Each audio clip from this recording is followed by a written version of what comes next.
This film is purely fictional. Please do not imitate it. Your like and subscribe are the motivation for me to update. Chapter 1.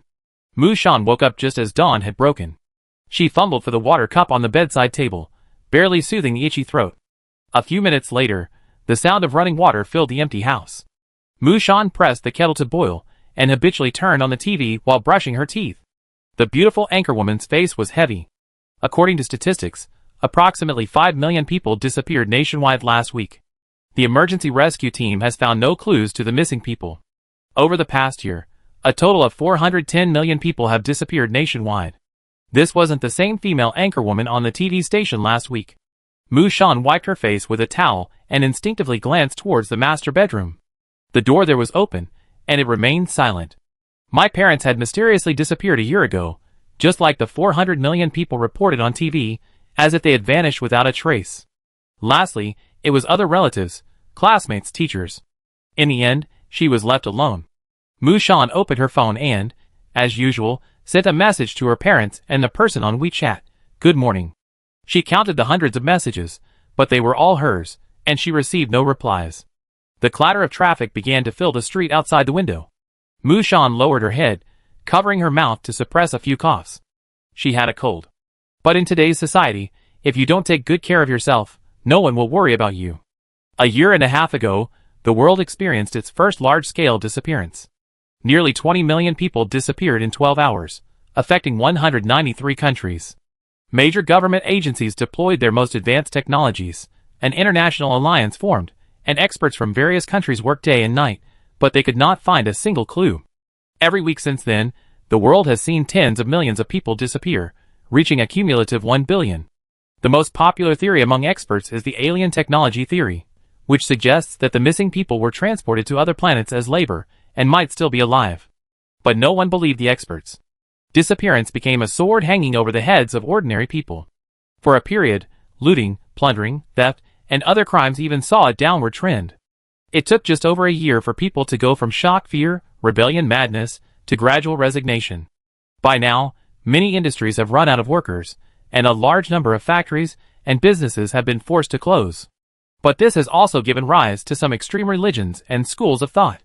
No matter what, those who remain must survive. The water began to boil, the kettle gurgling. Mu-shan reached for the cup and suddenly felt dizzy. The ceramic cup fell to the ground with a crack, shattering into countless pieces. It took Mu-shan a while to recover from the dizziness. She opened her eyes and found herself sitting on the ground, surrounded by a narrow, filthy alley, wearing nothing but a coral fleece lounge suit. In an instant, her body shifted. She had no idea where she was. In the distance, she heard strange cries and the occasional loud explosion. Mu-shan looked around. The alley was deserted, save for a few cluttered piles of cardboard boxes, looking unsafe. But she felt a sense of relief that it's finally my turn. Mu-shan stood up, holding onto the wall. At that moment, a square, transparent dialogue box appeared before her. Welcome to the Lord's space. Test results show that the player's physical fitness is poor. Sports proficiency, none. Health status, currently ill. Initial player rating, cannon fodder. Cannon fodder player number 537099. You have entered the novice level dungeon Dead Rising. Main quest, survive 20 days in the current dungeon. Succeed in this quest to receive a reward. Failure results in death. Note, novice level protection. No penalty for not completing side quests. The virtual dialogue box made no sound. After confirming that Mu-shan had read all the text, it suddenly disappeared. At that moment, she noticed a line of small red text in the upper right corner of her field of vision. Main quest day 1. Mu-shan was a little puzzled. The main quest was to keep her alive, not to provide labor for the aliens. It seemed that no matter what, the expert's words could never be trusted. She walked cautiously, keeping close to the wall. Suddenly, a woman's shrill scream echoed from outside the alley. Ah! Is there anyone? The sounds of chaotic footsteps and cries for help were not far away. Mu-shan quickly took 2 steps at a time, crouching down and hiding behind a few stacked cardboard boxes. She peered out and saw a stylishly dressed young woman fleeing for her life from the alley. Though it was only a fleeting glimpse, Mu-shan could clearly see her high heels and fur coat, an outfit completely out of place in a zombie wasteland. It was almost certain she was a newcomer who had just been teleported into the dungeon. This newcomer, perhaps just back from a nightclub, hadn't yet grasped her situation and was screaming and running in panic. Mushan didn't rush out. She crouched behind the boxes and waited quietly for about 20 seconds. Sure enough, she saw a group of people sprinting through the alley, screaming and chasing the girl. At first glance, they looked like ordinary people, dressed in clothes.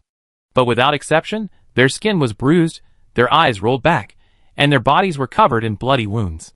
Some were even missing limbs, their intestines ripped out.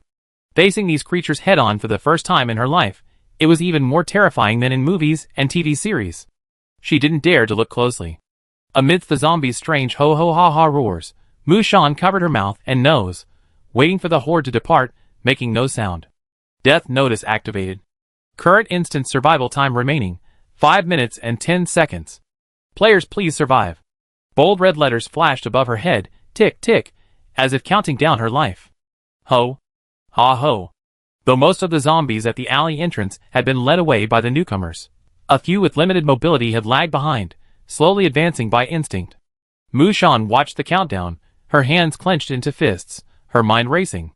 Judging from the newspapers taped to the alley walls, reports of strange disease infections, uniform culling of stray animals, and home quarantine had already begun appearing in this city a month ago. For minutes 56 seconds for a city with a population of 1 million in the central city, it took less than 2 weeks for the initial outbreak to subside completely. Is this the world Mom and Dad were drawn into? She wasn't sure whether the Lord God system's intention was to use so many humans for horror entertainment or ability training. For minutes 50 seconds the zombie swarm at the alley entrance gradually dwindled. If she only had 5 minutes to live, that would be too little game participation for the Lord God system. Then it wouldn't just be 1 billion people who would evaporate from Earth, but 6 billion. For minutes and 45 seconds determined, Mushan quietly took a few steps back, the blood-red countdown above her head unchanged. She turned back and locked onto the few cardboard boxes in the alley. Given the newbies' privileged access to missions, a 5-minute survival time couldn't possibly be the system's deadline. Although she was frail, this wasn't her physical limit. The only possibility was her survival time at her current location. The system wasn't sentencing her to death, but rather a reminder. Almost the moment Mushan touched the cardboard box, the dialogue box reappeared. Virtual backpack activated and bound. No living creatures allowed in the backpack. Backpack items dropped upon player death. Scattered within the cardboard box were numerous shredded cardboard boxes, some broken foam blocks, several plastic bags, and a nearly empty roll of yellow courier tape. Mushan didn't expect to find weapons at the respawn point. She picked up a few relatively intact cardboard boxes, flattened them, and carefully tied them around her arms with the remaining tape. She tied her hair with a hair tie and tucked the braid into her collar to keep it in place. The coral fleece home clothes she wore were loose and warm, but they were difficult to move around. Mushan rolled up the hood behind her, wrapped it around her neck, and secured it in front of her. She tucked the hem of her shirt into her pants, even though it looked awkward. She tried to avoid any sudden tugs on her back or exposing vulnerable parts of her body. She remained silent throughout this. Not even the tearing of the tape made a sound. She didn't throw away the remaining cardboard boxes, storing them in her virtual backpack, which showed 3 cardboard boxes occupying 1 slot. 2 minutes had passed, but a few lagging zombies were still limping slowly at the alley entrance. She didn't know where the modern girl had gone, but at least her screams were gone now. 3 minutes and 10 seconds 2 more were still lingering. 2 minutes and 41 seconds she stared at the last zombie, a middle-aged woman with only half a leg left, her face expressionless. Without a weapon to defend herself, she had plenty of patience. Thankfully, the zombie, seemingly distracted by some noise, limped away, dragging its remaining leg. After another 15 seconds, there was no apparent threat at the alley entrance. Seizing the opportunity, Mushan ducked and darted out, sprinting across the street, and hiding in an unmanned convenience store across the street that had been waiting. The red text above her head refreshed. Current instance remaining survival time, 10 minutes and 6 seconds. She had guessed right. Mushan let out a quiet breath, realizing that cold sweat had already drenched her back. The convenience store's door had been smashed open by someone, and the inside had been looted countless times by survivors, with trash and debris strewn across the floor. Mushan remained undeterred. She searched meticulously, leaving no corner untouched. The cigarette counter had been completely cleared out, leaving her with only a plastic lighter beneath the cash register keyboard, which she managed to light. Stepping around the shattered glass, Mushan found a half-smashed package of Little Raccoon instant noodles in a corner, and a bottle of Sprite that had rolled to the bottom shelf, unseen. She had to crawl to the ground to pull the Sprite bottle out.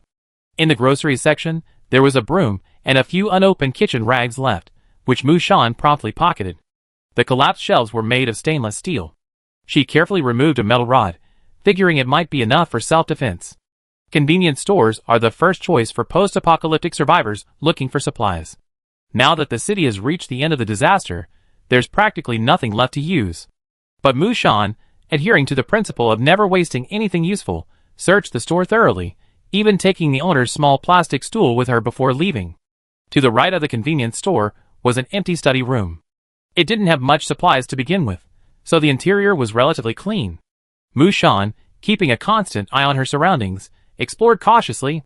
The self-service drinking area in the study room was impeccably clean. Not even a green tea bag was left. But behind the desks and chairs, Mushan found 2 sponge cushions, a canvas school bag left behind by a student, and an unopened package of disposable paper cups. She dusted them off and, regardless of their usefulness, pocketed them all. Next, she found an 80% full bottle of toilet cleaner in the study room bathroom, but when she tried to put it in her backpack, she received a backpack full message. Mushan realized that even a lighter took up 1 slot by default, and a 10-slot backpack couldn't hold much. She thought for a moment, then took out the lighter, packed some instant noodles, and other miscellaneous items into her canvas school bag, then put the bag back in her backpack. The next moment, the virtual dialogue box reappeared. Cannon Fodder Player Number 572099, Unlocked Class, Collector. In your eyes, scavenging is also a form of collecting. Like a locust swarm, you exploit the value of every item, hoarding whatever remains. Player Unlocked Skill, Trash Sorting. Even trash must be sorted, passive. Backpack slots are increased by 50%, and similar items automatically stack in your backpack, capped at 50. Chapter 2. Mushan heard a hint of sarcasm in the instructions in the Lord God system. Garbage sorting. It's really a rather useless skill. Mushan chuckled self-deprecatingly. She keenly noticed a small turn page icon at the bottom of the dialog box. Page 2 read, Player Unlock Skill, Active. Players unlock the card album, randomly obtaining up to 3 card items from dungeons they already experienced. Cards are categorized as environment cards, character cards, and item cards. Each dungeon can only store 3 cards of a single type.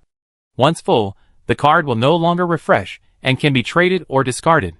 If I save enough for 100 years, I become the richest man in the world. This skill didn't seem to be an offensive one. Mushan was tempted to summon the card album right now and study it more closely, but with her survival time ticking down, she had to change her position quickly. Many of the shops on both sides of this small street were closed. Mushan found a small restaurant, but the place was terribly smelly. The stench of rotting food rivaled that of biological weapons, and there were jets of unidentified black stains on the walls. She covered her mouth and nose, ignoring the mosquito-swarming mosaics in the kitchen and on the dining table. She found several packs of napkins under the counter. There were plenty of disposable chopsticks, but they were all moldy, so Mushan didn't take any. The biggest find was the white porcelain tableware in the sterilizer. She picked out the clean ones and took some bowls, plates, and spoons. On the street, several cars could be seen rear-ending each other, completely blocking the intersection. Mushan squatted behind the flower bed in front of the shop, carefully surveying the street. In the distance, another group of zombies stumbled towards them, emitting low roars. The remaining survival time in the current scene suddenly dropped by 2 minutes. Mushan gripped the iron bar tightly, leaning against the wall and evacuating quickly. Before she could obtain more survival supplies, she needed to find a temporary shelter and move around it. The moment this thought occurred to her, a virtual dialog box appeared. Player's safe house has been activated. Click to view map. Mushan was shocked. The Lord God system actually provided a safe house. She quickly hid and examined the map. The system only marked her current location and a safe house with 2 small green dots, not even the names of the surrounding buildings and roads. Thankfully, she could roughly tell that the safe house was 4 intersections away, and the shortest distance without danger was 2 kilometers. Relying on foot was a bit of a stretch, both for speed and safety. Mushan made a quick decision. She had to grab a car. In peacetime, this city was still bustling, but now the roads were filled with vehicles colliding head-on, and the situation became increasingly severe as she moved closer to the city center. A white SUV was parked under an old residential building, its driver's door open. Dried blood splattered across the once white paint, turning it pitch black. The driver, dressed in a suit and shirt, gripped the steering wheel with both hands. His head swayed from side to side, his rotting eyes rolled upward, and a huh sound emanated from his throat. Dong dong. Suddenly, something knocked against the passenger door with a resounding sound. The driver's attention was instantly drawn, and he waved his hands, twisting his body to the right. Unfortunately, the driver's body was restrained by the seatbelt, unable to move. Here. Someone suddenly spoke from the driver's seat, and the driver zombie whipped its head around, opening its maw wide at the fresh flesh so close. Mushan had been waiting for this moment. She gripped the iron rod tightly with both hands, aimed it at the zombie's mouth, and without hesitation thrust it in. The human skull was too hard for her to crush with her strength alone, but the mouth was soft, allowing her to penetrate the vitals. The iron rod pierced the male zombie's mouth, lodging deep into his throat. But he didn't die immediately. His hands, black-nailed, reached out and scratched the cardboard on her arm, making a scratch, scratch, scratch sound. From this close, Mushan could clearly see the zombie's hollowed-out, devoured belly, revealing parts of its rotten internal organs. She had no time to think. Gritting her teeth, she used all her strength to drive the iron rod deeper. Until the force completely pinned the zombie to the seat, it gradually lost its movement. Mushan didn't forget to finish off the zombie. She pulled the iron rod slightly out, changed direction, and stabbed again, 3 times in a row. Soon, the zombie was completely still. Mushan's breathing was rapid, and she stared at the man's mushy throat, devoid of any fresh blood, her eyes red. Her hands, gripping the iron rod, trembled slightly, and cold sweat soaked her forehead. The silence was broken only by the sound of her breathing. Her heartbeat was like a drum. Mushan pulled out the iron rod, the end of which was covered in zombie slime and broken in half, unusable. She unbuckled her seatbelt, and calmly pushed the driver's dead body out of the car. She then peeled off the driver's seat cover, stained with zombie blood and dirt, and threw it on the ground. She got in and closed the car door. Then, she gripped the steering wheel with both hands, straining to calm her pounding heartbeat. Mushan covered her mouth with her elbow, and let out a series of muffled coughs. When they finally subsided, she cursed silently. Damn alien system. Outside the car window, a cold wind howled.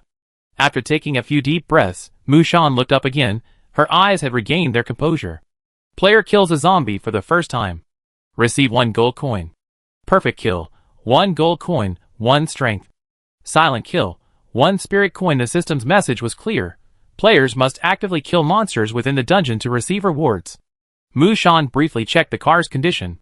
The gas and battery were still sufficient for the journey. The back seat was empty, but she made a significant discovery in the trunk. A small water-based fire extinguisher, and 2 1.5L bottles of mineral water. The passenger glove box was filled with the owner's belongings, documents, wallet, notebook, leftover toilet paper, and so on. Mushan only took a folding umbrella. She settled back into her seat, and turned the key again to start the car. The engine of the car, which had been idle for who knows how long in the apocalypse, vibrated muffledly. A few zombies in the distance turned their heads, and Mushan floored the accelerator before they approached. Hum! With a hum, the car sped away. The main roads were mostly blocked by traffic accidents. She searched for a long time before finding a car that was undamaged, posed no threat, and had its keys still inside. To maintain her mobility, Mushan chose to drive in the bike lane, occasionally driving directly onto the sidewalk and green belt. The apocalypse is so unbridled. She kept track of her location using the system map, keeping a watchful eye on potential zombie attacks, and keeping an eye on the surrounding resource points, a truly multitasking. Ah! A ragged zombie lunged at her, and Mushan's expression didn't change as she stepped on the accelerator. Bang! With a loud bang, the zombie left only a pool of black blood by the passenger door. Gold coin +1 occasionally. A living person could be spotted, mostly in groups of 3 or 5, calmly observing one another. Mushan saw a small group of survivors, both men and women, sneaking into a large supermarket. This was a supermarket from a global chain. Resource points of this size, even after being moved several times, would always slip through the net. But after a moment's internal struggle, she decided to first raid the safer shops with less blind spots. People, you can't deny your weakness. Player unlocks skill, collecting addiction 2.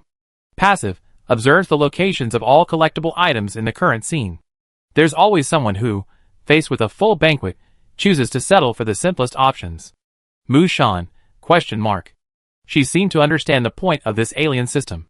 So far, none of the 3 skills she acquired involved direct attacks.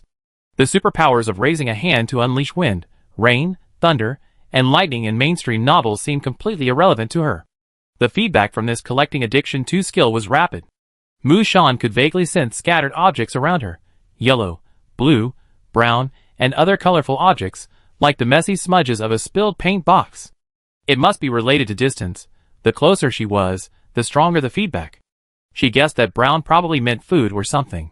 Using this strange auxiliary skill, Mu Shan found a fire extinguisher outside an office building, and inside, surprisingly, was a fully intact fire axe. The red-painted axe gleamed coldly, its sharp end and pointed tip capable of both chopping and breaking things. It was the most powerful weapon she had ever acquired.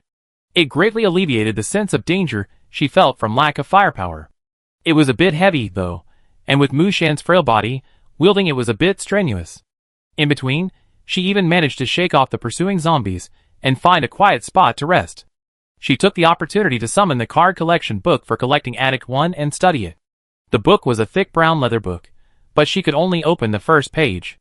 A hideous, abstract green zombie head was painted on the top of the first page.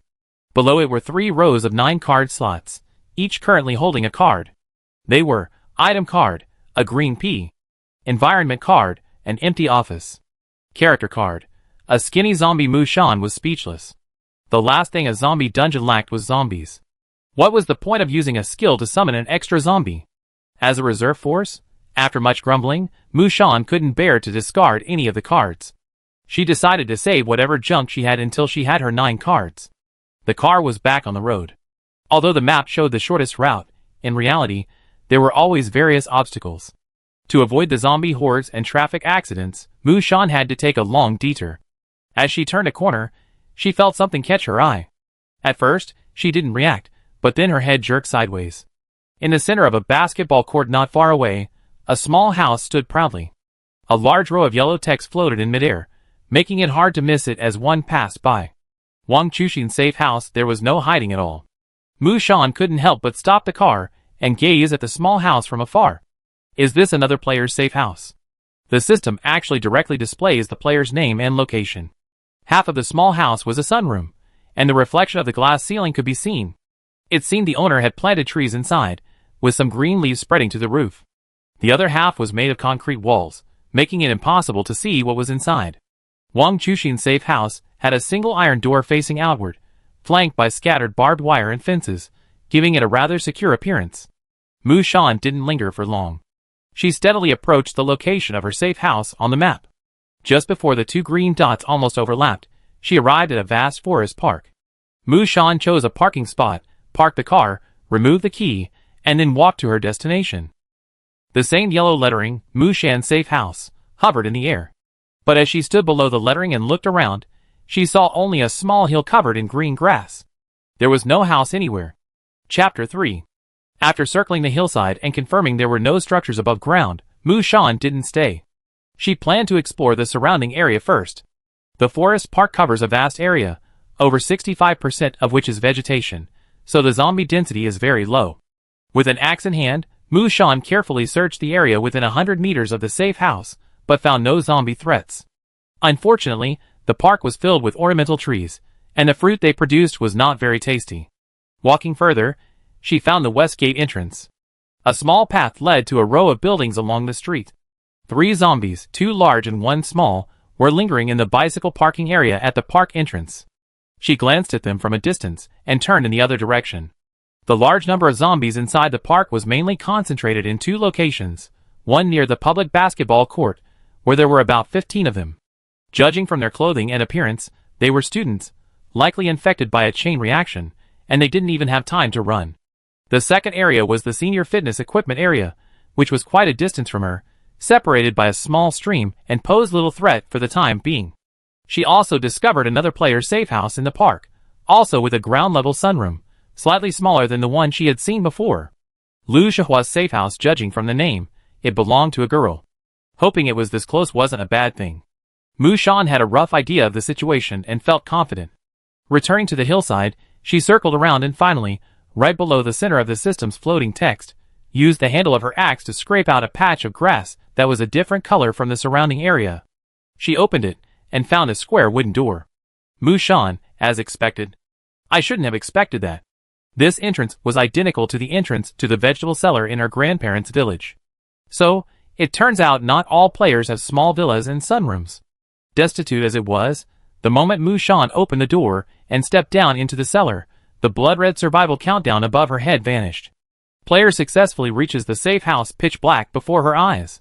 She reached out and groped for the switch on the wall, and the dim light finally came on. Obtain cannon fodder level safe house basic edition hard wooden bed X1, can be upgraded. Rotten cellar door X1, can be upgraded. Small restroom X1, can be upgraded. Basic respiratory system X1, can be upgraded. Player independently explores the safe house's surroundings achievement. No threats within 100 meters. Indoor thermohygrometer X1, medical mask X1 pack Mushan read each word, and when the virtual dialogue box disappeared, everything became clear before her eyes. It was a basement, roughly 5 meters by 5 meters. She was standing on the stone steps at the entrance, estimating the room's height to be about 3 meters. The walls were plastered with yellow mud, while the floor was paved with gray stone slabs. It looked like a relic of a bygone era, exuding a rustic and simple air. Mushan didn't know what kind of mood she was in as she descended the stairs. At first glance, the basement contained only a single wooden bed, without even a sheet or quilt, revealing the bare, natural-looking bed board. The bathroom was separated by a cement wall, with an equally tattered wooden door. A wash basin, a shower head, and a toilet were squeezed into the narrow space. A rectangular vent in the corner of the ceiling maintained air circulation. The system lived up to its simple designation. Mushan's expression remained calm as she walked into the bathroom and tried the faucet and shower, but there was no water. Do you want to spend 1 gold coin to top up 1 ton of residential water? Do you want to spend 1 gold coin to top up 1 kilowatt-hour of residential electricity? Mushan didn't hesitate and immediately confirmed. With a gurgling sound of coins scrolling through the faucet, ice-cold water flowed out. Good news. She lived alone, and by conserving electricity and water, she could last a long time. Bad news. The gold coins she earned from killing zombies along the way were almost gone. Player's first deposit completed, unlocking the system interface. The virtual screen, gleaming blue, slowly unfolded, and she reached out and tapped on it. 3 modules: Properties Interface, Shop Interface, and Friends Interface. Cannon Fodder Player 537099. ID, Mushan. Age, 22. Occupation, Collector. Click to view details. Skills, Collecting Addiction 1, Collecting Addiction 2, Garbage Sorting. Click to view details. Status, Hungry, Sick. Health, 9. Defense, 5. Strength, 5. Spirit, 25. Agility, 7. Gold, 1. Instances, 1. Dead Rising. Mushan didn't know what her stats were, but the contrast between her spirit and strength was ridiculous, practically calling her a weakling. Opening the social interface, it looked very similar to a social app. There were 2 columns, the address book and the conversation list, but Mushan currently had nothing in them. When the mall opened, she thought she had opened Pinduoduo.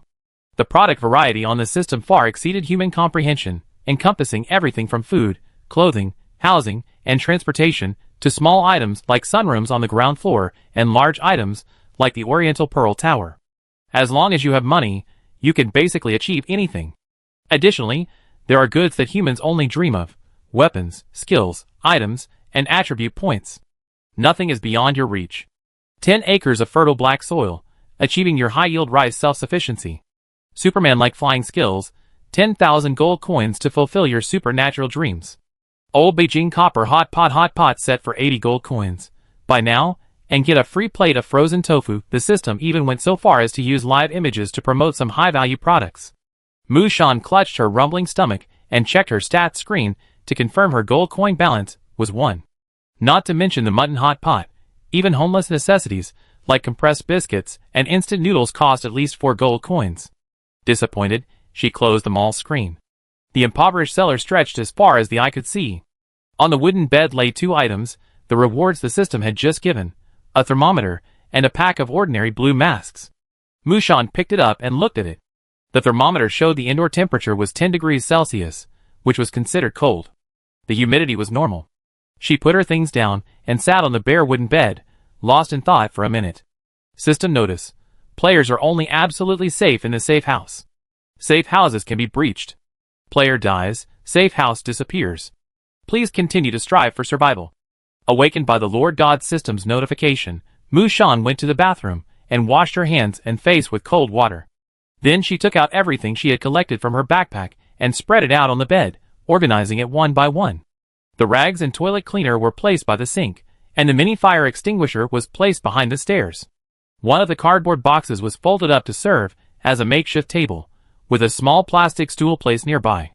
The most important supplies, 2 bottles of mineral water, placed at the foot of the bed. A cotton cushion found in the study room could be used as a pillow. And used dishes and disposable paper cups were stored in another cardboard box in the corner, serving as a storage box. A canvas school bag, containing her daily necessities, an umbrella and a lighter, hung on the wall. After packing, Mushan's backpack was once again empty, with only an axe left. She looked at the still empty safe house, and opened the only package of food. She had inexplicably traveled through time after waking up that morning. She hadn't even eaten breakfast. After being in such a high-pressure environment for so long, she had forgotten about hunger, and only now felt the soreness all over her body. Mushan nibbled on raccoon instant noodles, and drank Sprite, pacing around the room anxiously. Climbing the stone steps, she touched the wooden door, and the word simple basement door, durability 100 appeared. If she put her ear close, she could even hear the wind from above. The durability value indicates it can be breached. Currently, the biggest threat to the safe house lies in this door. Pouring the last crumbs from the instant noodle bag into her mouth, Mushan clapped her hands, grabbed her fire axe, and climbed up again. She had originally planned to wait and see, but the so-called simple setup shocked her. So, she had to deal with the 3 zombies at the west gate first. The zombies in the forest park are all old residents, trapped here for a long time, entering a kind of standby state. Both their reaction speed and agility are inferior to those of the zombies roaming the streets. Thanks to the piles of bicycles and electric bikes, Mushan practically crouched forward, relying on the numerous vehicles for cover, and successfully reached her target. Huh? Ah! The zombies, once a family, wandered slowly with their gray eyes wide open. The younger one even clutched a filthy teddy bear. The female zombie, wearing high heels, had her right ankle twisted, making it nearly impossible for her to walk normally. Both the couple had parts of their organs eaten away, their filthy black blood, exposed to the wind and sun, becoming unbearably foul. Mushan quietly retrieved a bicycle lock and a mineral water bottle from the bicycle basket beside her. Bang! The bottle landed on the ground on the other side and bounced off. The 3 zombies instantly turned their heads and ran towards the ground where the sound had come from. The male zombie was the fastest, with the legless female zombie trailing behind. Seizing the moment when their backs were turned, Mushan leaped forward, wielding the fire axe in both hands and slamming it down on the female zombie's neck. The axe blade instantly severed her spine, and the immense force and inertia caused Mushan to stumble. The female zombie fell to the ground. In the blink of an eye, the other 2 zombies that had been led away also noticed her, roaring and opening their pitch-black mouths. Mushan opened her virtual backpack, and with a bang, bang, bang sound, 4 or 5 heavy steel car locks were thrown out, directly knocking the small zombie to the ground. Ah! Ah! The male zombie lunged at her with his fangs bared. She took several steps back, hiding between the moving electric bikes. Zombies can't jump. Tripped by the bike, it took a long time to get up. Mushan stepped on its back and chopped down at its fragile neck. After dispatching the 2 adult zombies in quick succession, she turned back to look at the little zombie girl who had just stood up. Gold coins +3. Perfect kill. Gold coins +1. Although there wasn't a direct fight, wielding the heavy fire axe did require considerable strength. Mushan held her knees to catch her breath for a long time before slowly controlling the trembling in her hands. She glanced briefly at the row of street-facing shops outside the park's west gate, real estate agencies, accounting firms, law firms, neighborhood offices, copy shops, florists. There weren't any valuable resource points, and accordingly, there wasn't much activity. Without the threat, Mushan's survival time skyrocketed, finally breaking double digits. She carefully searched the nearby vehicles. Although a row of electric bikes were no longer rideable, she did find 4 cotton windshields. She also found 2 full-body winter helmets and a pair of leather gloves. I heard that windshields aren't customary abroad. I'm grateful to the people of Yin country. After a hard day's battle, Mushan returned to the basement with her loot. She carefully checked the area to make sure there were no scattered zombies wandering around. On her simple wooden bed, 2 windshields cushioned her body to mitigate the cold, and 2 cleaner ones served as a blanket. Before falling asleep, Mushan stared at the dark ceiling. "Mom and Dad, this is my home from now on. I live well, don't worry." Chapter 4. Main Mission Day 2. The sleep wasn't as bad as she imagined, and her fatigue had receded. The safe house was perpetually filled with a faint earthy smell, and the air was slightly chilly. Mushan washed herself briefly with cold water, feeling her exposed skin tighten. She rubbed it with her hands, and patted her face vigorously. Food, clothing, shelter, and transportation, nothing was necessary. But it was bearable. The peas planted in the paper cup showed no signs of sprouting overnight. 1 green pea, consumable, quality, excellent. Description: not the one from the Princess and the Pea. Use: eat or plant in the soil. Mushan tested the soil moisture and stopped watering. In a disaster world, the food she could obtain was undoubtedly processed. It might work for a while in the short term, but over time, a lack of various trace elements would cause health problems. Mushan stared at the paper cup, her eyes fixed. If only this pea could sprout and grow, producing a plate of beans to eat, that would be nice. She summoned the card collection for the collecting habit 1 skill from the main god system. There were 2 cards in the environment card row. In addition to the empty office I drew yesterday, there was another card today, a bus full of zombies. Mushan, I really can't think of a use for it. Since the peas were used up, the only item card currently has a newly refreshed one, a tube of zombie serum. Most serums require refrigeration, so Mushan didn't visualize the card. While it's unclear whether this serum has any effect on blocking or curing the zombie virus, it's better than nothing. There were also 2 character cards, a skinny zombie and a tall zombie. The base number of monsters in this dungeon was so large that Mushan felt she only gather a group of tall, short, fat, and thin zombies even if she died. At 8 a.m., she donned a helmet, gloves, and a mask, fully armed, and grabbed her axe. Today, Mushan planned to scour the streets for supplies further afield. The shops near the park were mostly worthless, and she hacked away at 3 zombies trapped inside. In the lobby of a bank branch, she found a fully functioning water dispenser, with 2 bottled water bottles. The gold bars and coins in the display case had been stolen by the thugs, but the lock on the small compartment was still intact. Mushan took a quick look, and then immediately picked up her axe, and smashed down the door. With a loud bang, she burst through. The small room was indeed filled with boxes and crates. Bank branches typically have a small internal warehouse dedicated to customer gift vouchers, given based on deposit amounts, so most of the items are quite useful. Mushan managed to find a 10 kilograms bag of crab farm rice, 5 boxes of 6 packs of mixed grain gift packs, red beans, millet, black beans, etc., 10 unopened boxes of tissue paper, 8 packs per box, a non-stick frying pan, and 4 plastic wash basins of various sizes. In the corner, the once expensive bicycles, roller skates, scented candles, beauty devices, and Bluetooth speakers were now completely unsold. Before leaving, Mushan pulled out a small bag of nail clippers, emblazoned with the bank's logo, containing 50 of them. Thanks to her garbage sorting skill, her virtual backpack still had plenty of space. But to avoid conspicuousness, Mushan pulled out a canvas bag, packed some small items, and slung it over her shoulder. She walked alone along the dilapidated streets, sometimes taking shelter indoors, sometimes hunched over. Occasionally, 1 or 2 horrific human corpses lay by the roadside, some gnawed to pieces by zombies, others intact, clearly fatally wounded by human hands. These bizarre, hellish scenes could drive even a peaceful person mad. But the dry rations she had just foraged gave her confidence. Mushan gripped her fire axe, now stained with zombie blood, and continued forward. She was rummaging through a hardware store, having just found a hand saw among the cluttered garbage, when she heard a gunshot in the distance. Bang!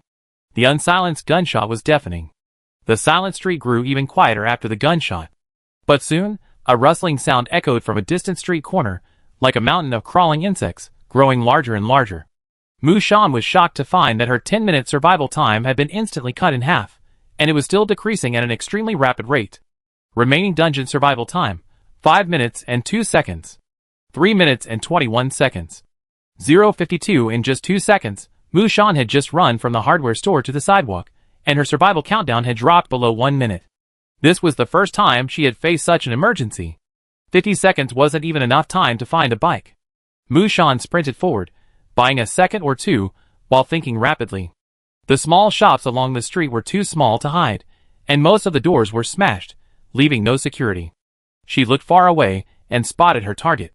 It was a chain hotel, with a row of iron fences and concrete walls outside. When faced with the threat of death, a person's physical potential can be unleashed to its limit. Mu-shan forgot the pain and fatigue, only focused on running at a life-or-death pace towards her goal. Her hair tumbled back in a mess.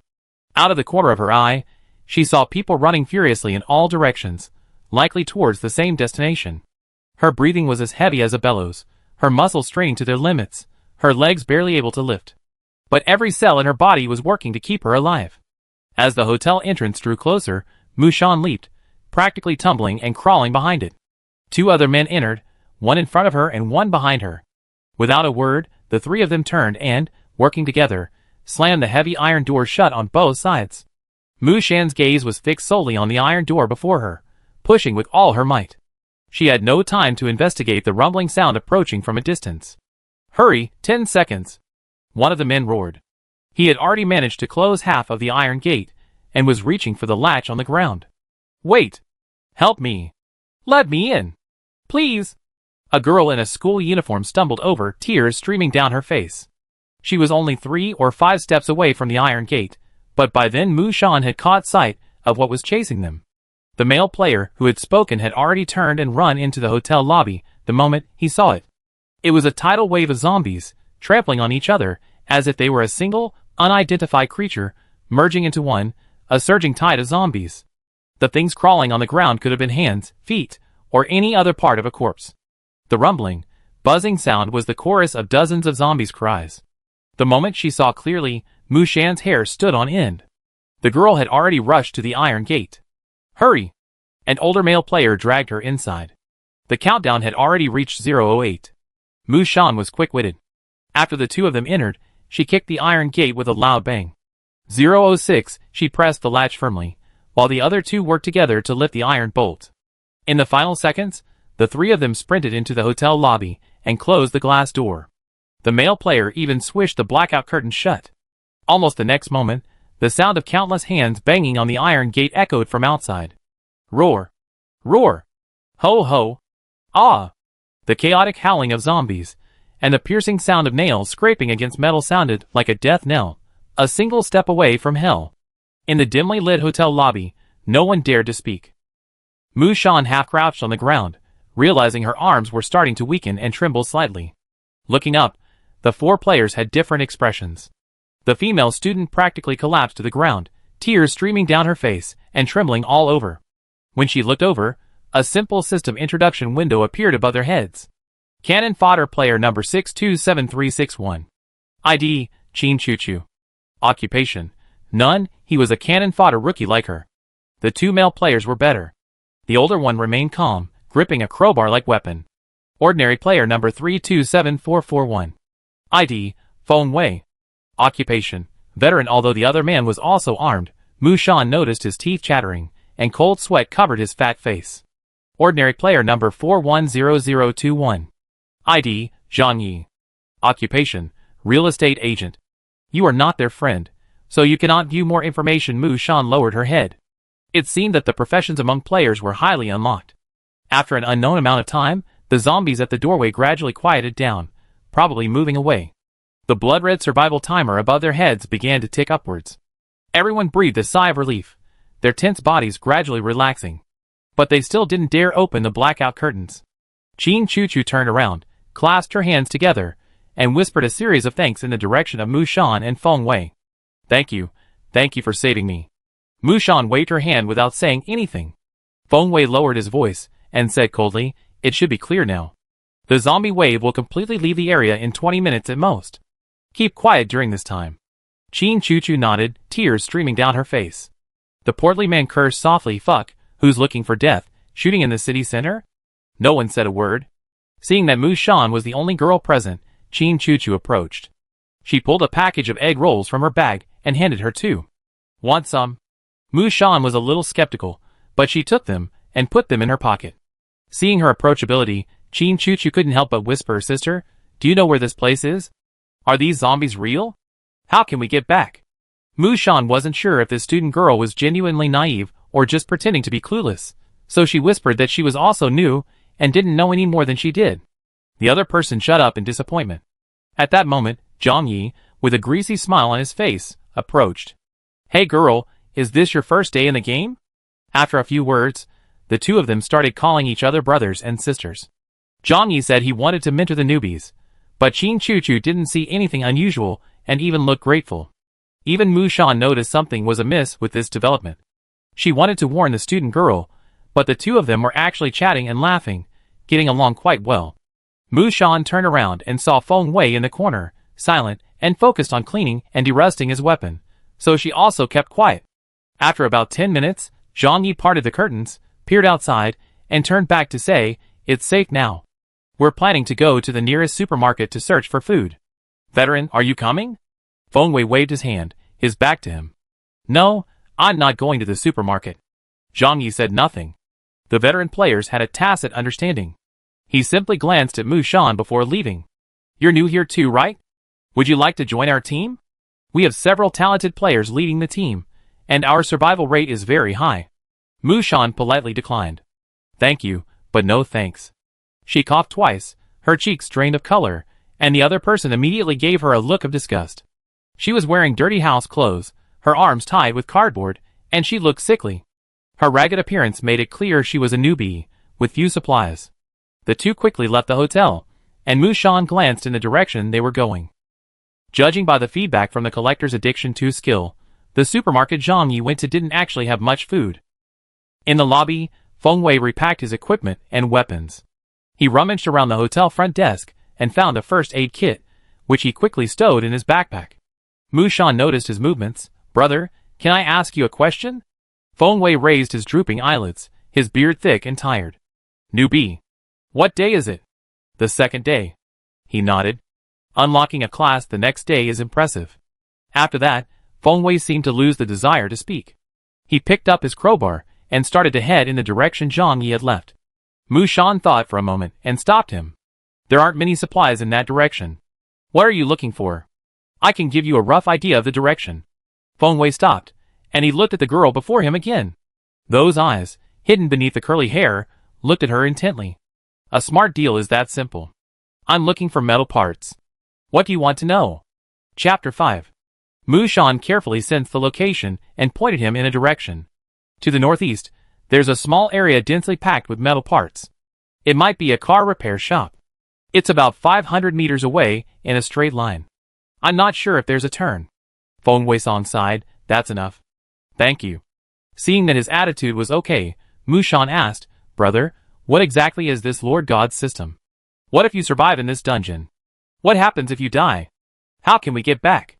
The veteran driver seemed restless, rummaging through other items in the front desk cabinet. "Brother, I suspect the Lord God's space is an alien civilization. This is the second dungeon I experienced. My novice dungeon was supernatural, similar to the Grudge. If it weren't aliens, how could they have created this?" At the mention of the word grudge, Mu Shan shuddered violently. Zombies are relatively manageable monsters for modern people. With a little courage, they can be fought. But what if it were ghosts? Thinking about it, she was pretty lucky. But Feng Wei clearly wasn't prepared to elaborate on the supernatural dungeon. "My personal experience is limited, but I can tell you that death in the dungeon means real death. As for how to leave the dungeon, if I knew, I wouldn't still be here. Completing the main survival quest is essential, but if you can, strive to complete the side quests. The system rewards you generously. When the dungeon time is up, you be teleported to a blank area to rest for a day before entering the next area." Mu Shan was a little confused. The system had only given her a main quest, requiring her to survive for 20 days, and no side quests. Feng Wei pulled out 2 more hair dryers, but he didn't take them, leaving them where they were. There are not only monsters in the dungeon, but also natural disasters. I suggest you stock up on supplies for both high temperatures and extreme cold. Seeing he didn't take the hair dryer, Mu Shan stuffed it into her backpack. Feng Wei glanced at her, understanding her scavenging behavior. Every new player goes through a period of scavenging, accepting all who come. In essence, players aren't opposed to each other. Their goal is to survive and return home. And when faced with numerous crises, having a friend is always better than an enemy. Feng Wei added, "In the dungeon, you have to be careful not only of monsters, but also of people. He stopped there, not saying anything more. Mushan nodded in understanding. This dungeon has a player-organized trading market, located in the lobby of the Citizen Service Center on the outskirts of the city. Most supplies are available there. You can check it out if you need anything. Feng Wei's eyelids drooped, and he looked exhausted from talking so much in one breath. He even panted. He fished a cigarette from his pocket, sniffed it, and then hung it over his ear, revealing the loneliness and vicissitudes of life typical of a middle-aged man. Mushan said sincerely, "Thank you, brother." "Are you a support too?" "Almost." "Feng Wei, I'm a purely technical support, and my job characteristics are related to transportation. Let's add each other as friends. We can work together again next time we have the chance." He reached out and made a movement somewhere, and a system prompt popped up in front of Mushan. "Player Feng Wei, old driver, has requested to add you as a friend. Do you agree?" Mushan clicked yes, and the first friend appeared on the friend list. She could choose to chat with friends, initiate item trades, and transfer gold coins. She could even see Feng Wei's moments. 5-person group tomorrow morning at 8 a.m., destination Walmart. Need a ranged player, M. I'm grinding for proficiency lately, so I can go on long-distance field missions, even stay overnight. Emergency medicines at a high price. The default profile picture was a close-up shot of Feng Wei, clearly a system snapshot. He was yawning when the photo was taken. When no one was around, Mushan went out and rebolted the iron door from the inside, quickly returning to the hotel lobby. This chain hotel was small, with 3 floors. Old players knew that chain hotels generally didn't offer meals, so they didn't even think of searching the upper floors. But almost everything Mushan needed was there. There were no guest rooms on the first floor, but the staff lounge, finance office, and laundry room were all there. She opened the door, and a laundry worker zombie lunged towards her. The blood-stained axe struck cleanly, cleaving half the brain. A spurt of dried red and white liquid splattered onto her helmet. Mushan kicked the zombie away and found the laundry detergent and liquid detergent she needed in the laundry room, half a cabinet each, along with several large bottles of disinfectant. A pile of dirty sheets and pillowcases piled high in the corner gave off a foul stench. Mushan didn't stop there, but searched the staff office and found a sewing kit and scissors, stocked with mending items for customers. The budget hotel didn't have a cafeteria, but she found cases of drinking water in the warehouse, and even dozens of buckets of braised beef-flavored instant noodles. These were the standard provisions for the guest rooms. Mushan was starving. She had only eaten 1 packet of instant noodles in 2 days. These junk foods, once untouchable, have now become hard currency, scrambling for them. She stored all her water and instant noodles in her backpack. Drinking water comes in 12 bottles per case, so 50 cases only took up 1 slot. At first, she thought it was a useless skill, but now it's a complete bug. So far, Mushan's gains today have made her quite satisfied, but when faced with an opportunity, one can't stand still. The hotel chain is now her exclusive resource. Unleashing her full potential, Mushan rushed to the second-floor guest room area, smashed open the tool room, and dispatched the 2 cleaning ladies inside, who had already transformed into zombies. Her movements became more and more skillful, and her neck-slashing skills became more and more precise. She even began to develop simple reflexes, such as squatting and back-snapping. Player unlocks title, Axe Gang Member. Reach a certain level of proficiency in the use of a single weapon, Axe, Strength +1. Health +1. Assistance is your lie. Player unlocked achievement, Axe Wind. Kill 10 or more zombies with a single weapon, Axe, Strength +1. Health +1. As soon as these 2 prompts appeared, Mushan felt her previously weak and limp arms finally support themselves. Supplies were her greatest motivation. She selected a new mop and 3 sets of clean white bedding from the cleaning tool room. She picked out 7 or 8 relatively new towels and bath towels. She grabbed 4 or 5 toothbrushes and combs, and because disposable toothpaste and soap were too small, she simply dumped handfuls into her backpack. The system thoughtfully categorized these small items as toiletries and placed them in the same compartment. The hotel shampoo and shower gel were of poor quality, but in this world, there was no choice, so Mushan just grabbed some. Finally, she found the cleaning staff's room card and began opening the doors one by one. Some rooms still held zombies, which she blasted with her axe. Others were empty, unoccupied. Mushan took 2 glasses to use as water and toothbrush cups, taking the kettles from the unoccupied rooms with her. She thought the hotel's soft furnishings were quite nice, even taking a small round wooden coffee table and matching wooden armchair. The room also had 2 bottles of mineral water, and she had collected over 30 bottles scattered throughout the floor. In an occupied room, she found a fruit knife, placed in a bowl of rotting apples. The knife's owner lay peacefully in bed, even covered with a blanket. The room stank, and mosquitoes and flies swarmed everywhere. Mushan glanced at it, quickly taking the fruit knife and closing the door. She took a deep breath in the hallway outside, and silently chanted Amitabha for the people inside. The 3rd floor guest room followed the same pattern, swiping the card to open the door. Killing the zombies. Collecting bottled water. Remarkably, Mushan found an unlocked room. It was clean, with a suitcase spread out on the bed. The owner must have encountered a crisis and hurried away, leaving all their belongings behind. The suitcase belonged to a man, and inside were only 2 pairs of men's underwear, an old man's vest, and a few pairs of socks. She didn't know if they were new, so she didn't take them. But she took the empty suitcase and the hyaluronic acid moisturizing spray inside, about 2/3 of the bottle remaining. She didn't take the other open bottles of cream, fearing they might infect her with a virus. After searching the guest rooms on the 3rd floor, 40 minutes had already passed. Even though Mushan had been running non-stop without a break, she still felt unsafe staying in one place for too long. With nothing left to loot, she began her journey back to the safe house. It was around 11 a.m., the sun was blazing, and it was peak player travel time. Mushan cut the lock off a bicycle and pedaled towards her destination. She saw a large, clearly modified, army green truck crossing the street. Its occupants, all fully armed, recklessly pushed aside the debris blocking its path. The other party had clearly noticed her, and they stared at each other for several seconds, but soon the modified truck roared past her. Mushan looked down at herself, struggling to pedal, and at the other party, who was so impressive. Perhaps her rather poor attire gave them the illusion of harmlessness. The area around the forest park remained quiet. Mushan walked along the path back to the small hill where the safe house was located. Taking advantage of the strong midday sun, she found a pull-up bar and spread out the quilt, sheets, and towels she had just collected, drying them in the sun to sterilize them. She herself patrolled the area, checking for any approaching zombies. The warm sunlight briefly dispelled her doomsday fears, and the abundant supplies in her backpack eased the tension within her. But Mushan didn't let up. About 30 minutes later, she returned to the basement with her fluffy bedding. Back home, she endured the aching muscles and forced herself to remove her filthy home clothes, carefully washing her face and hands.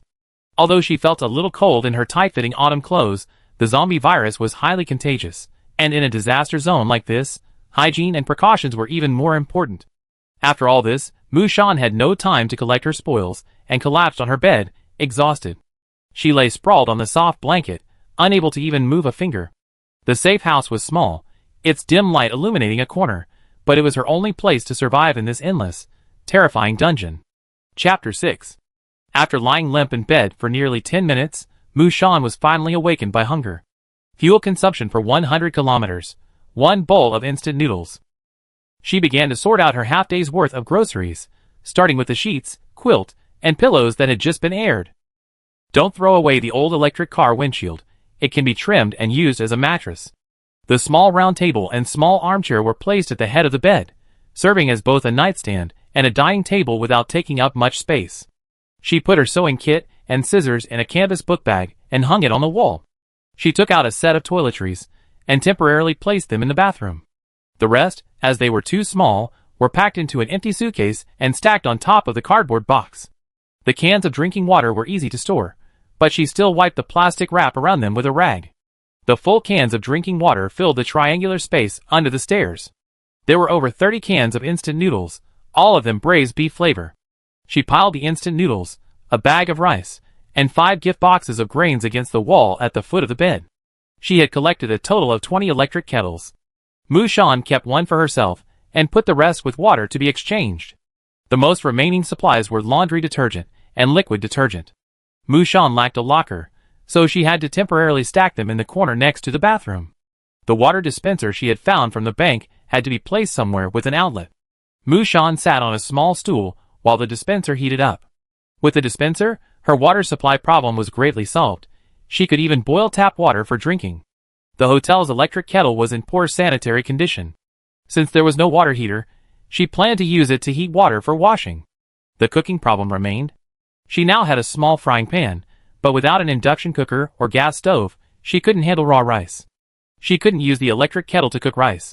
But everything will be fine. Mushan opened the bucket of instant noodles. Swish.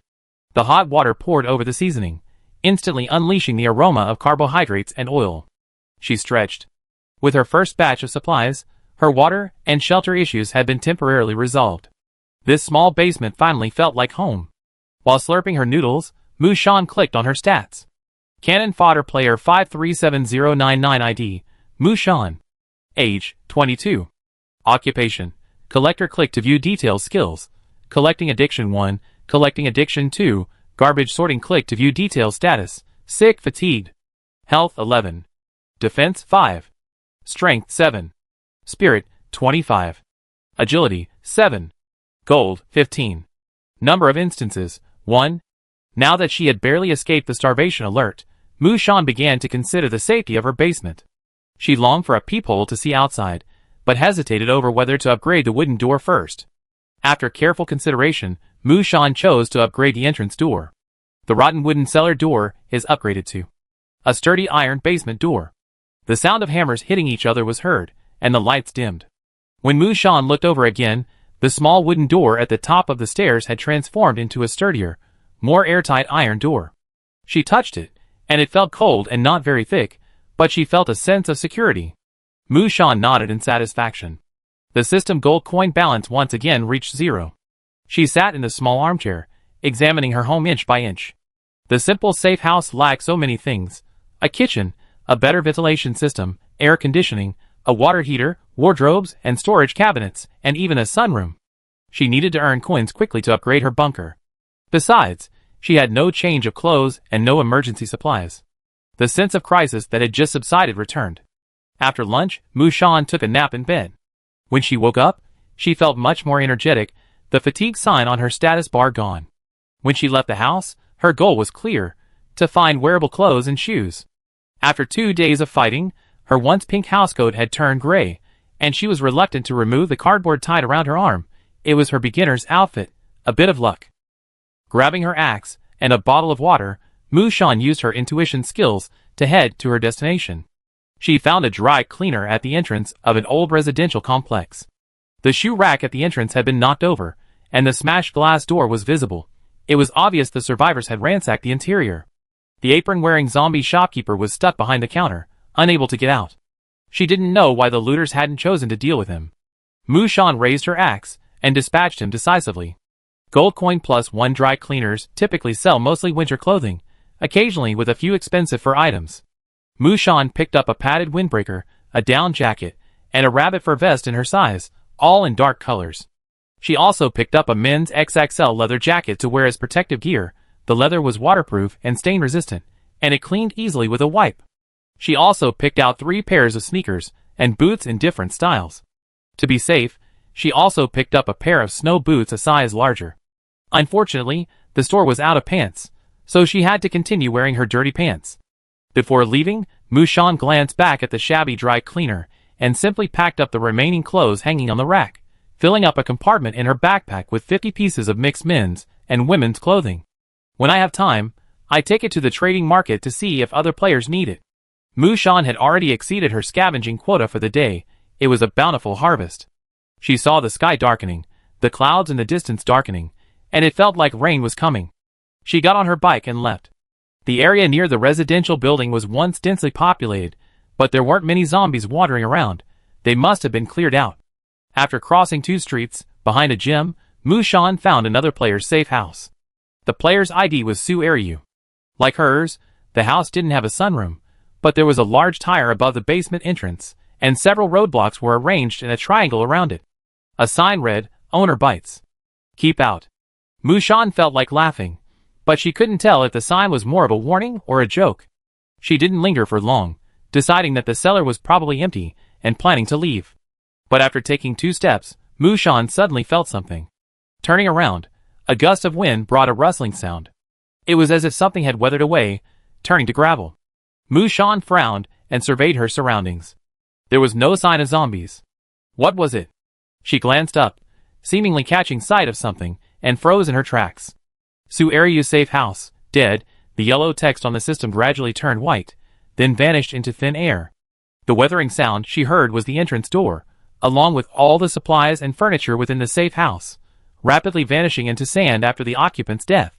Mu Shan didn't care anymore. She sprinted across the street, reaching the roadblocks. The boulder pressed down on a concrete floor, revealing no basement entrance. The sign, which had previously held a humorous tone, now brimmed with absurd and eerie irony. 2 seconds ago, the homeowner was alive. 2 seconds later, he was reduced to ash.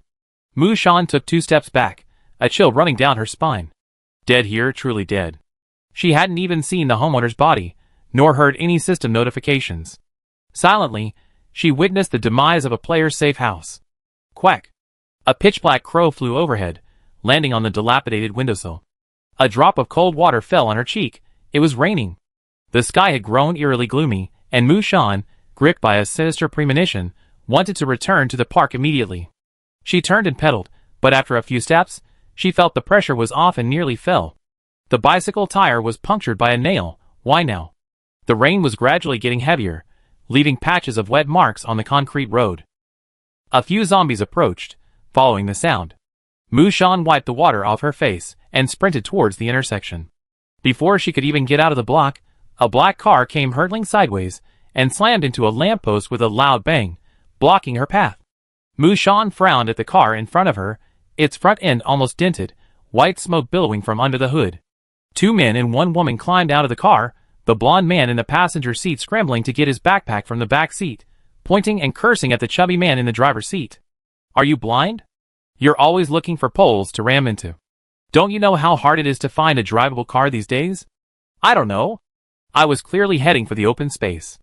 Now tell me what to do. If we're stuck here, we're all doomed. The 2 men were arguing, and the woman covered her ears, looking around in horror. Keep it down, keep it down.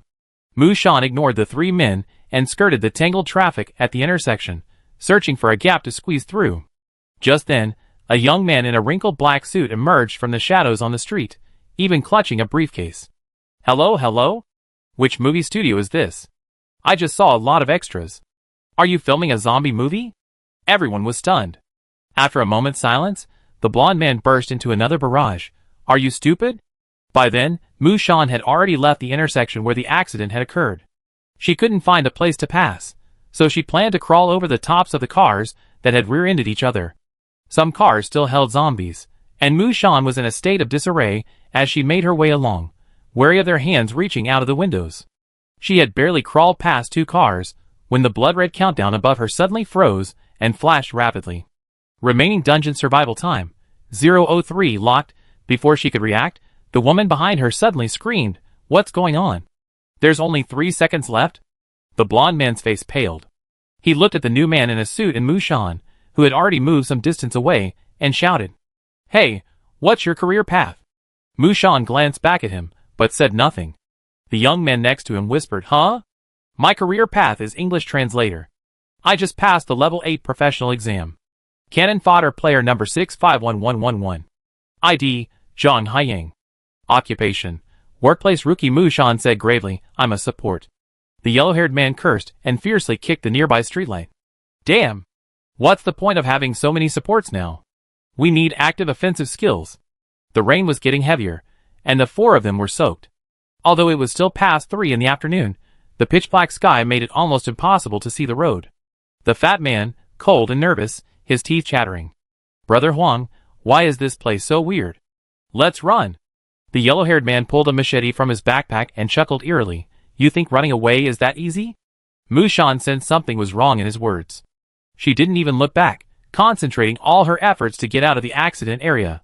Until her feet touched the ground, a system reward suddenly appeared before her eyes. Player achievement unlocked. Good things come in pairs. Face 2 death scare situations in 1 day. Health plus 10. Spirit plus 1. This is incredible luck. Chapter 7. Mu Shan knew the Lord God's system wasn't a good thing, but she hadn't expected it to be this awful. The second after she saw the text clearly, she leaped forward, tumbling and crawling to hide in an empty roadside shop. The remaining 4 people trembled in fear at the street corner. The fat man forcibly bolstered himself. "It's okay, Brother Huang. I may be a support, but I have control skills." He began to do a spacewalk, and breakdancing at this moment looked awkward and strange. If I breakdance for 30 seconds straight, I trigger the dance shocks the whole audience effect. I can freeze 4 or 5 zombies at once. The fat man's words abruptly stopped. His body continued to slide, even taking 2 steps forward, but his head fell to the ground. The head rolled several times on the ground, its face, stained with blood and rain, showing the shock of death. The next second, ah! A woman's shrill scream echoed through the air. In the dark hut, Mu Shan crouched motionless. Her hands clenched the fire axe, her ears attentively listening to every sound outside. Screams, muffled thuds, the sound of rain, footsteps. It was a chaotic mess. Mu Shan lowered her eyes, her heartbeat reaching a breaking point, threatening to burst from her throat. The intense tension made her body tremble uncontrollably, and she could only remain crouched to prevent herself from collapsing. Remaining dungeon survival time, 003, locked. She thought she must have understood the meaning of the system lockout time. What would a person do in the last 3 seconds of their life? Mu Shan had just found some clothes to wear and had a hot meal, and she hadn't even had time to upgrade her safe house. Why 3 seconds? Because when faced with a life-threatening situation of absolute power, running 10 meters more or less is meaningless. In the first second, it's right in front of you. In the second, it rips open your chest. In the third second, you exhale your last breath. Players encountering mutant zombies for the first time, please strive to survive. A system prompt lights up for all players in the current scene. Of course, the dead are invisible. The veteran player, Huamao, stared in a certain direction with a look of shock, motionless. His eyes could still tremble slightly, but they soon filled with blood.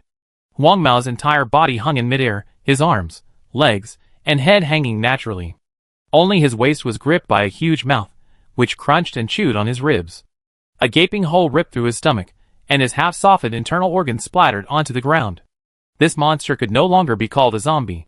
It had almost no human skin or hair, its red muscle and fat exposed, even its pulsating blood vessels. Its gaping mouth was filled with densely packed teeth, and its tongue stretched out, over a meter long. Its limbs had grown enormous, completely devoid of the shape of human fingers. Its thick, sharp claws resembled those of a dinosaur, capable of ripping a human apart with a single claw. The monster's only weakness was its lack of eyes. Where its eyeballs should have been were now 2 thick scabs of flesh. Across from it, a woman hiding in the shadows of a building, her mouth covered, was practically vomiting. She dared not utter a single sound. The rookie had disappeared somewhere, and the fat man and the yellow-haired man had died tragically, each one more gruesome than the last. All around was the sound of the rain, its indifferent patter against the deadly silence of the city. The mutated zombie silently munched on human flesh. It had no vision, making it extremely sensitive to sound, constantly listening for any movement. If a bird flew overhead, it would immediately stop. The woman was crying, but she bit her lip tightly, afraid to make a sound. It only twitched slightly, a muffled sob in her throat. She covered her eyes with her hands, repeatedly telling herself to stay calm, to stay quiet. There were already 2 adult male corpses outside, at least enough for the monster to feast on. She was safe, she must be safe. She didn't know how long she had been hypnotizing herself like this, but suddenly, she felt a remarkable silence around her. Even the sound of the monster chewing on the yellow-haired creature had faded. She looked up, and saw a pool of blood in the middle of the road. The yellow-haired creature's body, severed head and tail, lay miserably on the ground. And the monster had disappeared. The woman was stunned for a moment, then her pupils contracted sharply. She was clearly under the eaves, yet raindrops dripped softly onto her cheeks. Looking up, a long tongue dangled from her head, wiggling left and right. Mu Shan heard another brief burst of screaming. But this time it ended exceptionally quickly, and the world fell into a long silence again. She squatted until her legs were numb, but she didn't dare move. This shop was originally a bookstore, and the air was filled with the smell of rotting stale paper. Mu Shan's breathing was short and her body felt unwell, but she remained calm. Are the people outside dead, or are they hiding? The Lord God system wouldn't present players with a game in which they were certain to die. Zombie dungeons were dangerous, but they had safe houses. They had no chance of winning the zombie wave they encountered this morning, but they were not far from their hiding spot. If they kept running, they could survive. Mutated zombies are terrifying, but they actually started out as a group of 5, not alone. Pa! Pa! The sound of footsteps on the street outside, piercing the rain, was especially clear in the silence. Mu Shan's entire body tensed up, her fingers gripping the axe practically turning white with strain. She opened her dry eyes wide, straining to see the scene beyond the gray glass door. The rain pattered, creating a misty haze. A figure stumbled toward them from a distance. The person seemed to hesitate at the doorway, then stepped inside. It wasn't a monster. It was the young newcomer.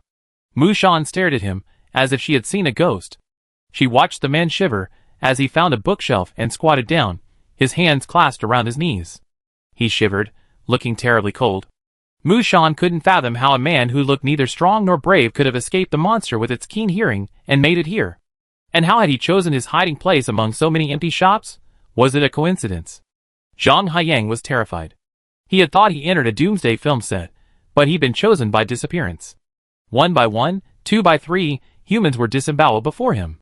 The image of the woman's horrified face, as she died before him, lingered in his mind for a long time. Was this the world a billion people who disappeared had to live in? Zhang Haiyang felt a wave of nausea rising in his throat, and he felt like he was going to vomit. It was so quiet that you could hear a pin drop. Zhang Haiyang clutched his head, trying to convince himself for the 100th time that this was all a lie, that he knew nothing. Until a pale zombie appeared out of nowhere. Huh? The zombie's eyes bulged upward, and its body was lifeless. It smelled human presence and slowly turned its head. The faces of the man and the corpse were almost touching. Zhang Haiyang stifled his screams in his throat, his whole body trembling violently, tears streaming down his face. Until he saw a few lines of text hanging in midair. A skinny zombie, summoned by the player collector, retains carnivorous instincts, but will not actively attack human forces. A must-have companion for players at home and on the go. Zhang Haiyang wiped his tears, then was shocked to find that the zombie had clearly seen him, yet it mechanically circled in the center of the room, not coming to bite his neck.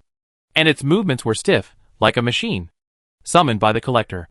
Zhang Haiyang was certain he didn't know the collector, and he had no idea what had happened. But he knew he had to remain silent now, or he would die. Chapter 8. Mushan didn't act without reason. She used up a character card from her card collection, essentially taking a gamble. First, a workplace rookie, a newcomer with a class right after entering the game, had managed to sneak into the bookstore without even a hint of concealment. He must have something special. Second, this wasn't a monster she could defeat alone. Third, the presence of zombies in the room would provide some camouflage, and the zombie set could mask some human presence. She had to increase her own survival rate. Fourth, she was betting that the mutated zombies possessed some ability to think, and would exclude the location of their companions. Even though her body couldn't move, her mind raced. But the longer it went on, the more anxious she felt. Her mind lost its composure.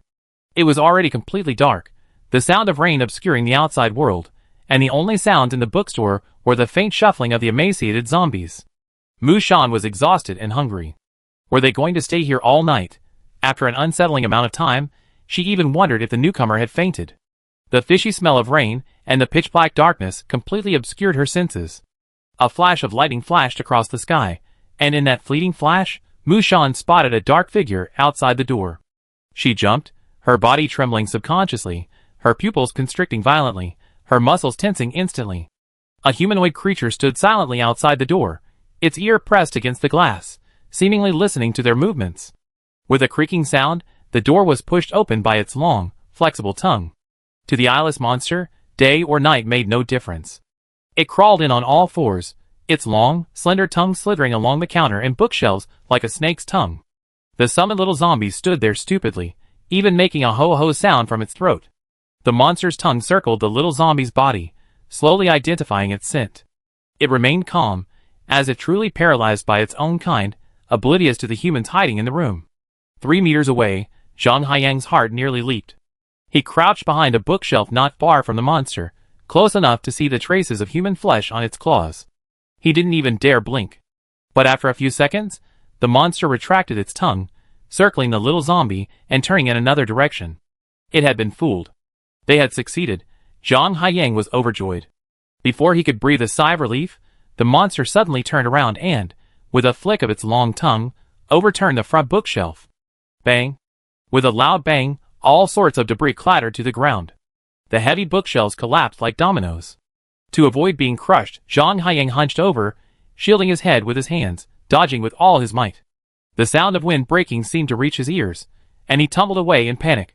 With a loud bang, a blood-red tongue pierced the wall beside him, creating a large hole. The tongue was only 10 centimeters away from his head. Zhang Haiyang was stunned. Ah! He frantically picked up a broken wooden stick from the ground and smashed it hard at the wriggling tongue. The monster roared furiously. Unable to roam freely in the cramped bookstore, it swung its massive claws, shredding pages, and would all over the floor. Seeing the bookstore about to be demolished, the skinny zombie that had been standing there stupidly suddenly changed its behavior, roaring and leaping onto the monster's back, clawing and biting its neck. That wasn't the end of it. Another, taller zombie suddenly appeared from nowhere and grabbed the monster's waist. The three zombies instantly became entangled. However, the strength of ordinary zombies was no match for the mutant zombies. The monster tore the skinny zombie's arm off, but it continued to tear at the mutant's flesh with its teeth. Zhang Haiyang, holding a wooden stick, watched the chaotic scene in amazement. Mu Shan's voice came from behind. What are you still standing there for? Use all your skills now. Zhang Haiyang waved his hands hurriedly. But I don't know. Player Zhang Haiyang, rookie, uses the skill. Rookie don't understand. Anything I don't understand cannot harm me. Reduces the attack power of any monster by 10% for 3 turns. Boss, I don't know. Ah. The monster seemed to be restrained by something invisible, its movements stagnating for a moment. Zhang Haiyang finally saw the system panel and exclaimed, I found it. Player Zhang Haiyang, rookie, uses the skill, rookie thick-skinned. As long as I'm thick-skinned enough, I can survive in the workplace. The player's physical and mental defense are increased by 20% for 5 turns. Boss, I learn. He roared, lifted the desk in front of the counter, and rushed towards the mutant zombie, forcing it towards the door with brute force. The other 2 zombies bit the monster's arms, one on the left and one on the right, and the 3 zombies and 1 zombie were fighting in a group. Mu Shan had been waiting for this moment. She rushed forward, using the pile of books as leverage to leap upward, and swung the fire axe with all her might. Draw your head. Zhang Haiyang's features were contorted from the exertion. He ducked his head at the words, feeling a sharp weapon pierce the wind, barely glancing at his scalp. The next moment, the axe blade severed the monster's tongue. The mutant zombie, in pain, lashed out with its claws like crazy, catching the 2 smaller zombies ripped apart, their already horrific deaths becoming even more gruesome. The blood-red tongue, still throbbing on the ground, was caught by Mu Shan's foot, then hacked into several pieces. Quick, work together to push it out, she shouted. Zhang Haiyang's face was the color of a pig's liver, his thin arms bulging with muscle, and the broken desk in his hands seemed to be crumbling. Mu Shan lashed at the mutant zombie's body with a series of bang-bang-bang blows. Under the full force of the 2 zombies, the tongue-destroying monster finally retreated a step, half of its body outside the bookstore. What do we do now? The door's broken, it won't close. Zhang Haiyang shouted in despair. Beside him, Mu Shan pulled out a leather card collection. Environmental card. A bus full of zombies, consumable, a bus during the morning rush hour on a weekday. Approved to carry 49 zombies, actual passengers 89. Overweight warning. The moment she used the card, Mu Shan grabbed Zhang Haiyang and leaped into the room. Boom! A loud noise, as if the world were collapsing, rang out. A bus weighing at least 5 tons plummeted from the sky, crushing the mutant zombies outside and collapsing half of the bookstore's door. Dust and debris lashed out like a tsunami, embers dancing in the air, and 2 pale headlights shone blindingly in the darkness. After about half a minute, amid the ho-ho and ah cries of 89 zombies, Mu Shan finally pushed aside the debris weighing on her head and shakily stood up. Injured, life -1. The rookie beside him wasn't much better off. Both were covered in dust and dirt, their strength reduced to the limit. Carrying a fire axe, Mu Shan limped through the mess and stood in front of the bookstore's entrance, which was completely blocked by the bus. There was no entrance anymore. The glass door and the wall had vanished. The oversized bus had practically landed flat against the wall, not exceeding a 2-centimeter margin of error. Amid the construction debris, she found the crushed mutant zombie beneath a tire. The monster wasn't dead yet. As if sensing her presence, it tried to wriggle its body to free itself, but from the shoulders down, it was pinned firmly against the bus. Mu Shan straightened up, breathing a sigh of relief. Zhang Haiyang, hunched over beside her, whispered, "Is it dead?" Mu Shan didn't answer. She looked up at the sky. The dark clouds were gradually dispersing, and the rain was easing. She held out her hand. "Can I borrow a light?" Zhang Haiyang was stunned for a moment, searching through every pocket in his clothes before carefully handing her a half-pack of wrinkled cigarettes and a plastic lighter.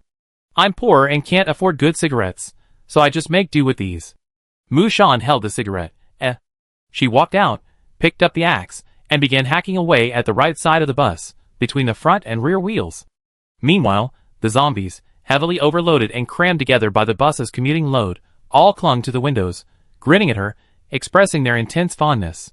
Zhang Haiyang didn't even dare approach. After the car wall was smashed open and fuel gushed out, Mu Shan picked up her axe and left. "Let's go!" After they had walked a distance, she lit her lighter and threw it. Boom! With a roar, a fierce flame quickly ignited. Amidst the eerie cries and twisted figures of the corpses, they lit a funeral pyre, sending them to their second demise. The two squatted by the roadside and waited. About 10 minutes later, Mu Shan finally received a system notification. Zombie killed, goal plus 91 at this point. A total of 91 summoned zombies had been successfully retired, their last bit of value squeezed out. At the same time, the bloody 3-second countdown above their heads unlocked, returning to normal time. Mu Shan breathed a sigh of relief, then realized that her body was so exhausted that she could barely control it. Even holding the axe required an inhuman amount of willpower. When the bus suddenly appeared, the crushed construction debris had bruised her arm. Now, every movement was painful and limp. Bang!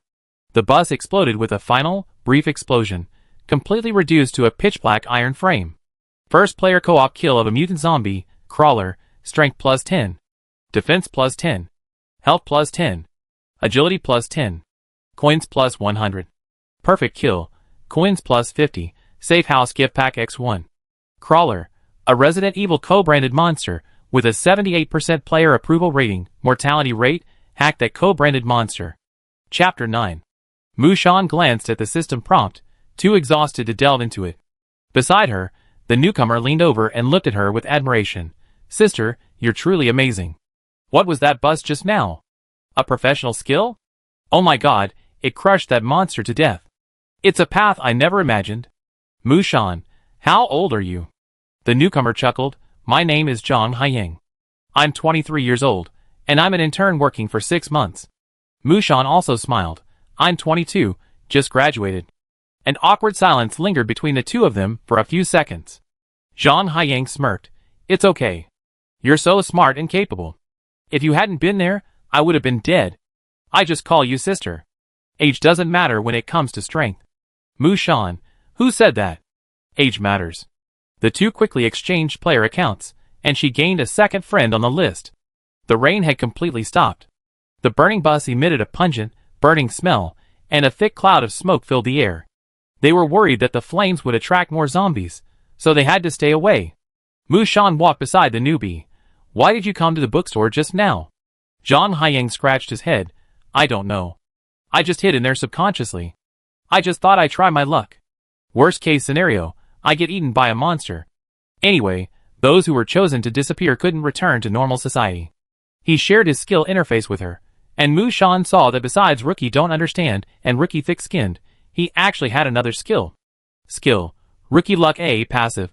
Possessing extraordinary luck and intuition, the player has a 50% chance of choosing the correct answer or the optimal solution when making choices. Don't talk logic with rookies. A newbie in the workplace, who was given 3 powerful skills for free right from the start. Mu Shan tried to stop herself from rolling her eyes. Comparison is the thief of anger. Although the rain had stopped, the abandoned city was cold and damp at night, the temperature seemingly dropping to 0 degrees. Zhang Haiyang hunched his shoulders and subconsciously moved closer to her. "Sister, what are we doing now?" "Picking things up." Mu Shan walked step by step towards the original intersection, finding the bodies of the 2 male and 1 female players one by one. First ripped open by monsters, then washed away by the torrential rain, their remains lay utterly desolate, some parts mingled together, making it impossible to tell whose body parts belonged to whom. Zhang Haiyang covered his mouth and spat out yellow water. "I can't stand it. Ugh, take it all." Any other surviving veteran player present wouldn't have been able to say that. Mu Shan, a girl, was actually quite frightened, but corpses wouldn't jump up and bite. Compared to monsters, they were quite harmless. It was only the second day of the dungeon, and the dangers she encountered were already reaching a new low. She wouldn't survive if she continued to be timid and cowardly. Mu Shan prepared herself mentally. She donned 2 masks and, with trembling hands, approached the pile of corpses. The system prompted that upon death, all items in a player's virtual backpack would be dropped. None of the 3 players had unlocked the skills related to storage, so the items dropped from their backpacks were few and scattered on the ground next to the bodies. Wang Mao had been carrying a physical backpack, which Mu Shan also found near the car. The timing and location were not right, so she didn't check carefully and simply put everything into her backpack. Mu Shan tossed a crowbar to Zhang Haiying. Here, you need this. The latter took it and weighed it. Here's the holy sword of physics. I'd be using it to fight zombies from now on. The death countdown above them was already around 8 minutes and steadily decreasing, indicating that a large number of zombies, attracted by the night lights, were approaching. Mu Shan found a bicycle on the side of the road and violently smashed the lock. I'm going back to the safe house. The apocalyptic city is even more dangerous at night. You should find shelter too. Okay, thank you, sister. Although both were newbies, they had been exposed to hundreds of assumptions about humanity's disappearance for a year and quickly accepted the situation. Before the zombies gathered around, Mu Shan pedaled as quietly as possible towards the park. The city, devoid of light, was filled with an oppressive atmosphere of terror. The streets were devoid of car lights or streetlights. Only the pedestrians shuffling along in the darkness. Mu Shan keenly sensed that the zombies seemed to be more active at night. She tried her best to avoid the zombies along the way, only to chop them down with an axe when she couldn't avoid them. After narrowly returning to the park, Mu Shan entered the safe house, shed her wet coat, kicked off her shoes, and slumped down in a chair. She didn't want to move at all. She was filthy, her hair full of construction debris, like she'd been fished out of a cement pond. Mu Shan let out a 30-second sigh of relief, then groaned, dragging her limp body to her feet. She plugged in the kettle and heated water for a wash. As she waited for the water to boil, she saw a white gift box on the small wooden table. It must be the Safe House gift package the system had mentioned. Safe House gift pack. Please choose one of the following 3 upgrades. 1. Add a kitchen area with gas. 2. Add an air conditioning system, both hot and cold. 3. Add a ground floor sunroom. For MX4M, Mu Shan's mouth watered. The system offered everything she wanted most. It was hard to choose. After much hesitation, she chose the kitchen. She could tolerate not having a sunroom and air conditioning, but without a kitchen, she couldn't prepare food. Player receives Simple Kitchen Area X1, upgradable. Do you want to spend 1 gold coin for 1 cubic meter of household gas? After Mu Shan clicked confirm, a sudden ping-pong sound of hammers could be heard in the corner opposite the entrance stairs. After a few seconds of darkness, something new appeared in the corner. It was a simple single-burner gas stove, with pipes running deep into the wall. Above the stove was a kitchen cabinet, made of wood, empty. The stove was nestled in a stone cabinet, topped with old-fashioned white tiles from the 1980s and 1990s. There was no sink or range hood. Although it looked quite Spartan, Mu Shan was delighted. This kitchen area was even better than she imagined. At least there were cabinets. She finally had storage. Mu Shan first moved the rice she found, along with the dishes and cutlery, into the cabinet. She unpacked the grains and neatly stacked the bags in the wall cabinet. The very act of stockpiling food brought a sense of peace and happiness. She took out a small pan, spread a layer of washed rice in it, added water, and began to boil. While waiting for the rice to cook, Mu Shan took her first bath since entering the dungeon in a plastic basin filled with hot water. After undressing, she discovered her body was indeed covered in bruises, with long, thin scratches on both arms, though she couldn't tell where they'd been bumped. Coming out to blow-dry her hair, Mu Shan discovered the rice was already cooked. The aroma of rice wafted from the small pot, and because it was cooked in a frying pan, a layer of crispy rice crust had formed at the bottom. Even with no side dishes, just plain rice, she felt a long-lost sense of happiness. After clearing the dishes, she was so exhausted she couldn't open her eyes. Not knowing what time it was, and without a phone to check, Mu Shan buried half her face in the warm quilt. Cannon Fodder Player 537099. ID, Mu Shan. Age, 22. Occupation, Collector. Click to view details. Skills, Collecting Addiction 1, Collecting Addiction 2, Garbage Sorting. Click to view details. Status, Sick, Tired. Health, 30. Defense, 15. Strength, 17. Spirit, 36. Agility, 17. Gold, 241. Instances, 1. Dead Rising, Main Quest, Day 3 of Survival. It was still raining outside this morning, and the temperature was a bit chilly. Mu Shan checked the iron door, and found no leaks. But the mud-plastered walls in the basement were clearly starting to get damp. She was considering whether she could renovate the safe house. Although she had an umbrella, Mu Shan didn't plan to go out and collect supplies today. She needed to quickly sort out yesterday's loot. The pile of mixed-sex clothing she collected from the dry cleaners was lying on her bed for the time being. She carefully sorted out the ones she could wear and tossed the rest back into her backpack. There were a lot of good things in the virtual backpacks of the 3 dead players. Mushan got a kitchen knife, an emergency medical kit, 2 rolls of rope, a pair of rain boots, 2 rolls of tape, and a mechanical men's watch. She put the watch on her wrist. She used string and tape to secure 2 old clothes to the wall next to the bed to prevent moisture from getting on the bed. There were also a lot of scattered liquor and cigarettes. She picked up a bottle of the strongest alcohol and hid it under the bed. The emergency medical kit didn't contain much: a box of monrelinite powder, a bottle of Wishyangxingqi, a box of amoxicillin, a roll of gauze, a bottle of iodine, a few band-aids, and a pack of medical cotton swabs.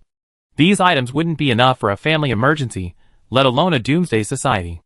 But Mushan still carefully arranged the kit on the cardboard box at the head of the bed. The yellow-haired boy's backpack was filled with high-calorie foods like cookies, chocolate, and potato chips, which surprised Mushan. She put away the snacks and emptied her backpack, planning to use it as a covert aid when she went out. Looking around, the small safe house was getting fuller and fuller. Now that her supplies were gradually increasing, her lack of storage space became apparent. If it continued to rain, the basement would inevitably become damp, and moisture-sensitive foods like rice, grains, and biscuits would quickly spoil and become difficult to store. Mushan opened the system mall. Double-door refrigerator X1, gold X100. 4-layer solid wood cabinet X1, gold X50. Full-length wardrobe X1, gold X45. Since they weren't edible and weren't considered essentials, the furniture wasn't expensive. Although she now held over 200 gold coins, they were earned through risky battles against mutated zombies, and every penny needed to be spent wisely. Mushan stood in the middle of the room, deliberating for a long time before ultimately purchasing 3-bunk iron bed for dormitory use X1. This was even more outrageous than the bunk beds in a university dorm. It was actually a triple-decker bunk bed, its width and narrowness similar to a hard sleeper on a train. It was practically impossible to sit upright in it. But it was cheap, and the 3-tiered iron frame was sturdy. A replacement only cost 20 gold coins. After Mushan clicked to purchase it, the iron bed icon on the system interface flickered, indicating it could be moved. She tapped the icon, as if playing a decorating game, and easily moved the iron bed wherever she needed it. Mushan needed to maximize the space in her small room, so she removed the bottom tier of the 3-tiered bed and placed the iron frame directly over the existing, broken wooden bed. Hard wooden bed, updated to 3-tiered hard wooden bed. She surrounded the bottom tier with white sheets to keep out dust, allowing it to double as a wardrobe. Since the bed board was close to the ground, it also kept out moisture. The middle tier was used for sleeping. Although it was a bit cramped, it felt quite safe to sleep among her own supplies. The upper shelf is too high, so I use it to store items I don't use often. The iron shelf is stable, so there's no worry of it collapsing. There's even a ladder for climbing up and down, which is quite convenient. She piled her suitcase full of toiletries and a large amount of laundry detergent on the top iron bed. 2 corners were suddenly freed up in the room, and it instantly looked much tidier. Mushan looked at her masterpiece and nodded with satisfaction, a sense of contentment rising to her face. She also bought a 6-hole socket from Lanyo. It wasn't essential for survival, but it was reasonably priced in the mall, costing 2 gold coins. While diligently packing her things, Mushan suddenly felt something under her feet. She lifted her foot and saw a white work badge with a lanyard. Chapter 10. This ID card looks like something from one of the natives in the dungeon. Perhaps it was accidentally brought into Huang Mao's backpack while looting supplies. Mushan casually picked it up, only to be surprised when a virtual system dialog box suddenly appeared. Cannon Fodder Player 537099, you have triggered the Dead Rising side quest. Mission 1.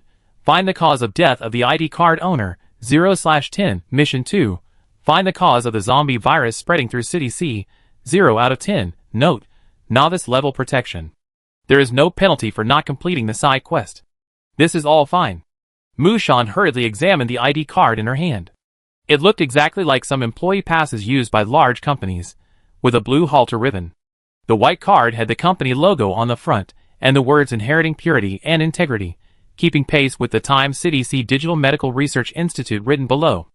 On the back was a short-length photo of a middle-aged man, with the title column listed as Director Sunliz Ho. As for which department this NPC named Sunliz Ho was the director of, and why he died, Mushan would have to figure it out herself. Zombie movies usually depict a research institute's virus being improperly stored, leading to a city disaster. Would this instance be the same? Not even knowing where the research institute was, Mushan could only put her ID card away. She had no plans to take on side quests for the time being. The room was almost clean, and Mushan soaked her dirty clothes in the basin. She hadn't forgotten her daily card draw. She first prayed to the main deity for a while, before slowly flipping through the leather notebook. Unfortunately, her luck wasn't good today. She didn't get any powerful environment cards, and the 3 cards she did get were quite mediocre. Item card: a baseball wrapped in wire. Character card: a dwarf zombie, a strong zombie paw trash god. Mushan cursed inwardly, then materialized the baseball bat and swung it vigorously. It felt less powerful than the fire axe, so she decided to trade it in. After killing the mutant zombie yesterday, the system rewarded her with a +10 on various metrics. Today, Mushan clearly felt a qualitative leap in her strength, endurance, and speed. She used to need both hands to lift the axe, but now she could swing it with one.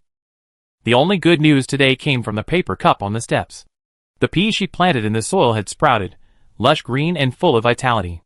The bad news is, wouldn't eating this be poisonous? Mushan squatted in front of the steps and reached out to poke at the pea sprout. It had only 2 leaves, but a round head had suddenly emerged from the center of the leaf. There was even a small hole in the head. When she poked it, a puff, puff, puff sound came from the hole, and the 2 leaves began to twitch like they were dancing. Mushan, what an ugly thing. The worst-case scenario was that even plants would mutate in the apocalyptic wasteland. In that instant, she began to formulate dozens of countermeasures for plant mutations. The next second, a system prompt appeared before her. Pea shooter, weapon, quality, excellent. Instructions: must be watered and recharged daily. Use: plant it in the soil for automatic attack, or pull it out of the soil for manual attack. Note: it shoots a pea every 1.5 seconds. The momentary confusion turned to ecstasy the next. Pea shooter. Everyone knows it, the most iconic basic attacking plant in the game Plants vs. Zombies. There are so many co-branded versions with the main god. Mushan pulled the pea shooter out of the soil, and it instantly transformed into a green pistol in her hand. 2 green vines stretched out and wrapped around her wrist, resembling a unique bracelet. The words water content, 100 out of 100 appeared in the upper right corner of the pistol. In an era when people generally relied on iron bars and kitchen knives to fight zombies, the emergence of firearms was a game changer. Mushan had originally planned to stay indoors to rest today, but now she had changed her mind. The rain had been falling for a long time and then stopped. But the sky remained gloomy, and a lot of water had accumulated in the low-lying areas. Mushan was worried about the iron gate leaking. She didn't want to live in a pond. Thankfully, the small slope where the safe house was located was higher, eliminating the risk of water accumulation. There were 2 zombie gathering spots in the forest park, both of which she had explored on her first day. One was a group of student zombies, gathered near the basketball court. The other was a group of elderly zombies, located in the gym area. Mushan wore an electric bike helmet and a mask, a warm padded jacket, and Doc Martens boots. She had an axe and a fruit knife strapped to her waist. Aside from a pair of coral fleece trousers that stood out, she looked every bit the epitome of a doomsday survivalist. Mushan hid behind a tree, observing the distribution of zombies in the basketball court from afar. There hadn't been much change from 3 days ago, just a bit more dispersed. There were about 10 inside the caged basketball court, and another 5 or 6 outside. These student zombies were all soaked by the rain. After months of exposure to wind and sun, they were dirty and smelly, with rotting internal organs scattered on the ground. The scene would terrify a modern person to death. But Mushan's eyes were calm and resolute. Compared to the panic she felt the first time she killed her first zombie on her first day in the game, dealing with ordinary zombies was no longer a problem for her. The caged basketball court had a single door, facing north. Zombies, dressed in basketball uniforms whose colors had faded, wandered aimlessly around the court. Suddenly a bang. The silence was broken by a bang. As if hearing the sound of athletes firing a starting gun, the zombies, instantly ignited, rushed towards the source of the sound. Mushan stood on the south side, watching them scream and claw at the basketball court fence, never considering exiting through the north door. Ordinary zombies lacked intelligence. Mushan first used her axe to dispatch 2 that approached from the edge, then pulled out her pea shooter. Raise your gun, aim, and shoot. She had never played a shooting game before, so her accuracy was poor at first, with every pea shooter hitting either a leg or a body. But after a few dozen rounds, her accuracy improved. One shot, one kid. Gold plus 15 after clearing all the zombies near the basketball court. Mushan earned her second achievement. Player achievement unlocked. Hot Weapon Revolution, kill 10 or more zombies with a single weapon gun. Defense plus 1. Health plus 1. Marks the transition from melee to ranged combat. She glanced at the pea shooter. Water rating, 56/100. There was a public restroom near the basketball court. No zombies were wandering inside, but the stalls were filled with filthy, horrific, and bloody remains. Mushan didn't stop there. Luckily, she found a vending machine on the side of the restroom, surprisingly still intact. She tried to put the machine into her backpack, but was told it was too large to fit. Helpless, Mushan resorted to using a fire axe to break it open. After a flurry of violent smashing, she found 65 bottles of milk tea, Coke, Sprite, mineral water, juice, tea, energy drinks, and more. All of them stacked up to form a drink, taking up 2 inventory slots. Mushan couldn't help but feel happy. She already had more water than she needed, so she didn't need so much. Perhaps she could trade with other players for something. Chapter 11. After beating the zombie horde on the basketball court, Mushan detoured to the fitness equipment area. This time, because they were separated by a stream and the zombies couldn't swim, she didn't even seek cover. Watching the elderly, skeleton-like zombies plunge into the water, bobbing among the waves and waterweed, Mushan coldly raised her gun and fired. After a few minutes of chaotic fighting, many bodies were stranded on the embankment beside the stream, and she had collected another 15 gold coins. The zombie horde in the park should be completely cleared now. Mushan felt at ease, no longer fearing what would linger outside her door in the middle of the night. As she returned with her supplies, she passed another player's safe house. Lu Zhihua's safe house. The other person was not dead, and the sunroom was still standing, but its condition was clearly different from 3 days ago. Mushan keenly noticed that Lu Zhihua's small sunroom was no longer as neat as before, with a lot of debris piled up at the door. Dirty, torn school bags, open cardboard boxes, leftover packaging, and rotting food remnants. The wind blew, and the plastic bags floated onto the roof. Mushan couldn't help but wonder if this player had encountered some kind of crisis and was in dire straits. Normally, people have minimal expectations for their living environment. It's instinctual. Just like a dog won't defecate in its own kennel. When someone stops cleaning up their neighborhood, it often indicates that their mental or material situation has reached a critical point. She glanced again at the garbage strewn around the sunroom. It had been there for at least 2 days. After some thought, Mushan decided not to approach rashly. On the way back, she found another zombie wandering along the forest path and decisively killed it with a single axe blow. Player independently explores the safe house surroundings. Achieved. No threats within 500 meters. Basic respiratory system upgraded to filtering respiratory system delighted. Mushan quickened her pace and ran back to the basement. Sure enough, the air inside was much fresher. The original respiratory system was a rectangular ventilation shaft in the corner of the ceiling. After the upgrade, a wire mesh was added to the interior, and a filter could be vaguely seen, much like an air conditioner filter. With the filter, the earthy smell that had always lingered in the air dissipated considerably. Mushan felt her nose had finally been saved. She happily replanted the pea shooter in the soil, watered it carefully, and waited for it to rehydrate automatically. She would have to find a decent flower pot when she had time. She hadn't sorted the drinks she had gotten from the vending machine yet. Mushan patiently sorted out the juices, milk teas, and teas, which she planned to keep for herself. Although small, it still contains trace elements and nutrients that can replenish the body's losses. The family's mineral water supply is now severely saturated, and there are about 25 bottles of carbonated drinks and bottled water left, which she plans to trade for essential supplies.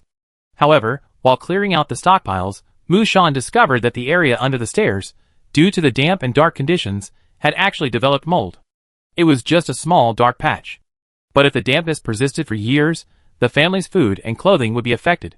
Without a choice, Mushan decisively spent 50 gold coins to upgrade the safe house's walls in the system store. Yellow mud walls upgraded to waterproof paint walls. The paint was a light blue, without any patterns, and compared to the original yellow mud walls, it instantly made the room look brighter and cleaner.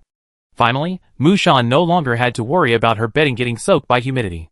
She had heard about some foreign doomsday bunkers, previously watched online, where the owners would construct the entire structure with steel plates and bury it completely underground. Even a cannonball might not be able to blast through such iron bunkers. They were designed to withstand a World War-like doomsday situation. Curiosity got to Mushan, who searched the system store and found a similar model. All-steel integrated bunker, 3 bedrooms and 2 living rooms, for 50,000 gold coins that was out of her reach. Thinking of this, Mushan began to consider the safe house's self-defense capabilities. The iron entrance door was unlocked, but players other than her were not allowed to enter unless they forcibly broke it down. A door of this strength and thickness would take a while to break with an axe. Its 100 points of durability would last a long time. After some thought, Mushan spent another 27 gold coins in the store to redeem a visual peephole. She checked her balance and saw she still had 171 gold coins, which was still quite comfortable. Player obtains high-quality peephole X1. The system-provided accessory was similar to the peepholes found on ordinary doors. A small, circular hole that could clearly see within 2 meters of the door, with a magnifying effect. Mushan even climbed outside to take a look, and found the peephole was undetectable from the outside. It was a one-way visibility device. This would eliminate the problem of being unable to sense the outside world while inside. Mushan stood in the middle, hands on her hips, watching her home improve. A sense of satisfaction welled up within her. The watch showed it was a little after 10 a.m.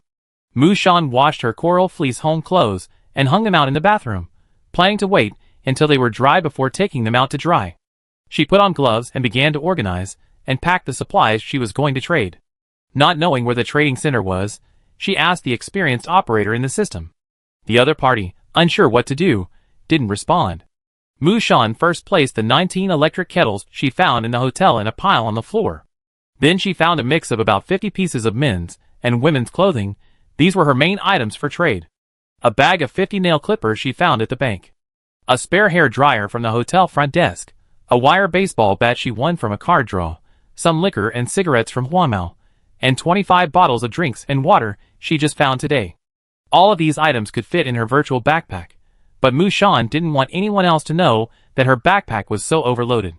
So she emptied her cardboard box and large backpack, stuffed some of her belongings inside, and prepared to leave them in the car as a disguise. After a quick snack of 2 cookies to fill her stomach, Mushan began to carefully pack her equipment. Besides the obligatory pea shooter and axe, she also carried a kitchen knife tucked into her waistband, barely noticeable beneath her loose-fitting jacket. Bandages, iodine, and band-aids were essential, along with a lighter and umbrella for emergencies. In case she ran out of food, she also brought a bag of biscuits and a bottle of drink. By the time she finished packing, around 10:30, she received a reply from the old driver. Feng Wei, old driver, the citizen service center lobby is on the southern outskirts of the city. The main roads around it have been cleared by players, so there aren't many zombies. Feng Wei, old driver, map clicked to view details. Mushan expressed her gratitude. After carefully examining the map, she realized the distance was at least 6 kilometers, a distance her car's gas should be able to handle. She circled back to where she parked her car last time. In just 3 days, the hood and roof of her car had become covered in leaves and debris. Mushan cleaned them up briefly, then stowed the 2 large cardboard boxes and backpack in the back seat. The route to the trading hall was indeed, just as the experienced driver had predicted, peaceful. Gray corpses lay piled on both sides of the road, as if they'd been deliberately shoveled together and then set on fire. As she passed a road sign, she saw the words player meeting point, right arrow painted over it in red paint. The presence of a fellow human being held a special allure in this monster-filled dungeon. Exiting an underground passage, Mushan could see the imposing citizen service center building from a distance. In the parking lot outside, a number of grimy vehicles were parked crookedly. Like her own, they were covered in the remains of zombie flesh and blood. She spotted the experienced driver. Feng Wei was crouching in front of an SUV, fiddling with the tires. Several people gathered around him, but Mushan didn't go near. She found an empty spot and parked her car. She noticed at least 4 or 5 other cars around her had been modified. Bull bumpers, wire mesh, storage racks, and some even had the back seats completely removed. She wouldn't be surprised to see a tank here. A crowd of people were milling around outside the trading hall. A tall, burly man shouted, "Looking for a bodyguard? I need 3 meals a day.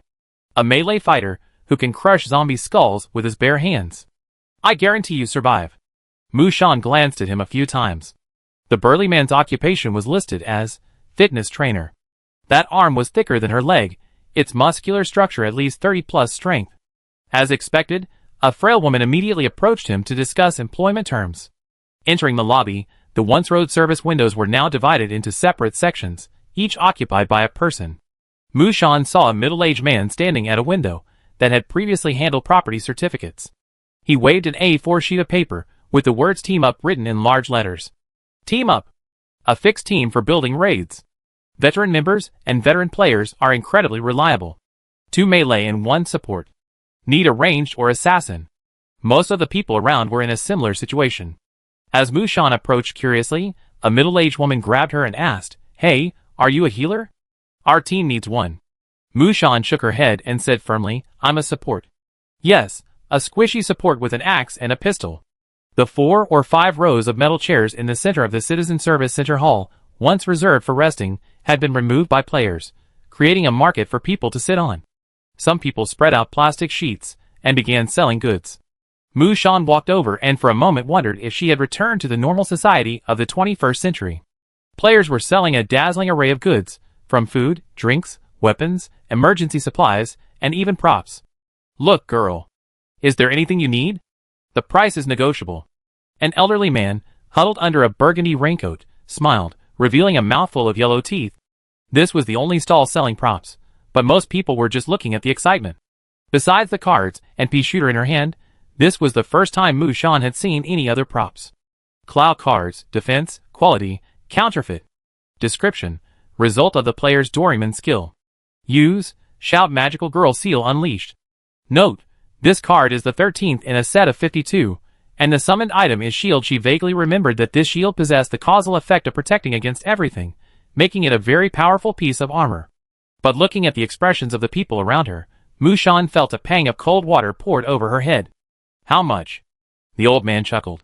"If you like it, you can buy it with gold coins or trade it for something else." A man dressed as a worker nearby snorted. "Forget it. He's asking 500 gold for a card like that. Who can afford it?" Mushan's newly formed idea was immediately silenced. Her entire net worth was only 171 gold, and she had to save it for emergencies. The old man glared at the worker. "No one will think you're dumb if you don't speak. If you don't have enough gold, you can exchange it for medicine, food, or items of equal value." Mushan didn't think she had enough supplies to exchange for 500 gold. Chapter 12. The old man had other items on his stall, but Mushan knew she couldn't afford them, so she didn't linger. After assessing the market, Mushan found an empty spot and set up her own stall. The hard currency players now held was food and medicine, with fresh food, vegetables, fruit, and meat being the most expensive, and precisely what she needed most. She set out 4 electric kettles, a hair dryer, some liquor and cigarettes, a wire baseball bat, and a miscellaneous pile of winter clothing for men and women. She sat on 2 bottles of mineral water, with a pile of carbonated drinks at her feet. Mushan took an A4 sheet from the service window, wrote exchange for any food and essential medicine, and taped it to the front of her stall. Soon, someone came to inquire about the price. A middle-aged woman picked through the pile of clothes, finally choosing 2 cotton-padded jackets and a woolen coat. "How about 5 sausages and a can of corn in exchange?" "Sure," Mushan said graciously. "I give you a pair of nail clippers. Come back if you need them." The woman happily left. A high school-age boy behind her picked out a baseball bat, swung it around, and readily traded it for 2 bottles of autumn pear paste. Autumn pear paste can be diluted with boiling water, and is good for the throat in the dry season. Mushan's wares weren't hard currency, so she accepted everything. Even a bag of dried fish would be exchanged for an electric kettle. Liquor and cigarettes were surprisingly popular. An older man bought both, and he gave her a box of cold medicine, a box of cephalosporin, and a box of ibuprofen, all household staples.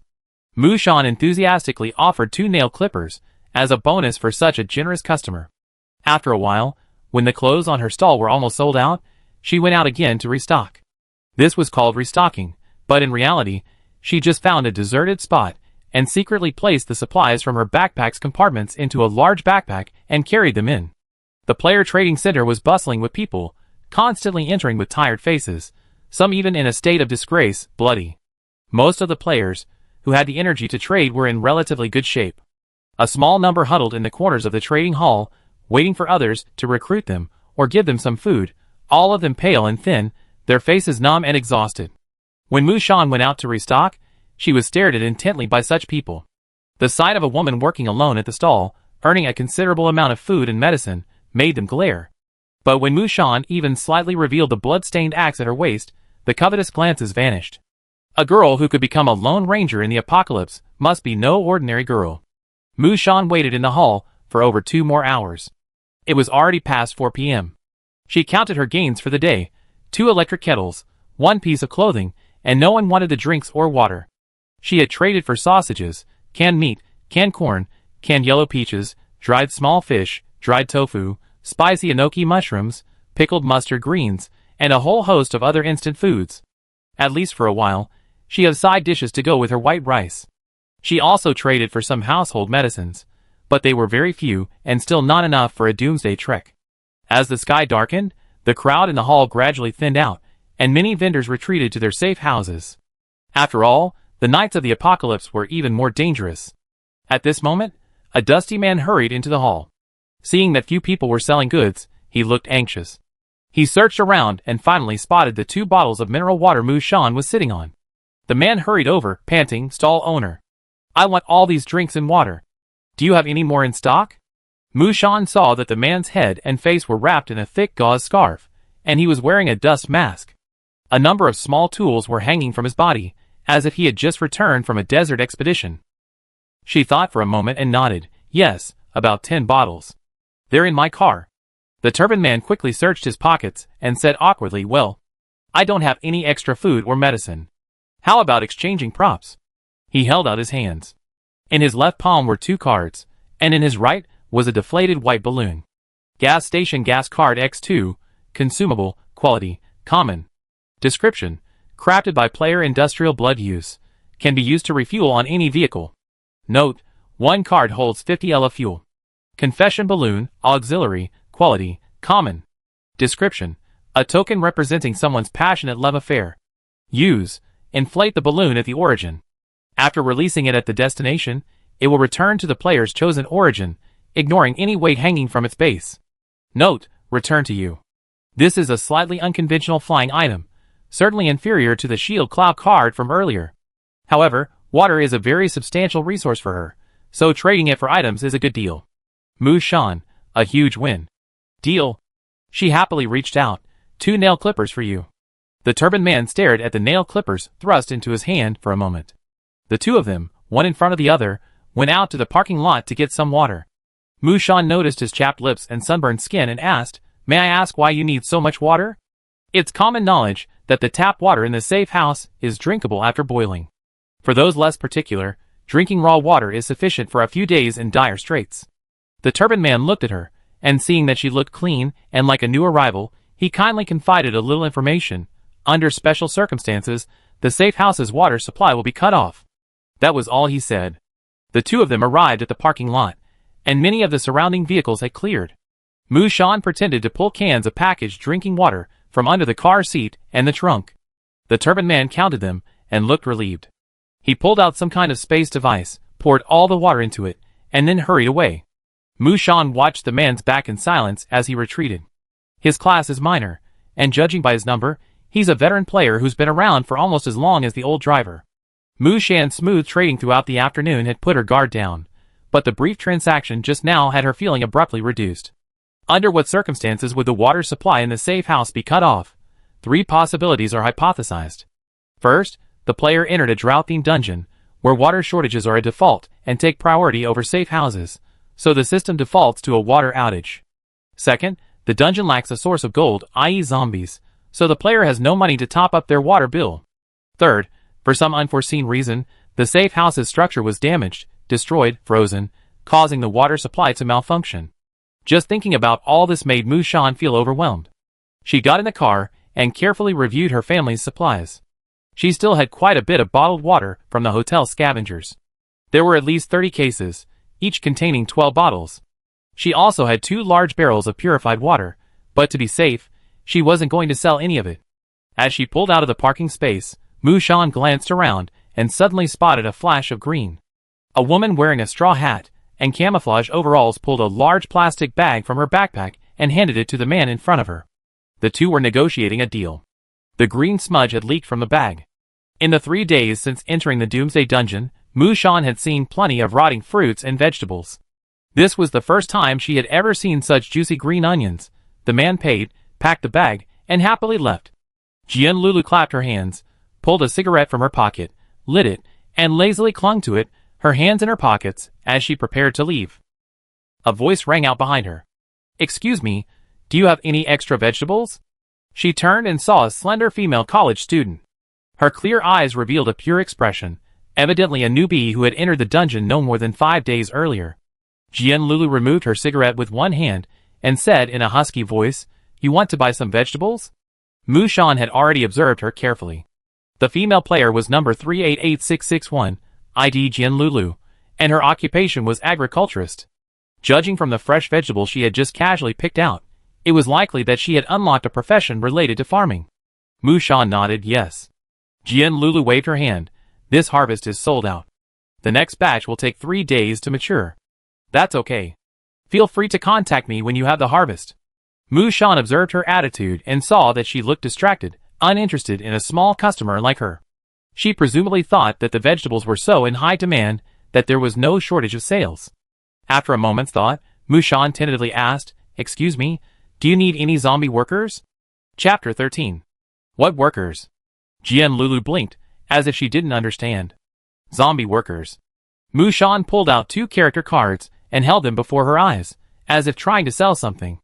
My skill derivatives. Hard-working, mute zombie workers. They bite wherever you point them, can help you with farm work, and when you're not needed, you can kill them for 1 gold coin. 0 brains per 100 kilometers. True black-hearted foreman. Jian Lulu piqued her interest and took the cards to examine them carefully. The small card depicted an ugly, green-skinned zombie, a strong one, and a dwarf zombie. When she saw the system description that read, "They retain their carnivorous instincts, but won't actively attack human forces," she made a decisive decision. "I want this one." She kept the one that said a strong zombie.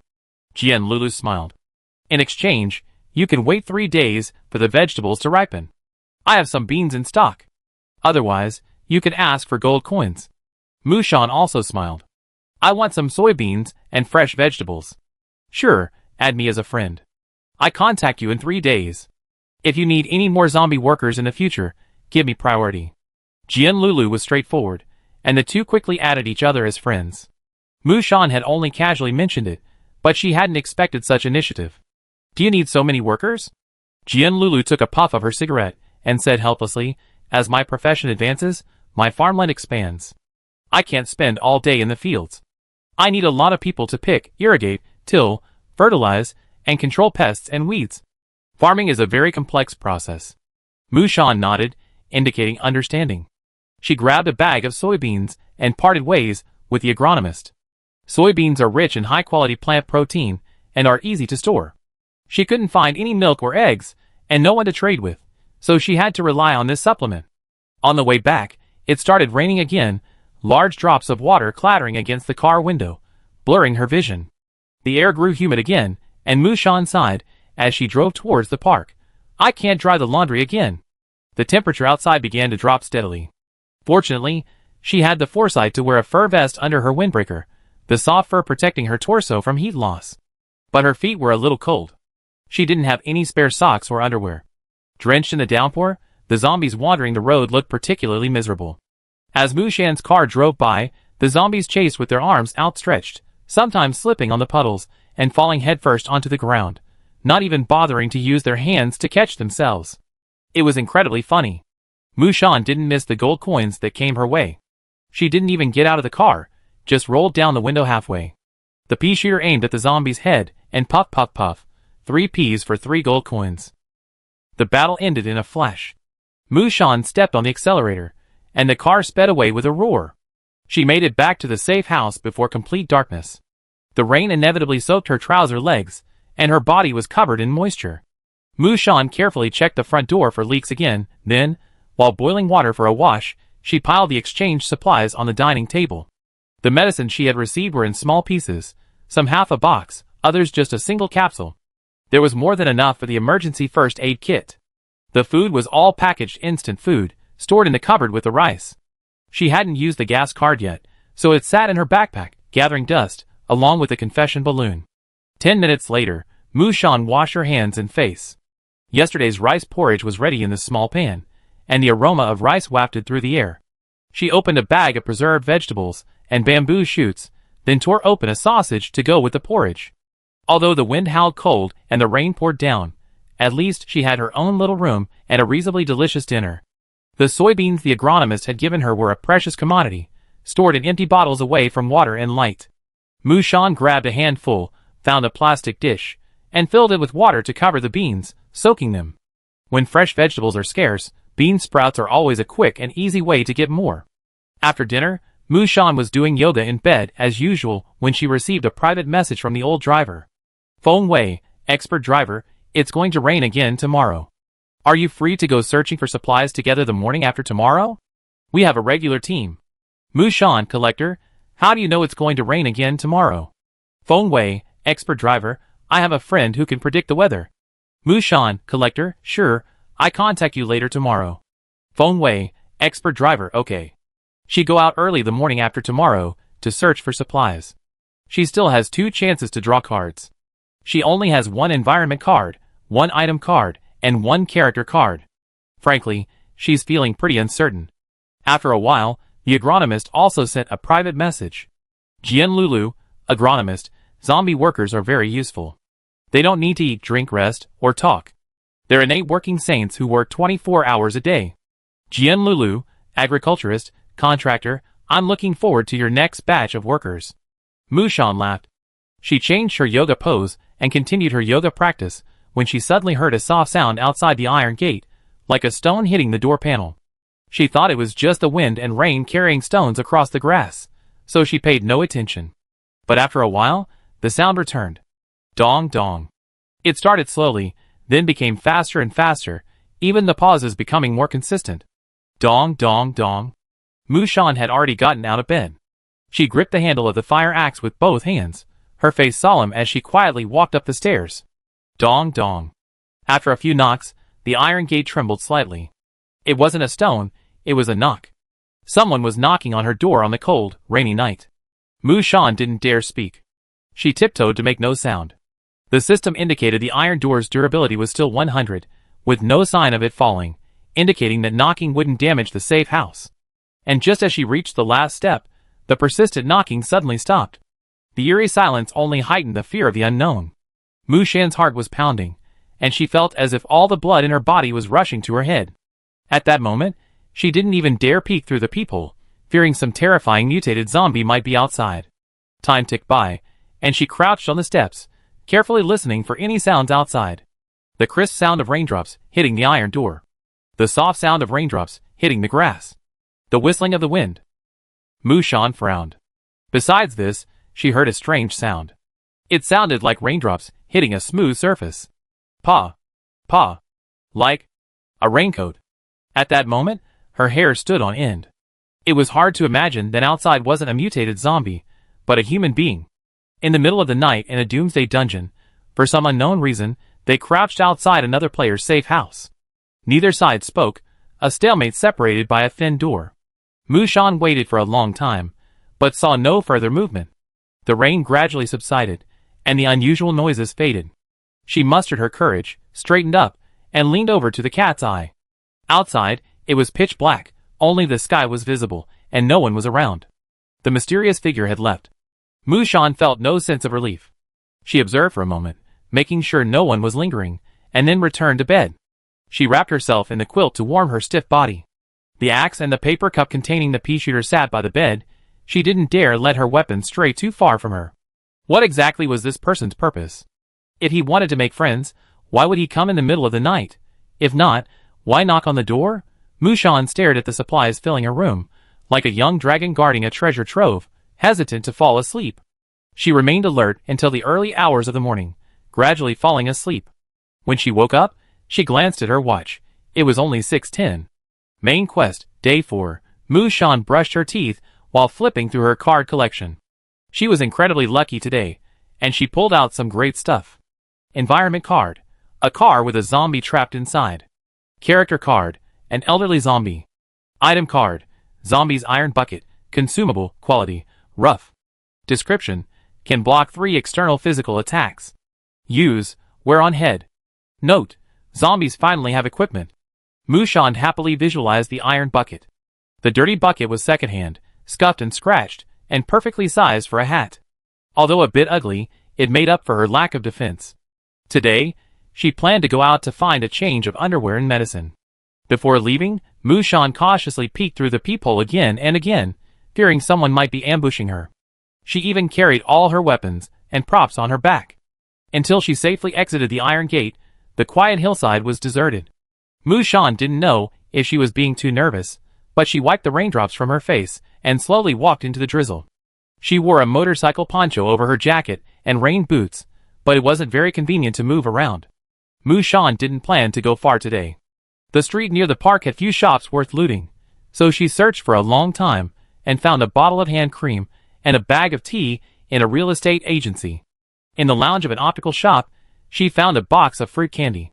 More surprising was the vandalized pharmacy, clearly plundered by players. The shop was in disarray, with crushed medicine boxes strewn across the floor. She found a package of medical cotton swabs in the cabinet under the cash register, having survived the disaster. A few empty ginseng boxes were scattered in the display case.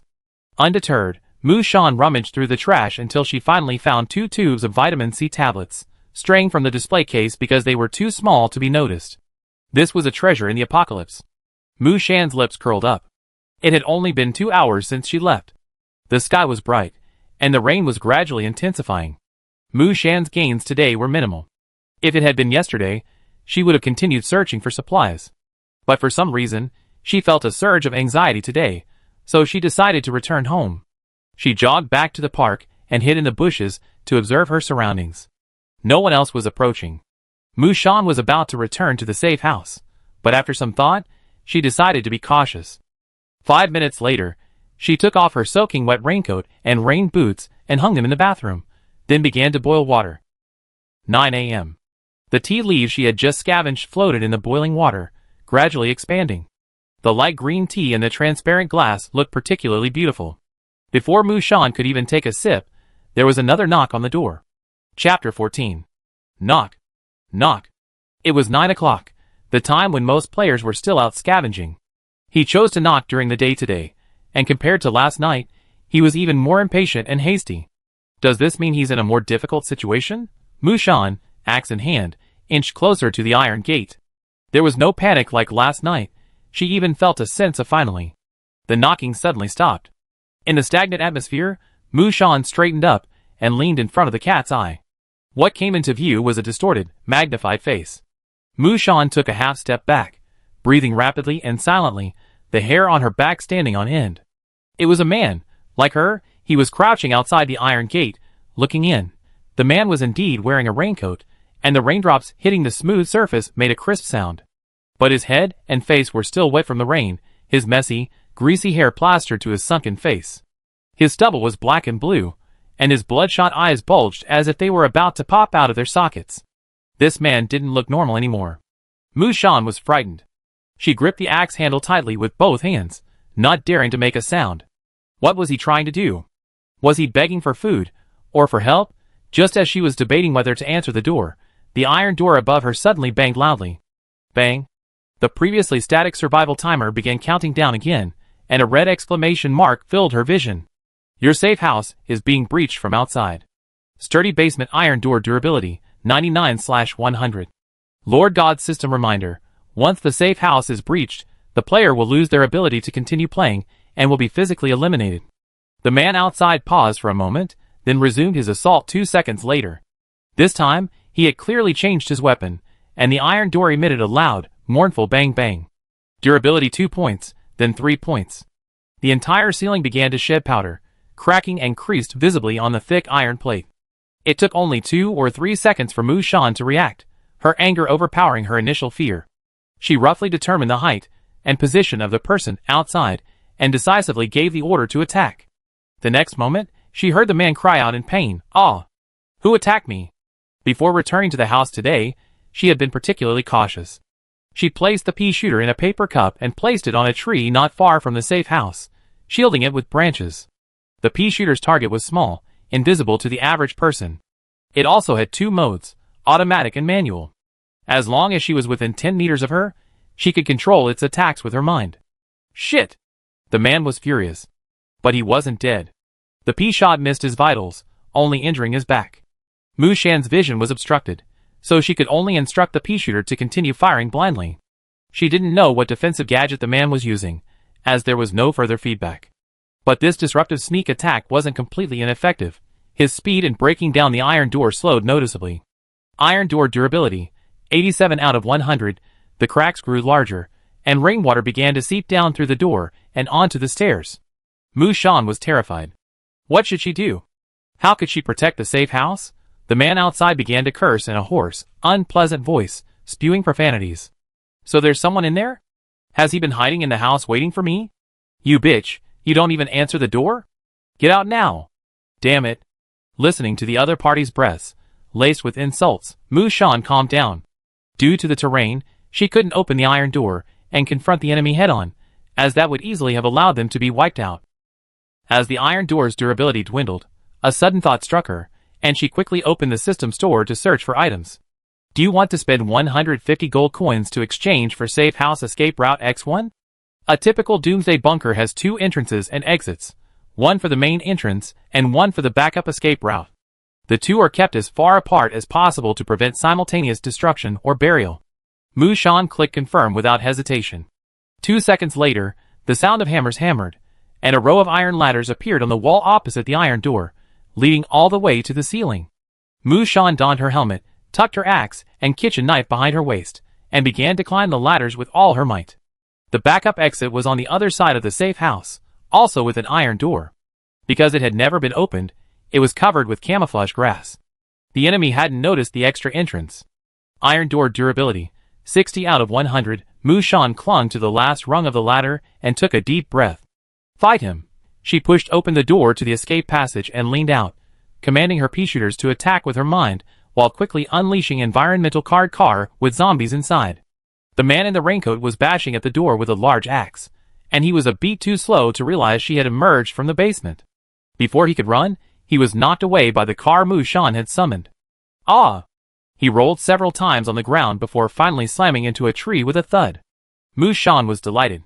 Taking advantage of the moment, the man was knocked away by the car. She used her hands and feet to crawl out of the escape route, ran to the iron gate of the safe house, and put the axe into her backpack. On the other side. I kill you. The man wiped the blood from his face, his already terrifying appearance becoming even more terrifying. He trembled and stood up again. The bad news was that the car wasn't as heavy as a bus full of zombies, so it couldn't crush the man to death. The man was not killed after being knocked away. The good news was that he was already injured, so Mu Shan wouldn't necessarily be at a disadvantage in a one-on-one fight. She also noticed that the man's raincoat was tattered, almost to rags. If it was a defensive tool, it would soon be useless. The drizzle of rain pelted down on the two men fighting desperately. Mu Shan's muscles tensed. She mustered her courage and rushed forward with a loud shout. The red blade of the fire axe flashed coldly in the air. The man also looked up, and the moment their eyes met, a system notification suddenly appeared. Player Lu Zhuhua uses a skill on you. Mu Shan felt a chill run down her spine. She had no idea what the other player's skill was. But the axe had already struck, and the man didn't even bother dodging. The axe blade clearly struck his flesh, but it felt like cotton, without a trace of solidity, sinking straight into his body. A strange, perverse smile appeared on Lu Zhuhua's dripping face, his narrow eyes fixed on her. You're quite young, a little beauty. Mu Shan shuddered, yanking out her fire axe, and stepping back a few steps to distance herself. The pea shooter in the tree, hidden among the leaves, continued to fire peas, finally shredding the man's protective raincoat. But Mu Shan clearly saw the green peas strike the man's body, yet they were ineffective. The attack seemed to sink into the mud. The ugly man was emaciated, like a living zombie. He stood up, clutching his injured shoulder, speaking calmly, and slowly approached, dragging his legs. Are you a newbie? I like newbies. Mu Shan said nothing. She didn't wait for the man to continue, charging forward again. The kitchen knife slashed at his neck, the axe chopped off his head. Lu Zhuhua didn't even try to dodge, allowing her incredibly fast and deadly attacks to rain down on him again and again, her eyes a look of certainty. Mu Shan felt the blade sinking into cotton again, but she didn't hesitate, retreating with a knife in hand. He smiled sinisterly and slowly pulled a large machete from his backpack. He weighed it in his hand. The blade was bent and covered in blood. Little beauty, your attacks are useless to me. Give up. If you behave, I can let you live a little longer. The man, dragging his injured leg, slowly approached her. The blade in his hand was washed red by the rain, and all of Mu Shan's attacks were negated. It seemed she had reached the end of her rope. She wasn't wearing a raincoat, and the cold rain soaked through her clothes. Her frail body trembled slightly from the chill. Then, the desperate girl threw a card. An elderly zombie, summoned by Player Collector, a pale-skinned zombie descended from the sky, lunging at Lu Zhuhua and biting the muscle behind his shoulder. Oddly, the attacks that had been negated by the pea-shooter and fire axe were actually effective against the zombie. The man screamed shrilly, this time even more agonizing than before. Zombies not only devour brains, but also flesh and blood. It literally gnawed and bit the man, its sharp teeth tearing at his flesh. The excruciating pain made the man scream like crazy. He struggled frantically, hacking at the zombie behind him with his machete. But even after he chopped off the zombie's limbs, the teeth still locked onto him. The old zombie had lost all its hair, one eye socket empty, and its terrifying face thrust directly toward Lu Zhuhua. Both its arms had been severed, but it ignored the man's resistance, its only goal. Flesh and blood, Mu Shan remained tense, waiting beside him until the man fell to the ground, caught by the zombies. Until his body collapsed, no longer able to struggle. Until he drew his last breath, completely reduced to food for the zombies. Amidst the sounds of crackling, Mu Shan approached with her axe and chopped the old zombie's neck with one blow. Gold coin +1. The rain dripped down, soaking the two entangled bodies. Chapter 15. The tea I just brewed hasn't even cooled yet. The battle had left Mu Shan exhausted, both physically and mentally. She returned to the safe house, drenched, slumped in a chair, and lifted the cup with trembling hands. The hot tea warmed her cold body. Only then did she realize her hands had turned white from the soaking, almost numb. The heavy rain had tarnished the chaotic battle, and only now did the brutal scenes replay in her mind like a replay. Lu Zhuhua's face, as he screamed heartbreakingly, pinned down by zombies, blood and tears streaming down his face, the horrific sight of a living being bitten in the neck, his blood vessels bursting and almost flowing like a river. Mu Shan covered her head and buried her face in her knees. I didn't mean to kill anyone, I just didn't want to die. For days ago, she was a recent college graduate, facing the struggle to find a job. For days later, she had personally ended a living person's life. This fucking Lord God game, this fucking life. The system notifications were displayed coldly before her eyes. Mu Shan numbly glanced up at them one by one. You killed another player for the first time. Unlock skill. Collector's Addiction 3. Passive. Each time you kill a player, you steal one of their skills. Death isn't the loss of life, but the departure from time. You successfully stole Lu Zhuhua's skill. You're a good person. Active. Single player control skill. For 1 minute, any attacks made by the opponents are negated against you. Usable only twice per day. You're a good person. This explains why her attacks, whether sword, axe, or pea-shooter, had no effect on the man. Because they were all based on her own will. The zombies, their instincts unleashed, craved flesh and blood. Mu Shan hadn't taught them to bite people's necks. Mu Shan glanced at the new word on her skill bar, Collector 3, and put down her teacup expressionlessly. Although it was a bit cruel, she finally had her first offensive skill. After resting for about 5 minutes, her frozen body gradually warmed up. Mu Shan calmed down, first changing out of her wet clothes to prevent a cold, then donning her raincoat and rain boots. She braved the rain and walked out of the safe house. First, she killed the zombie trapped in the car with a headshot. Then, she placed the bodies of Lu Zhuhua and the 2 zombies into her backpack, and finally, she collected the items that had dropped after his death.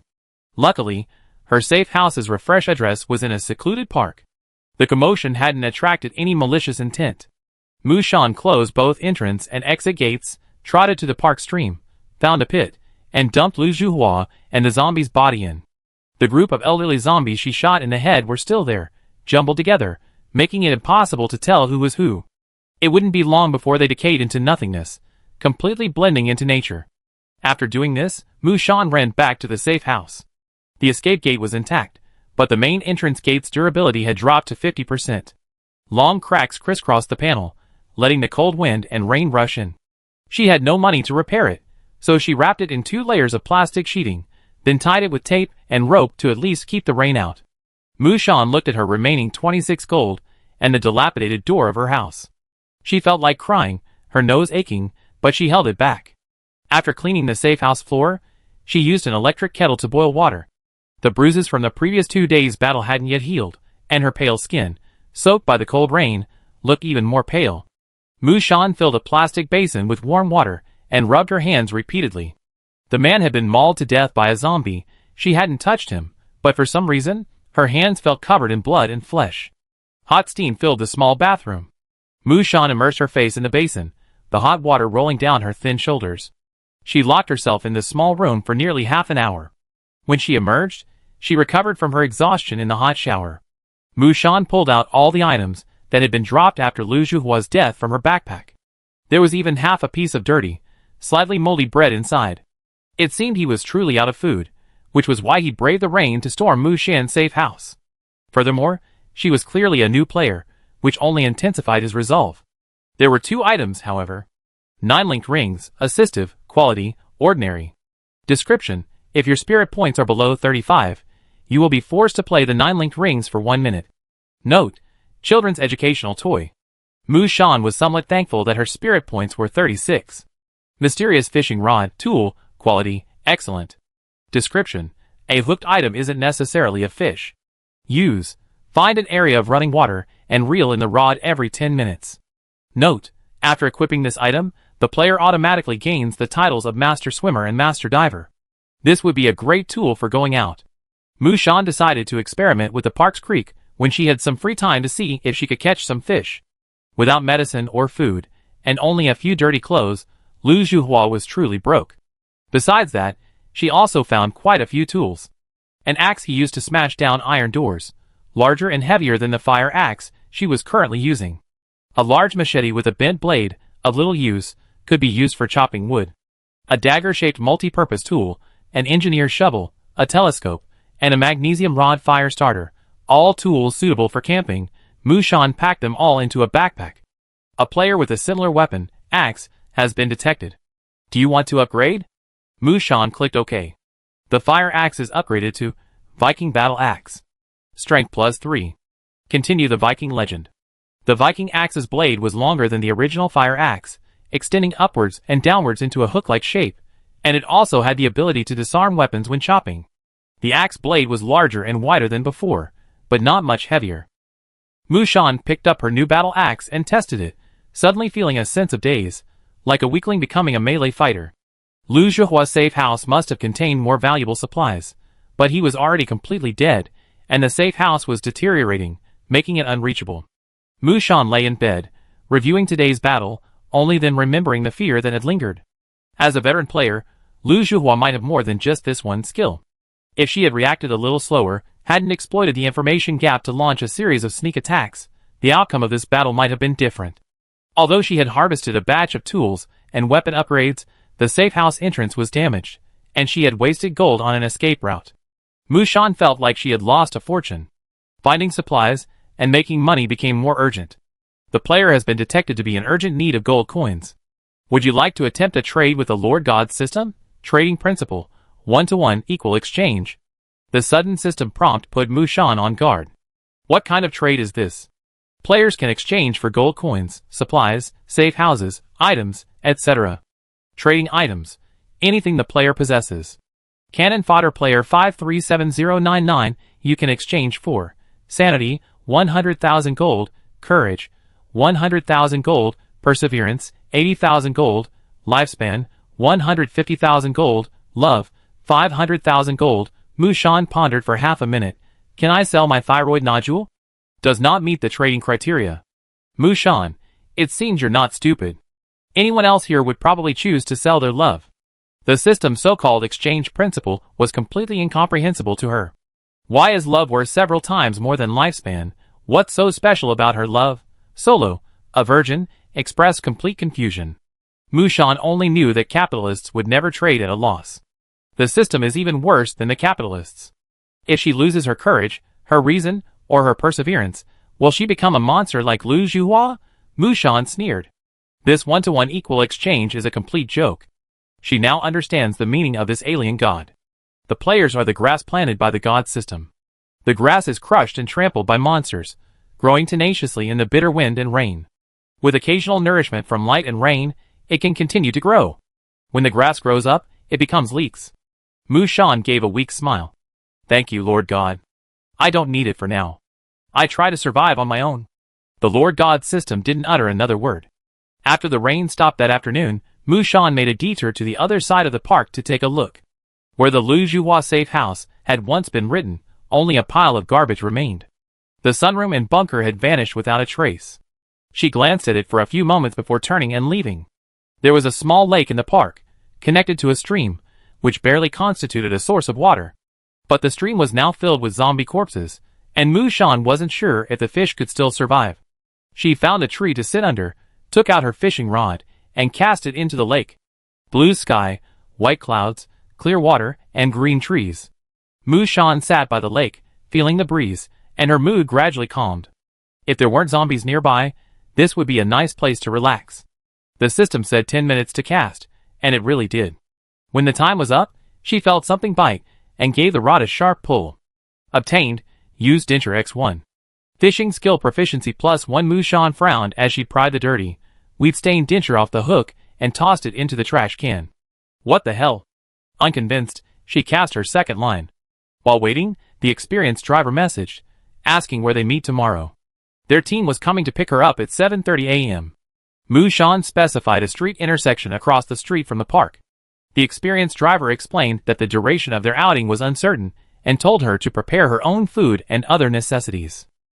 In the Lord of God's game, safe houses are the foundation of player survival. Most people wouldn't leave their safe houses overnight unless absolutely necessary. If someone took advantage of their situation and attacked them, there would be nowhere to cry. Mushan was carefully considering her next move when the time for her second cast came. Obtain, beer bottle X1. Fishing skill proficiency +1. There was a reason Lu Zhuhua hadn't caught any fish with her fishing rod. Chapter 16. Main mission, Day 5. As expected, it didn't rain today. Mushan woke up early, her first order of business being to check her card collection. Environment card. A classroom full of zombies. Item card. A bloodstained axe. Character card. A zombie transformed by a player. The cards she drew today were filled with the irony of the Master God system. She now had 2 of each of the 3 cards. Mushan gathered her composure, packed her gear, and headed out. Because she didn't know how long she'd be out today, she packed plenty of food and water, and stuffed all the tools she harvested yesterday into her backpack. She shoveled some dirt and turf to disguise the 2 entrances to the safe house, and hurried to the agreed-upon location. It was still early, and a few zombies were slowly wandering along the road. To conserve her pea-shooter ammunition, Mushan didn't engage.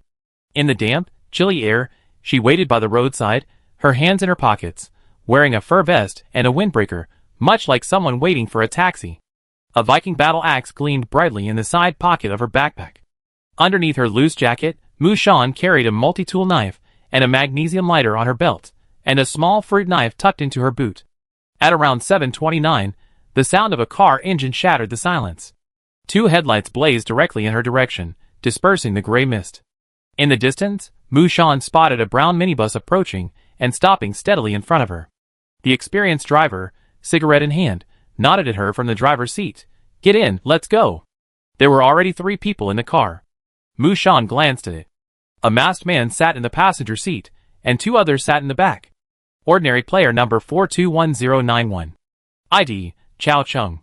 Occupation, expert. In the back seat, a tall, thin man with long, braided hair gestured toward her. "Take a seat, girl." This coaster originally had 23 seats, but the experienced driver converted it to 5. Perfect for us. Elite player number 396666. ID, Xu Yongji. Occupation, re-employed fortune teller. Mushan surveyed the interior of the minibus. There wasn't much to look at. Besides the driver's seat and the passenger seat, there was only 1 row of 3 seats. The rest of the seats had been removed, leaving 2 small trailers and hemp ropes on the floor. This was a truck disguised as a minibus. The last man, the most burly, had originally occupied 1.5 seats by himself. Seeing Mushan approach, he reluctantly shifted his seat. Ordinary player number 544414. ID, Wang Wei. Occupation, porter. The long-haired man glanced at Mushan discreetly. Noticing her obviously mismatched, dirty pants, he asked, "Hey girl, you're still a newbie, right? How many days have you been in the game?" Mushan raised her hand. The other man exclaimed exaggeratedly, "Damn, newbies are so aggressive these days. The younger generation is pushing the older generation out. What was I doing on my 5th day? I felt like I was still digging in the garbage dump." The experienced driver, between his cigarettes, said calmly, "What's the big deal? I met her on the 2nd day, and she already had a job. These days, you can't survive without being aggressive." Chao Chung, sitting in the passenger seat, remained silent, merely nodding in agreement. The burly Wang Wei glanced at the thin girl sitting next to him and pouted. "What's your career path?" Mushan said firmly, "Assist." Wang Wei flexed his wrists, and began to polish his knife again. "My words may sound harsh, but I have to be upfront. Since we're teaming up to find supplies, and the veteran driver keeps recommending you, it means we trust your abilities. You can't be a drag." He proudly flexed his exaggerated biceps. "I'm a porter. I have 40 strength. Once I find the supplies, I can handle it all by myself. Even a small group of zombies won't be able to do anything to me." Mushan looked at his arms, thicker than her own thighs, and nodded enviously. Xu Yongji leaned over and pointed at himself. "Don't worry, sister. I consulted before we set out. We be safe on this trip. By the way, I'm barely a melee fighter." He then pointed at the masked man in the passenger seat. "Due to Chao Cheng's job, he can't talk normally. Just know he's just a support." Seeing the experienced driver hit the accelerator and head straight for the outskirts of the city, Mushan couldn't help but ask, "Where are we going?" "Feng Wei, Building Materials City. But I only know this direction. Once we get closer, it'd be up to you." "No problem." Mushan, "Okay." Xu Yongji leaned over again, interested. The experienced driver said, "You can sense the type and approximate location of materials?" "Yes, I can, but I can only barely distinguish them by their composition. I can't tell the difference between clothes and pants." Otherwise, she wouldn't have been wearing a pair of sloppy, stained, unrecognizable street pants. "That's enough."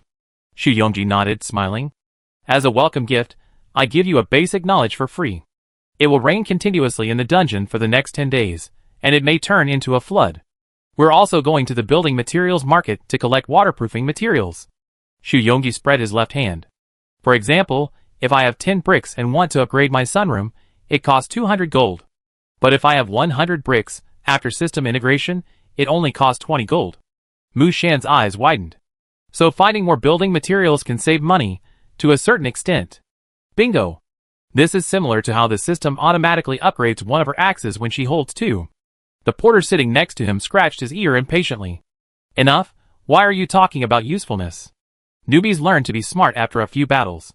Xu Yongji, yes, you're the smartest." Wang Wei supported him. "Fortune teller, do you still have the yellow talismans you sold me last time? Give me a few more. My time is so precious. I don't have time to draw talismans." Xu Yongji glanced at him. "How much are you offering?" The porter pulled a kaleidoscope-like item from his pocket. The fortune teller took it, looked closely at it, and without a word pocketed it. "I give it to you when we get back. We don't have it right now. What kind do you want?" Wang Wei, "One that adds strength." Xu Yongji was shocked. "More? Your strength is already 40 points. I think you should add some brains." Mushan glanced at the porter. The burly man was surprisingly not angry. Wang Wei looked confident. "What's the point of spirit? A real man needs immense strength to be strong. Once I can lift a car with one hand, I won't be afraid of a zombie wave." Xu Yongji, Mushan, quite persistent. The expert glanced at the porter in the rearview mirror. Unable to speak, he looked constipated. The veteran driver laughed heartily. "You musclehead, who's the strongest player in the main god system right now? Who do you think is a single-celled strongman?" Wang Wei snorted and ignored him. The fortune teller pondered for a moment. "The strongest players in the game. Those who first entered back then are almost all dead, right? Player numbers start recycling after 5 digits, and the 4-digit numbers still alive are all high-level experts. Circus clowns, extras, Xu Nu." The veteran driver, steering, said casually, "But I think it's third person. I heard there was a super intelligent dungeon with a 98% player mortality rate, and he led his entire team through it unscathed." Mushan pricked up her ears. She loved hearing about the stories of veteran players. Xu Yongji waved his hand. "No, I think it's the dreamer. The third person is only strong because his team is strong. Although he's the captain, His own combat ability is average. Besides, he's only good at puzzles. In a purely physical fight, he might not even be as good as our porter, Brother Wei, right Brother Wei? The porter, being teased, had a grim expression, like a fat punching bag, completely losing his earlier arrogance. Mu Shan turned her head away, stifling a laugh. The fortune teller sighed, a look of lingering fear on his face. But the dreamer. You definitely don't want to meet him. Many people doubt he's still human. This man is terrifying from every angle. I encountered him once, in the last dungeon. He's a deranged lunatic.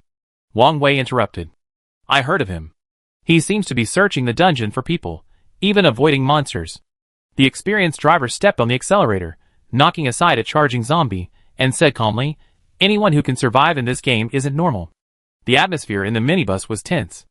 After a while, Xu Yongji pulled out a fortune stick from somewhere and said, come here girl, I tell you your marriage fortune for free. Mu Shan didn't know how the topic had abruptly turned to herself, but thinking of her love worth 500,000 gold, she nodded. The fortune teller took the bamboo stick she had drawn and brought it to her face with a smile. Let me see who's tied to the other end of your red string. He looked at the fortune stick, his expression gradually stiffening.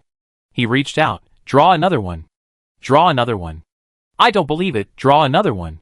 In the end, he even reached into the fortune stick box himself, rummaged through it for a long time, and pulled out a superior fortune stick and shoved it into her hand. Mu Shan was speechless. What's wrong? Is it her 500,000 gold? Xu Yongji looked at her with pity. The fortune said that the person's personality wasn't necessarily the same morning and evening, nor was their character necessarily the same yesterday and tomorrow. Good and evil depended entirely on their mood. They might be impartial and neutral, or they might be apathetic and disregard the order of life and death. Sometimes, they might not even be human. What was that, a monster? He was considering how to begin. Just then, the expert in the passenger seat suddenly said, shh. The experienced driver slammed on the brakes. Everyone held their breath, and a momentary silence fell. It was almost 8 o'clock, and the sky was bright. In the middle of the black asphalt road, a small car, its doors wide open, lay sprawled across the road. A dense swarm of zombies gathered around it, at least 40 or 50 in number. The black heads of the zombies huddled together in the sunlight, fighting for possession, pulling at the corpses inside the car, gnawing and biting. Bloody organs and intestines were occasionally flung into the air, fought over by pairs of pitch-black hands. The scene was truly bloody and shocking. Because of the sheer number of zombies, even the porter, who had just made his bold claims, fell silent. The road was completely blocked, and the experienced driver, without a word, quietly shifted into reverse, preparing to take a detour. At that moment, a sharp, buzzing sound pierced their eardrums, and everyone in the car instinctively covered their heads. The next moment, the zombies surrounding the car suddenly turned around and looked in unison towards the minibus. Chapter 17. The veteran driver cursed, fuck. He slammed the accelerator, sending the car careening around a corner. Inertia threw several people around, and Mu Shan practically pressed herself against the windowpane. So she could clearly see the zombies, their faces pale, their eyes rolling back, their mouths dripping with human flesh, rushing towards them with their fangs bared and claws bared. The car was instantly engulfed by the onrushing zombies. As if a switch had been triggered, a dense stream of zombies burst out from the residential buildings on both sides of the road, their living corpses and dead flesh piled up and spread towards the minibus like a surging tide. Wang Wei roared in despair, you disturbed a zombie den. Hurry, hurry! Move! Ordinary zombies move slowly individually, but once they become a zombie tidal wave, they transcend physical limits and become a moving mass of unidentified organisms, possessing the speed and force of a tsunami. The veteran driver gritted his teeth, slammed the accelerator into the tank, and practically drove the minibus like it was a rally car. Chao Chung, the expert, who was in the passenger seat, kept throwing bricks out the window. He seemed to have an endless supply of bricks, and every hit home. The veteran driver roared, which way is the building material city? Mu Shan yelled back northeast. Player Feng Wei, veteran driver, uses the skill, old horse knows the way. Veteran drivers always find paths others can't. Don't turn back until you hit the wall. The neighborhood was badly damaged, with barely any intact streets. Streetlights lay crooked across the road, as if they had been through a world war. Rows of wrecked cars lined the sidewalks. Mu Shan sensed something was off-kilter, but the veteran driver was driving so fast that she didn't even have time to catch the flash of inspiration. The minibus slammed through the green belt with unbridled abandon, leaving 2 clear tire tracks. They were hurtling straight toward a concrete wall. Holy crap! The porter instinctively shielded his head with his hands. Mushan also closed her eyes, and the next moment, boom! A loud bang.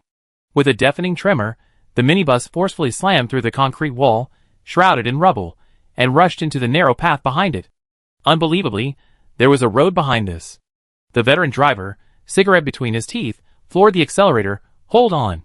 Player Feng Wei, veteran driver, uses the skill, Road Rogue. The player's vehicle speed and agility increase by 30%. Inherent overtaking buff. Don't get road rage. He banged through zombies, the already blood-stained windowpane caked with fresh, bright red blood, occasionally an eyeball or a strand of hair etched on it, the blood almost obscuring his vision.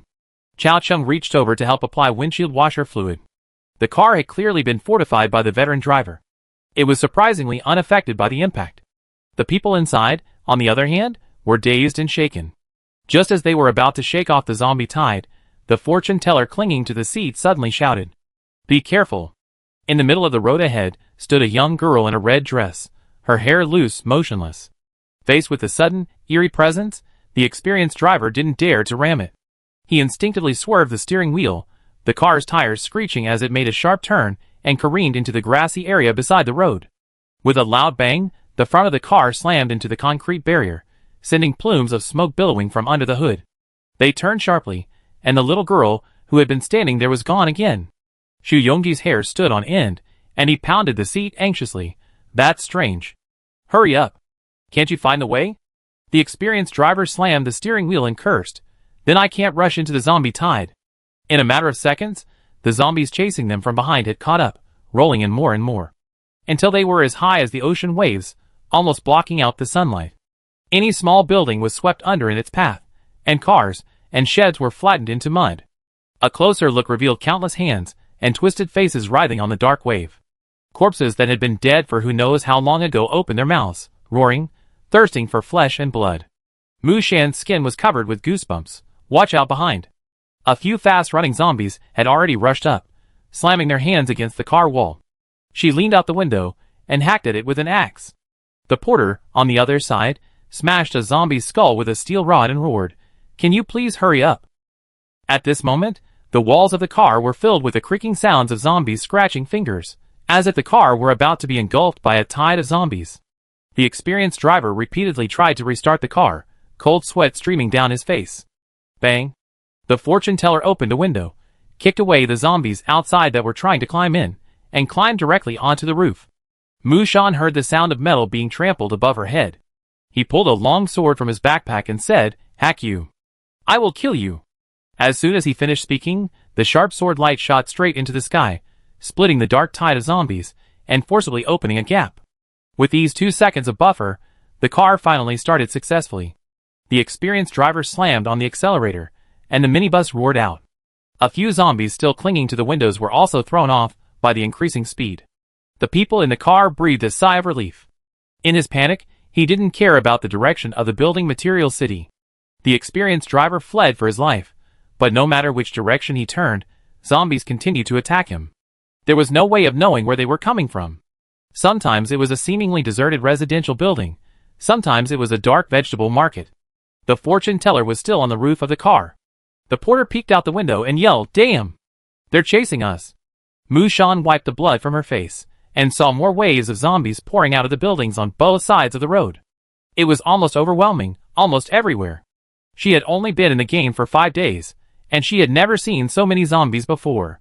It seemed like half the city was concentrated here. The minibus barely made its way through the pile of corpses. At this moment, Mu Shan finally understood the source of that strange sense of defiance. They seemed to be able to predict our route. Before the car even reached the residential complex, zombies from the buildings on both sides were already pouring out.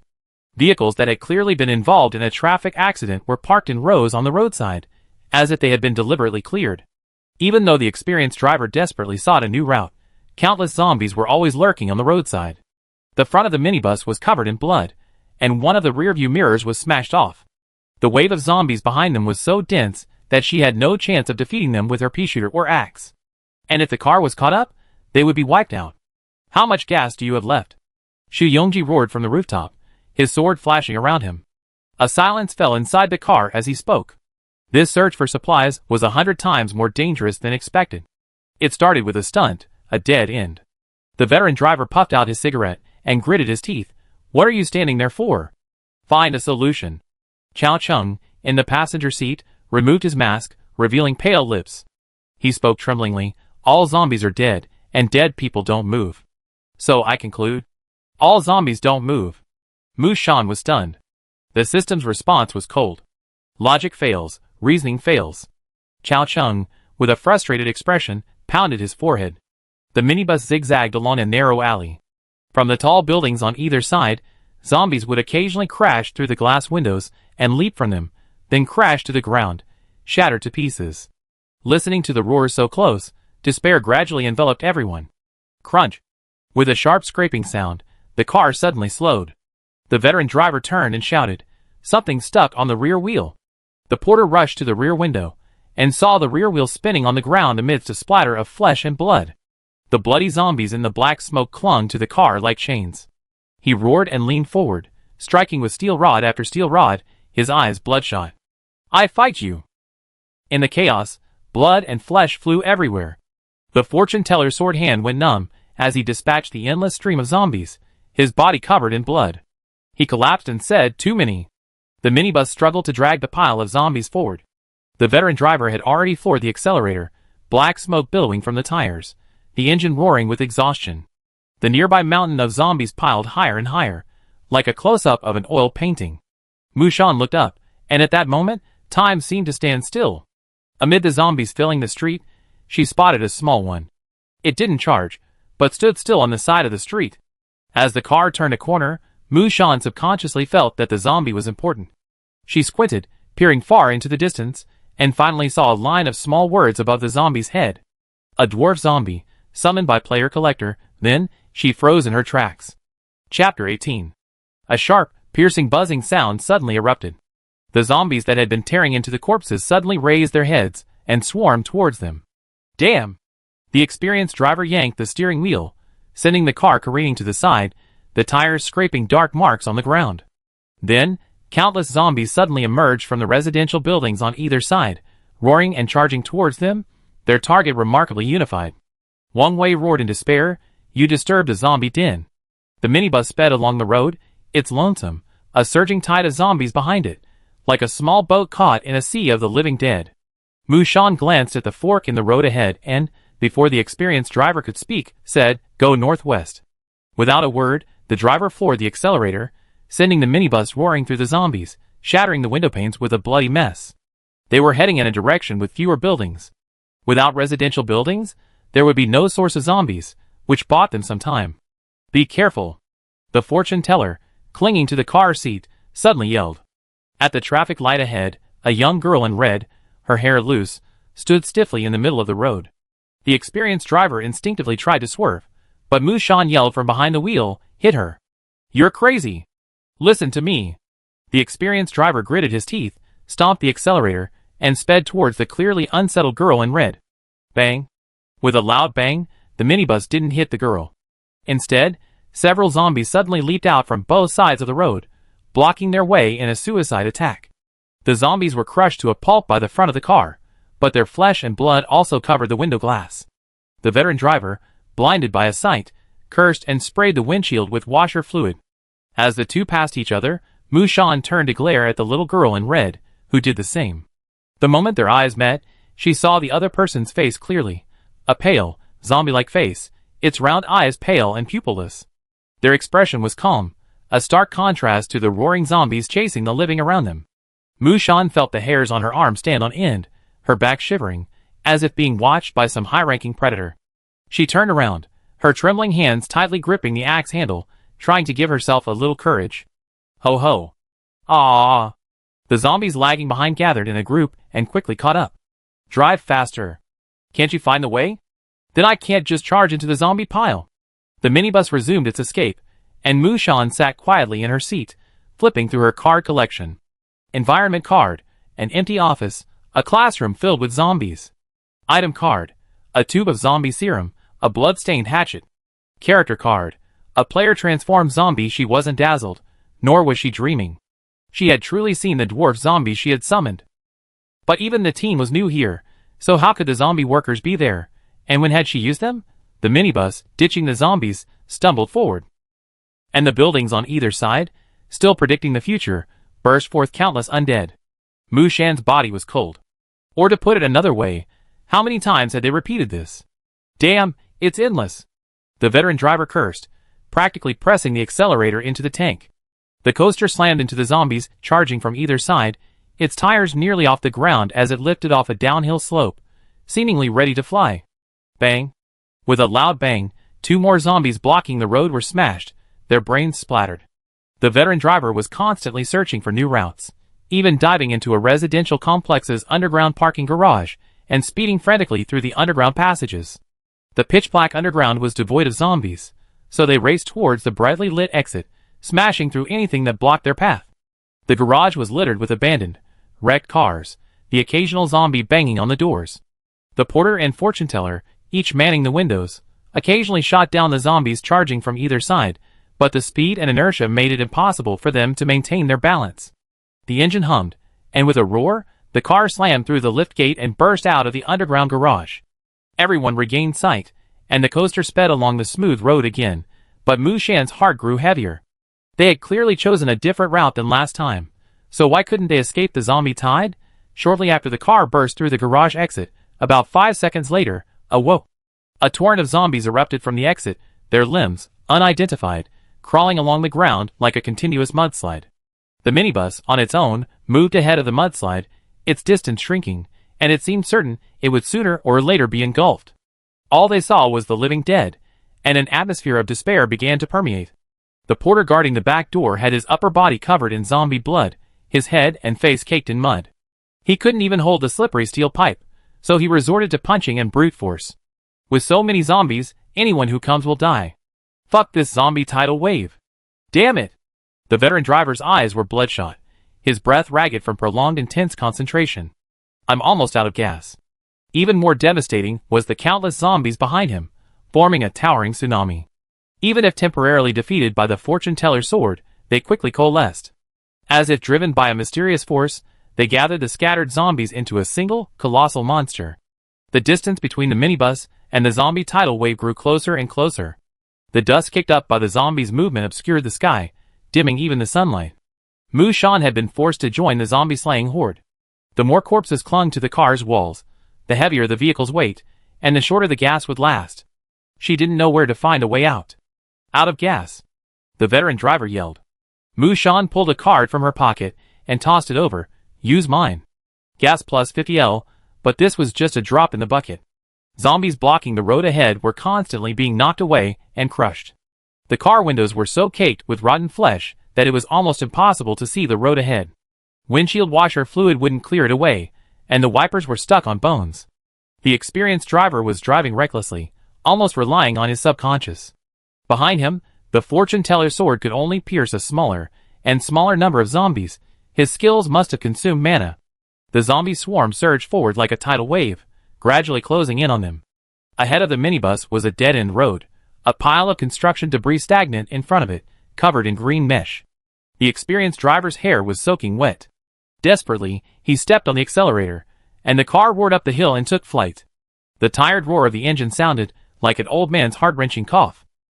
The moment the minibus froze in midair, a drop of sweat trickled down Mu Shan's eye.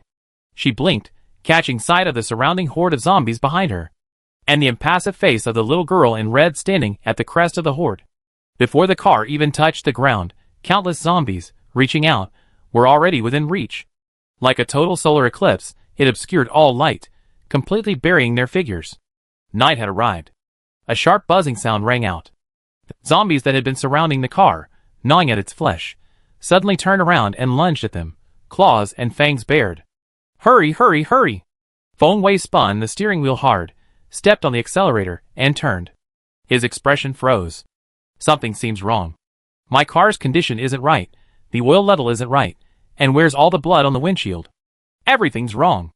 Xu Yongji coughed, clutching his chest, looking exhausted. It's not just you who's wrong, I'm also wrong. He looked at his fingers. From holding the sword for so long, his forearms began to tremble uncontrollably. Mu Shan stood up. Fortune teller, can you climb onto the roof? Xu Yongji's reaction was a bit slow. The roof? We must monitor the zombies' movements behind us and occupy the higher ground. I don't know how much mana you have left, but if possible, don't let the zombies get within a meter. Porter, how much strength do you have left?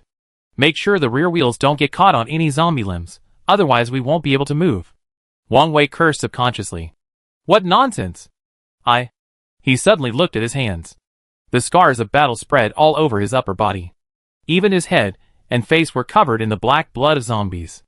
The sturdy man's expression flickered to surprise, then gradually to horror. Blood, so much blood, what happened? Mu Shan didn't give him time to adjust, she clung to the passenger seat. Experts, the logic behind zombies are dead and can't move is flawed. Come up with another line of reasoning. Chao Chung looked as if he'd seen a ghost. Expert driver, use your old horse knows the road skill. Take those impossible roads and escape. Even onto rooftops if necessary. Feng Wei's expression shifted. Girl, how do you know our skills?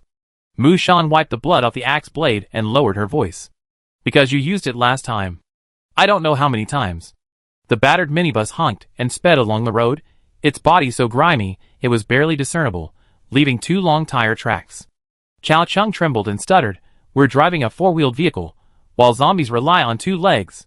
It's well known that 2 legs can't outrun 4 wheels, so I infer. We won't be caught by the zombies. Logical failure, reasoning failed, we are living people, zombies are dead people, we're not the same species. So I infer. We won't become zombies. Logical failure, reasoning failed, the experienced driver couldn't help but curse, damn, can you think about it? Even I can tell there's a flaw in your logic. Don't experts say everything is correct? But he wasn't an expert, he was an expert. Chao Chung pounded his forehead with both hands, a look of pain on his face. Mu Shan chopped off a zombie's hand clinging to the car window with an axe. Her arm seemed to have swung hundreds of times, and she was panting with exhaustion. Expert, what did you just say? Chao Chung looked up in confusion. Huh? Mu Shan suddenly realized something. We can't turn into zombies, but maybe zombies can turn into humans. The experienced driver leaned over and said, are you crazy too? Chapter 19. The group had already lost count of how many cycles they had gone through. Their strength and the condition of their vehicle had reached their limits. Many questions arose. They fled while fighting zombies, and a brief discussion quickly led to new theories. It must be a mutant zombie, that little girl in red? The fortune teller shouted from the roof, mutated zombies can control ordinary zombies, but I never seen so many. Mu Shan had only seen creepers, but they were physically strong, solitary fighters.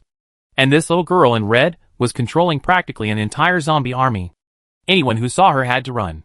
The minibus was moving at full speed. With a loud bang, the only remaining rearview mirror was knocked off by a zombie. The veteran driver gritted his teeth. Are we in an infinite loop? No. Mu Shan kicked away the zombie that was trying to climb in, panting. She's just constantly resetting our mental memories, not our physical state, so it's not an infinite loop. The car was getting increasingly dilapidated, his stamina steadily decreasing, and his used items wouldn't be restored. It wasn't so much a reset as it was an illusion control. Mu Shan took a moment to glance at her watch. She can't reset the time either. It's already 10 o'clock. The veteran driver slammed the steering wheel. Damn! We've been driving back and forth on this rotten road for nearly 2 hours. Who remembers that in the beginning, they just wanted to go to the building materials market to buy some materials for renovations. This is a mind-controlled mutant zombie. The fortune teller cursed from the roof of the car. I told you to replenish your brains. Replenishing your strength is useless. The porter, who had been called out, roared and pushed the zombies piled against the window off the truck. I can't take it anymore. I had enough. If it's so strong, why doesn't it just eat me? There were countless opportunities. The veteran driver, looking at the relentless wave of zombies chasing after the car, said quietly, it seems like there's not enough for just a few of us. There wouldn't even be enough meat for one zombie to share. As soon as he said that, everyone felt a chill run down their spines. Mu Shan panted and swung her axe, because from beginning to end, there's only been one eater. It's safe to assume that in the red-dressed girl's diet, something about the player takes precedence over her flesh. She restarts the cycle again and again, surely not just to consume their flesh and blood, otherwise she had been full long ago. What should we do now? Who can face the zombie horde? I'm going crazy. I don't want to be eaten alive. I'm telling you, stop hiding. If we can't escape, everyone will die. Whoever has large-scale lethal weapons, bring them out. If I had a rocket launcher, would I be using it here, being walked around like a dog? Fortune teller, what do you think? Have you learned any Kamehameha or other magic? Xu Yongji climbed in through the car window, panting. I'm a Taoist priest, not a monk. I do have an offensive talisman, but only one. Seeing everyone looking at him, he said, no matter how you look at it, the key to escaping this predicament lies in that little girl. The minibus, its front end black and red, and its body covered in mud, roared past, chasing after it as a tidal wave of zombies rolled forward like a small hill, spreading faster than a mudslide.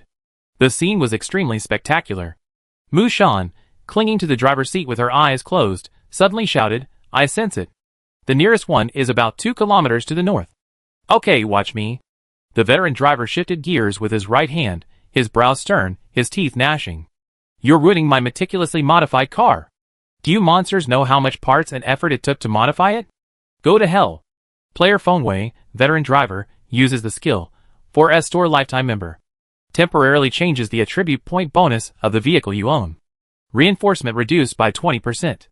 Speed increased by 20% almost as the system message appeared. Everyone felt a powerful recoil, as if they were pinned to the backrest. The already shaky minibus's interior was even more shabby. The metal frame banged against each other, as if it would collapse at any moment. At the same time, the minibus's speed increased to its maximum. The zombies, who had been crawling and tumbling to the wall, were thrown backwards by a tailspin. Mu Shan was dizzy from the jolting of the car, but she fought back her nausea to keep track of her location. North, 1 kilometer. Almost there. Right now. The experienced driver stepped on the accelerator, and the minibus took off, white smoke billowing from all 4 tires, as it roared onto a small stone bridge over a river. Water resources are roughly equivalent to the river supply. The fortune teller peered out the window and said, the zombie horde has 3 seconds left. By then, their car had already successfully crossed the stone bridge, and was rapidly advancing towards the other side of the river. The zombie horde, trailing behind them, was like a puddle of mud, relentlessly pursuing them.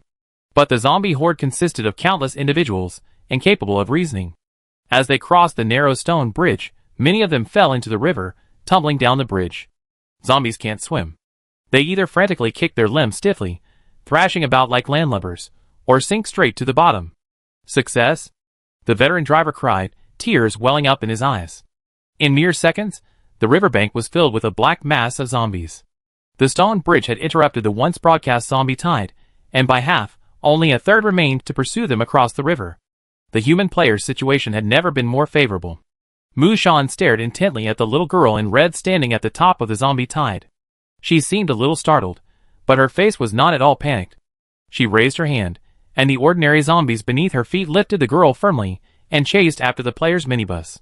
Chao Chung was frantically thinking, but he had skill limits, and he couldn't repeat any of his words once they were in effect. But he was also a keyboard warrior who only liked to surf the internet, with no knowledge at all. Staring at the girl's figure, Chao Chung suddenly had an idea. No one except my Zihan can stand in the front row. Her name isn't Zihan, so I infer. She can't stand in the front row of the class. Logical, reasoning successful, the veteran driver couldn't help but utter a string of curse words. Beep, beep, beep. Is this even possible? The next moment, the little girl in red, swept away by an unseen force, tumbled from the summit of the zombie mountain, landing headfirst on the ground with a thud. The ordinary zombies around them paused for a few seconds. Mu Shan and the fortune teller were shocked. Is this even possible? As if encouraged, Chao Chung continued his extraordinary effort. Some people in this world are masters, and it can be inferred that some masters are human. We're human, so I suspect. We might be experts too. Logic holds true, deduction successful. Player Chao Chung, expert. All friendly units receive a temporary 5% bonus to their attribute points, valid for 30 minutes. Mu Shan was speechless. Now she understood why Chao Cheng's deduction success rate was so low. Powerful causality skills possessed an almost terrifying level of priority within the system. Taking advantage of the moment the girl in red fell and couldn't get up, the experienced driver slammed on the brakes. Mu Shan pulled out her pea shooter, squinted her eyes, aimed, and fired a series of shots. Gold coins +1+1+. She shot every zombie blocking her path in the head. I'm leaving. Xu Yongji slammed 2 magical talismans onto his legs, stomped his boots on the ground, and instantly transformed into a flash of lightning, charging straight into the pile of zombies. He must have been incredibly agile, leaping into the air with a swift, almost ethereal form, stepping on the zombie skulls as he advanced. The sword danced with dazzling speed. The experienced driver steered the car in circles, kiting the zombies behind him. Mu Shan and Chao Cheng, one shooting and the other throwing bricks, tried their best to cooperate with the fortune teller in clearing the zombies blocking the road. Corpses. Wang Wei single-handedly wielded 2 meteor hammers, swinging them left and right with unstoppable force, crushing any approaching zombies into pulp. Finally reaching them, the fortune teller leaped into the air and shouted, "Me 50, I tell you your fortune. No free money." Player Xu Yongji, re-employed fortune teller, uses skill, Me 50. Forcefully reduces the opponent's attack power by 10% to 30%. The degree of damage depends on the difference in strength. The little girl in red stood barefoot, her head slightly raised at the words, revealing her darkened lips. Her skin was pale, with few scars, but her red dress was tattered, and her limbs were as thin as matchsticks. The girl was no more than 8 years old when she died. With the fortune teller's attack power taken away, the zombies that had once formed a tight protective circle around her were clearly unable to withstand the attack. Xu Yongji seized the opportunity, and struck several of them with a barrage of swords. Seeing a clear breach in the encirclement, everyone seemed to see a glimmer of hope. Xu Yongji pulled out the only 5 thunder talisman from his backpack, held it between 2 fingers, and silently chanted an incantation. 1 step, heaven thunders; 2 steps, earth and water flow; 3 steps, thunder and fire unleash; 4 steps, thunderbolts; 5 steps, the 5 thunder messenger, sweeping away evil in front and driving away evil dragons behind. Thunderbolts are the punishment of punishment, specifically designed to defeat evil spirits. Zombies are the living dead, and naturally, they are also evil spirits. Xu Yongji muttered to himself, trying to avoid the attacks of the zombies around him, jumping around and moving with great difficulty. The people in the car behind them weren't much better off. Mu Shan's pea shooter was running out of cooldown, so she was now relying on her bare hands with an axe. The minibus was scratched by zombie claws, leaving a large hole in the back. The experienced driver cursed as he pulled out a crowbar. Everyone was in a state of panic, struggling to hold out. Regardless of support or not, they were forced to join the fight against the zombies. Xu Yongji roared, "Taishang Laojun, command immediately. Summon the 5 thunders." With the last incantation, he threw the 5 thunder talisman into the air, subconsciously glancing at the little girl in red, only to see her head bowed and unnoticed. Her long, withered hair obscured a small, dirty face. For a moment, in Xu Yongji's eyes, her figure bore a passing resemblance to his own daughter. It was this momentary pity that distracted the fortune teller for a moment. In a flash, the zombie at his feet suddenly leaped up, its jaws open, clutching his calf. The other zombie's sharp nails dug into his flesh. Xu Yongji screamed in pain, and the purple lightning bolt deflected. Boom! With a loud bang, a large, charred hole appeared in the ground. The zombie's skeletal remains were clearly visible at the hole's entrance, but the girl in red, aside from being covered in dust, was remarkably unharmed. Xu Yongji flung several magical talismans in a desperate attempt to escape the encirclement. With trembling hands, he tore open his trouser leg and saw his calf turning black at a visible rate. He was rapidly being infected by the zombie virus. Without hesitation, Xu Yongji slashed with his blade, sending black blood gushing out of his leg. He then used his magic power to force out a steady stream of poisonous blood. The man, pale and slumped weakly under a tree, roared hoarsely, "Be careful! If you get close to this thing, your mind will be twisted." "She can't get close." The people in the minibus were already at their wits' end. The zombies were closing in, and they hacked at the monsters back to back, their encirclement shrinking. The fortune teller's advice was the final straw that broke the camel's back. Chao Cheng cried, throwing bricks, "I can't hold on any longer." Mu Shan turned around. "What should we do?" The old driver gritted his teeth. "We must find a way to get close." Not far away, a little girl in red, surrounded by a swarm of zombies, stared at them silently. Her white, pupilless eyes were fixed on an unknown target, their calmness eerie. The old driver, heartbroken, put his hand into his backpack. "I still have a life-saving item." "Damn! I'm bleeding. All of you, stand up. Don't give up." He pulled out a round object and, with all his might, kicked it skyward. Mu Shan felt a powerful, irresistible force. Like the others, she gazed into the distance, her gaze following the ball. Soccer ball at the World Cup, assistance, quality, excellent. Description, has the highest priority in the current scene, attracting all attention, even monsters. Use, shoot, note. If you're not looking at the ball, where are you looking? After the veteran kicked the World Cup ball, the zombies that had been surrounding them, baring their teeth and roaring, froze, their eyes rolling inward. Like dogs smelling meat, the zombies scattered in a swarm, scrambling to chase the ball. Mushan was panting heavily, drenched in sweat. She rested, holding her axe in her hands as a crutch. The others exchanged bewildered glances. Because before them, hundreds of zombies scrambling for the ball. The scene was truly eerie. Hurry now! The veteran driver roared. Except for the seriously injured fortune teller, the other four sprinted towards the mutant zombie. The little girl in red also wanted to chase the football, but her self-control was clearly superior to that of the other ordinary zombies, and even her steps were slow and steady. The porter was the first to rush forward, his arms bulging with muscles, as he swung his meteor hammer with all his might, his eyes wide with anger. Go to hell! The massive meteor hammer landed on the zombie girl's shoulder, the immense force instantly collapsing one shoulder bone, and she fell backward with a thud. Wang Wei swung his hammer in rage, only to realize his target was gone. He bent down and kicked the motionless zombie girl with his toe. Then he turned back triumphantly, his hands on his hips, and laughed. Hey, fortune teller, did you see that? In the end, I have to take action. Proof that adding strength without brains is powerful. Xu Yongji lay weakly on the ground. He had just exhausted all his magic power to force out the zombie toxins in his body, and he was almost unable to move. Seeing Wang Wei nagging, Xu Yongji wanted to slap him. Idiot, you haven't received the kill notification yet, be careful. Mu Shan and the others were also frightened and stopped in their tracks. Porter! Behind you! Instantly, Wang Wei turned around and saw a short, red-clothed zombie who had stood up at some point and was standing right behind him, only reaching his waist. He had to bend down to see her. Her pupilless eyes stared straight at him. Wang Wei froze.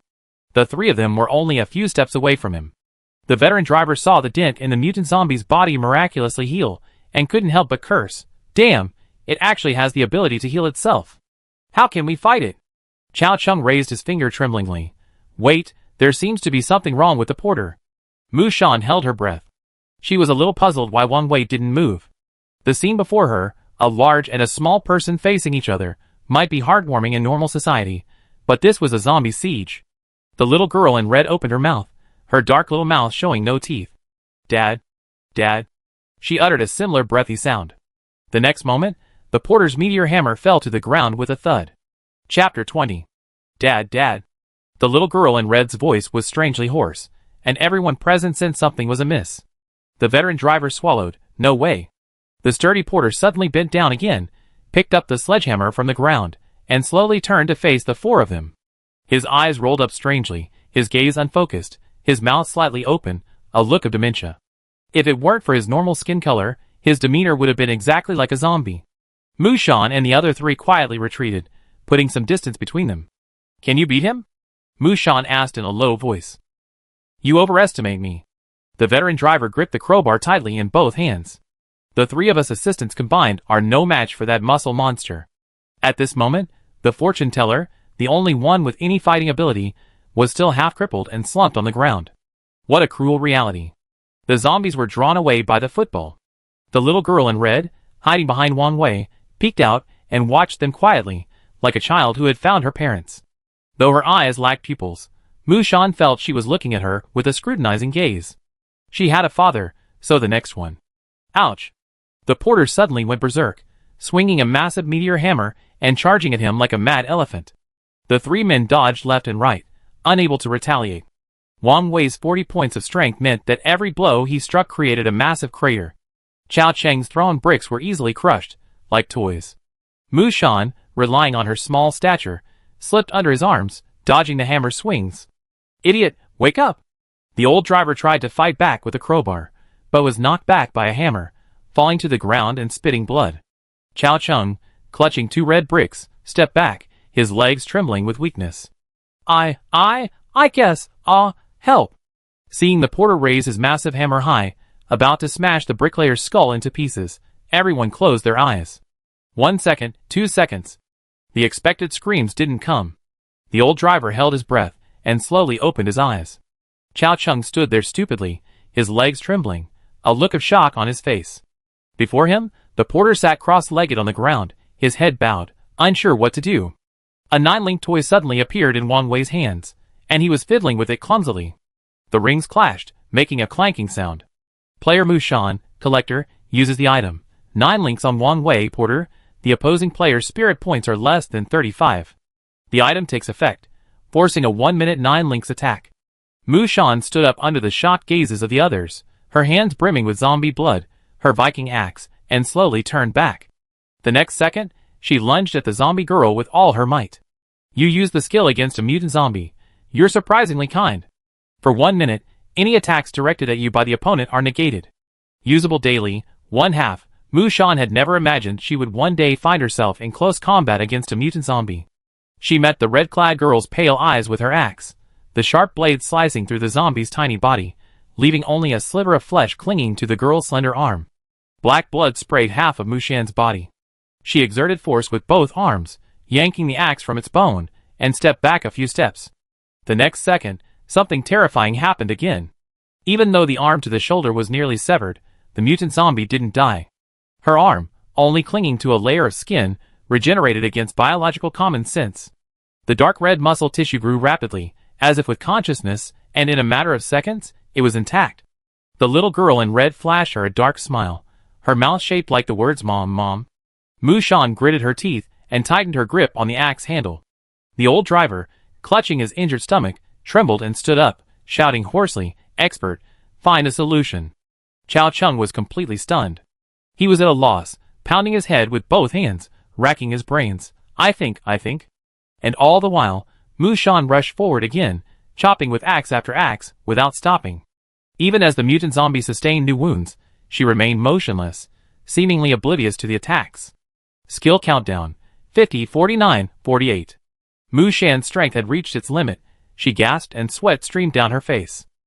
Before her, the little zombie in red had its neck severed by an axe, its head tumbling over its shoulder, its cervical vertebrae exposed only by a layer of skin. Yet, she maintained this terrifying form, a slow smile forming. Mom, Mom, Mom. 9-ring countdown: 33, 32, 31. Sweat streamed down their foreheads. Once Wang Wei was free from the educational toy's control, he would become the little girl's father, and they would never again be able to approach the mutant zombie. It's completely unkillable. What should I do? The old driver's eyes were red with anxiety. Just as Wang Wei was furiously about to dismantle the 9-ring chain, Mushan suddenly pulled something out of her backpack, clutched it in her hand, and rushed forward. The little zombie girl remained motionless, smiling as she watched her meaningless movements, as if she had anticipated that Mushan's attack would be the same as dozens of others before. No blood or flesh, no broken limbs. Everyone's movements froze for a moment. Hee. The little zombie girl looked down, and saw that Mushan had simply stabbed her chest with a syringe. The sharp needle easily pierced her skin, and the blue liquid in the syringe quickly injected into her body. 2 seconds later, Mushan let go and took a few steps back. At this moment, the countdowns for the 9-ring chain and her skills also reached 0. The old driver gripped the crowbar tightly, watching the porter trembling as he stood up. But he made no further move. Mushan waited with bated breath, her eyes fixed on the girl in red before her. 3 seconds, 2 seconds, 1 second. The mutant zombie suddenly opened its mouth, and spat out a mouthful of black blood with a whoosh. The body, impervious to all blows and slashes, was oozing blood. The zombie girl's eyes, nose, ears, and mouth, a steady stream of black blood nearly dyed her red dress black. Her eyes, always pale, finally betrayed a human emotion. Fear. Item card: 1 tube of zombie serum. Consumable, quality, ordinary. Use, direct injection. Description: one of the research achievements of the Sea City Digital Medical Research Institute. Note: effects unknown. In just 10 seconds, the zombie girl was reduced to a pool of sticky black blood, completely vanishing from her sight. Mushan, looking at the pile of unidentified, stinking, oil-like objects on the ground, felt a lingering fear. The items opened in the card collection were supposed to be useful. Fortunately, she hadn't subconsciously assumed this zombie serum was a cure. If it were used on humans by mistake. After the last finger fragment had disintegrated into black mud, Mushan finally saw the system kill notification. Player successfully killed a mutant zombie, Queen Egg, Spirit plus 30. Gold plus 100. Perfect kill, Gold plus 50, Safe House Gift Pack X1, Penrose Staircase X1. Queen Egg, Psychic type mutant zombie, Player approval rating, mortality rate, 79%. Just one more, and I could become the queen. With such a useful item, Mushan silently prayed for another vial of serum. Though she knew the Lord God's nature made the hopes slim. Calm. Hundreds of zombies continued to chase the football, advancing further and further away. The few who had temporarily escaped unanimously collapsed on the ground to rest, no one speaking. Mushan didn't scrutinize the item's attributes, nor did she ask if anyone else had received their kill rewards. After this battle, she didn't have a single ounce of strength left, her arms limp as thin as noodles. Who was that melee fighter who just unleashed his full potential and swung the axe? It definitely wasn't me.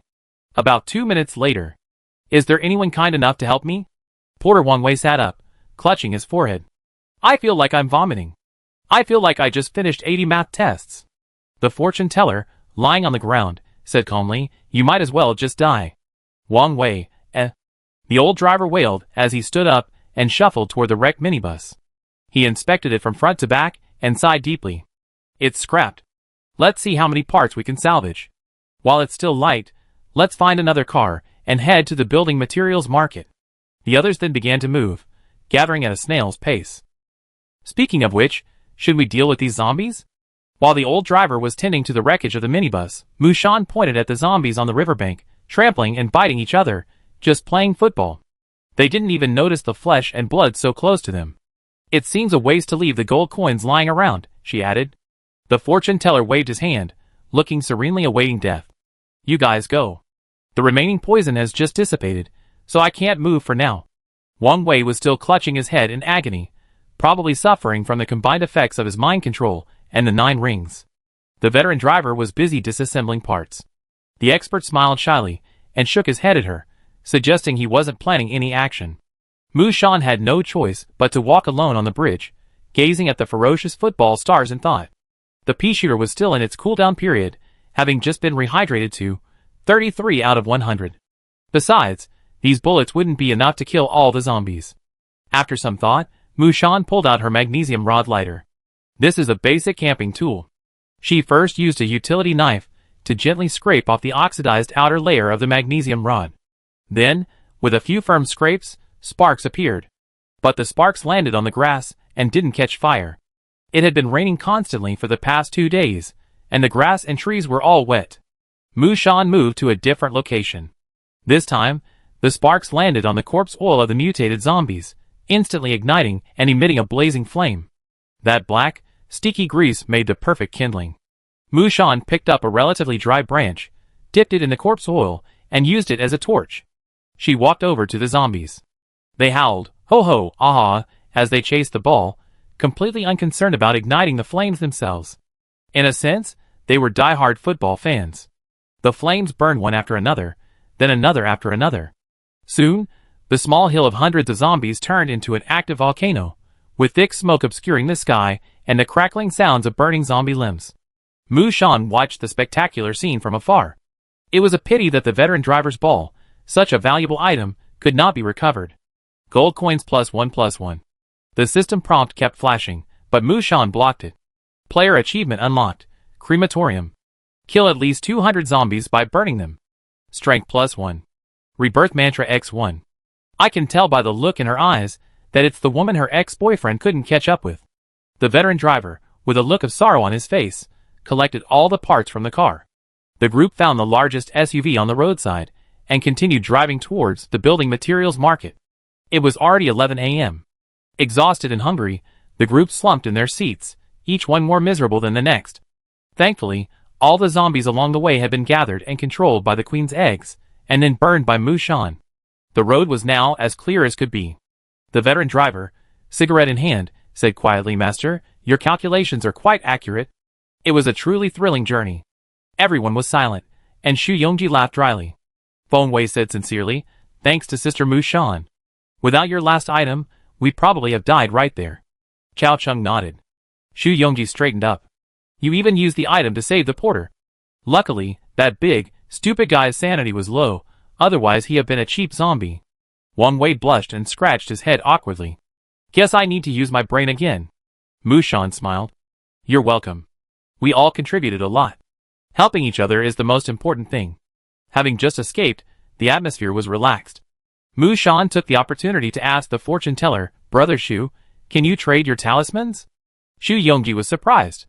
"Of course you can, but my skill success rate is low right now, so I can't draw attack-type talismans." The two discussed and agreed to trade after returning. Mu Shan offered a special price of 5 gold coins each for 2 yellow talismans, one for speed and one for defense. The scenery outside the car window quickly passed by, everyone closed their eyes to rest, and only the sound of even breathing filled the cabin. Mu Shan wiped the dark zombie blood from her hands and face with a tissue, then briefly cleaned her coat before quietly checking the system for the item she had just obtained. "I have to go back and look at the safe house gift pack." Penrose stairs, assistive, quality, rare. Description: a geometric paradox. A staircase that always goes up or down, never ending, can be integrated into any scene. Use: when the other person's spirit points are lower than the owner's, there's a 100% chance of being trapped in an infinite loop. The probability decreases as their spirit points exceed theirs. Note: commonly known as a ghost wall. Given Mu Shan's current spirit points of 66, she believes this is highly feasible. Rebirth mantra: assistive, quality, excellent. Description: after playing, it can reduce the resentment of spirit-type monsters and randomly immobilize them. Usage: requires a player or musical instrument as a carrier. Note: rebirth occurs in flames. So far, Mu Shan still hadn't obtained any offensive items besides the pea shooter. But both items were very useful, and she was still very satisfied. 10 minutes passed, and they encountered no obstacles. "We arrived at the building materials market." "Get out," the experienced driver said. They parked the car in a deserted parking lot, and got out one by one, carrying their carts, ropes, and other tools. Chapter 21. Several people stood in front of a large map at the entrance to the building materials market, meticulously recording their locations. City C's building materials market consists of 2 main sections, a trading area and a storage and logistics area. They sell a wide variety of materials, including paints, ceramic sanitary ware, hardware tools, and panel materials, and there are countless stores.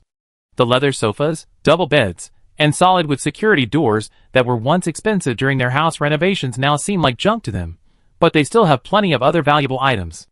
Though everyone was salivating, with only 4.5 people, the 2 injured only counted as 1.5 people, and a small, rickety car, the thought of carrying all the goods from the building materials market back home was simply absurd.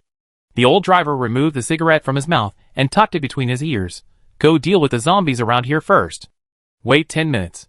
I see you at the paint area entrance." With that, he scurried off. The porter, feeling embarrassed after the earlier clash, patted his chest and said, "Don't worry, just watch me." He swung his impressive meteor hammer again, and with a thud, he killed the 2 zombie security guards lingering near the door, smashing the door to the security room and sending shattered glass all over the floor. The noise quickly attracted some zombie customers from further away, who began running towards him, shouting "Ho ho ah!" The porter, unfazed, roared and rushed forward, his blood boiling. In the distance, Xu Yongji drank a sip of water and leaned calmly against the wall. "This big idiot is really full of energy." Mu Shan nodded wearily. "I'm tired of envy." Chao Chung simply sat down on the bricks. Wang Wei was alone in a spectacular action-packed fight, 1 against 20. The 3 of them stood in a row, watching indifferently, even chatting a bit, their hands barely brimming with sunflower seeds. After about 2 minutes, all the zombies at the entrance had been crushed to the ground by the muscular man, their bodies scattered on either side of the gate, some with their fingers and eyeballs still twitching. The porter wiped the sweat and blood from his face and turned back proudly. "Well, I told you it was right to follow me. I can guarantee your safety." But behind him, there was no one. The 3 men had disappeared at some point, now gathered around a large red truck, not even glancing at him. Wang Wei roared in anger, "Hey!" No one paid him any attention. Veteran driver Feng Wei, sitting with his legs crossed in the driver's seat of a large truck, spoke condescendingly, "We've been around the logistics area, and this is the only one empty. It's definitely enough for the 5 of us." With Mu Shan's height, she had to jump to see the inside of the truck. Xu Yongji looked around curiously. "How did you get this?" Player Feng Wei, veteran driver, uses the skill, Gold Driver's License, passive. As a seasoned driver, he's naturally proficient in driving techniques. The player can start any vehicle without a key. The 3 exclaimed exaggeratedly, "What a convenient skill." The veteran driver, cigarette in hand, waved his hand and jumped out. I always told you I'm a 100% pure support. If you need me, feel free to ask. They casually parked the truck at the entrance, ready to load the supplies as they arrived. The first stop was to purchase the most important waterproofing materials. It's been raining non-stop now, so you can probably guess what the weather's going to be like. A friend of mine is a weather forecaster, and she predicts that City C will face heavy rain and flooding. Shu Yonggi rubbed his chin. Rain is fine, but what if a flood submerges the city? Where's the life raft? Mu Shan thought for a moment. Maybe we can go to the rescue detachment sometime. The others kept silent. Have you all upgraded your ventilation systems? The experienced driver found a store, and saw barrels of waterproofing paint piled high in the warehouse. Regardless of price, all the paint was being loaded onto carts. Sometimes, the things the system produces go beyond our common sense, like water and electricity. Under normal circumstances, the air intake valve in the safe house's basement is closed, and the exhaust duct is filled with air. Due to the air pressure, water from outside can't get in. He paused. But I'm afraid if a flood occurs, the water will carry sand and rocks and block the duct. Then, we have only one outcome. Mu Shan, either drown in the safe house, or suffocate in the safe house. Shu Yongji, bingo. None of the people present were from a construction background, and they didn't understand the specific differences in waterproofing materials. In contrast, Chao Chung found a clerk's notebook on the cash register. It must be someone new to the business, writing a few lines in a clumsy hand. Waterproofing materials are divided into two types: rigid waterproofing materials, cement, gravel, and flexible waterproofing materials, asphalt, felt. Use waterproof and anti-leakage concrete, rigid waterproofing material, to seal the structure, then apply a waterproof coating. Flexible waterproofing materials can be used for wall and roof waterproofing. Negative pressure waterproofing. When the exterior wall is filled with water, the interior wall will bear the water pressure from outside. In this case, negative pressure waterproofing can be used. Waterproofing membranes, PVC membranes, non-woven membranes, etc., are suitable for roof waterproofing. Do you understand? Feng Wei asked. Several heads gathered around his notebook. Everyone shook their heads in unison. I don't understand. Then why bother studying? Just move everything out quickly, and let the system upgrade with a single click later. So, without further investigation, they carried out 5 portions of each material and piled them in the hall. The porter slapped his forehead and said, I'm good at this. So he took on all the physical labor of carrying the waterproofing materials, while the other 4 hurried to other areas of the building materials market to scavenge other supplies. Besides waterproofing, insulation is crucial for a house. Although their basement was buried in the earth, which naturally has the properties of heat preservation and insulation, of course. That assumes the safe house is always in the ground. It doesn't have to be in the ground. Shu Yongji curled his lips. I heard others say safe houses can be underwater, in the sky, in the desert, or even inside buildings. In short, players die in all sorts of strange ways. Alright. So they found a store that sold insulation and began frantically piling up insulation boards. The old insulation board looked like sponge foam, blue, and slightly soft. Mu Shan's knowledge of this material came from making a stray cat bed at Handicraft Emperor. Some stores sold the new insulation board, and the 4 of them all took advantage, buying them all in one swoop. This way, the safe house would be waterproof first, then insulated. This would prevent the insulation from absorbing moisture, thus ensuring maximum operational stability. It would have been much better to build a full steel exterior wall directly around the safe house. Unfortunately, they had no money. They also found some small odds and ends in the store: caulk, waterproofing agent, and glass sealant. Since they didn't take up much space, they packed them all up and piled them on the floor. For people, working in teams of 2, carried supplies in a relay formation. First, they filled their virtual backpacks, then carried them on their shoulders, carried them in their hands, or pulled them on carts. In short, they used a variety of methods. Mu Shan didn't want to reveal the unique storage capabilities of her backpack. Even surrounded by comrades, who had experienced life and death, she chose to keep it a secret. While carrying her belongings, Mu Shan passed by a shop and saw several pots of dead plants in the doorway. The red clay pots were just the right size, so she moved them without hesitation. She also took the watering can and some fertilizer and pesticides needed for daily maintenance, leaving nothing behind. In addition to waterproofing and insulation materials, their second stop was to purchase ceramic sanitary ware. Puff puff. Mu Shan used her pea shooter to kill 2 zombies that charged at her, coldly kicking the bodies away before turning back to selecting bathroom cabinets. After facing the overwhelming zombie horde for so long, even her cognition became problematic. She didn't even care about 2 or 3 small zombies. Given the safe house's tiny bathroom, she could only choose the smallest bathroom cabinet. It was a pure white, solid wood cabinet, with a mirrored cabinet above it inlaid with a square mirror. There was also storage space in the back, though it was rather thin, barely enough for toothpaste and shower gel. But Mushan was already very satisfied. She also remembered the shampoos that the seller had placed on the cabinet for display, and happily bought them all. There was also a toilet and shower head, but each person only chose one set, as having more wouldn't be helpful. Ceramic sanitary ware. Turn left and you find the tile area. This is a valuable addition, significantly improving the comfort and cleanliness of the house. But the other men clearly had no taste for aesthetics. Without even looking, they randomly picked a type of floor tile and began moving. Chow Chung, known as a master, couldn't even tell the difference between wall tiles and floor tiles. Mushan chose 2 types of wall tiles, one off-white with a pattern for the safe house walls, and the other with a blue plaid pattern for the bathroom. She also chose 2 types of marble floor tiles, small dark gray tiles for the bathroom floor, and large light gray tiles for the safe house. Of course, the number of tiles was larger than the existing safe house floor area, allowing for more space. The only surprise was that she underestimated the weight of the tiles. The tiles piled up in the store's warehouse were packaged 3 to a box. They looked thin, but they were actually very heavy. Mushan gritted her teeth, her face flushing red as she managed to drag the bag of tiles a few steps. Her expression was even more painful than when she just killed the zombies. Ha ha ha. A group of people laughed relentlessly behind her. Mushan, that's too much. The porter approached, a towel draped over his shoulder, looking down at her, his eyes finally tinged with triumphant pride. I told you to use more strength. Without it, you can't move an inch. Leave it to me. The porter lifted a stack of tiles with one hand and easily carried them all away.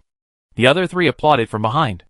Mushan turned her head away silently, not even daring to admit that she had already added 10 points of strength. The teen's third stop was the hardware section. Hardware takes up very little space in renovations and construction, and its presence isn't noticeable, but its uses are numerous and shouldn't be ignored. This includes various metal keels, used for ceilings, stampings, angle brackets, screws, door handles, curtain rods. They also saw someone selling smart door locks. Locks have become completely obsolete in the dungeon world, thanks to a perfectly safe alternative. System permissions. Mushan selected a floor drain, spare faucet, bathroom towel rack, and triangular wall storage rack that suited her needs and packed them away. Does the owner still have cigarettes? As he was leaving, the experienced driver spotted a lighter on the counter and quickly snatched 2 packs of cigarettes from the owner, pocketing them contentedly. The 4th stop was the board section. Various solid wood boards could be used to create custom wardrobes, shoe cabinets, and other items throughout the house. But the basement was so small, there was no room for a large wardrobe. The others chose to ignore it and quickly walked away. But what if? Seeing their backs turned and no one paying attention, Mushan quietly gathered a stack of solid wood boards and put them in her backpack. The door shop only sold ordinary entrance and interior doors, not the basement entrance door they needed. Mushan randomly picked a white glass door and prepared to install it in the bathroom. Just as she was about to leave, thinking about potentially upgrading the ground floor sunroom in the future, she chose a double entry door with the highest security rating, a wooden door with an additional iron security door. At this point, they had basically looted everything they needed. After a whole morning of fighting and exhausting themselves moving goods, the men were covered in dust and sweat, looking like they had been fished out of the mud. The experienced driver panted, "It's still early. If you need anything else, feel free to go find it yourself. We meet at the truck in half an hour." Okay. Despite their fatigue, no one gave up the search for supplies. After all, this trip wasn't easy. Who knows when the next one will be? Mushan jogged along trying to save time. She quickly dispatched 3 scattered zombies that popped up along the way. She returned to the soft furnishings area. The experienced people had chosen to ignore the soft furnishings, thinking that things like double beds, sofas, and exquisite coffee tables were completely useless. But Mushan, looking at the dazzling array of goods, felt a surge of happiness. The bed was useless, but the mattress and bedding were fine. The princess bed in the display area was covered with beautiful sheets and quilts, much more comfortable than the ones she scavenged at the motel. She could just wash them, and use them back home. And generally, the more luxurious the store, the more exquisite the soft furnishings. She easily gathered a teapot and matching cups, white porcelain bowls and plates, and silver cutlery for the large dining table. She searched the vintage wardrobe for a collection of high-quality hangers, and the TV stand for uniquely designed storage boxes and tissue boxes. A plush rug next to the sofa. 2 brand new pairs of women's cotton slippers in the shoe cabinet. Mushan even checked the lamp on the bedside table.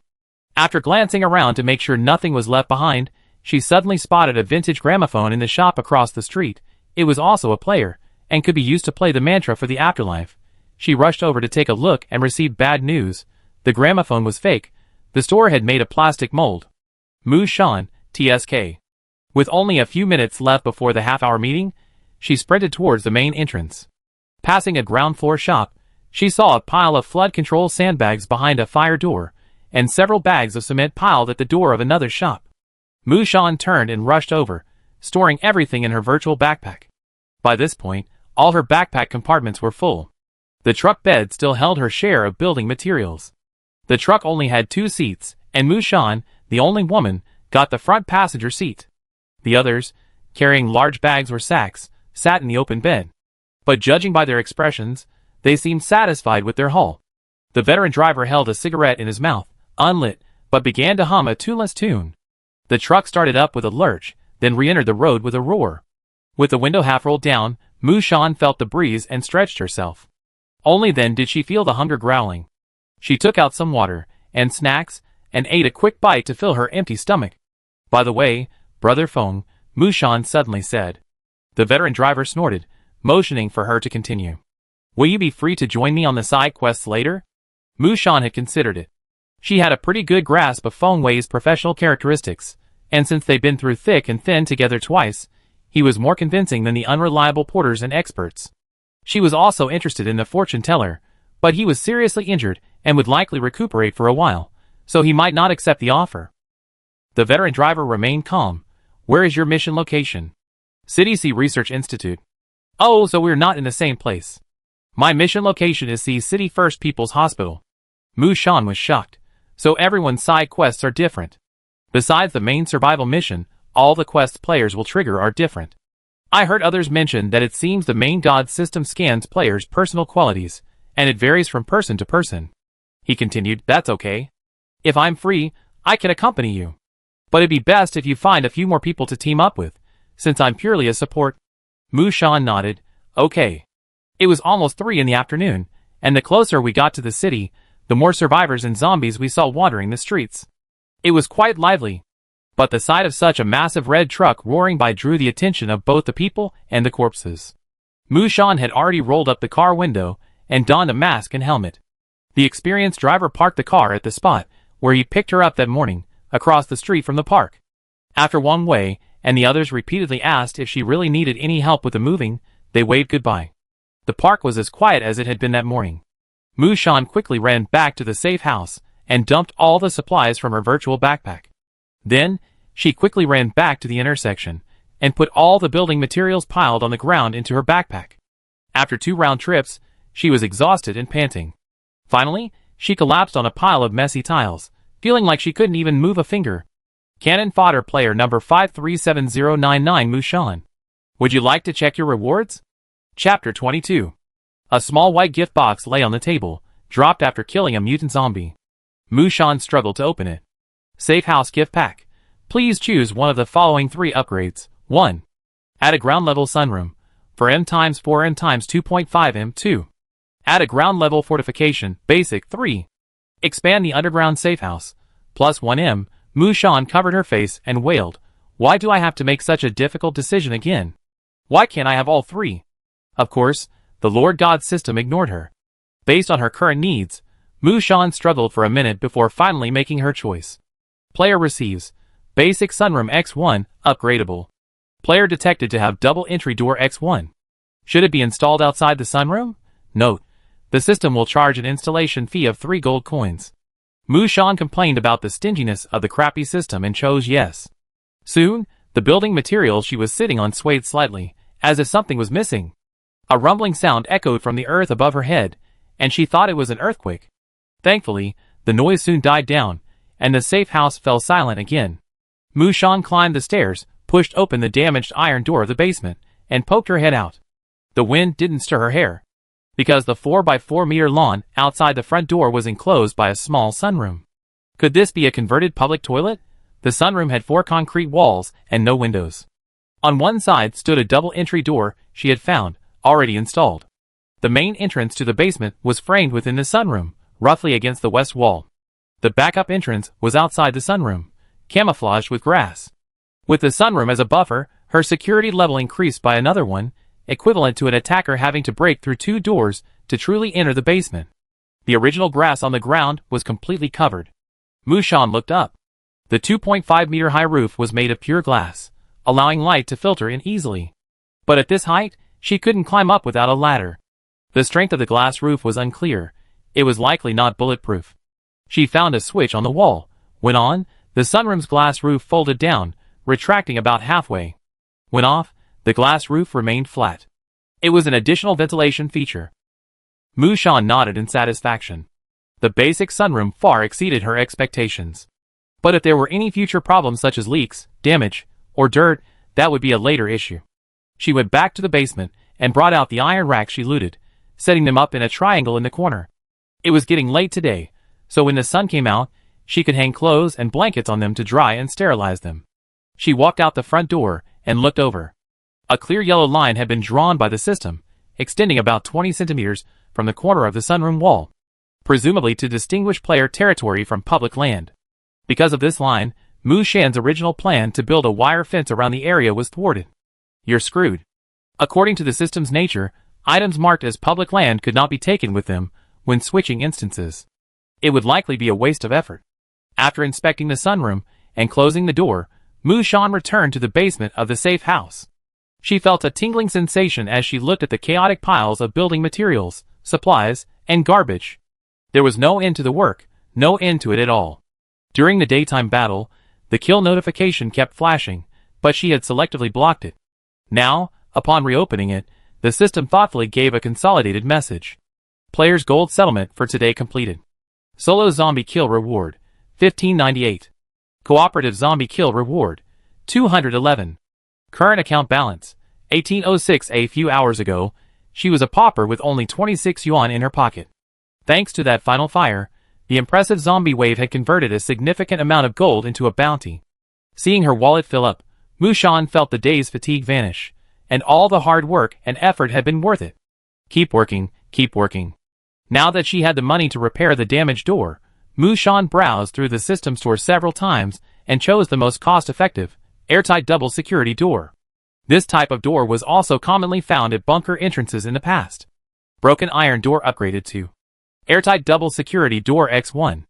Note: the airtight double security door can block the shockwaves of thermal weapons, and the airtight double security door can block the entry of toxic gases.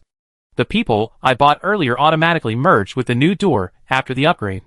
Mushan tapped and hammered on it with great pleasure. The sturdy double security door allowed her to sleep soundly. Purchase camouflage entrance X1 for the escape route.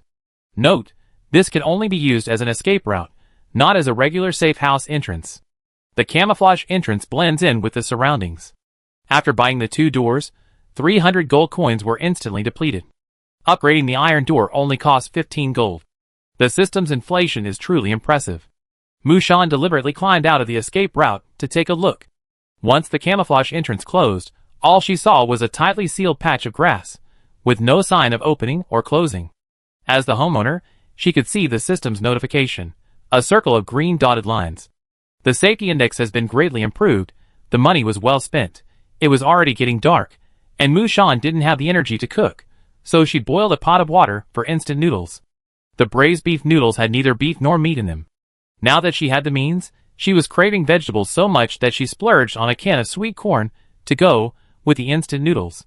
As she ate, her eyes kept glancing at the building materials piled on the floor, her mind racing. There was so much to sort out, and she needed to tackle each one by one. Purchase safe house upgrade project. Player has been detected to have waterproof building materials, some insulation panels, some cement X10 coil material, some putty powder X10 floor and wall tiles, some. Partial upgrade costs can be deducted. The system will charge 100 gold coins for renovations. She had already gathered enough building materials, and this stingy Lord God still deducted so many gold coins. Imagine how much she would have wasted if she had purchased them directly in the mall. Buy must buy. Mushan stood there, eyes closed, only to hear the ceiling light in the safe house flicker off. In the darkness, she heard a rumbling roar from the walls, ceiling, and floor, followed by a noise even louder than the sunroom upgrade. Vibration, trembling, humming. She dared not move, and could only stand erect in the center of the room. The ground beneath her feet heaved and undulated, as if she were standing in a sand pit. Mushan nearly fell. She even had an unrealistic fantasy. If she opened her eyes and turned on the light, would she see short, green-skinned goblins running around renovating her house? Or perhaps they weren't humanoid creatures at all? The renovation process took only 30 seconds, but it felt like 30 years to Mushan. When the ceiling light came back on, the clean, bright, and spacious safe house shone brightly, and the confusion in her mind suddenly vanished. Mushan touched the cold wall tiles, then stepped on the solid, smooth floor tiles, and the smile on her face never faded. The mold spots that had been growing in the corners under the stairs were gone, and the house had the beginnings of a modern home. She couldn't wait to put on her new cotton slippers, spread the plush rugs under the bed and the small table, and place the teapot and cups on the dining table. This is where people should live. But the renovation wasn't over yet. Purchase bathroom improvement project. The player has been detected to own 1 glass door, several wall and floor tiles, 1 bathroom cabinet, 1 toilet, 1 showerhead, 2 towel racks, 2 floor drains, and 1 faucet. Part of the upgrade cost can be deducted. The system will charge 30 gold coins for the renovation. Here, all yours. After the renovation was confirmed, the bathroom was filled with all sorts of strange noises, besides the ping-pong of hammers hitting the floor. Sometimes it was the hum of a power drill, sometimes the click-click-click of floor tiles. Mushan was frightened at first, but now she's completely accustomed to it. While the system was giving her long-term labor, she took out the clay pots she looted and placed them on the ground. She found the smallest 0.5-gallon pot, planted the pea shooter in it, and watered it thoroughly. The original paper cup had been tossed around so many times that it was almost completely rotten. In the flower pot, the cute-looking pea shooter made a puff-puff sound, its leaves twitching as if they were having a wild time. Mushan touched its leaves with her finger, looking at the moisture level, 80 out of 100, displayed next to it. She didn't know if it was an illusion, but it seemed to be growing faster. As a last-ditch effort, she added some Huaduoduo number 1, but she didn't know if it would absorb it. After a while, the noisy noise died down. Mushan opened the glass door and walked in. Her eyes were dazzled by the bright, brand-new look of the small bathroom. She tried the faucet and other items one by one to make sure nothing was broken. The only drawback now was that she didn't have a water heater. You could get one at the mall, so Mushan didn't want to waste the money. The system was very smart, and used cement, putty powder, bricks, and the like were all stored in their original locations, with the exact amount accurate to the gram. Since they wouldn't be used for the time being, Mushan piled all the bags, large and small, in the corner of the staircase. Next to them were neatly stacked sealed bottles of water and beverages.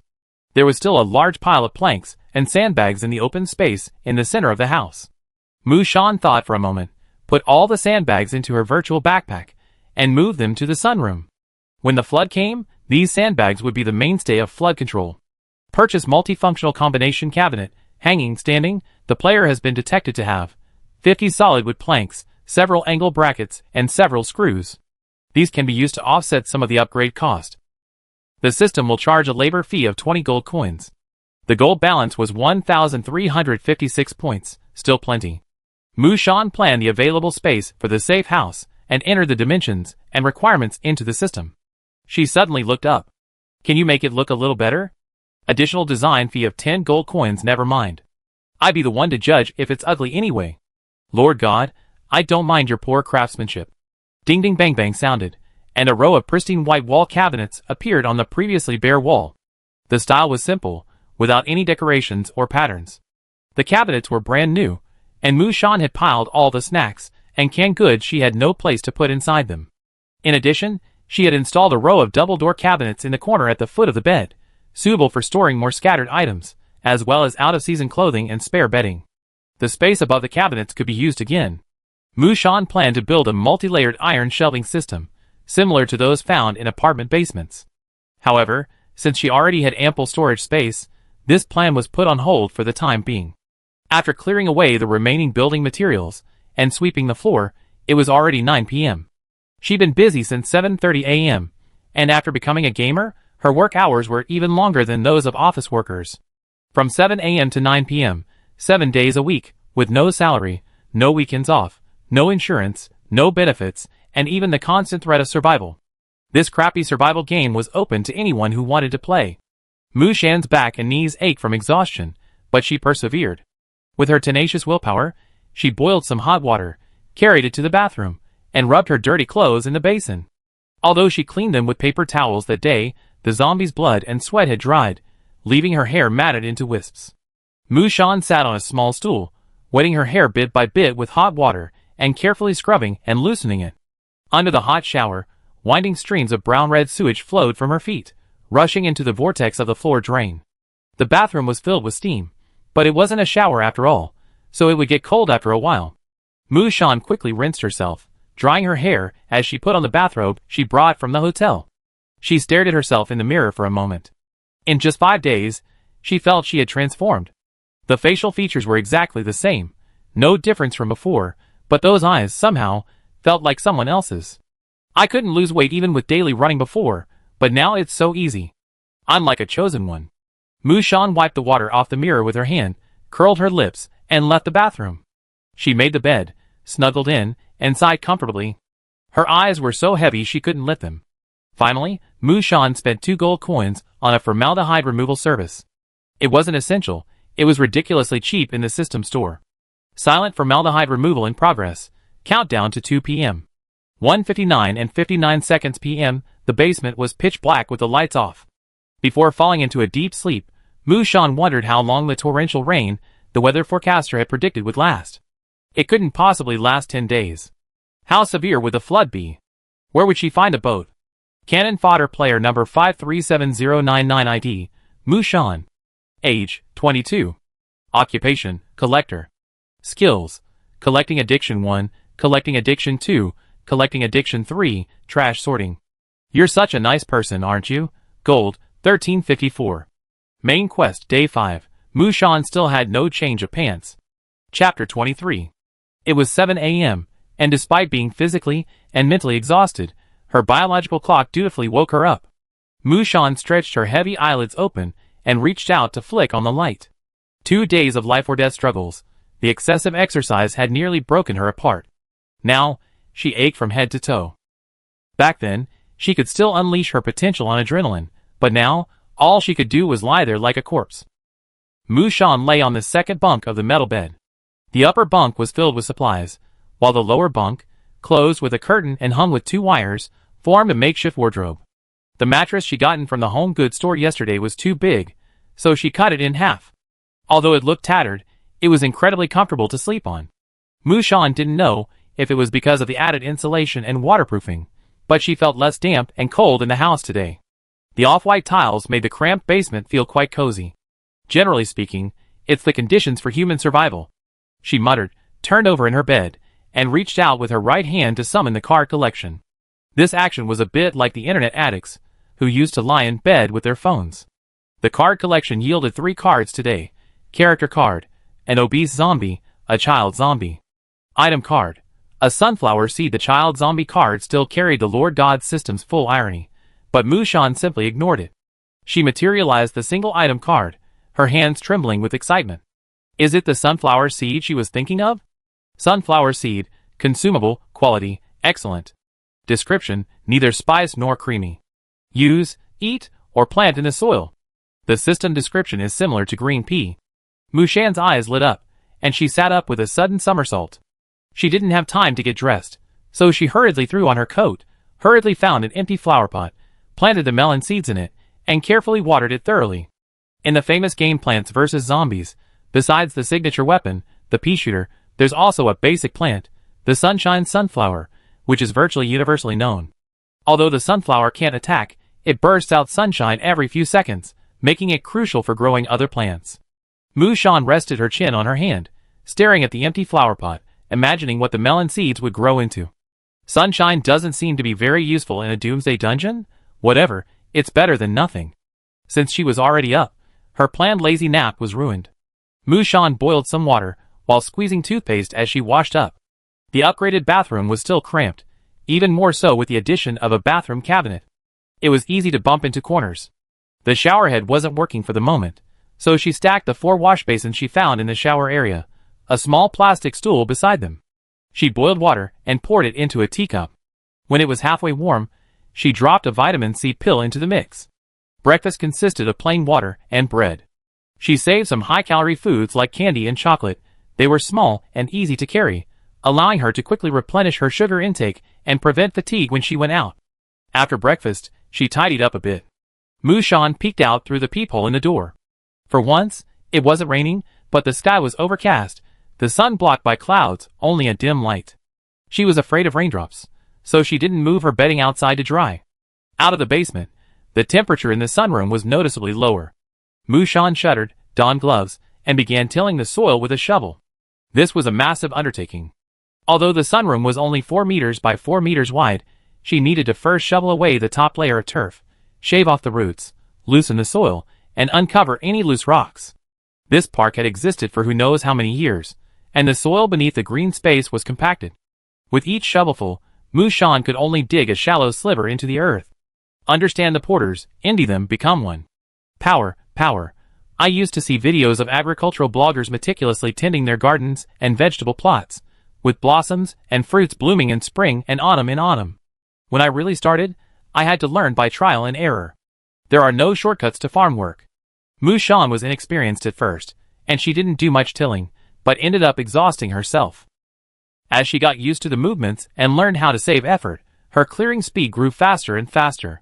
The 4-meter sunroom was too small. It struggled to grow enough food, let alone vegetables, to sustain itself.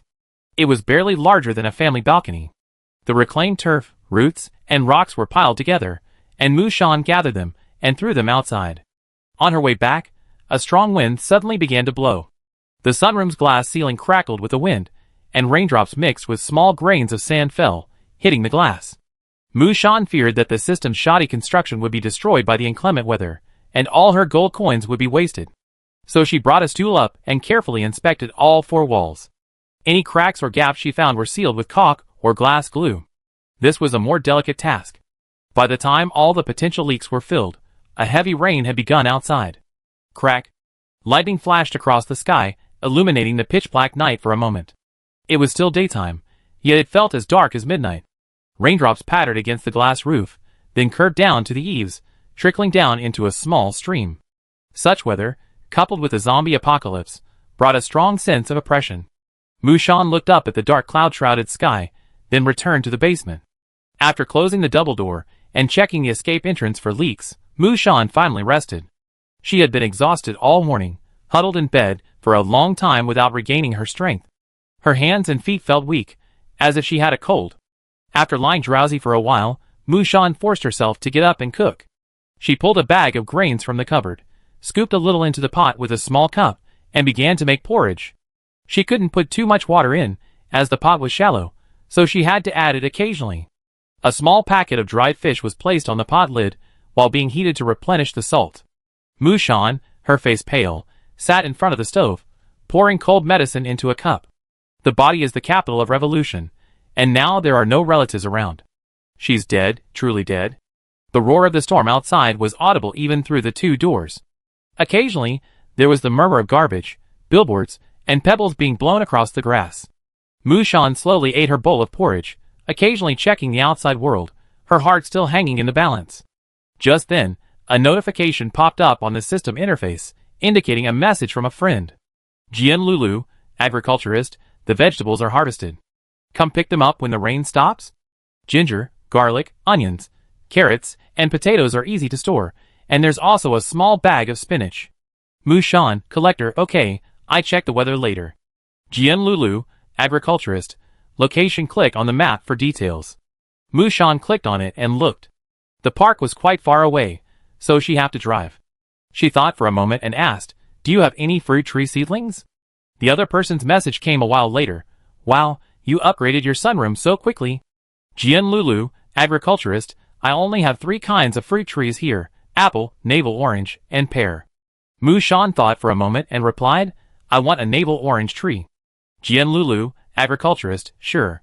She sent a photo of a lush young tree, about a meter tall, with many branches and already bearing small green fruit.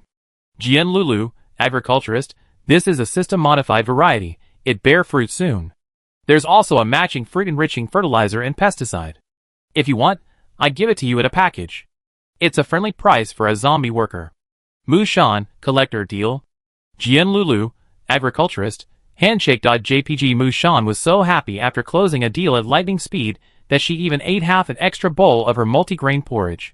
Seeing the rain outside didn't look like it would stop anytime soon, she washed the dishes and laid down in bed to recuperate. As for why she chose the navel orange tree, she had her reasons. Pears clear heat and reduce internal heat, and they can also relieve coughs and reduce phlegm. Apples are plentiful and nutritious, so she favored both. But in the Doomsday Dungeon, the human body is most lacking in trace elements. When a normal person thinks of supplementing their vitamins, their first instinct is to eat lemons. The problem is, lemons are simply too hard for most people to eat on their own, they need to be soaked in water or mixed with something else. Navel oranges and lemons are both citrus fruits, and the vitamin C content in navel oranges is even higher than in lemons. The vitamin C obtained from soaking 2 dried lemon slices daily is simply not enough for the human body's daily needs. Mu Shan had previously read a popular science post about her health, saying that navel oranges rank second in the vitamin C rankings. Among all fruits, those with higher vitamin C content than navel oranges, and in the first tier, acerola cherries and seed buckthorn, are not as storable as navel oranges. Those that store better than navel oranges don't have as high a vitamin C content. There are many other advantages. The flesh is delicious and juicy, and the peels can be reused, boiled in water, composted, and dried for fruit tea. Mu Shan's eyes narrowed at the mere thought of a future filled with bountiful fruits, nestled comfortably among a pile of navel oranges. Thanks to her beautiful wishes, she had a very comfortable nap. Emerging from her warm bed, Mu Shan looked up at the sunroom. The torrential rain had subsided, but a light drizzle continued. After a day of accumulation, water had accumulated in the low-lying areas of the park's grassy lawn. The water levels of the streams and lakes had risen sharply, threatening to submerge the small bridge, and the bodies of the zombies previously submerged in the water were threatening to be washed ashore. It was possible that it would continue to rain for the next 10 days or so.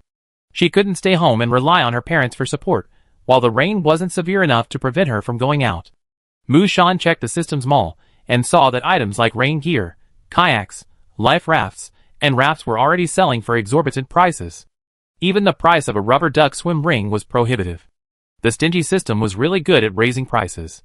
Mu Shan cursed inwardly as she messaged Jian Lulu, saying she'd be there in about half an hour. She replied with an okay. A few minutes later, Mu Shan, fully armed with an umbrella, a motorcycle raincoat, high boots, a motorcycle helmet, and a mask, stepped out into the drizzling rain. Raindrops crackled against the umbrella. The air was chilly, but the warmth of the safe house still lingered on her body. Mu Shan trotted back to where she had parked. After returning from the player trading center, her car ran out of gas. She used the remaining gas card, which showed a 50L plus level. The weather was bad, and the zombies wandering the road looked dejected, each one soaking wet and pitiful. As Mu Shan drove by, she still saw many survivors braving the rain to search for supplies, some wearing raincoats, others wrapped in plastic bags. At the sound of the car, they were startled, like birds, and disappeared in an instant.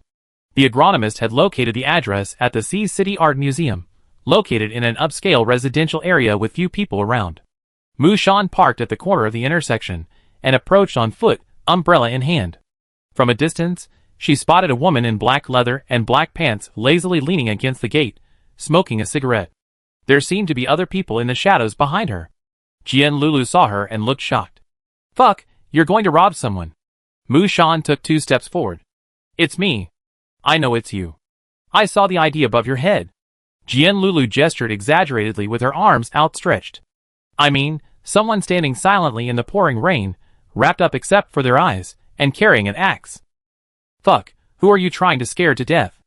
Isn't that a pretty normal outfit for the apocalypse? Mu Shan didn't answer. She saw a purple bruise at the corner of Jian Lulu's mouth, and one of her hands was in a sling. She looked miserable, but she was in good spirits. She didn't ask any questions. She lowered her head to count the vegetables in the plastic bag, and the saplings tied with twine, then handed her another card.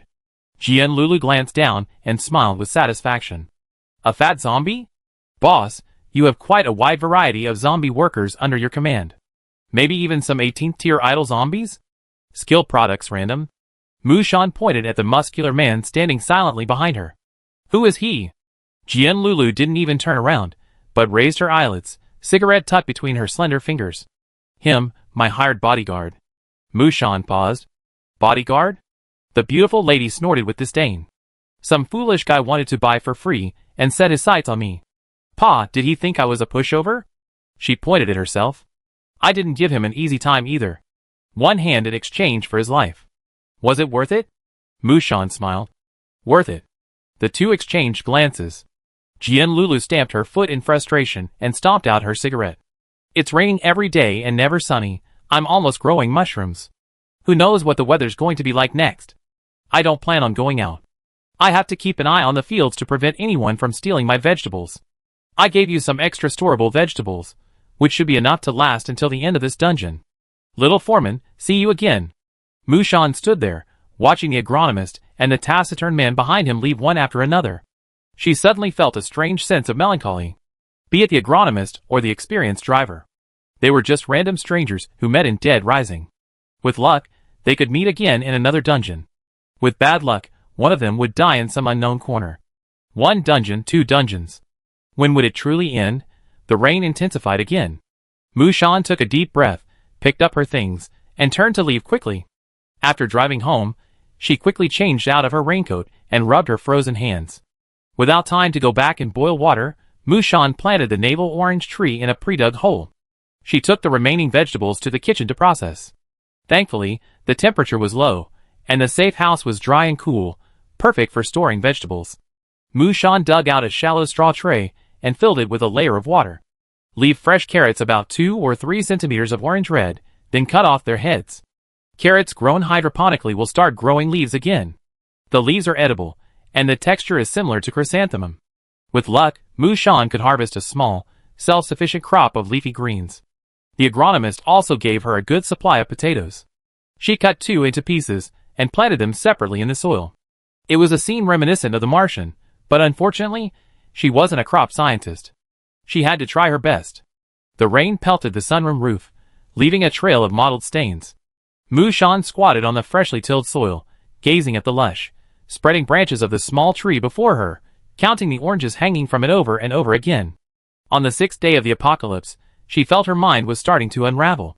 If someone tried to steal her oranges now, she would fight them to the death. Chapter 24.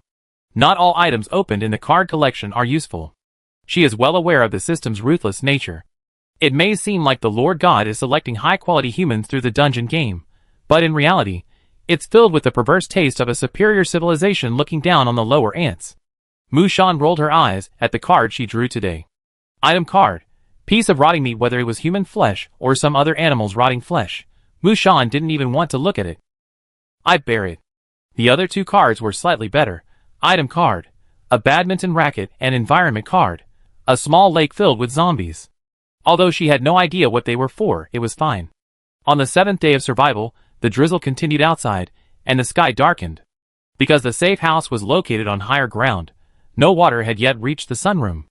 However, to be on the safe side, Mu Shan used the sandbags she had found to prevent flooding to circle the sunroom. Her conservative goal for today's scavenging was to find a change of pants and underwear. Other survival supplies would have been even better. The planned destination was the high-end residential complex I passed by yesterday while picking up groceries with the agronomist. Residential buildings have always been a prime location for resource concentration. With luck, you could find everything you need for apocalypse survival in one place. But high-rise buildings are too densely populated, and the corridors are closed and narrow. Searching alone is dangerous, and it's easy to get trapped. By comparison, the villa complex we passed yesterday was a much better option. Mu Shan, wearing heavy rain boots and a raincoat and carrying a waterproof backpack, headed out with all her emergency supplies. She specifically found a hillside spot to park her car yesterday, and today, upon closer inspection, the road below was completely flooded. A torrent of dirty water surged onto the sidewalk, engulfing the curb. At first glance, it was impossible to tell where the road was and where the steps were, making it easy to fall unexpectedly. The heavy rain severely hampered travel. Mushan had previously planned to do a side quest in the last few days, but now she had moved it up to the front. I wasn't sure I could get a boat. If I delayed any longer, I wouldn't be able to leave. The car started, and the tires splashed a stream of dirty water. Only then did she feel thankful that she had gotten an SUV with its higher chassis, which made it less likely to stall. But even so, the situation remained grim. Mushan stepped on the accelerator and sped off towards the villa district she remembered. On the road, dozens of zombies lay soaked in the water, their arms stretched out, roaring feebly, like the unfortunate souls who had fallen into the ocean. About 20 minutes later, the white SUV stopped on the main road of the villa district. The iron gate, once heavily guarded, was now completely open, allowing cars to pass unimpeded. The people in the security booth were nowhere to be found. Mushan carefully examined the gates, and her skill collective addiction too told her that the third villa in front had even more supplies. She decisively parked her car in the house's ground floor garage and exited, axe in hand. The villa had 3 floors, each with its own entrance and courtyard. The grayish-yellow water had risen to the entrance steps. Mushan, drenched in the rain, gripped the doorknob with her damp, cold fingers and turned it. It was locked and wouldn't open. She turned her head and forgot about the seemingly peaceful neighborhood, abandoning the noisy approach of breaking in. Mushan detoured to the side of the villa, tested the height of the wrought iron fence, and using the stones for support, scaled the wall and entered the courtyard. 7 days ago, she would never have been able to do this, but now she did it without a trace of psychological pressure. The yard was quite large, covered in water, resembling a pond.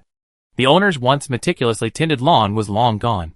Several rows of flower stands stood at the corners of the fence, their plants wilting from the heavy rain. Mushan, axe in both hands, waded through the water toward the balcony door. After a few steps, she suddenly heard something and instinctively leaped to the side. The gentle drizzle of rain pelted the dirty water, creating a continuous ripple. But the stagnant water, which shouldn't have been splashing, was heaving violently, even forming small waves, surging towards her. There was something in the water. Mushan immediately switched weapons. A long machete materialized from thin air in her hand, and she slashed fiercely into the churning water before her. Instantly, water splashed everywhere, and a muffled howl echoed with the sound of water gushing in and out. Mushan saw a grayish-blue hand emerge from the water, followed by the head and shoulders of a zombie. Its rotting face was soaked, its hair, a tangled, water-dwelling mess, plastered to its face.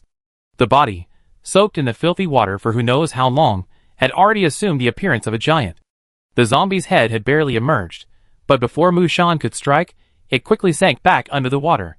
It was a strange zombie, crawling on all fours, and yet, hidden by the filthy water, it was impossible to spot without careful observation. Mushan, knife in hand, stood motionless, her expression tense. Cold raindrops cascaded down her chin, creating a rustling sound, and the only sound around her was her own, slightly ragged breathing. She had never encountered anything attacking from below. The stagnant water continued to wash over her rain boots, and the next moment, she felt something underwater grab her ankle, slippery. Mushan spun around, stabbing downward with her machete. Ah, gulp, gulp. A string of bubbles rose from the water, the zombie's flowing hair faintly visible. She didn't know where she struck, but her left hand held the machete firmly, while her right hand quickly drew out the axe and slashed at the zombie below. Instantly, black blood slowly dispersed like oil, and the zombie's lifeless body sank to the bottom, never to resurface.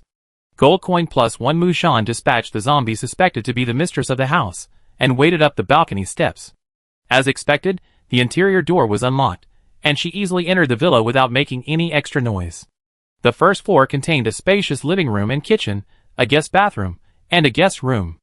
Mushan, weapon in hand, surveyed the area and spotted the man in the bathroom. He.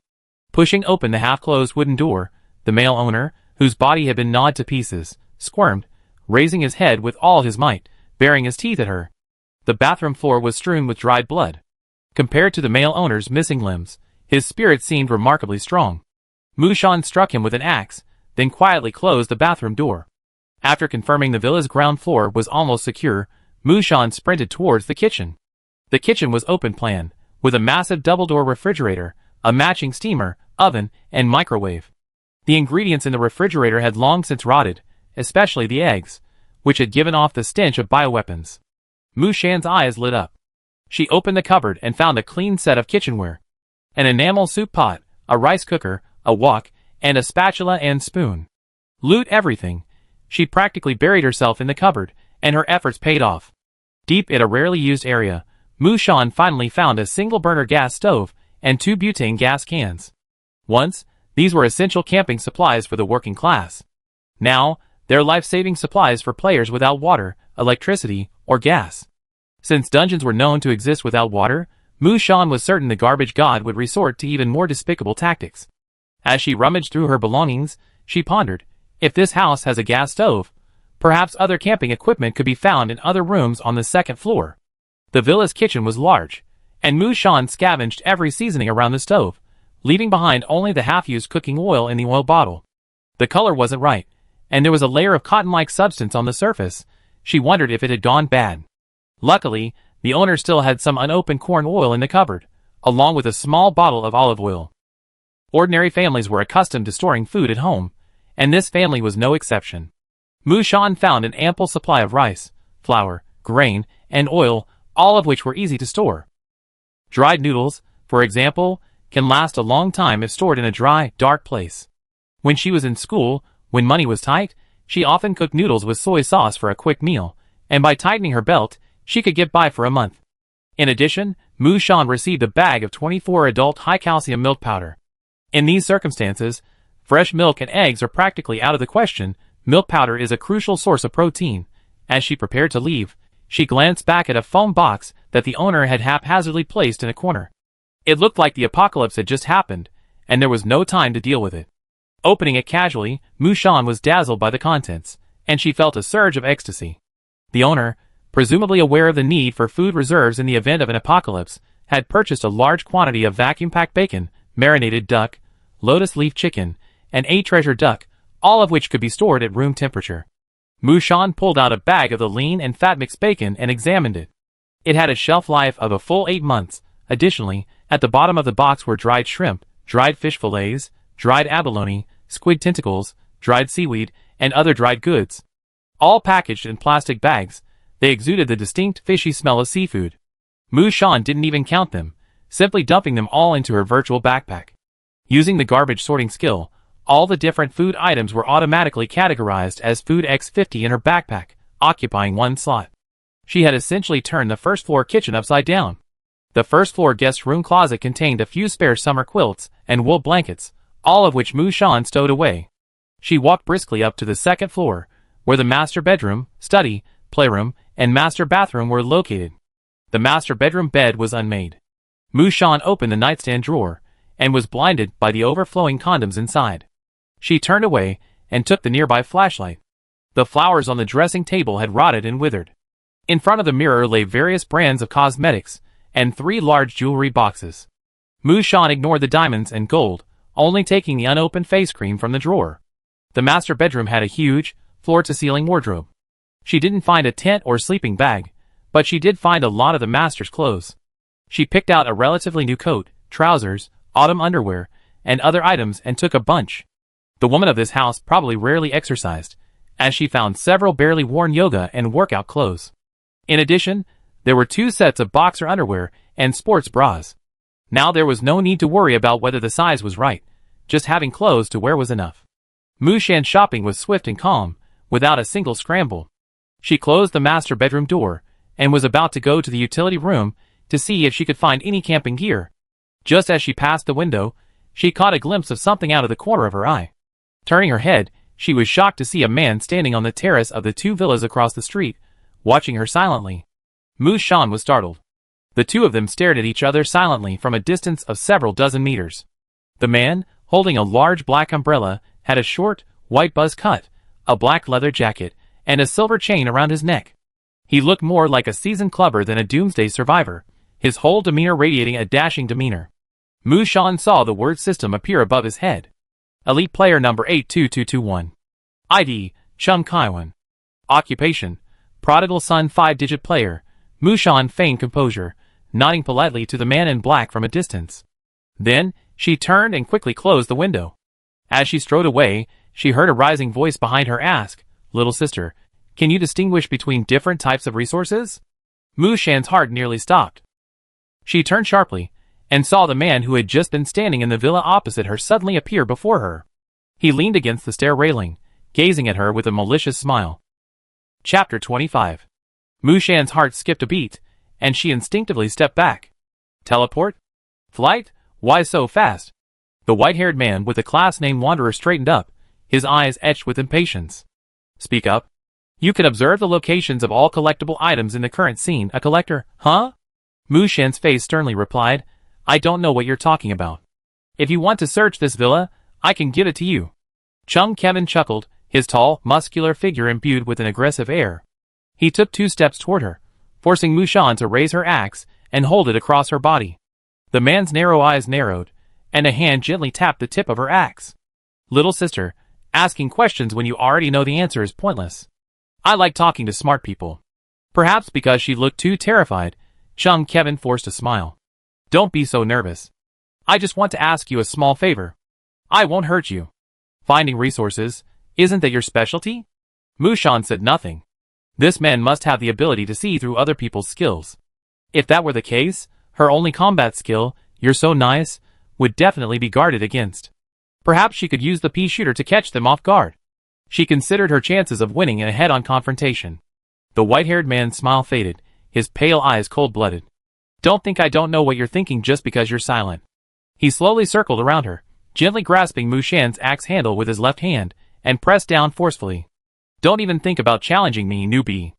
As Mu Shan was approached by a strange man, she felt a cold, oppressive aura envelop her, the pressure of the absolute power of a superior.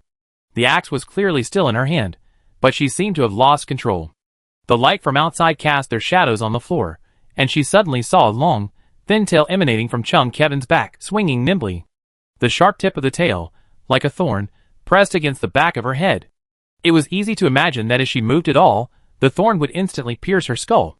Mu Shan stared straight ahead, cold sweat dampening the strands of hair on her forehead. What do you want me to help you with? Chung Kevin nodded in satisfaction. He hooked his arm around her shoulders and led her down the stairs, step by step. It's simple. Find some resources. Mu Shan struggled, freeing herself from his grip. Let me be clear, I'm just a weak newcomer. I can't offer you much help, and I can't defeat the mutated zombies. If it's mutually beneficial, I'm willing to give you some help. We're all players fighting the dungeon. But if you have any dangerous thoughts, even newcomers will bite when they get angry. The man laughed heartily. Don't worry. I know you're purely supportive, and I don't expect you to use your skills like collecting obsession, trash sorting on the front lines.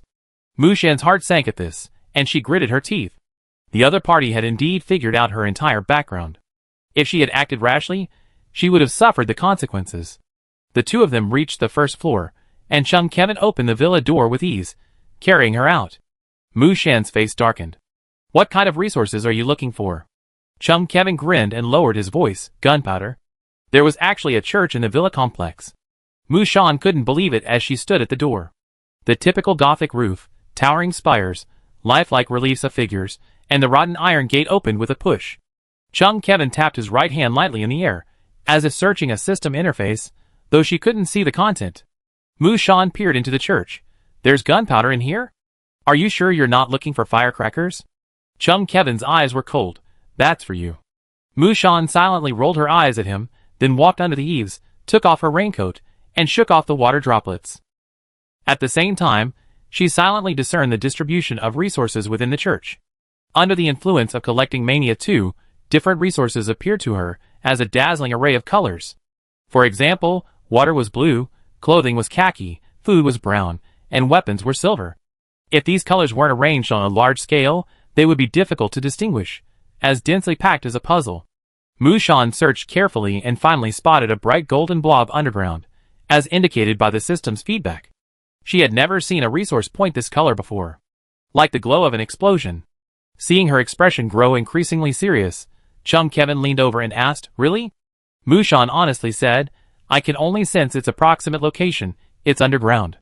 The man smiled, his teeth baring. That's enough.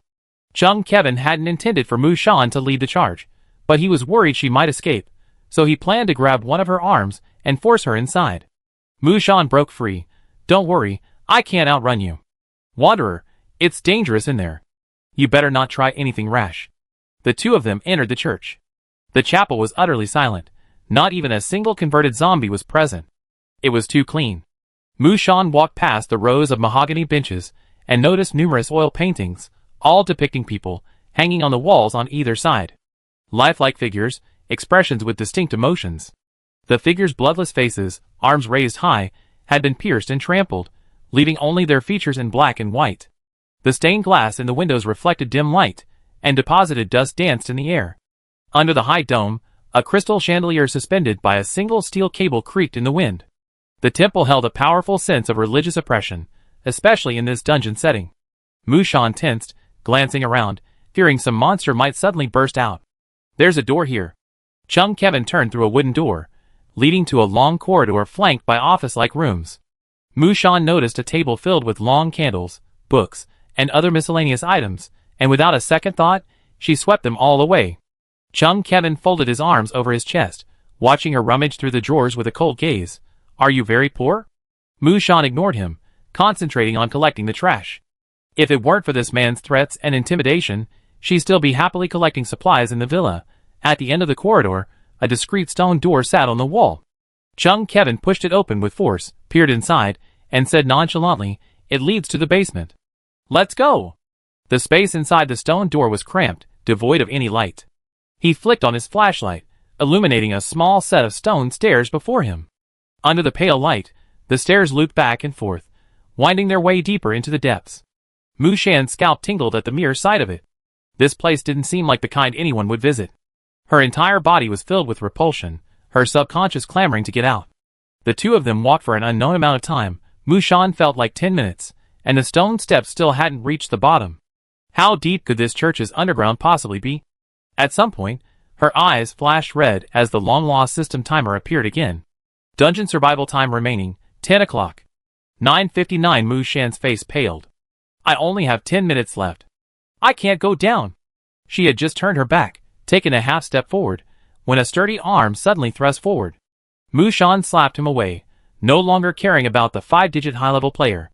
She pulled out the 9-link ring and threw it at him. "This player's spirit points are above 35. Use failed." The 9-link ring fell to the ground with a clang. The next second, the sharp blade was at her neck. Chung Kevin narrowed his eyes and said, "Fear comes from insufficient firepower. Don't worry, I won't let you die." Seeing Mushan remain silent, only panting with a stern face, he said, "Staying here will be a waste of all your efforts. Either go in or die here." Mushan took a deep breath and gave the man a long stern look. The two continued to descend. In the pitch black, gloomy underground passage, the flashlight's light gradually faded. When they reached a certain depth, the once mottled stone steps suddenly turned into wooden stairs. The tattered wood was occasionally missing a piece, and when shoes stepped on it, it made a creaking sound, a sign of age and disrepair. The air was murky, and the oppressive smell of decay filled her nose, making her feel dizzy. Mushan didn't dare make any loud noises. She kept moving close to the wall, the man beside her, as if he didn't exist, making no sound at all.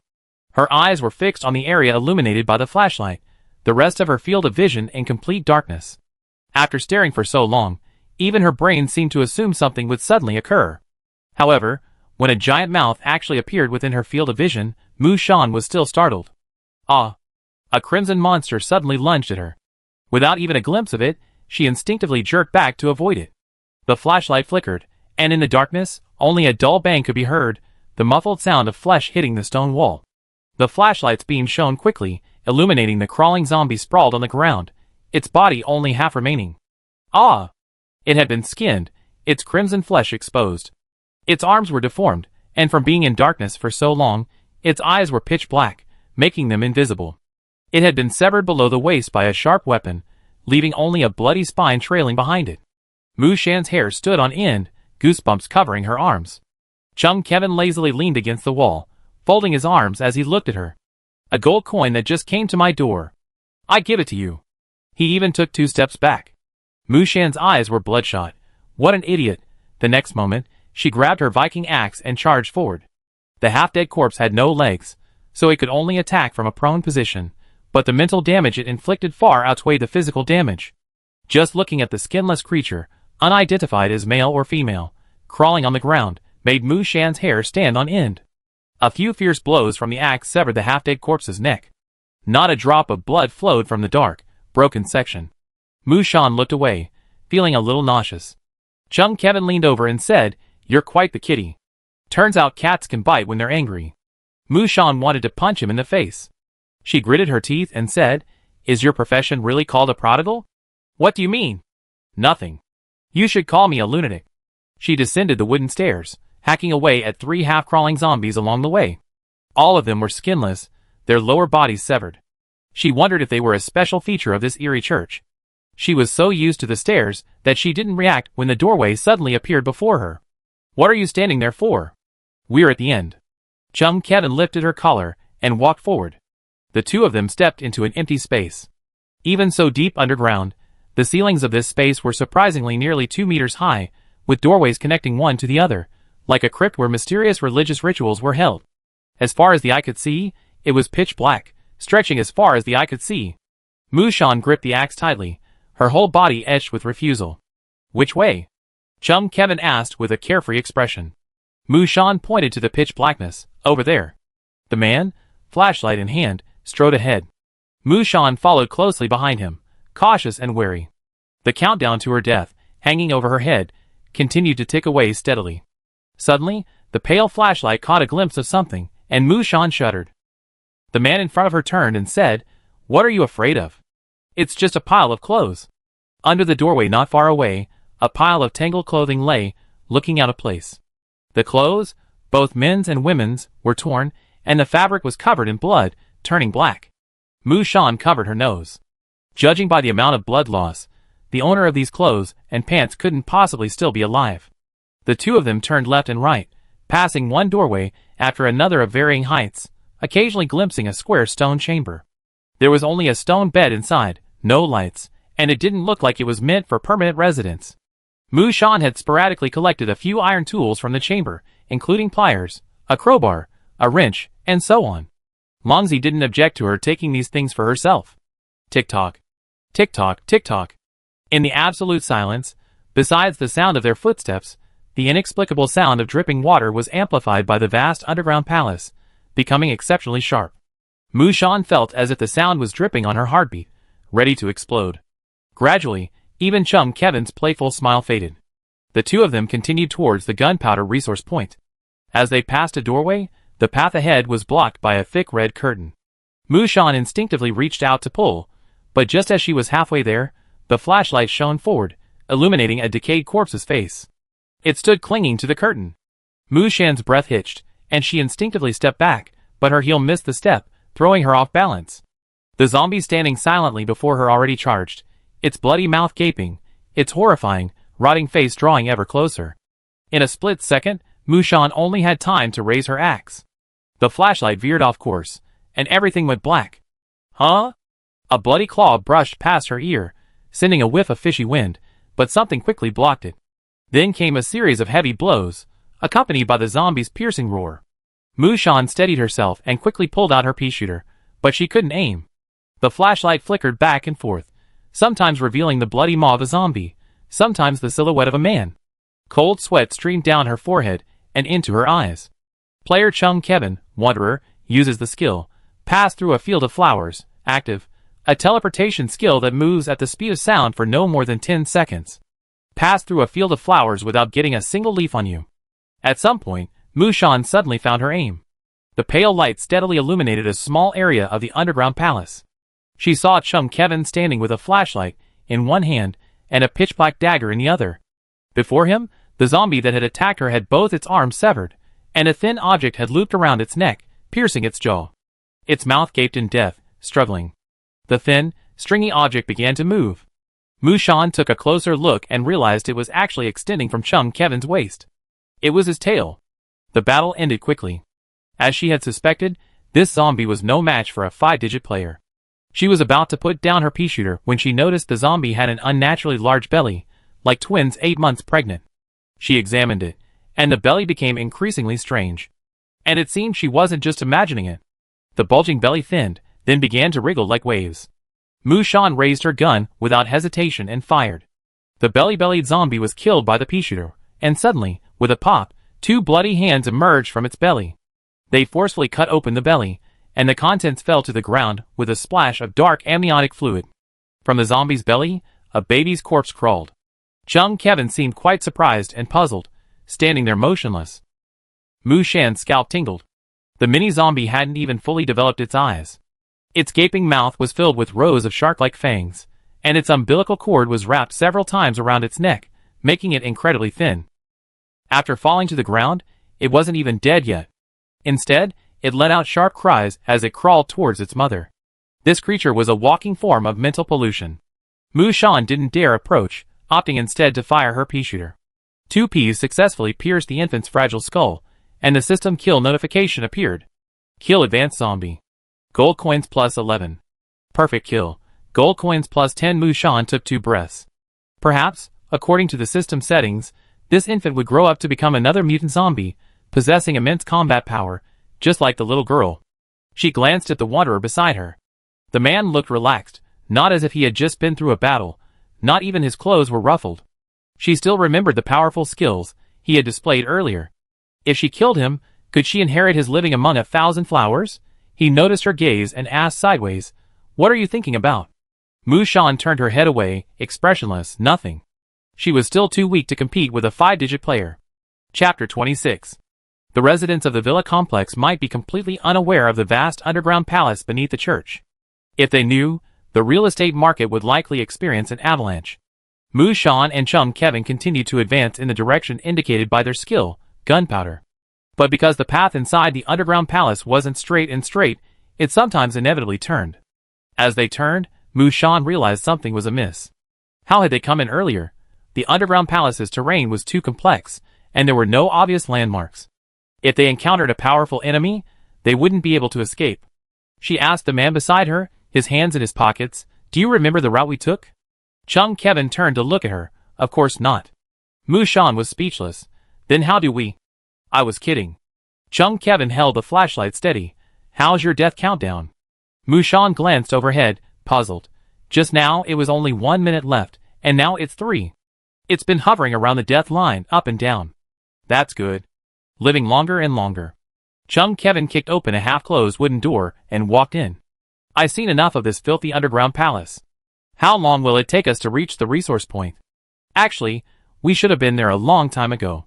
Mu Shan's expression was odd. She stopped and frowned, looking around. We seem to be going in circles.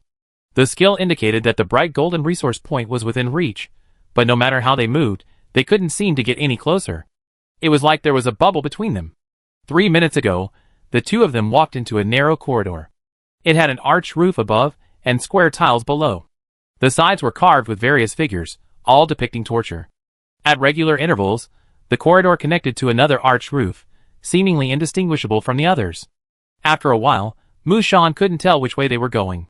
Chung Kevin remained silent, crouching on the ground to inspect. After a moment, he stood up. The number of tiles isn't right. There are 18 on the right, but only 17 on the left. It's a left-leaning arc. The man squinted at the sculptures on the wall. Someone deliberately built this maze, trying to hide its secrets from outsiders. Mu Shan tapped the gray brick wall with her finger. So there must be a secret room inside? The sound was muffled, the brick walls were thick. It's so thick, how can we break through? Before she finished speaking, the man beside her quickly pulled a small round ball from his pocket, pressed it against the wall, and then, yanking her aside, leaped. Boom! A loud bang shook the earth. Mu Shan squatted down, her hands covering her head. She could feel the crackling sound of bricks and tiles falling overhead, and the dust filled the air, choking her eyes. After waiting for an unknown amount of time, the noise subsided. Chung Kaiwan spread his hands. Isn't it open now? Mu Shan was stunned. The two of them stepped into the stone wall, where a large hole had been blown open. Inside, there was indeed a circular chamber, about 100 square meters in size. Burnt-out torches were tied to the supporting pillars. On the central stone platform lay the body of a severely decomposed woman. Not a zombie, but a human. And like the monster they had just encountered, she was also pregnant, except her belly had been cut open. Instead of a fetus, insects crawled in and out of her dry belly. 7 adult skeletons were tied to the walls, their arms bound. It was impossible to tell whether they were male or female, as they, like the other half-bodies outside, had been skinned. Mu Shan stood in the middle, feeling as if she had stumbled into some kind of cult ritual. Hurry! The noise just now was too loud and it attracts zombies. She pinpointed the resource point there. The two of them immediately ran over and, as expected, found a hidden hole in the corner. Inside, they found a small darkroom. The darkroom was so narrow that an adult couldn't even stand up. 3 locked metal boxes lay side by side on the floor. Mushan pointed at 2 of them and said, "These are both gunpowder. I don't know what kind, but I'd be clear, there could be firecrackers."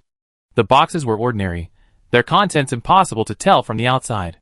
And they were hidden so discreetly, who would have known without her collecting skills? Chung Kevin put the boxes into his bag without a word. Mushan decisively took the remaining box. At that moment, a strange thumping sound suddenly erupted from deeper underground, like the footsteps of a mighty army. They emerged from the dark room, and a humming sound followed from the circular chamber. Mushan's scalp tingled.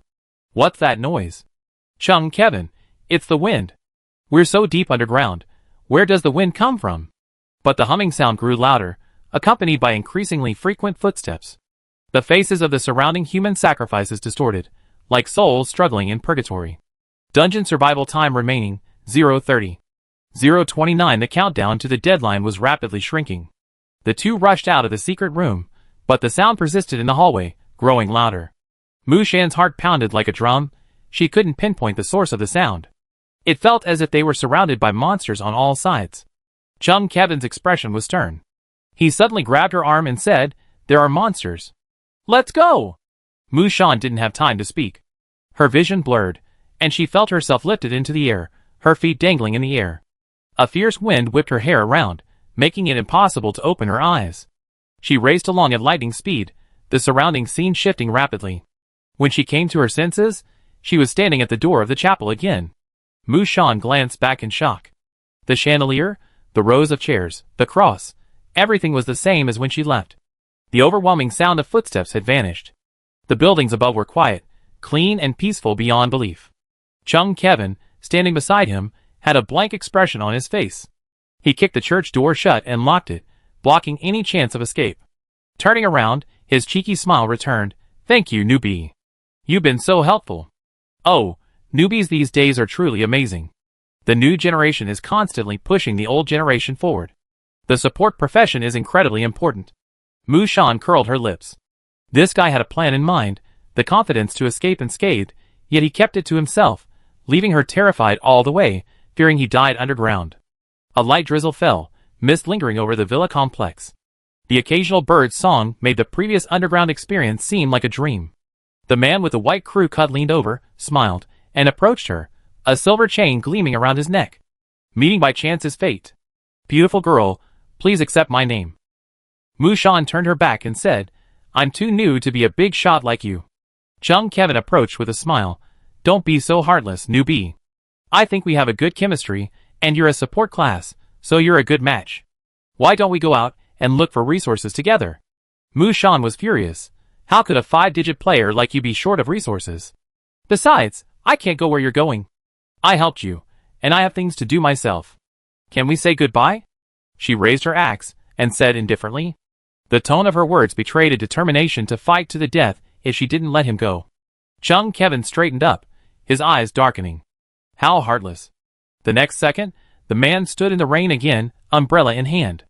"Newbie, I look forward to seeing you again. You must survive."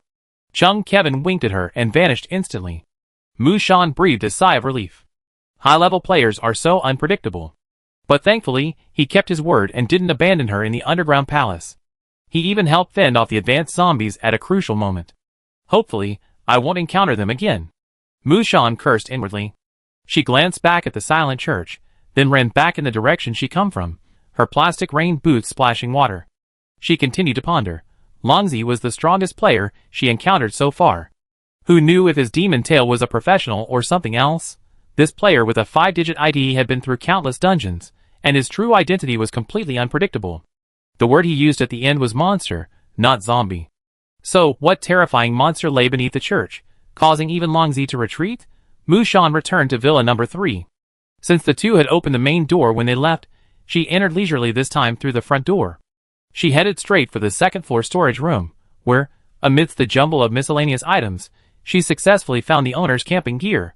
One beige waterproof canvas tent, one matching awning, 2 camping lanterns, and 2 waterproof floor mats. 1 kettle with a hanging handle, 1 hanging pot, 1 cutting board, several titanium cups and cutlery, and 1 folding trash can. Mushan looked incredulous. Had this family never used anything they bought? Had she gotten too much on this trip? The child from a poor family doubted herself, wondering if she was dreaming. For a moment, she felt like a traveler with treasure. Although it was still morning, Mushan had exceeded her search quota for the day and planned to return home early. Her car was still parked safely in the garage.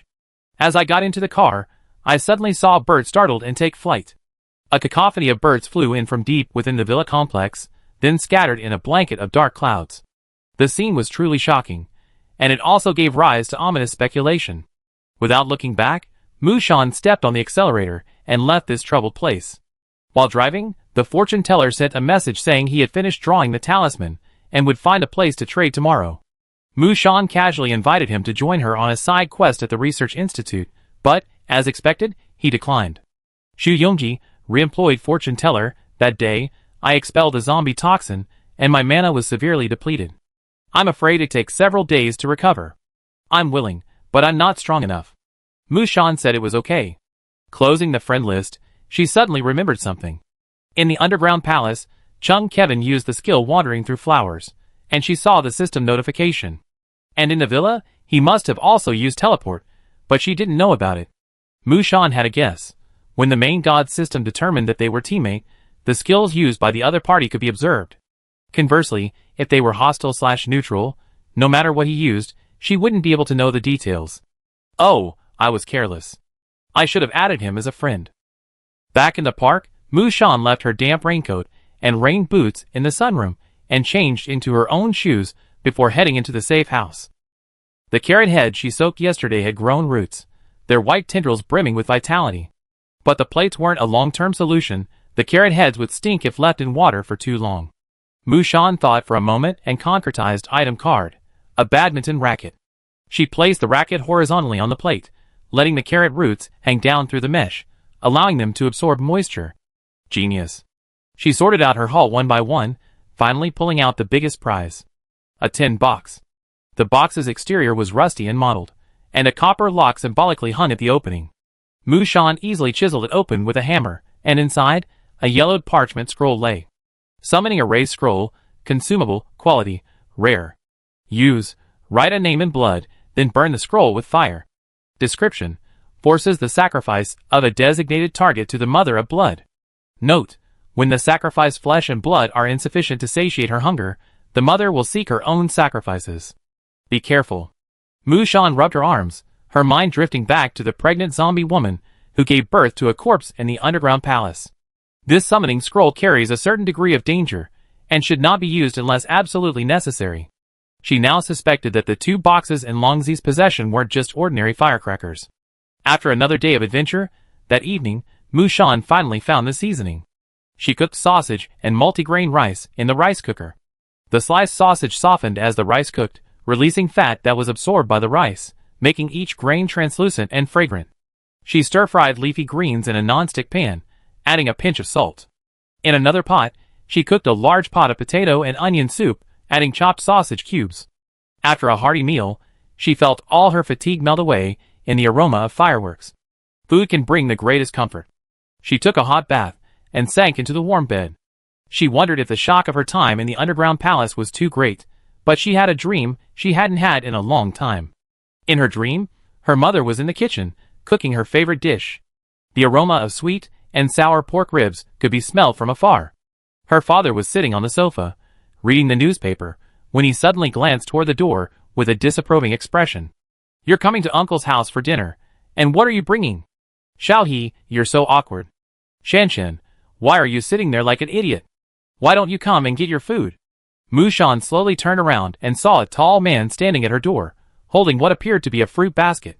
She approached, trying to get a better look at his face, but a flash of white light made her vision blur. April 1st, 2024 Earth Calendar. Congratulations.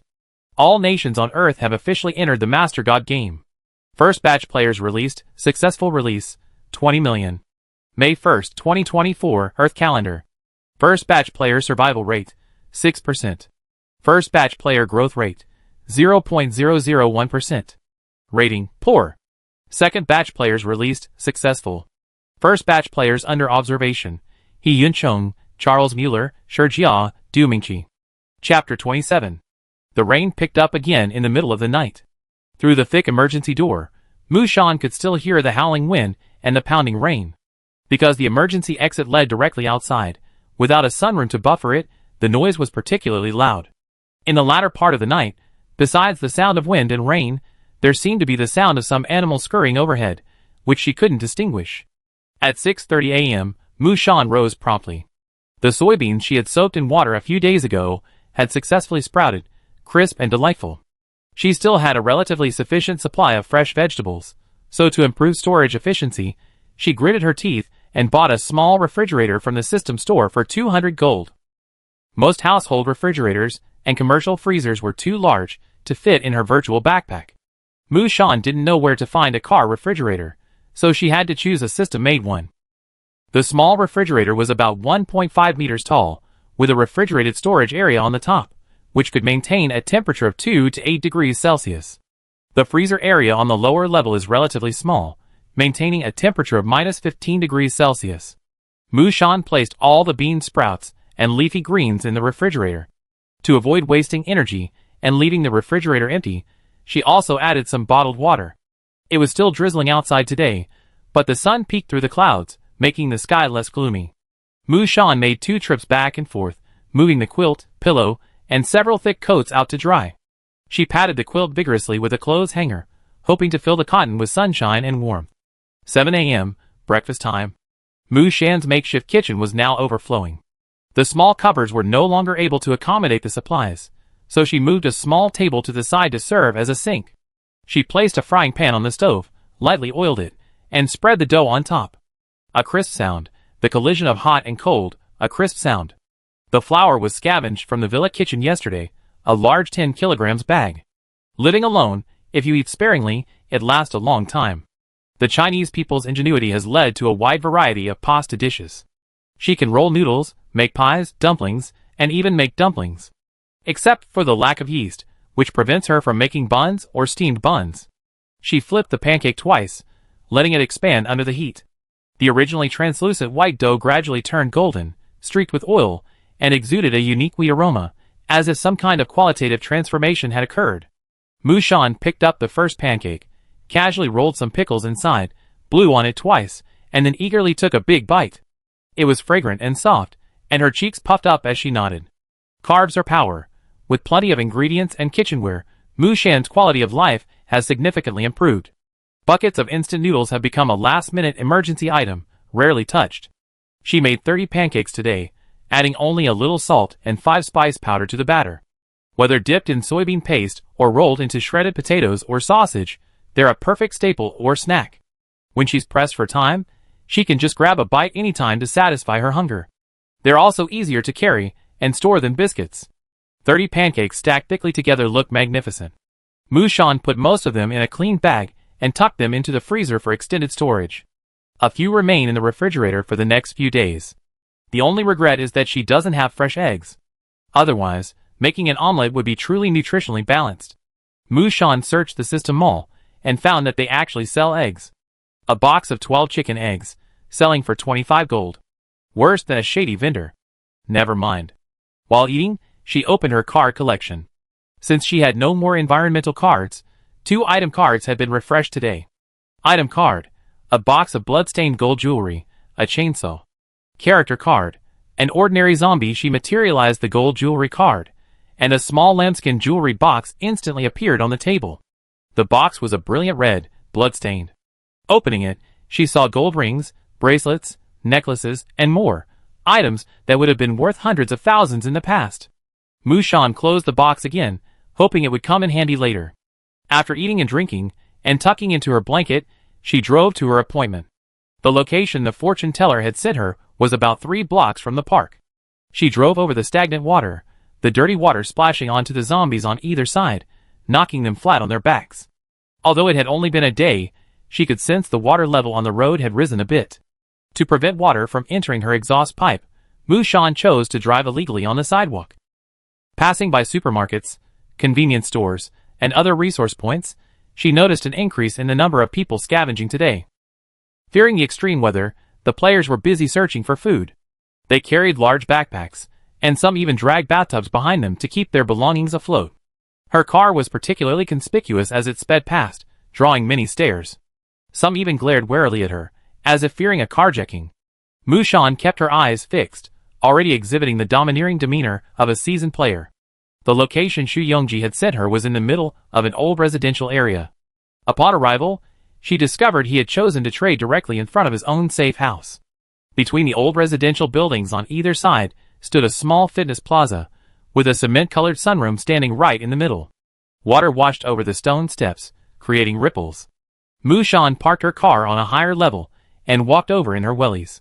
The fortune teller's sunroom had been widened and upgraded, with a dike built around its outer layer. Iron spikes were inserted diagonally into it, their tips stained with dried black and red blood mixed with rust. In addition, his sunroom had a small window, high up, enclosed by dense wire mesh on the outside and curtains on the inside. Overall, it looked less like a public restroom and more like a prison with iron bars. As she approached, Xu Yongji, as if struck by something, quickly opened the door and walked out. The moment he opened the door, Mushan saw the sunroom behind him, a vibrant green space. "You're here quickly, girl." The fortune teller's face was still a little pale, his long hair tied in a frizzy ponytail. He approached without further ado, and pulled out 3 yellow cinnabar talismans from his backpack, each covered in cryptic calligraphy. One for strength, one for acceleration, and an extra Vidra talisman for defense. All 3 are valid for 30 minutes. The price had been agreed upon, 5 yuan each, and Mushan readily traded it to him for 15 gold coins.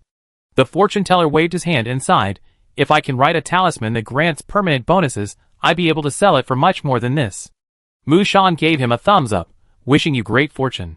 The two quickly said goodbye and returned to the car. She glanced at the 3 limited-time talismans. Dawa Cinnabar Yellow Talisman, consumable, quality, ordinary. Description: product of the player's re-employed fortune teller's skill. Use: increases speed by 10 points after tearing it apart. Note: the bonus lasts for 30 minutes. Although it's time-limited, it's still an important auxiliary item in a critical moment. Mushan carefully examined the crisp talisman. She initially thought it contained some profound incantation, but she discovered the defensive talisman read, Innate Turtle Sacred Body. The acceleration talisman read, Lu Xiang, Bolt, Lend me your leg strength. The strength talisman read, Guinness World Record holder in weightlifting. Mushan, it fits the image of a re-employed fortune teller. Driving out of the old residential area, Mushan wandered around. She planned to install an air conditioner and a water heater today. The temperature was currently around 5 to 15 degrees Celsius, which was already quite cold. If the temperature continued to drop, she wouldn't be able to burn charcoal in the sealed basement. The electrical appliances in residential buildings were often half-worn, making them difficult to dismantle and move. Mushan had tools like pliers and wrenches, but she couldn't guarantee she could do it without damaging them. After a few laps, Mushan finally found her target. A newly built residential complex. An electrical appliance store on the ground floor. Typically, to attract new residential residents to buy furniture and appliances nearby, these stores are located very close to the new developments. Due to the continuous rain, the area surrounding the store was covered in deep stagnant water. The new residential complex behind hadn't even had time to experience peak occupancy before it was completely devastated. Mushan parked her car at the entrance and went down, pea shooter in hand. A few zombies lingered nearby, and she shot them in the head. Her accuracy had improved significantly, allowing her to kill zombies while minimizing the use of peas. After a long period of close combat, one realizes the benefits of ranged combat. On either side of the appliance store were a design company and a ground floor space for rent. Mushan scanned the area, making sure there were no hidden zombies poised to suddenly leap out. She then used a crowbar to crack the lock on the shop door and leisurely entered. This place hadn't been visited by any players yet. It was clear that most of them were still figuring out how to get more food. A thick layer of dust had accumulated inside the shop, leaving dirty footprints on the floor. Mushan saw a dazzling array of appliances, ranging in price from high to low. She didn't need a TV, and the bathroom wouldn't fit a washing machine. Air conditioners came in both floor-standing and ceiling-mounted models. Considering future safe house space efficiency, Mushan would still opt for the ceiling-mounted model. She found a high-end air conditioner for display on the wall, and added it to her virtual backpack, not forgetting to take away the outdoor unit. Water heaters came in both electric and gas versions. Since the gas type was instantaneous and took up less space, but didn't have an insulated water tank, Mushan opted for the electric one. The new water heater exceeded her backpack's limit, so she had to half drag, half carry it, struggling to get the heavy item into the back seat of the car. Mushan wiped the sweat and rain from her forehead and noticed a few people not far away, skulking behind a utility pole, watching her. They were all wearing colorful disposable plastic raincoats and seemed to be holding weapons. Sensing her scrutiny, they shrank back. Without a second's thought, Mushan quickly circled around to the driver's side, opened the door, got in, turned the key, and engaged the parking brake, a series of actions that continued without pause. But in just a few seconds, the men had stepped out from behind the utility pole and were sprinting towards her. Mushan simply glanced in the rearview mirror before pressing the accelerator hard. The SUV's engine hummed, and the car sped away, sending a shower of water. Mushan saw several people standing still, facing her. After a few seconds, they entered the electronics store she had searched. To be honest, she was a little nervous, but not terribly scared. From their appearance, these people didn't fit the mold of powerful players. They were most likely newbies. Whether they wanted help, tried to scam someone, or robbed her, Mushan wasn't interested. Perhaps it was just as the prodigal's words, fear comes from insufficient firepower. She thought, desperately, that at worst, she could just summon the Blood Mother's summoning circle and perish together. Speeding back to the park, Mushan parked at the bottom of the slope. She dragged the thermos with both hands, bent over and gritted her teeth, and it took her over 5 minutes to successfully drag the water heater into the safe house. She didn't have the energy to take off her raincoat, so she sat on the ground, gasping for breath. This time, she was truly exhausted. But the allure of the spoils was too great, and Mushan bravely climbed to her feet. First, she dragged the water heater into the cramped bathroom. She clicked on the system store and purchased the installation service. After deducting 5 gold coins and hearing the clanking of hammers for several minutes, Mushan returned to the bathroom and found the large water heater tank securely installed above the toilet, displaying the water temperature at 20 degrees Celsius. She flicked the switch to set the water temperature to 60 degrees Celsius, and soon heard the sound of water boiling inside. She felt incredibly satisfied. Finally, I could enjoy a nice, hot shower. Next came the air conditioner installation, but Mushan encountered a problem while moving the unit. Where should the outdoor unit be installed? And where should the air conditioner's drain be located? The outdoor unit couldn't be placed outside the emergency exit that was considered a public area and would be flooded. It couldn't be placed in the sunroom either. The orange tree and other crops would be blown away. Tentatively, she submitted this question to the system and purchased the installation service. But she was quickly prompted with the message, "Purchase failed. This appliance does not meet the installation requirements." Mushan, shocked face. Was her work in vain? A moment later, a system prompt appeared. Player demand detected. Do you want to spend 400 gold coins to upgrade the indoor temperature control system, cooling plus heating? Air conditioning parts discount. 3 gold coins. Mushan, as expected of you. An invisible and intangible temperature control system. The upgrade is just an additional switch on the wall. The warm air can be adjusted between 20 and 25 degrees Celsius. The cold air can be adjusted between 18 and 27 degrees Celsius. For something cruder than the cheapest air conditioner, at its price, it's a bit of a steal. It's even more expensive than a safe house door. But Mushan believed the system wouldn't fight without confidence. The more needed items in the mall, the more expensive they are. Things like fashion magazines and comics are basically a bunch of them, for 1 gold coin each. So, some future dungeon will definitely experience a huge temperature difference, and this huge temperature difference might even exceed the human body's limits. Chapter 28. After installing the water heater, the bathroom shower was finally ready for use. Mushan hadn't forgotten to install a plastic shower curtain. Drawing the curtain, a rich stream of water poured down from her head, gradually soaking her body. The steam rose, and she closed her eyes, feeling every pore breathe, the day's fatigue dispelled, and she felt much better. The scent of shampoo was refreshing. Mushan washed her hair, wrapped it in a large towel, and began to wash her body. After days of fighting, although she had been lucky enough to avoid serious injuries, her body was inevitably covered in bruises. She wrung out the small towel and applied a warm compress to the bruises, not paying much attention to them. During these special times, she had experienced many dangerous situations, and she was lucky to survive. After a shower, The water heater still showed a residual temperature of 40 degrees Celsius. Adhering to the principle of not wasting anything, Mushan washed all the underwear she scavenged from the villa yesterday and hung them in the sunroom to dry. After drying her hair, she noticed a red dot on the social screen, indicating unread messages. The message came from an unexpected person, with unexpected words. Zhang Haiyang, rookie sister, are you free to go to the Sea City Research Institute to do a side quest together? I promise to obey your orders. Mushan rubbed her eyes. Why did she feel like she should be the one to say this? Your mission location is also the Research Institute? Sister too? What a coincidence. I'm so happy, monkey shit. The other party was clearly excited, sending a string of exclamation marks. Mushan's mouth twitched. She had a feeling it wasn't that simple. Perhaps it was just some newbie's super sixth sense at work. Mushan first contacted the veteran driver, who agreed and offered a modified car in exchange for Feng Wei not taking the lead. She then immediately contacted the rookie, explaining that she had an experienced support accompanying her, but needed him to lead the charge as a tank. Zhang Haiyang, rookie, I'm fine. Sister, I actually wanted to ask your opinion too. I know a player whose mission is also at the Research Institute, and we're short one.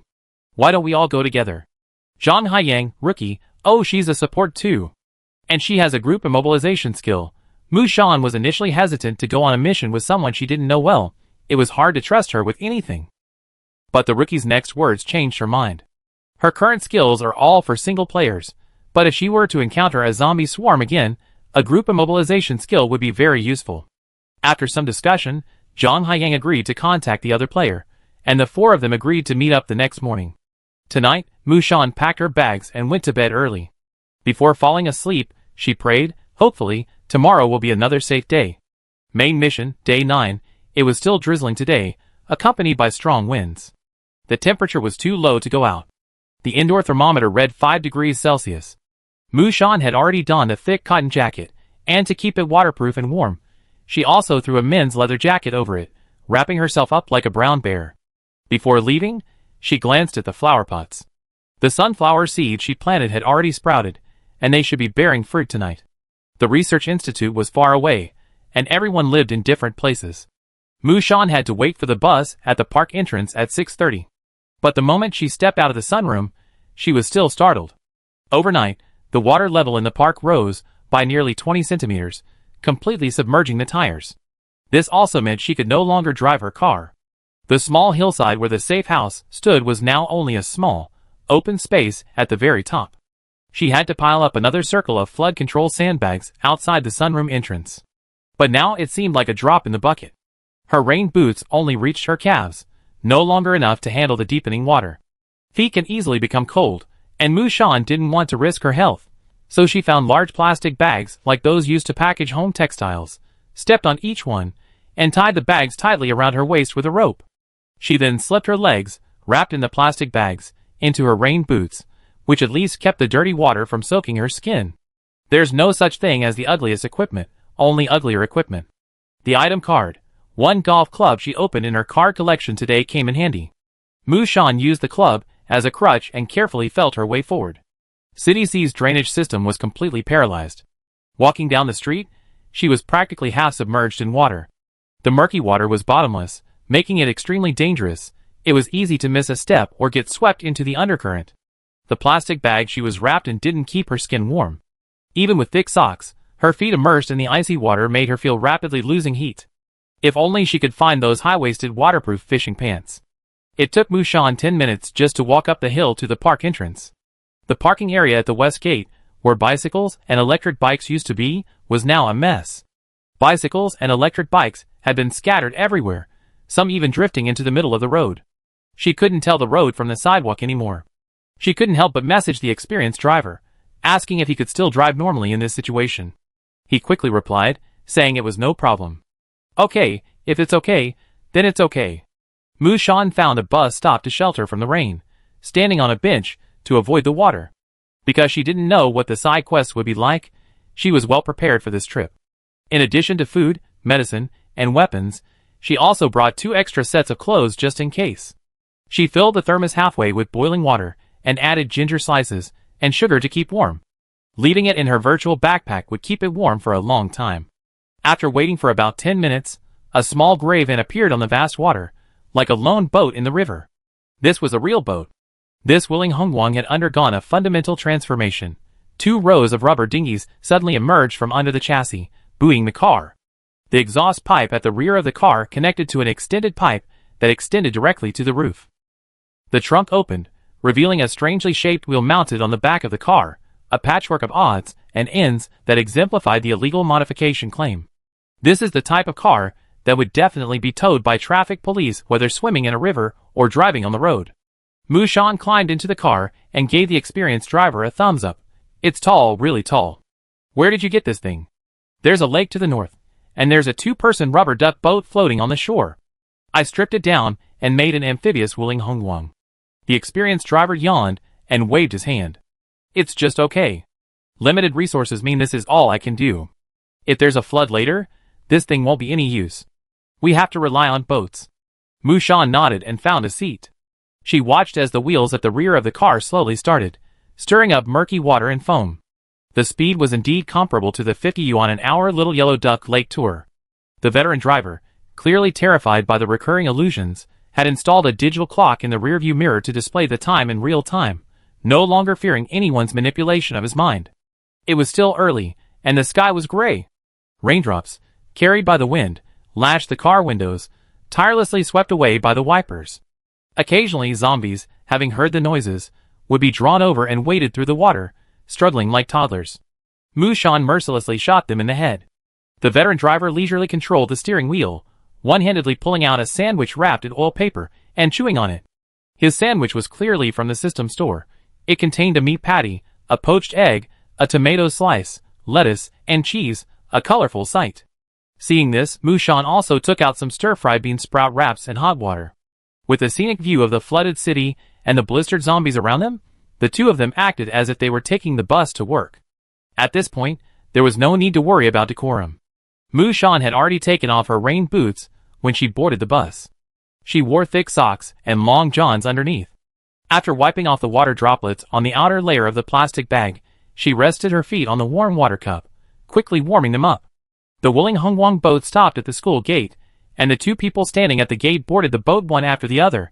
Zhang Haiyang, dressed as a school janitor, was the first to raise his hand and greet. "Hello, sister, see you again." He turned to look at Feng Wei in the driver's seat, and said enthusiastically, "Hello, uncle." Following him was a young blonde girl who smiled shyly. "Sister." "Hello, uncle." Mu Shan looked at the 2 of them, opening her mouth to speak but stopping herself. The experienced driver was also stunned, speechless for a long moment. An eerie silence fell in the car. Zhang Haiyang sensed a tinge of unease, but he couldn't figure out what was wrong. At that moment, Feng Wei slammed the steering wheel and turned his head, spat out the crumbs of sandwich in his mouth. "Uncle? You're calling me? I'm only 37. Zhang Haiyang paused, his honest face slicing through several expressions. Shock, confusion, disbelief, regret, nearly giving the experienced driver a heart attack. Sorry. I didn't know your age, uncle, wasn't it? Young brother?" Zhang Haiyang hesitated. Feng Wei rolled his eyes and turned back. "Hack your uncle, young brother." The 3 of them sat down in the back of the car. Mu Shan pulled her legs together and looked at the new member of her makeshift team. Cannon fodder player number 672369. ID, Li Mei. Occupation, none. The other person looked like a 20-year-old college student, clearly a typical socially anxious individual. After getting in the car, he sat next to Zhang Haiyang silent, rubbing his hands with his head down. They were both wearing blue, waterproof uniforms for school workers. The driver's seat chomped on his sandwich with fury, the sound like a beast devouring, but Zhang Haiyang seemed oblivious. He stared intently at the half-eaten bean sprout wrap in Mu Shan's hand, and suddenly felt his own biscuits were no longer as delicious. "Sister, do you make your own pancakes?" Mu Shan choked and replied, "No, I bought them at the snack street for 5 yuan each." Zhang Haiyang was shocked. "Ah, which snack street is still open? I want to buy some too." Mu Shan was speechless for a moment, not knowing where to begin complaining. She finished the rest of the burrito in a few bites, warmed her hands with a metal cup, and sipped the ginger syrup. "I'm kidding, I made it myself." Zhang Haiyang chuckled and leaned over. "I knew it. Sister, can you give me 2? I'm rich. We haven't eaten properly in days." Mu Shan was completely speechless. She took out a plastic bag and handed it over. I can only give you one. I need to save it for food. 2 gold coins. Share it between you two. Zhang Haiyang happily paid, tore it in half, and gave it to Li Mei next to him. Seeing their starving appearances, Mu Shan couldn't help but say, since you're living on campus, the cafeteria should have plenty of food. Zhang Haiyang casually wiped his greasy mouth with the back of his hand and complained, don't even mention it. We both entered the dungeon late, and the school cafeteria was already empty. The remaining food is almost rotten, and soaked in dirty water, it's inedible. Right now, I'm relying on the snacks the students hide in the holes in their desks. I've been eating spicy noodles for 2 days. The converted car boat slowly made its way onto the main road. The surrounding buildings gradually dwindled, and aside from the occasional player or two enjoying their trip in a bathtub, there were almost no people in sight. The car drifted with the current on the rubber dinghy, swaying unsteadily. The blonde girl, Li Mei, had been sitting quietly listening to their conversation. A few minutes later, her face suddenly turned pale, and she pried against the car window, screaming heartbreakingly. The veteran driver said quietly, seasick? There's nothing we can do about it, just bear with it. The small wheel of the cruise ship made a clattering sound, propelling the van like a small car pulling an elephant. Zhang Haiyang handed his friend a tissue and heard Mu Shan ask, your mission location is also at the Sea City Research Institute. What's the side quest?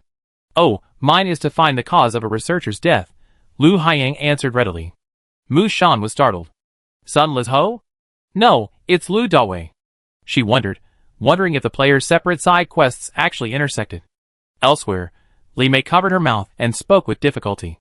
My quest is, to find evidence of the Institute's illegal, animal experiments. My side quest is to find the cause of death of researcher Sunless Ho, and the reason the zombie virus is spreading through the city. Mu Shan pondered for a moment.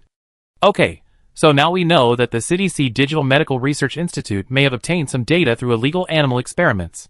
Possibility 1. It developed the zombie virus. Possibility 2.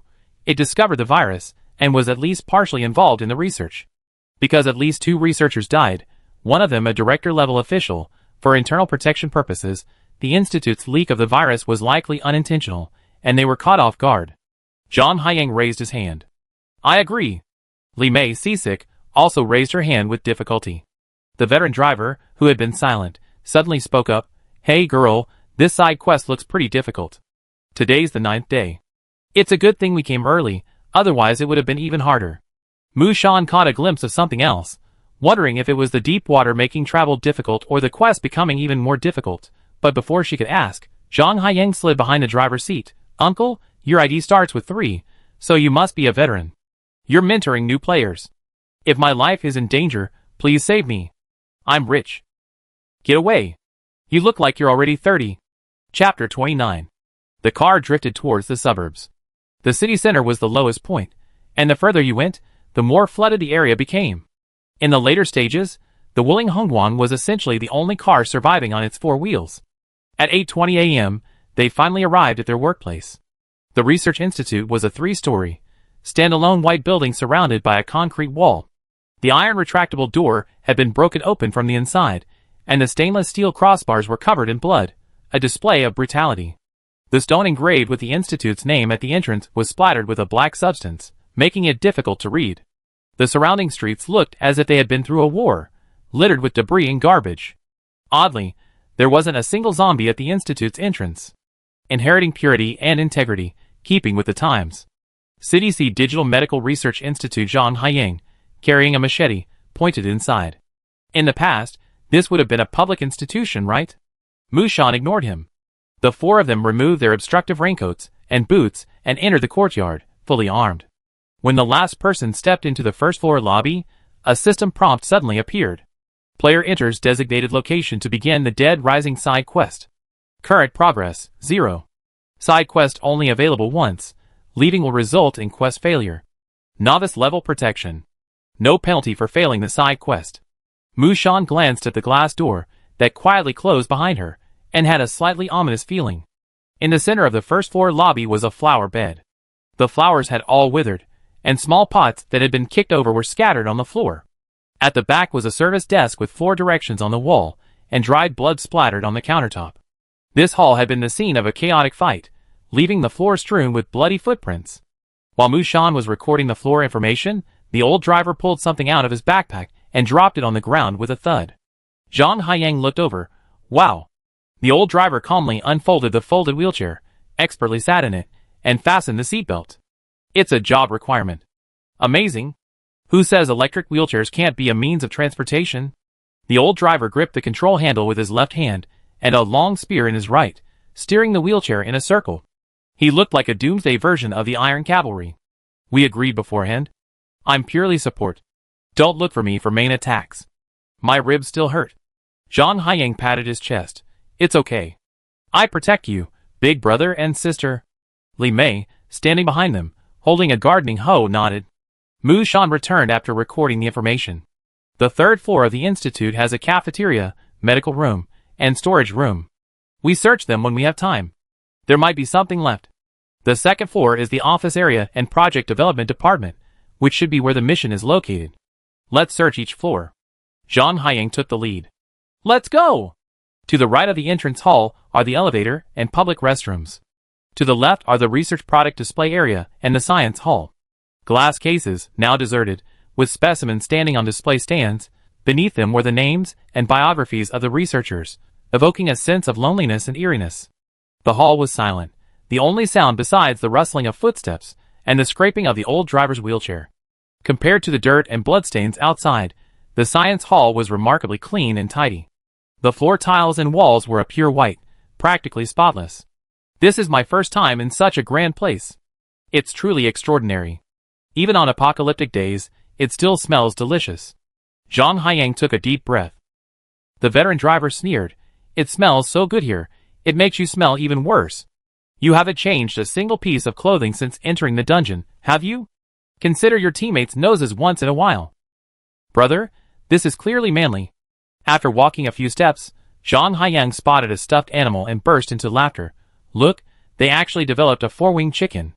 They say this will greatly ease the pressure on the meat market and lower the price of chicken wings. K and M were both ecstatic. The veteran driver said, there are also amphibious fish. Even people in arid and desert areas can eat fresh fish.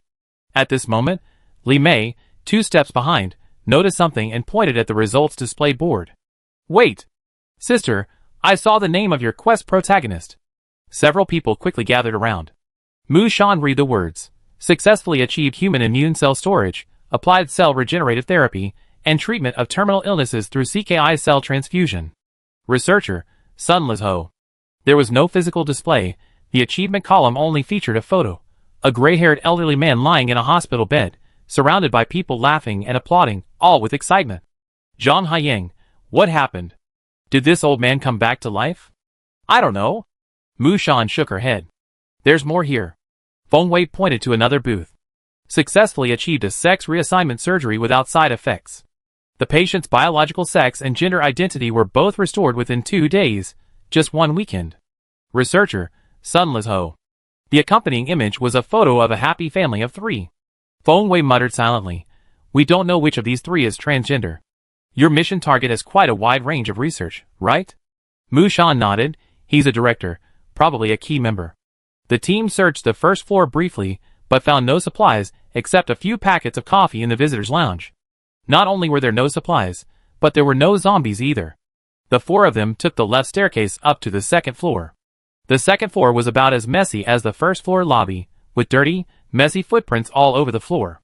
Many scraps of paper were scattered on the floor, having been trampled several times. It looks like the chaos happened suddenly. Look, the documents in the printer haven't been removed yet. Mu Shan pointed to the printer, which had a yellow light on. A few sheets of paper remained inside. She took them out and saw the words high-level meeting voting item, Research Institute's annual best employee evaluation, followed by several resumes. There was no sign of the mission targets, Sun Lizho or Lu Doi. The second floor is closed to the public. The white corridors are lined with labs and offices. This research institute is likely divided into project-based offices. Each office typically houses only 3 or 4 people, with the occasional 2-person office. The employee status is posted on the door. Wang Yi, on duty. Li Er, on vacation. Qian San, out. The old driver gestured at her. Split up? Mu Shan nodded. The 4 of them split into 2 groups and headed to different areas. The old driver led Li Mei to the east end, while Mu Shan and Zhang Haiyang worked together on the west end. Mu Shan entered an office filled with microscopes and chemicals. She noticed a woman's coat draped over the back of a chair, unremoved. As expected, she found essentials for a girl in the corner pantry: ginger, brown sugar, coffee, milk tea, and scented tea. 2 monitors were stacked on her desk. Mu Shan's shopping eyes were becoming increasingly sharp. She grabbed the hairband and hand cream on the desk, as well as the cookies and Jinshengzi throat lozenges in the drawer. While searching another desk, she suddenly heard Zhang Haiyang's voice, hushed in its throat, from the office across the street. "Sister, come and see." She hurried out and saw the rookie pointing at the employee status bar on the door to the next office. Lu Dawei, on duty, it turned out to be the target of his side quest. Seeing Zhang Haiyang's excited face, Mu Shan spoke quickly, "You go into this office. I look elsewhere." The rookie rushed in impatiently. Mu Shan searched both offices but found nothing useful. She wondered, could all these scientific geeks have become immortals? Don't they even have snacks at work? Her fingers touched a scientific journal on the desk, and she finally saw the word Sun Liz Ho on the cover. A yellow system prompt suddenly appeared. Player trigger side quest plot, mandatory quest initiated. Welcome to the game. Mu Shan's heart skipped a beat.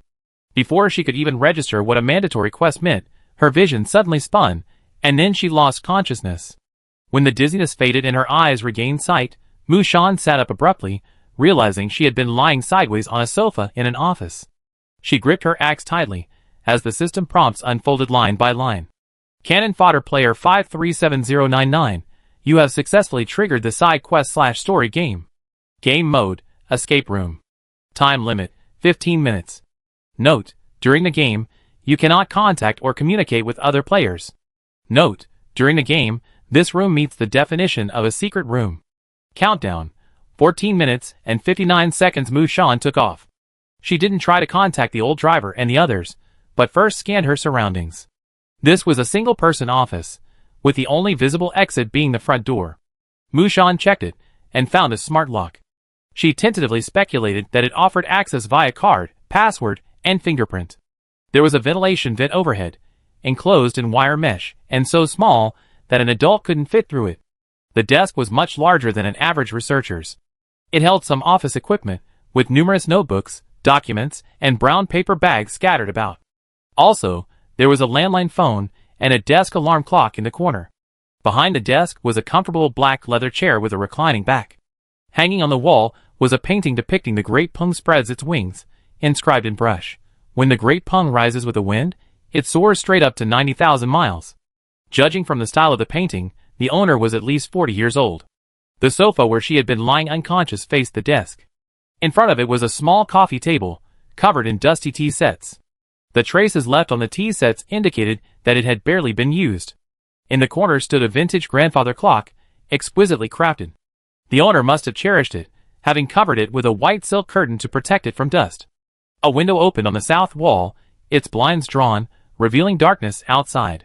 If the room were a secret room, her escape through the window would be impossible. Next to the window was a vintage wall clock of the same style, its time matching the desk alarm clocks, 9 a.m. But the hands kept ticking, as if urging time to pass, making an irritating noise. A massive, floor-to-ceiling bookcase lined the other wall. A glance suggested it held at least several hundred books, all highly specialized scientific journals. Mu Shan felt overwhelmed at the mere sight of them. Next to the bookcase was a natural wood coat rack, on which hung a black executive jacket. This kind of clothing wouldn't be worn by young people, which fits the owner's age range. In the corner next to the coat rack was a row of radiators. That was all the office stuff was, and it was all visible. Mu Shan looked up, and saw the dim light from the overhead chandelier, which made the already old wooden floor look even more decayed. Some of the cracks between the boards were even several millimeters wide. There are 2 theories. First, judging from the office's relatively clean environment, at least the zombie horde didn't rush in after the outbreak, or the owner locked the door and never came back. Second, the owner isn't an ordinary researcher, but he's not a high-ranking leader either. He had no visitors, and the floorboards were worn and unrepaired, making him more likely to be a senior researcher. The most likely possibility, the owner is the mission target, Sun Liz Ho. Countdown, 14 minutes and 1 second. Mu Shan rushed to the desk and began to search through the pile of documents. A large portion of the information was related to research projects in the areas of skin care, anti-aging, and beauty. Opening the computer, the remaining files were all experimental data and reference materials, including many photos of the volunteers themselves. The time span indicated that he had been researching this technology for at least 6 months. Mushan sensed something was amiss. She spotted a parchment notebook, pressed against the edge of a pile of documents on the desk. The notebook, half new, half worn, revealed a scribbled mess of characters. Mushan could barely make out a few words. 123321. Panacea, cure cancer? 666 ABCD. Gum-growing eyes. Muscle-building drugs plus bodybuilding. It looked like someone had casually jotted down a scientific idea, a multitude of ideas. Judging by the combination of numbers and letters, it did look a bit like a password. But if it was a password, it was a bit too idiotic. Mushan flipped through the pages quickly, and found that one of the pages had been torn out. The gap was like a sawtooth. She was very anxious when she tore it. But there was a sea of papers and books in the room, and there was no way to even begin. Mushan flipped through the documents in front of the bookcase like a headless fly, her eyes barely enough to see them all. She also kept looking up to check the system countdown. Time ticked by, and large beads of cold sweat dripped from her forehead. In her field of vision, the words on the paper began to dance and swirl, making it impossible to read. With a snap, Mushan slammed the book shut. This couldn't go on any longer. She looked up at the dim ceiling light. Suddenly, she quickly walked to the wall and turned off the switch. With a snap, the room was instantly pitch black. The wall clock and the alarm clock both showed the same time, 9:05. So it was certain that the passage of time since they began the side quest had been normal, and there was no such thing as a separate timeline for the research institute. But for a single room with 3 clocks, wasn't that a bit too much time information? Mushan looked out the window. Although it was a rainy day, it was still morning. There couldn't possibly be no light outside. Chapter 30. Countdown. 08 minutes 46 seconds. Mushan turned on the chandelier again and quickly closed the blinds. As expected, there was an oil painting taped to the window. The paper blocked out the outside light, keeping the room shrouded in darkness. Mushan took the painting down, and bright sunlight instantly streamed in. But the window was sealed shut with wire mesh, a burglar-proof window that met the definition of a secret room, and she couldn't climb out. On the windowsill sat an empty flower pot. Mushan removed it, and found a trapped access card under a tray. The card was white on both sides, and contained, in a transparent card holder, unmarked. Mushan took it to the front door, and tested it. The smart door lock panel beeped, but the gate remained silent. It couldn't be that simple. She didn't give up. Since the game indicated the time, there must be something wrong with the clock. Mushan's first thought was the clock, hidden by a white gauze curtain. She lifted the curtain and immediately saw the clue. The clock had no hands. The bare dial, aside from delicate patterns and 12 Roman numerals, lacked any sign of hour or minute hands. So, the task is actually to find the needle? Mushan frowned. This was no more difficult than finding a missing page. She took a deep breath and looked back at the painting she had just removed from the window. The painting depicted an interior scene, presumably a library. A young man in a white shirt sat reading on the floor in front of a bookshelf. The setting sun outside the window illuminated the entire library in an orange-red hue, with only a patch of white light above his head, his shadow casting a distorted shadow on the ground. She scanned the painting several times, but couldn't find any hidden code or text. She could only roll up the painting and temporarily leave it on the desk. The jacket hanging on the coat rack had 2 outer pockets and 1 inner pocket. Mushan felt through them all, but found them all empty. She anxiously glanced around, instinctively tempted to search the books on the bookcase. But reason persuaded her. Everything the main god system did was full of logic. If the pointer and password were both stuck in one of these books, she wouldn't be able to find all the hundreds of books in 15 minutes. Without a chance of success, this little game would be a failure. Mushan stood in front of the bookcase, lost in thought. Countdown 7 minutes and 32 seconds, she turned her head, and suddenly noticed the dusty radiator in the corner next to her. There were actually 2 dirty old socks resting on it. New houses nowadays usually have underfloor heating, but this office still had the old-fashioned radiator with rows of vertical porcelain pipes. Mushan squatted down and held up her finger. She snipped a small metal rod from one of the heating pipes and placed it in her palm with such excitement that tears welled up in her eyes. It was the minute hand of a clock. Mushan immediately rushed to the clock, opened the glass cover, and installed the minute hand. With a click, it snapped into place. Hour hand, 1 hour hand missing. She looked around, checking the tea set, the tea tray, every crack and crevices. There was nothing hidden. In the computer keyboard? Nothing. Under the chair cushion? Nothing. In the pen holder? Nothing. Mushan even dragged a chair over, secured its legs with books, and stood on it, trying to check the chandelier overhead. It couldn't possibly be so ruthless as to hide in the chandelier, could it? The lamp hadn't been cleaned in who knows how many years. Mushan carefully felt around the edge of the lampshade, but found nothing and instead got a hand covered in black dust.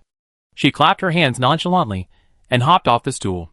Countdown 5 minutes 24 seconds. The seconds ticked by, seemingly in sync with the ticking of the wall clock. Mushan's red eyes darted around, finally fixating on the trash can under her desk, where some torn papers lay. She dumped all the papers onto the floor, patiently unfolding and straightening them out. Among the meaningless white pages, only 4 bore black handwriting. Mushan put the 4 pages together. The identical handwriting and jagged edges revealed them to be the missing pages from the notebook. On the paper, a single string of numbers, like a code, was scrawled in a scrawl, 112233. Found it. Mushan scrambled to her feet and rushed to the front door. With trembling hands, she pressed the numbers one by one on the mirror-like smart door lock. She left a faint gray fingerprint on the lock. Mushan stared intently. With a beep, the door remained silent. She tried again with the same access card, simultaneously entering the password. This time, before she could finish, a sharp female voice suddenly rang out from inside the room. Beep, beep, beep. The Research Institute's automatic disinfection device has activated. Type 2 gas will be released in this room in 60 seconds. Please evacuate immediately. 60:59. Mushan stared, her heart skipping a beat. She stood there in disbelief, her face etched with the sound of her organs rapidly secreting hormones, and the blood rushing through her veins. In her final moments, she could barely feel her limbs. Her brain was overloaded, every organ and cell in her body clamoring for survival. Mushan spun around, darting towards the phone on her desk. She picked up the receiver and pressed the call back button. After a soft beep, a man's voice rang through the receiver. Hello, Director. This is Xiao Wang. The replacement hands for your clock have been delivered. Please contact me if you have any quality issues. Mushan hung up, her eyes reddening as she surveyed the small office. Logistics had replaced the hands, and the phone call was the system's proof. The missing hour hand must still be in the room. 55:54. Her gaze swept over the sofa, coffee table, leather chair, desk, and finally the floor, which was dented and cracked. The flooring in this office was completely out of place for the Research Institute. Just now, when she'd been searching the trash can, a few tiny scraps of paper had fallen into the cracks. Mushan practically lunged at it. She shifted her angle several times, her gaze fixed on the cracks. Finally, she spotted a gleam of metal in a crack a few millimeters thick in the wooden floorboards. Mushan took out a fruit knife to pry, but the blade was too wide. She used a wire hairpin to pry it open. After several attempts, her fingers were shaking. 44:43. She pulled out a metal rod. It was the hour hand. Mushan abruptly stood up, feeling dizzy from a lack of blood in her brain. Her vision went black. She stumbled towards the clock and quickly set the metal hour hand on the dial. 39:38. The door remained silent. Mushan held the clock face with both hands, her eyes darting around. How could this happen? How could this happen? What am I missing? The ticking sound of the clock hands echoed in her ears, like a death sentence. She snapped back to reality. Time, the system keeps prompting me. Mushan took a deep breath, forcing herself to calm herself. Which prompt hasn't been used yet? 30:29. She suddenly remembered something and looked at the painting she first discovered, tossed on the table. The sun was setting over the library, its orange glow tinting the bookshelves red. The boy's shadow stretched long and jagged across the ground, like a ghostly shadow. Mushan stared at the painting intently, then, for some unknown reason, turned it upside down. The boy, the bookshelf, the sunset. In the boy's shadow, she saw 3 rows of crooked characters, the symbols twisted so distorted that it was impossible to tell what they were without careful observation. Mushan clutched the painting in her left hand, grabbed a pen from the table with her right, and began to copy the symbols from the painting. She could barely make out the 3 rows of numbers. 10:09. With the last 10 seconds of the countdown, Mushan gritted her teeth and turned the clock's hands to 6:30. The next moment, with a pop, a new access card fell from the bottom of the clock. In a split second, her blood nearly boiled. Mu Shan snatched up the card and sprinted for the door. The moment she swiped it, the countdown ended. With a swish, white mist gushed in from the ceiling vents, instantly filling the room before being sealed off by the door. The immense inertia sent Mu Shan tumbling to the ground. A sharp ringing in her ears filled her ears, and the backlash of anxiety and tension returned. She braced herself on the ground with her hands, sweat dripping down her cheeks and onto the tiled floor. She breathed heavily, like a fish, for a long time before her body's senses gradually returned to normal. After a while, Mu Shan stood up and glanced back at the room she had just escaped from. A sign prominently hung by the door. Deputy Director's Office. It wasn't Sun Lizho at all. Player successfully completes minigame. Escape room. Coins plus 50. Strength plus 1. Health plus 1. Defense plus 3.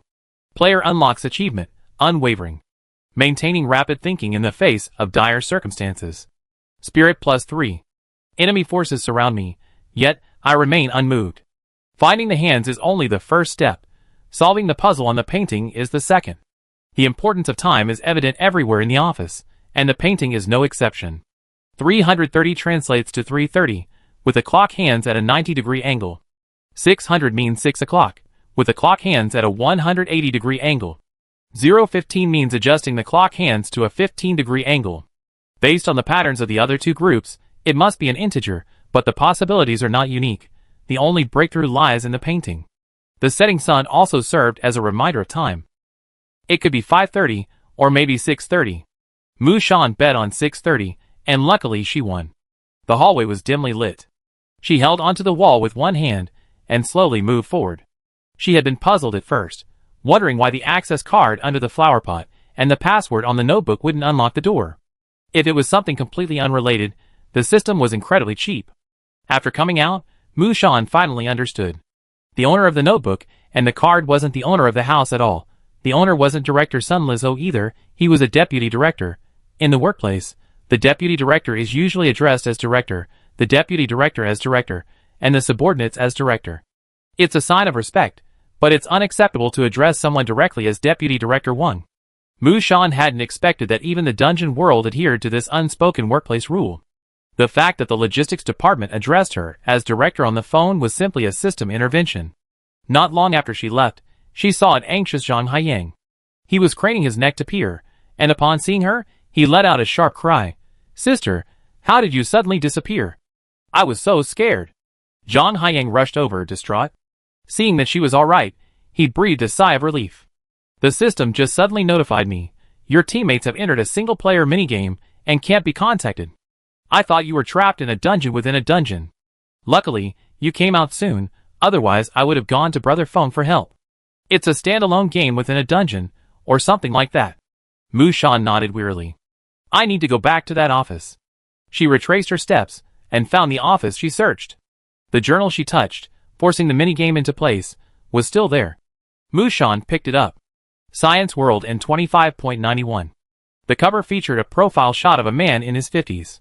He was overweight, had a beer belly, and was bald, fitting every stereotype of a middle-aged man. His name was written in the lower right corner. Director of the Digital Medical Research Institute of City C, a leader in New Age scientific research, and the father of scientific research. Sun Lizho. Mu Shan eyed the old man critically.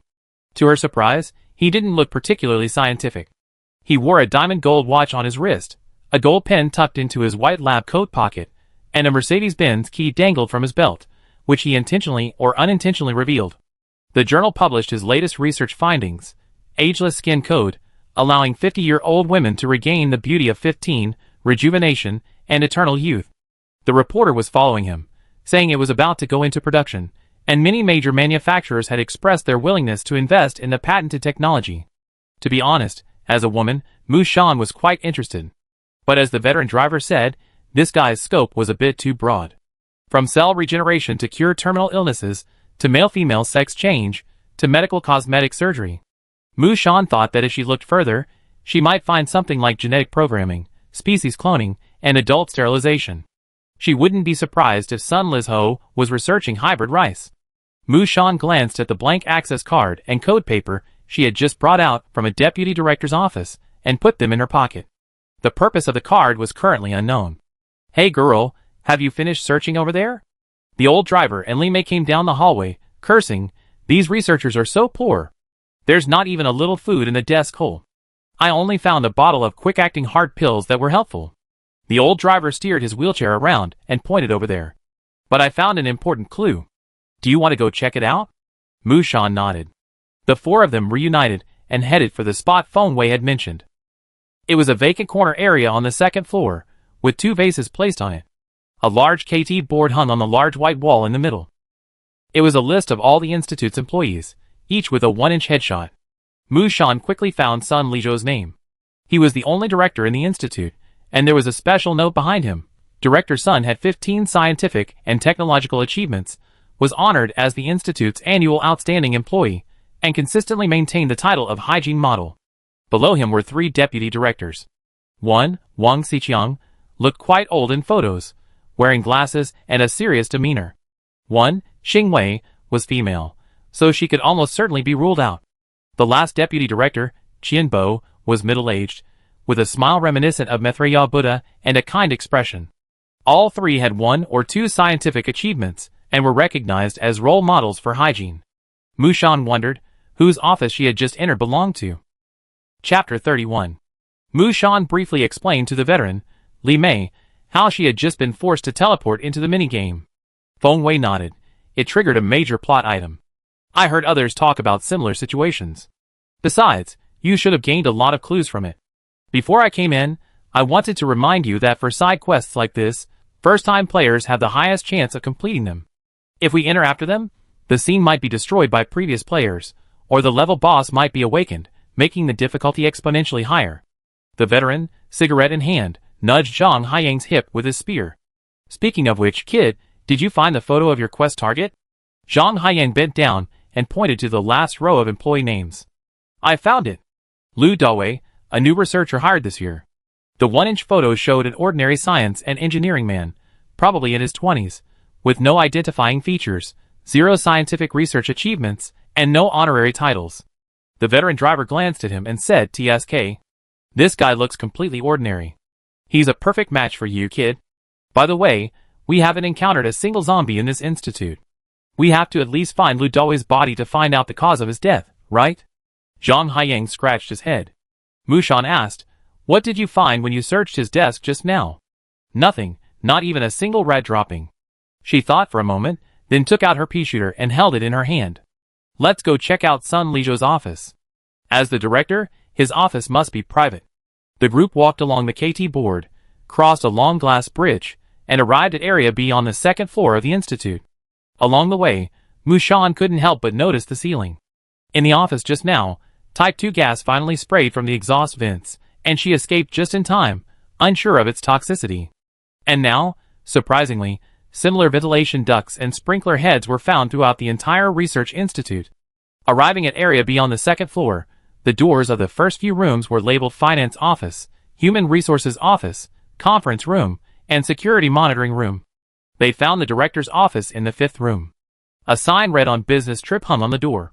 Mu Shan looked at the closed door, and took out the blank access card she had found under the flower pot and tried it. There was a beep, but the door lock didn't respond. It wasn't this card. She put it away in frustration. Zhang Haiyang, standing nearby, watched, raised his machete, and with 2 bangs, smashed the lock open, then barged in. The young man smiled and spread his hands. Sister, please come in. Mu Shan, the dungeon makes people cruel. The moment she stepped into the room, a system prompt appeared. Player arrives at the main plot location, the crime scene. Quest progress, 1 out of 10, the air of the room was fresh, without any enclosed stench. Or rather, the entire institute had a pleasant smell. The overall layout of the room was similar to the deputy director's office, but larger and with newer facilities. At least the floor wasn't broken. In the center of the office, the system had outlined a supine human figure in chalk, with a line of floating text above it, Sun Lizhou's corpse, sketch. Li Mei raised her hand and asked, what does this mean? Feng Wei clicked his tongue and rolled his eyes. The system is really tricky. By not allowing us to directly see the corpse's death, it's essentially increasing the difficulty of your mission. Even a layperson could deduce a fair amount of information from the body's decomposition, the fatal wounds, and the amount of blood loss. Zhang Haiyang suddenly realized, the system's broken. Hello, sister? Mu Shan said nothing as she circled the chalk line. The deceased was a relatively overweight man, fitting Sun Lizhou's description. His desk, equipped with a desktop computer, printer, scanner, and landline phone, had been rummaged through, leaving records and documents scattered across the floor. The killer had been careful not to leave any footprints. There were bookcases against the wall, but they were filled with honorary certificates, commemorative journals, biographies, trophies, and medals. Many books on the shelves had fallen to the floor, suggesting the killer was searching for something. Next to the leather sofa where Sun Lizhou entertained guests stood a fish tank. The fish, long neglected, had jumped out and were drying on the ground. There were still aquatic plants growing in the tank, but they were completely buried in sand, making the water murky. Mu Shan went to the desktop computer and tapped on the keyboard. The monitor lit up, prompting a lock screen password. She thought for a moment and entered 112233. A second later, the computer was unlocked successfully, and a blue desktop and icons appeared. The notebook was indeed Sun Lizhou's. The desktop had the Institute's standard logo, with the Institute's name written below. Sun Lizhou's computer contained very little information, at least the icons were empty. It didn't fit the profile of a director-level father of scientific research. Mu Shan found his monthly work schedule on the desktop. There were 20 workdays, all with normal attendance, with no mention of travel arrangements. Mu Shan straightened up. At first, I was wondering if he died in a zombie attack, but now I'm certain it was murder. The old driver's wheelchair rolled over the papers scattered on the floor. What do you mean? Mu Shan pointed at the chalk figure on the ground. The system has confirmed that this is the crime scene. The environment doesn't seem consistent with a zombie attack. The body is intact, no limbs have been eaten. The office, though messy, is clean. There's no bloodstains or signs of a struggle, and the door is closed. Therefore, it's a deliberate homicide. Who is the murderer? The owner of the office I mistakenly entered, a male deputy director. I found a notebook belonging to Sun Lizhou in the deputy director's office. The password had been torn out. It was his computer password. He came here to kill and search for clues. As for why he tore up the paper, it was probably to avoid detection. The old driver. There are two deputy directors, Wang Xiqiang and Qian Bo. How can you tell them apart? The owner is probably in his 40s. Judging from the painting of a rock spreading its wings, he has a strong need for self-actualization and wants to soar to the sky. He might be having career setbacks, or perhaps he's been constantly being bullied by someone and has nowhere to vent. Mu Shan speculated, Wang Xiqiang has already achieved 2 research results in just 5 years at the Institute. Honestly, he's quite impressive, and shouldn't be so frustrated. The owner has an executive jacket hanging in his office, the kind worn by middle-aged men. Judging by his age, it must be Qian Bo. Mu Shan added, Wang Xiqiang looks older, but when I was looking through the female researcher's desk just now, I saw a roster for the C-City Singles Association and saw his name. Zhang Haiyang hesitated for a second before suddenly interjecting, we singles never hurt anyone. Mu Shan patted his shoulder.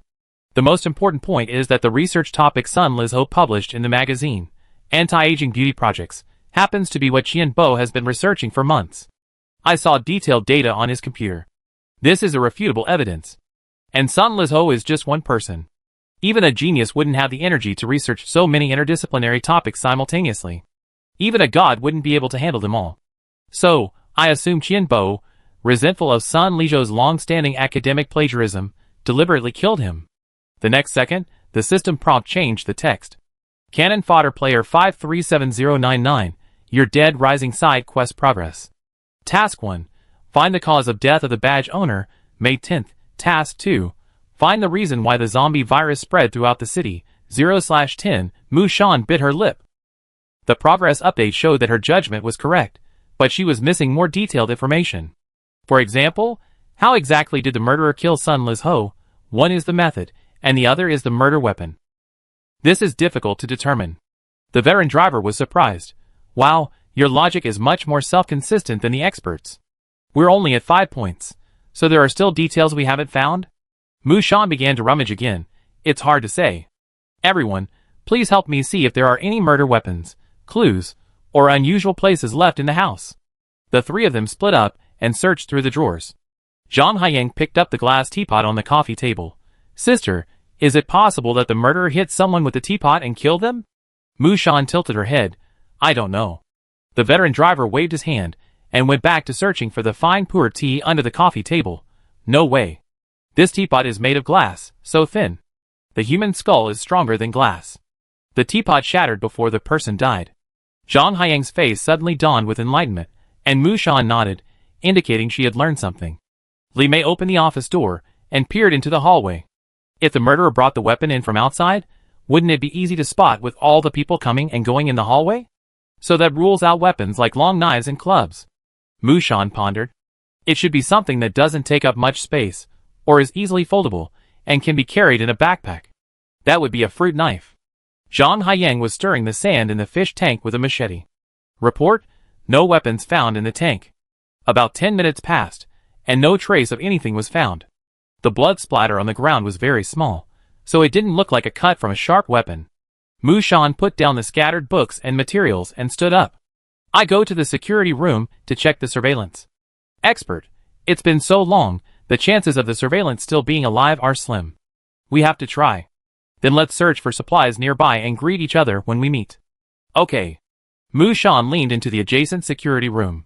There were no zombies inside. The monitors filled one wall, displaying at least dozens of images. Most were black, and the rest were facing either trees, the sky, or the first floor entrance. Thankfully, turning them on didn't require a password. She quickly searched for surveillance footage, but unfortunately, the internal storage seemed to have been damaged during the chaos, making it impossible to retrieve the archived records.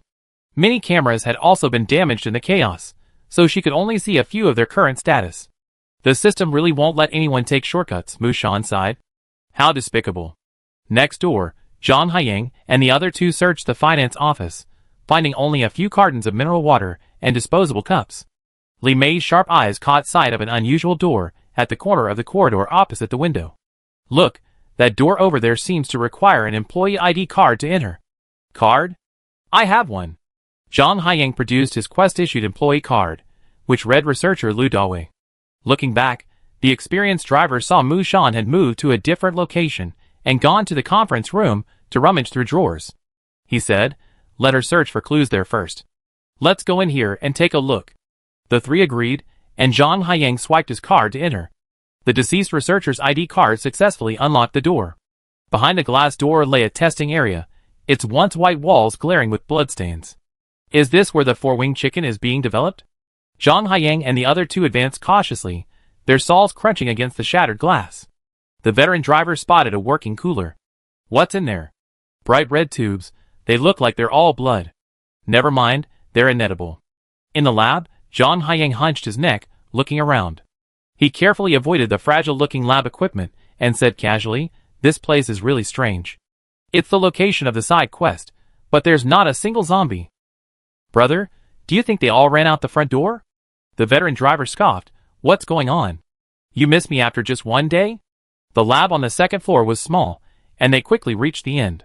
There was another door at the end of the corridor, with a green man symbol on it, indicating the direction of the escape route. Zhang Haiyang casually pulled the door open. No, I'm just confused. Behind the door was a pitch-black corridor. He looked forward, his pupils suddenly dilated, and a scream was swallowed in his throat. Densely packed with zombies filled the stairs, like elementary school students standing in punishment, their heads drooping, one next to the other, all facing downstairs. The sound of the door opening instantly activated the voice-activated switch, and the lights came on. The swarm of zombies turned their heads in unison, revealing faces as pale as death. Zhang Haiyang instinctively slammed the door shut, dejected. It's not locked. Almost instantly, there was a sound of scratching nails, and a violent banging on the door. The old driver maneuvered his wheelchair back, cursing, you're such a badass. Li Mei was practically in tears. Let's run to the first floor. No, there's nowhere to hide on the first floor. If we escape, our mission will fail. Zhang Haiyang ran, shouting at the top of his lungs, Sister! Sister! Run! The zombies are coming! The old driver's wheelchair knocked aside the debris blocking his path, and made a quick decision. Go to the third floor, and get rid of them. Mu Shan had, of course, heard them. She was about to retreat, but suddenly, she caught sight of the words written on the whiteboard in the conference room. Daily meeting. Wait a minute. The date was the 29th. Sister, hurry! The zombies are coming. Hold on for me. Mu Shan bolted out the door, and headed for the HR office nearby. Zhang Haiyang was stunned. Huh? He turned around, grasping the machete in both hands, and roared, all right, I take it. I fight you. Elsewhere, Mu Shan, sweating profusely, searched through the attendance list, her hands trembling with nervousness. Still time. The date of the last meeting indicated that the zombie attack on the institute was on the 29th, so Sun Lizho must have died at least before the 29th. Found it. The attendance system on the HR computer showed that Sun Lizho had not clocked in since the morning of the 26th, but the HR system had received his business trip request email. Mu Shan quickly searched for Qian Bo's name. To her surprise, he had been regularly clocking in since the 26th, 27th, 28th, and 29th, not even being late or leaving early. 4 whole days. If Sun Lizho died on the 26th, how could his body have been left undiscovered in the office for 4 days? Even if the temperature wasn't high, it should have started to decompose. And Qian Bo, since he already killed his target, why didn't he run away? Why was he still coming to work? Chapter 32. The prolonged darkness and silence, lacking the stimulation of living flesh and blood, temporarily put the zombies accumulating in the corridor into a dormant state. But Zhang Haiyang's opening of the door reawakened them, and they were once again forced into a passive position of guerrilla warfare. The overturned tables and equipment on both sides of the corridor could only temporarily impede the zombies' progress. They might trip and get stuck, but a steady stream of zombies would soon arrive from behind, climbing over the bodies of their brethren in front. Ah! Li Mei's hoe was nearly pulled away. Zhang Haiyang was shocked. Oh my god! These zombies don't look like people who've been working a 996 schedule. Each one of them was in excellent physical condition. Although most of them were researchers in white coats, a small number were mixed in with security guards and administrative staff. Even a female zombie with half a broken leg and wearing red high heels could grab Zhang Haiyang's machete with her bare hands. The workplace rookie possessed powerful tanky skills. Even though he employed both rookie don't understand and rookie thick skin to withstand the onslaught, the zombies were simply too numerous, and they retreated bit by bit, retreating to the glass door. Zhang Haiyang pressed his foot against the broken door in front of him and yelled, "Sister, are you okay? I can't hold on any longer." At the crucial moment, Li Mei leaped onto a stool and shouted, "Everyone, be quiet. Listen to me." The blood-soaked zombies instantly looked up at her, their rotting, gray faces etched with longing and confusion. They actually stopped moving. Player Li Mei uses skill, read random reply, active, a strong group control skill. This skill immobilizes monsters within the sound's range, preventing them from moving or attacking. The more incomprehensible the speech, the stronger the effect. Li Mei, shrugging off her earlier shyness, spoke in a booming voice. "You have such high-speed machinery entering the dungeon. Remember the principle I explained when you were young. It's the developer, and the principle behind developing this thing is the power of the underworld. Do you know why? He has zombies to power his immortal position, and he even raises them specifically for this. Why would a dungeon produce something like this?" The veteran driver lowered his voice as he moved his wheelchair. "How long can she keep it under control?" Zhang Haiyang grimaced, stretching his sore arms. "Just keep talking and it keep under control." The 3 of them slowly retreated. The zombies stood in neat rows, like CPUs that had been burned out, motionless as they listened to Li Mei's instructions. If you ignore the dried blood and missing organs and limbs, the scene was quite solemn. Backing up to the glass door they had entered from, Zhang Haiyang forced his hands shut. The veteran driver urged, "Hurry, swipe your card." With a beep, the employee ID locked access, and the door closed. The next second, Li Mei finished reciting the passage, and the zombies instantly broke free of their control, screaming and rushing forward frantically. The sound of footsteps, like a tsunami, echoed through the corridor. Then, another series of bangs and crashes followed.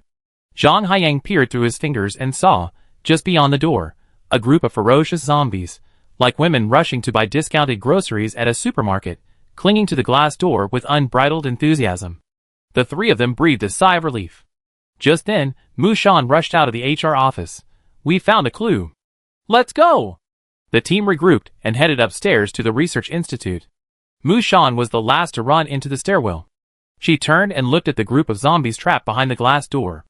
The ceiling vents above their heads continuously hissed and sprayed white mist.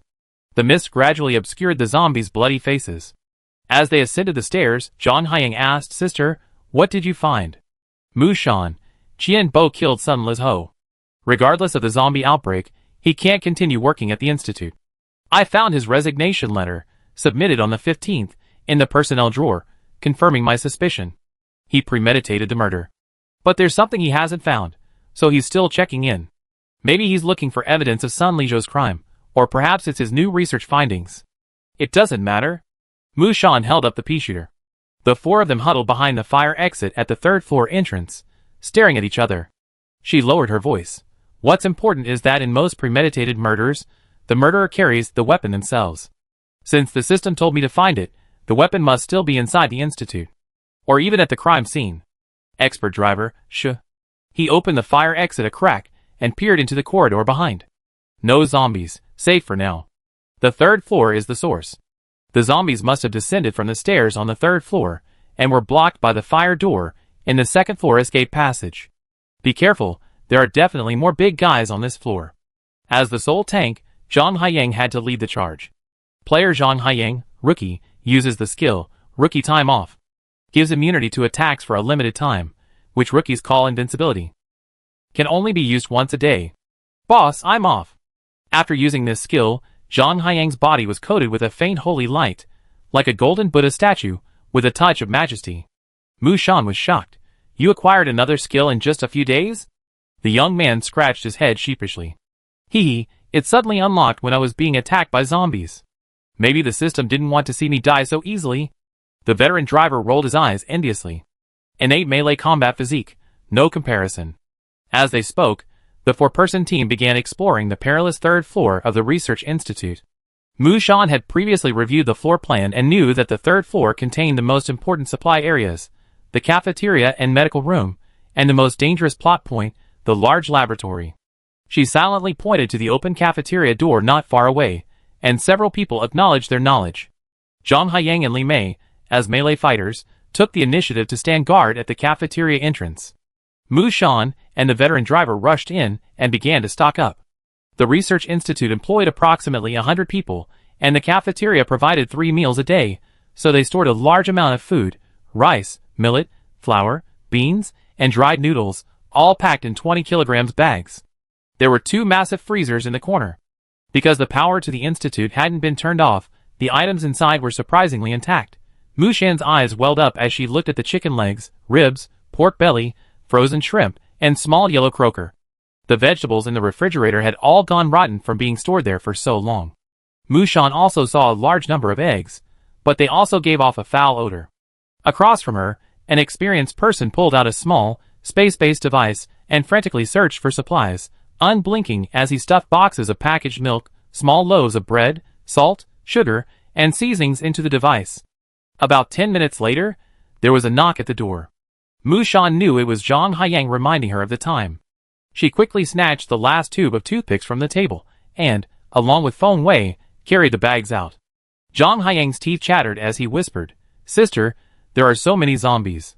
They looked in the direction of his finger, and saw at least dozens of figures wandering around the elevator and corridor. Their figures were mismatched, some missing arms, others legs. Vast splatters of blood soaked through their white lab coats, staining them red. The floor was littered with organ fragments, minced flesh, and blood from being bitten and dragged. The scene was as horrific as hell. The veteran driver's face paled as he silently opened his mouth, the first place of occurrence. Everyone nodded. On the 29th, a zombie virus broke out of control somewhere on the third floor. From 1 person to 10, it spread to 100, rapidly infecting the entire hospital at an exponential rate. The zombie researchers ran from the third floor to the second and first floors. It's possible that some staff members escaped alive, but most were dead. But medicines and supplies were more important than the cafeteria. They couldn't give up. The 4-member team shifted positions and headed towards the medical room marked on the map. They had to cross a corridor along the way. To avoid alerting the enemy, everyone crouched on the ground, moving close to the wall. In the rooms on either side were many lingering zombies, semi-dormant, occasionally attracted by the buzzing of light bulbs, easily awakened. Mu Shan looked up slightly, and saw a zombie in the opposite room turn around, revealing its half-eaten face. She held her breath, lowered her head, and silently crept over. Her hands touched the grimy wall, and at one moment, she felt the coolness of a pipe. 2 pipes of contrasting colors stretched straight along the wall, converging at the ceiling. They then extended into exhaust vents, leading to various locations within the Research Institute. Mu Shan instinctively glanced over, and saw 2 construction signs hanging on the pipe.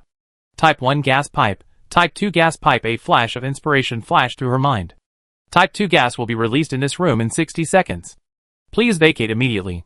Recipient of the honorary title of hygiene model several times, Mushan suddenly realized something. But before she could say anything, a zombie turned its head out of sight and happened to see the 4 people moving quietly. Ho ho ho. As soon as it made a sound, Mushan raised her hand and fired. The silent P pierced the zombie's skull, but the sound of the corpse falling still attracted the surrounding zombies. They instinctively gathered towards the sound, and soon more and more zombies noticed them. Ah ho ho! Facing those irrational, broken, and bloody faces, the 4 people's skin stood on end. Zhang Haiyang kicked the door of the adjacent office, blocking the 2 zombies inside. Run! They didn't care what room was in front of them, they just kept moving forward, closing the door, and moving forward again. The old driver's wheelchair slipped easily, and he gradually fell to the back of the group. When the fastest zombie was only a few meters away from reaching the back of his chair, the old driver spun around and thrust 2 sparking firecrackers from the wheelchair armrests. Take my flying monkey. Vehicle modification blessing. Safety reduced by 10%. Power increased by 10%. The lit firecrackers spun into the zombie swarm with a whoosh. A second later, a deafening roar echoed behind him. The pervasive smell of gunpowder mixed with the stench of exploding flesh and blood, instantly triggering the Institute's fire prevention system. But the explosion wasn't explosives after all. The zombies paused only for a moment before being drawn to the den and scrambling towards them. Zhang Haiyang bumped into a door at the end of the corridor. He twisted the handle hard and slashed at it with his machete, but the iron door remained unmoved. He watched in despair as the zombies swarmed closer and closer behind him. I can't open it. The old driver pulled out 2 more firecrackers and gritted his teeth. I just blow it open. No, I can't close it even if I blow it up. As the zombie swarm drew closer, they were trapped in the narrow hallway, unable to even fight. They were easily wiped out. Zhang Haiyang, in his invincible state, acted as a human shield, buying them a moment at the back, like a drop of water in a frying pan. The old driver, sweating profusely, used tools to pick the lock. Li Mei's hard control skills were still on cooldown, and Mu Shan was on the verge of pulling out the Blood Mother summoning scroll. A sudden thought struck her. Wait, use this. The blank access card found under the flower pot was handed over, and the experienced driver pressed it against the smart door lock. With a beep, the door opened. Oh my god! Feng Wei was shocked. He hadn't expected it himself. The 3 of them quickly slipped inside. Not long after, Zhang Haiyang, covered in blood, also dashed in, shaking off the zombies. The access control closed again, and they heard the zombies banging and scratching outside, along with strange ho-ho-ah-ah sounds. Safe for now. Zhang Haiyang collapsed to the ground, tilting his head and vomiting with a vomit. Surrounded and in close contact with zombies, if it weren't for his invincibility, no one else would have survived. Mu Shan stared at the blank card in her hand with a complicated expression. If I hadn't found it in the secret room, or hadn't brought it out, would we be finished? Feng Wei folded up his wheelchair, puffed on his cigarette, and calmed himself. Girl, there are no ifs in this dungeon. Taking a moment to catch her breath, Mu Shan carefully examined the room. The words Control Room 1 were written on the doorway. Inside, there were no tables or chairs, only 2 colored pipes twisting together. The front pipe joint had numerous valves, allowing the operator to increase or decrease the airtightness pressure within the pipes as needed. There are 2 control rooms. Li Mei saw the map on the wall. This is Room 1. Room 2 is deeper. Mu Shan's fingers gently traced the instructions on the pipe. Type 2 gas. Disinfectant gas. It effectively kills viruses and bacteria, but long-term exposure poses a certain risk to the human body. Type 1 gas. Deodorizing gas. Effectively adds fragrance and removes odors, harmless to the human body. So, when she was trapped in the secret room, the announcement about releasing Type 2 gas, even if it posed a certain risk, was only for disinfection, not a fatality. The system is truly cunning. It starts with welcome to the minigame. When explaining the rules of the game, it only states the duration of the mission, not failure results in player death. It's easy to imagine there's no penalty for failure. Otherwise, this game would be far too difficult for a novice. Mu Shan felt speechless, as if she'd been tricked. Chapter 33. The reason the Type 2 gas release countdown suddenly triggered during the escape room wasn't because she swiped the wrong card or entered the wrong password. It was because she touched the smart sensor area inside the door with her dusty fingers. Mu Shan's face was filled with disbelief. Maintain hygiene, maintain hygiene. The air was odorless, the walls shone white. Besides the time, This research institute also had reminders everywhere about maintaining hygiene. Touching the gas pipeline, Mushan felt like she was about to figure something out. Something she'd forgotten was about to surface in her mind. But then the pounding and scratching sounds outside the door suddenly intensified. Although the control room's iron door was thick, dust and gravel still rustled from the ceiling as the hordes of zombies charged in. The four of them listened to the all-encompassing 3D zombie sound effects, feeling like they were being caught in a trap. Li Mei's legs trembled with fear. What should we do? We're in a den of corpses. Will we really be wiped out if we open the door now? How about waiting until they go back to sleep? Zhang Haiyang suggested. They know there's food inside, so they can't go back to sleep. The veteran driver's face was solemn. Waiting now is just waiting for the door to break. If the Prop World Cup football was still there, we could have given it a try, but unfortunately, the football had disappeared along with the fire. The three of them grimaced. Mushan suddenly stood up. Everyone, stand together. I have a plan we can try. She pulled out a card. But I never used it before, so I don't know how effective it will be. Sister, I can ignore the second half of your sentence.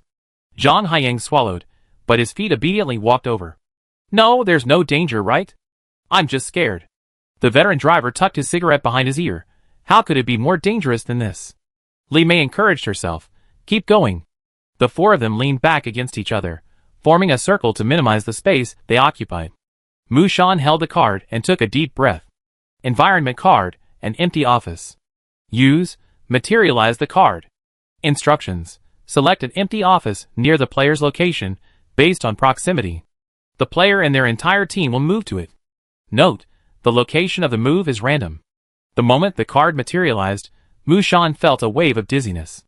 The frantic roars of the zombies in her ears instantly faded away. The dark control room was yanked and deformed by a pair of giant hands, completely losing its shape like a Picasso painting. Without control, their brains were also out of control. The system seemed to deny them the ability to perceive, understand, or even think about what was happening during the move. By the time she realized what was happening, she had suddenly lost weight and was standing in a new environment. The scene changed so quickly that the bright light irritated their eyes, and it took them a while to adjust. What is this place?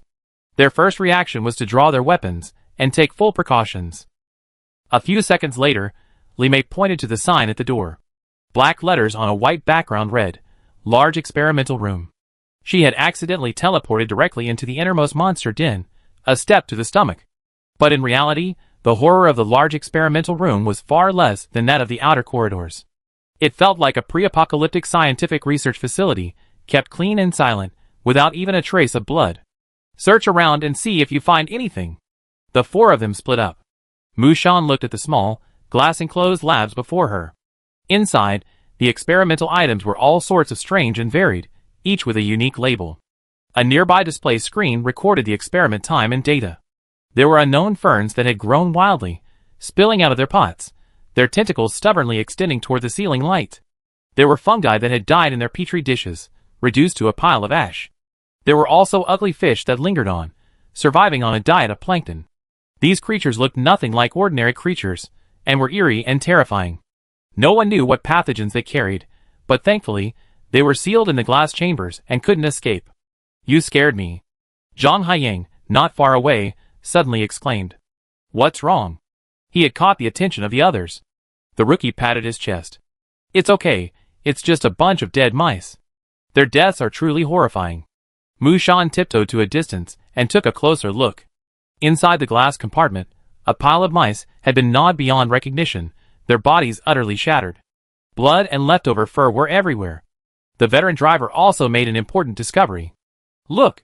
Feng Wei pointed to a thick iron door with an X painted on it at the back of the large laboratory, gesturing with a look of conviction. The boss's location. He said to Li Mei, I remember your side quest was find evidence of illegal animal experiments at the Research Institute. I'm guessing there's an 80% chance the evidence you're looking for is inside here.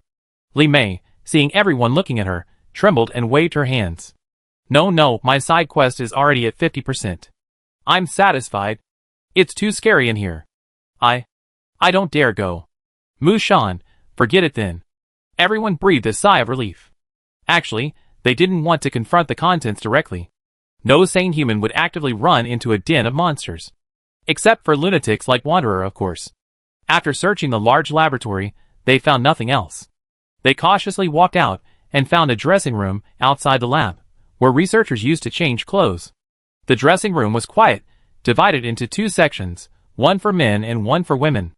In the women's half, a metal cabinet door was open. Aside from that, there were no other traces. They split up and searched the lockers, hoping to find any valuable supplies. The veteran saw Mu Shan squat down. "What's wrong?" "There's blood." She pointed to the ground beneath the single open cabinet door. 2 round drops of blood, not much, and having dried for so long that they had turned black. Inside the closet was a set of women's casual clothes, along with a small round mirror, a comb, a hairpin, lipstick, hand cream, and other miscellaneous items. The nameplate on the closet read, Wang Yanzi. Mu Shan pocketed the hand cream, small round mirror, and hairpin. She asked Zhang Haiyang, who was standing furthest from the outside, "What's outside the locker room?" "The storage room. They keep medical and laboratory equipment, and they seem to have some medicines. There are 4 or 5 zombies in there. Should we fight our way out? Is there a corridor outside the storage room?" "It seems so." Mu Shan, "I see." Zhang Haiyang, puzzled, asked, "Sister, what do you know?" "I know how the zombie virus spread to City C, and how Sun Lizho was killed." "Huh?" Zhang Haiyang's mouth dropped open. "Did I miss something?" The other two also looked over. Mu Shan pointed at the bloodstains on the floor. "This locker room is the true site of the zombie outbreak." Wang Yanzi, as the first human to be infected with the zombie virus, remained partially conscious, so there were no traces in the locker room. She insisted on going to the storage room to find medicine, probably in an attempt to save herself. But she soon lost her mind and went on a mad attack, biting people. "That's what we saw, the large amount of blood spreading from the corridor." As she spoke softly, everyone seemed to see a female researcher in a white coat, dragging her feet, searching for medicine, and accidentally spilling alcohol. A colleague in the storage room noticed her abnormality and eagerly came to help her, but was bitten on the neck. Locker room, storage room, corridor, stairwell, from the 3rd floor to the 2nd floor, the traces are consistent with what we expected. The veteran driver confirmed this. Cannon Fodder Player 537099, your Dead Rising side quest progress. Mission 1. Find the cause of death of the badge owner, May 10th. Mission 2. Find the reason the zombie virus is spreading through the city, August 10th. Mu Shan frowned. Zhang Haiyang whispered, "Is something wrong?" "It's not a perfect score." Li Mei covered his mouth. "Shoo." Mu Shan suddenly realized something. She looked at the rookie. "It's definitely not. The outbreak route is correct, but it wasn't Wang Yanzi who brought the zombie virus out of the lab." Zhang Haiyang was stunned. "Who's so wicked then?" "The mice." "Huh?" "Yes, the ones I saw." "The mice that were gnawed to pieces by something?" Zhang Haiyang's mouth dropped open. "That's right. The first to develop the disease were the white mice in the large laboratory, which ate their own kind. It could be a virus revived by the melting of an ancient glacier, or it could be a new virus created by the Institute's illegal animal experiments. The result is unimportant. Zombie mice crawled through the ventilation shaft into the locker room and bit Wang Yanzi as she was changing. This led to the subsequent spread of the virus from 1 to 10, and then from 10 to 100. Mu Shan walked to the wall and looked at the ventilation shaft in the ceiling above. Such a prestigious institute must have a large number of viruses and bacteria sealed in it. Type 2 gas is specifically used for disinfection. As for why they were completely unable to fight back, it might be because of Qin Bo. Zhang Haiyang was overwhelmed. How is this connected to the deputy director's murder case? The zombie outbreak occurred on the 29th, for days after Sun Lizho's death. Even if the air conditioning was on in the room, the body would rot and stink at this room temperature. Mu Shan said slowly. Li Mei suddenly realized. So, Qin Bo would definitely want to cover up the smell to prevent someone from calling the police before he finds what he wants? Yes, the police would definitely interfere with his actions. The Institute's ventilation system uses 2 types of gases, Type 1 and Type 2. One is for deodorization, the other for disinfection. Mu Shan said, "It's been 4 days, and the body is already smelling bad." Qin Bo wanted to use Type 1 gas to mask the stench, but the specific type of gas released is completely controlled by a computer. So, he secretly stole the access card, broke into Control Room 2, and replaced all the gas canisters with Type 1 gas. Therefore, whether for sterilization or deodorization, the gas released within the Institute is actually Type 1. This is why the air is so fragrant the moment everyone enters. This is also why the disinfectant sprayed on the zombies' faces shows no reaction. When the bacterial count exceeds the limit, type 2 gas is automatically released. However, because of Qinbo, type 1 gas was actually released. The rampant zombie virus was unchecked and gradually spread throughout the institute. Qianbo himself was eventually mauled to death by the zombies. Mu Shan said numbly. Wang Yinzi could never have guessed that she would be the first human to be infected with the zombie virus, and that it would spread throughout City C. Qianbo could never have imagined that, despite all his mistakes, he would never have the chance to soar. Zhang Haiyang raised his hand weakly. So what was the murder weapon? Sand. Sand from the fish tank. Huh? The chalk drawings on the floor show very little bleeding from Sun Lizhou's body. It doesn't look like a sharp weapon, but more like blunt force trauma. There have been cases abroad where adult men were killed by children using sandbags. Qianbo probably used a similar method, filling something with sand and violently hitting the person's head until Sun Lizhou was killed. After killing him, he poured the sand back into the fish tank, unnoticed. Oh my god! Zhang Haiyang was stunned. Sister, how did you know? Do you have a prop that can see into the past? No. Mu Shan blushed. When we first went in, the sand in the tank almost covered all the aquatic plants. And there's just too much sand for a tank this size. She explained. As an aquarium enthusiast, this kind of bug is absolutely unacceptable. Expert, what did Qianbo use to fill the sand and hit people? I think it was an old sock. It was placed on the radiator in his office. She was locked in a secret room at the time, and she even tried to find the key. The sock didn't contain a pointer or a key card, but it did contain small, hard, clumping pieces of gravel. Mu Shan was actually quite speechless. You two, the director and the deputy director, even if you had a deep hatred, couldn't you just poison each other with any biological toxin? Why did you have to resort to this tragedies? Now, you dragged the entire city down with you. And by the way, you wasted the lives of many innocent players. Cannon Fodder Player 537099, congratulations, you completed your Dead Rising side quest. Quest 1. Find the cause of death of the badge owner, October 10th. Quest 2. Find the reason the zombie virus is spreading through the city, October 10th. Mu Shan didn't have time to scrutinize the rewards list that the system refreshed. She asked Zhang Haiyang, how are your quests? The rookie's side quest was to find the cause of death of researcher Lu Dawei. Oh, mine's completed too. Because only Sun Lizhou and Wang Yinzi in the research institute had different causes of death, everyone else was mauled to death by zombies. In other words, he had a 98 out of 100 chance of getting it right just by guessing. Mu Shan, not fair. Is the system giving the rookie a break again? The team slowly moved to the locker room door, gazing at the 5 zombies in the outer storage room. Is there any way to escape quietly? Li Mei asked. The veteran driver leaned on Zhang Haiyang and said, I say, activate invincibility again, go to control room 2, and swap the 2 gases back. Type 2 gas will definitely be useful. Huh? The young man pointed at his face and head, covered in zombie blood. I can only activate invincibility once a day. Besides, I'm already so miserable, and you still have the heart to bully me, big brother. TSK. Since your mission is complete, why don't we just forget about the noise and just charge out? The veteran driver took out the sky monkey again, eager to try. Mu Shan touched her chin, thinking. I have another idea. Character card. A child zombie. The card materialized, and a little girl zombie, no more than 7 or 8 years old, wearing a tattered dress, suddenly appeared in the locker room. Her hair was disheveled, and she stood barefoot on the ground, her pupilless eyes staring straight ahead. The veteran driver, already terrified by child zombies, jumped up in a rage. Oh my god! Where did it come from? Could it be? Mu Shan stopped him from raising his knife.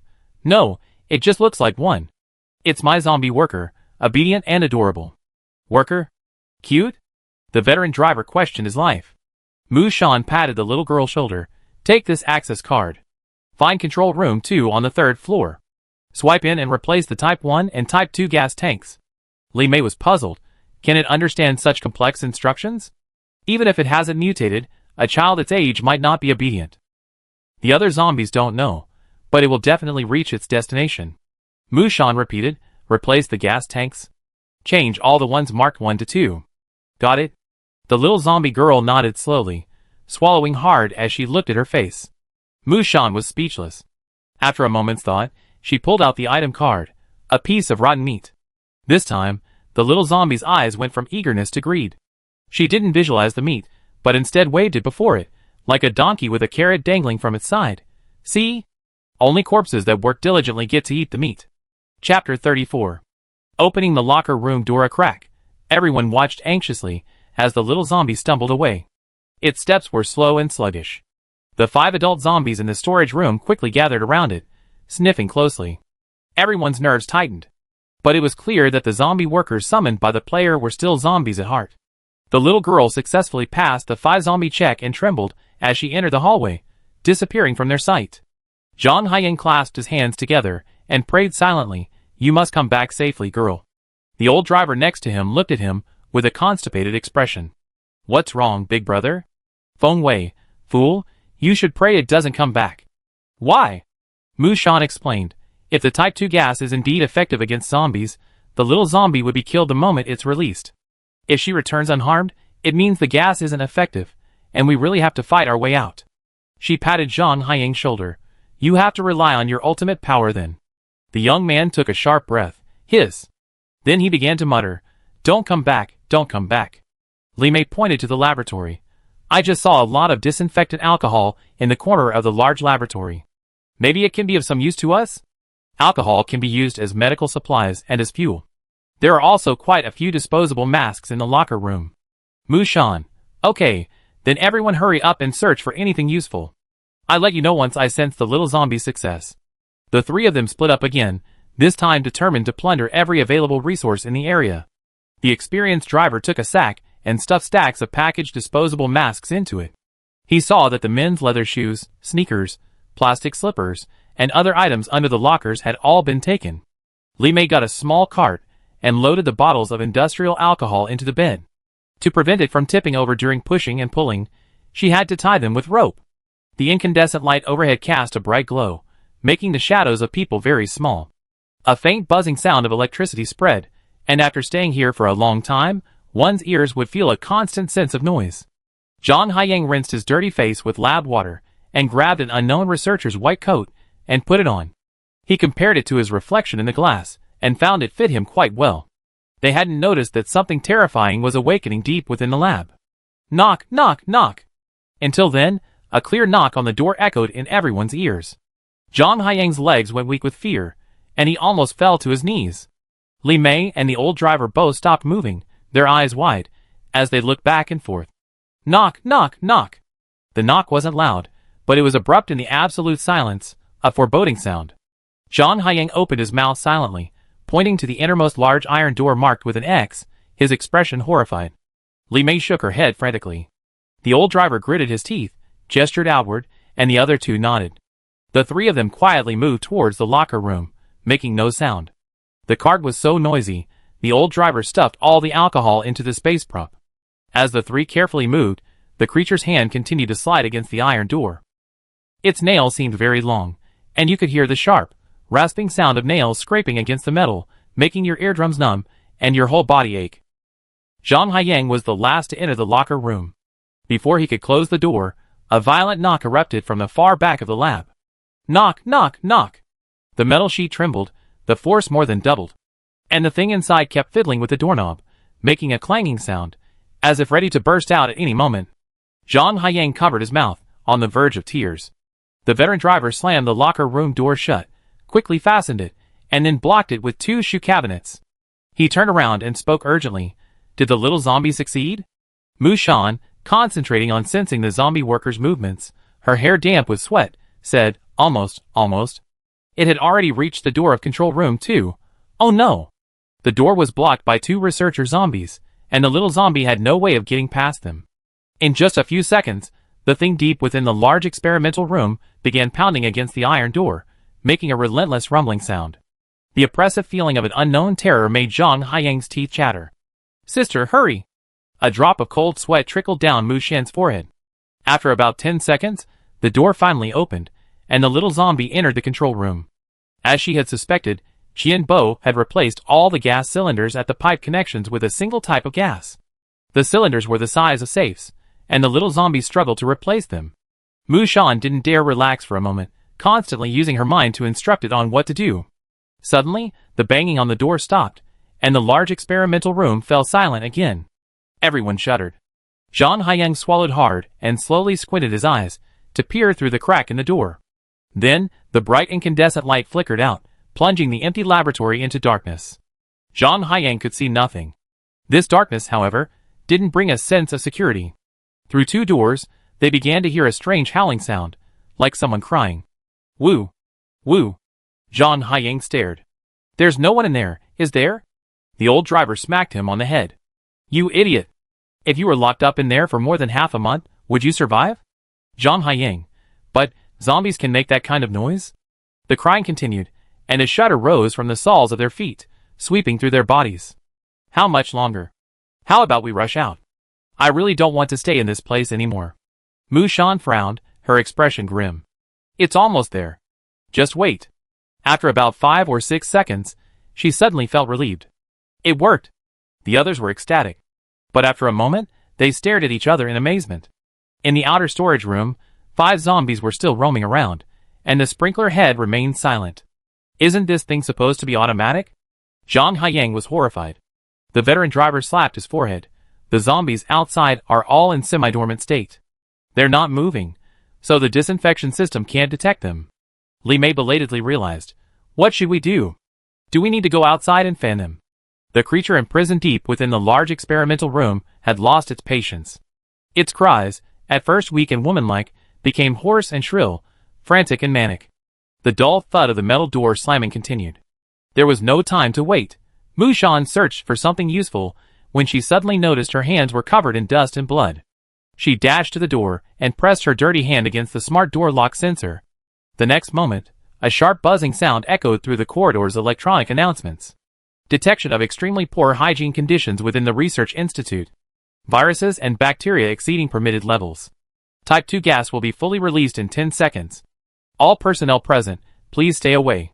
10, 3, 2, 1. The moment white mist descended from the sky, the 4 members of the squad rushed out. Clad in 3 or 4 layers of masks and helmets, they rushed out of the locker room, fully armored. The 5 zombies in the storage room staggered like drunks, each one dispatched with a single hammer. Mu Shan hadn't forgotten the medical supplies in the storage room. She swept through them with remarkable speed. In a single sweep, even the medicine boxes and storage boxes vanished. After a brief pause in the storage room, they sprinted down the corridor. The fog-shrouded research center resembled a fairyland. Type 2 gas gushed out continuously from the ceiling vents, the pungent odor of a massive disinfectant completely obscuring the scent of Type 1 deodorant. The corridor was littered with fallen zombies. Some were still alive, writhing and twitching on the ground, their fingers occasionally twitching. As they ran over, the zombies still stubbornly opened their mouths at the players, a testament to their tenacious will. Mu Shan quickly found her zombie worker. The little zombie, having accomplished its mission, retreated, collapsing headfirst at the door of Control Room 2. Mu Shan, true to her word, tossed the piece of rotting flesh beside the little zombie as a burial companion. Seeing a number of extra gas canisters in the control room, an idea struck her. These 2 types of gas are naturally effective against zombies. If I could get them out, killing zombies would be a piece of cake. However, as soon as her fingers touched the canisters, the system immediately informed her, quest item, unusable outside the scene. As expected of you. The veteran driver coughed, covering his mouth. The gas concentration is too high. Let's go! The group sprinted towards the first floor. They encountered almost no obstacles along the way, and only after rushing out the door did they have time to remove their masks and gasp for air. Zhang Haiyang collapsed on the stairs. I can't take it anymore. I almost suffocated. Mu Shan propped herself up on her knees and coughed violently. In front of her, the system silently displayed the zombie kill status. Gold coins plus 3. Gold coins plus 11. After about 5 minutes, the group had rested, and the system gave the final data. Rewards for this player's cooperative zombie kill, 100 gold coins plus. Silent kill, 50 gold coins plus, 1 agility bonus. Player side quest completed. Due to special circumstances, this quest location is permanently disabled. All other player side quests for this scene in this dungeon are disabled. As everyone looked up, the Research Institute, brightly lit just moments ago, was completely shut off. With a bang, the power went off, and all the lights from the first to the 3rd floor gradually dimmed. Aside from the white mist still emanating from the main entrance, the Research Institute, like every other city building, fell into complete silence. The origin of the zombie siege finally saw off its last visitors. The group returned to the driver's parked car, changed clothes, ate, and drank water. Mushan rinsed her hands with the water she had brought with her, then wiped her face and neck with a wet wipe. During this time, she received no additional system kill notifications. It seemed the creatures in the large laboratory wouldn't be easily killed by the Type 2 disinfectant. There was only one regret, which was to be expected. Perhaps it wasn't a zombie after all. This boss, trapped deep within the large laboratory, was still waiting for a player to bring it back to light. The rain intensified again, pounding against the roof of the Wuling Hongwang, creating a crisp, rhythmic sound. These lifelike sounds quickly refreshed the people who had just escaped. They had clocked in at 8:30 in the morning to go to work, and now it was exactly 12 o'clock, leaving their shifts. They were starving, their stomachs growling loudly. Let's park somewhere else and divide the supplies. We're always worried something might break out here. The experienced driver regained his composure. He held a cigarette between his lips, stepped on the accelerator, and the van sped along the flooded road. The group found a sheltered spot on high ground, where a long-abandoned gas station stood. Mushan dispatched a wandering zombie with a couple of shots, then joined the others in carrying supplies. A pile of supplies lay scattered across the dry ground, creating a rather impressive sight.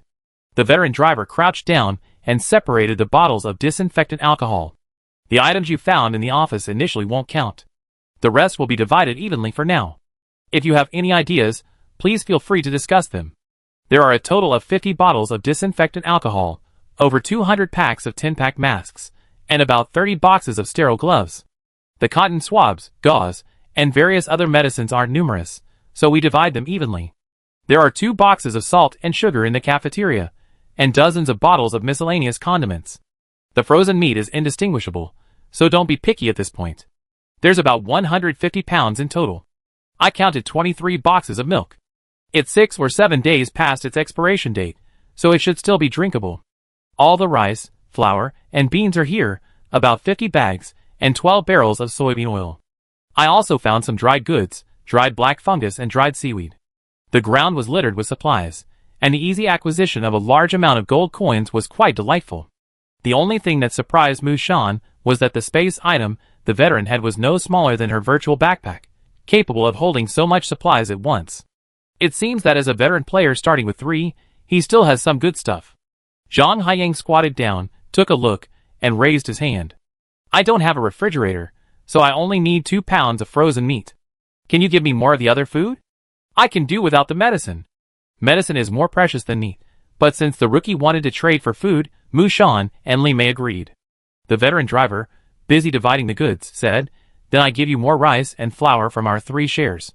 The scattered supplies were divided into 4 portions. Rookie and Li Mei's virtual backpacks weren't big enough, so they begged the veteran driver to deliver them to their doorstep, paying for the shipping with gold coins. Mushan immediately put all the supplies into her backpack. On this trip today, her share totaled 13 bottles of disinfectant alcohol, 200 milliliters, 50 packs of disposable medical masks, 10 pieces, 8 boxes of sterile gloves, 25 pairs, medical cotton swabs, gauze, and other items, and 25 large bags each of salt and sugar.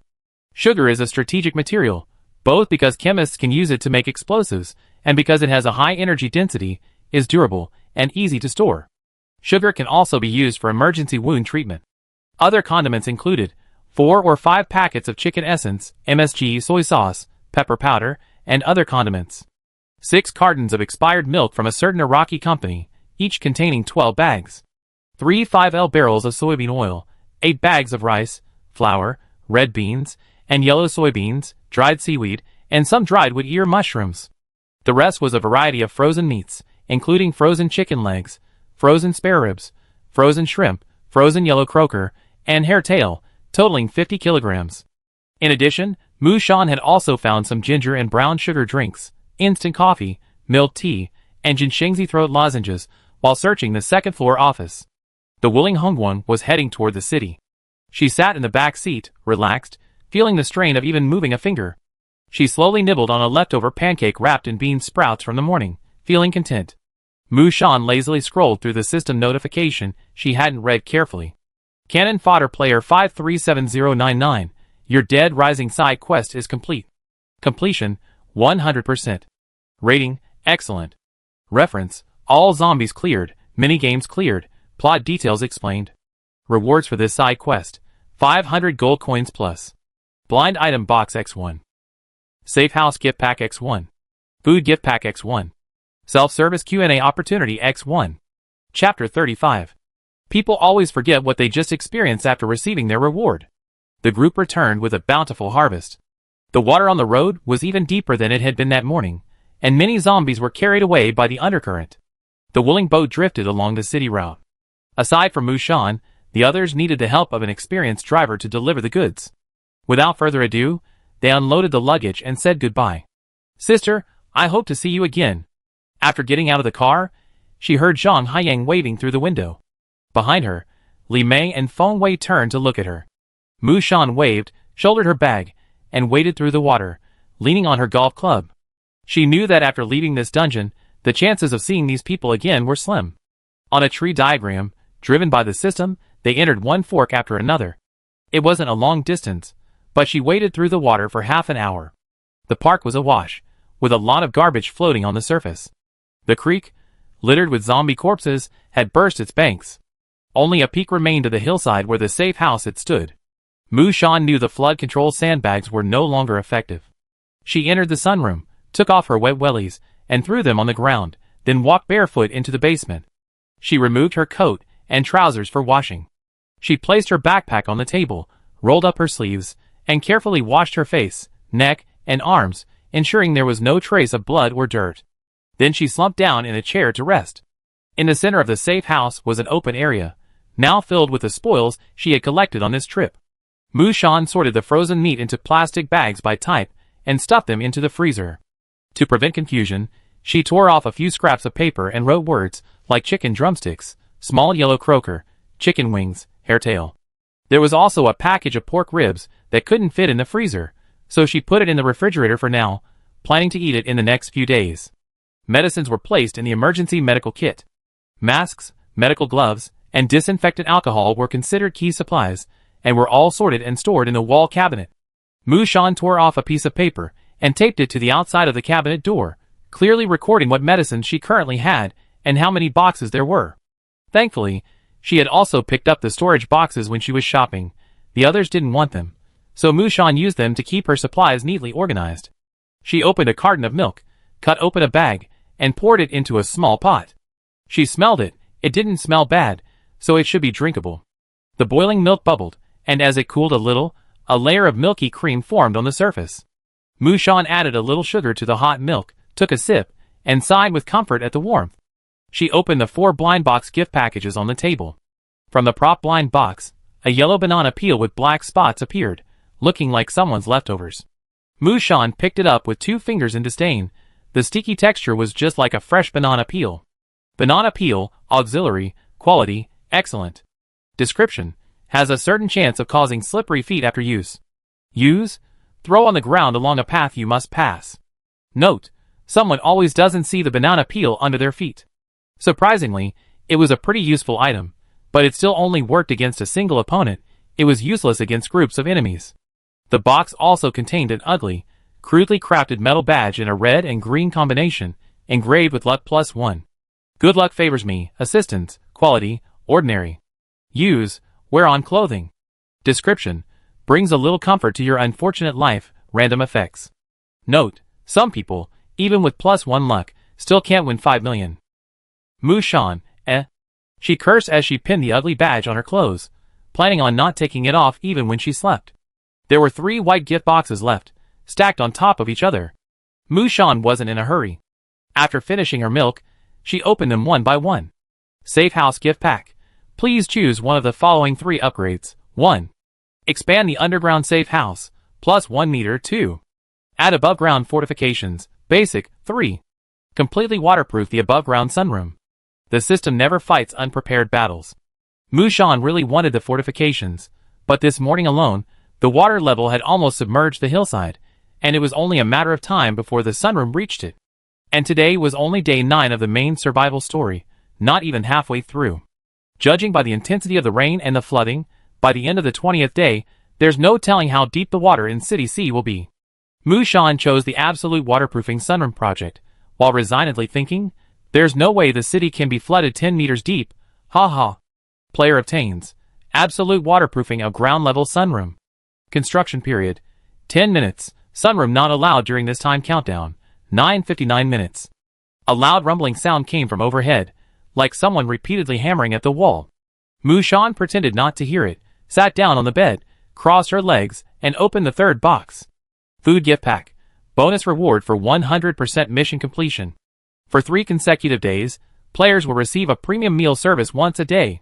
Today's meal: Angus beef burger, snack, and Coke combo. The lights in the room dimmed, then brightened again the next second. A plastic plate appeared out of thin air on the small table in front of Mushan. It was exactly like the one she bought at the restaurant, a medium-sized Coke dripping from the sides.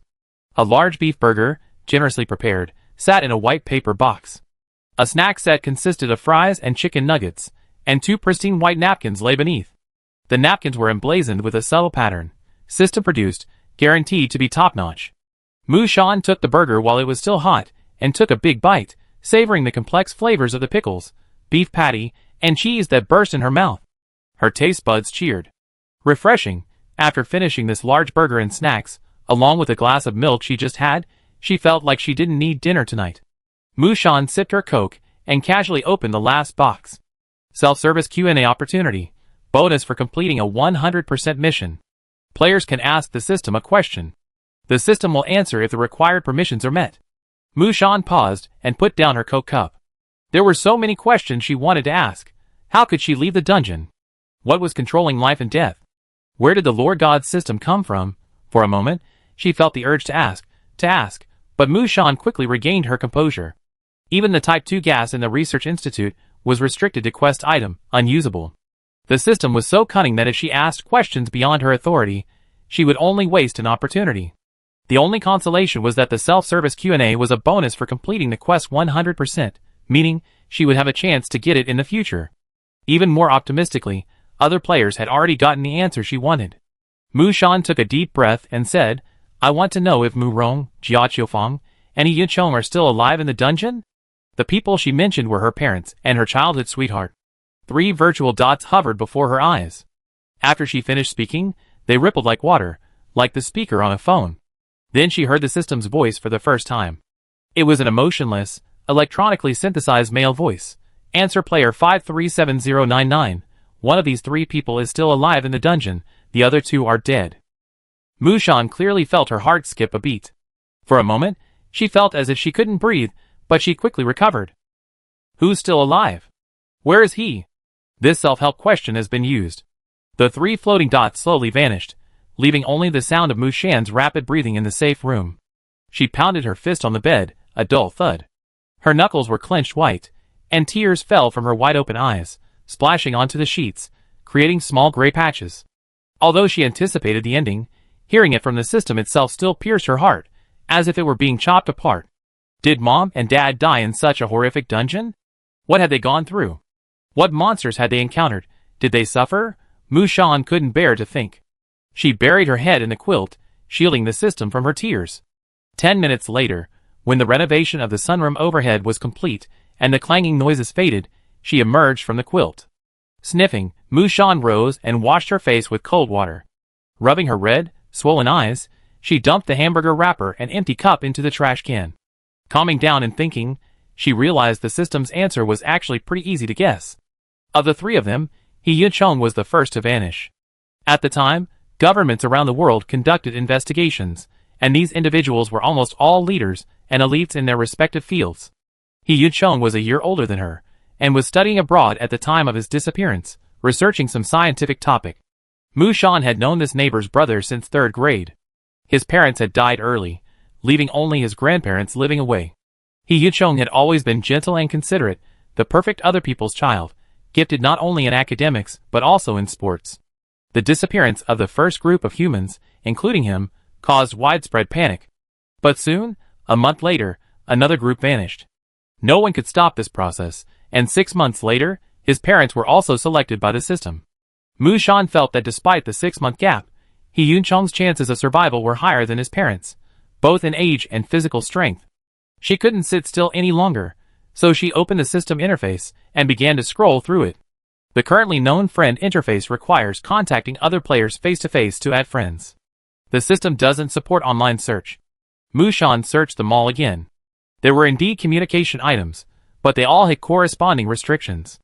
The only item that offered unlimited delivery, the Heaven's Messenger, required the player to possess the light bloodline. Mushan was frustrated. After a moment, a familiar prompt popped up before her. Detected player has a contact request. Do you want to attempt a trade with the Lord God system? Trading principle, 1-to-1 equal exchange. Mushan was stunned for a moment, then sneered. How do I trade? Get the location or personal information of a designated person trade item. Anything the player owns. Cannon Fodder Player 537099, you can redeem items for Sanity, 100,000 gold, Courage, 100,000 gold, Perseverance, 80,000 gold, Lifespan, 150,000 gold, Love, 500,000 gold, the same excuse as before, not even a price increase. Mushan stood up with a cold face, opened the basement door, and walked out. Thank you, but no thanks. She wanted to survive. Not only to survive, but to find him and live forever. The sunroom had been fully waterproofed, but visually, there wasn't much of a change. At most, the door and window slits had become finer, which gave a rather noticeable psychological difference. But Mushan, looking at the slowly rising water outside, knew she had made the right choice. She rested in the safe house all afternoon. When she felt her strength had returned around 3 o'clock, she couldn't wait to open the sunroom door to check the water level. But the situation wasn't optimistic. The water level in the park was almost level with the room, and water was already rushing over the threshold. Mushan moved a few sandbags to block the main entrance. Gazing out at the vast expanse of water, she knew she couldn't leave. Thankfully, the safe house had a plentiful supply of food, enough to last until the next dungeon. Since she couldn't leave, she grabbed a hoe leaning against the wall and began tilling the soil in the sunroom. The orange tree the agronomist had sold her was growing well, its emerald green branches spreading out, and the hanging fruit turning increasingly golden. Mushan spent half a day observing it every day for insects. After weeding and ventilating, she checked the seals on the 3 doors and returned to the basement. Having eaten a heavy lunch, Mushan skipped dinner. She lay in bed, staring at the dark room, listening intently to the howling wind and the pounding of water against the sunroom walls.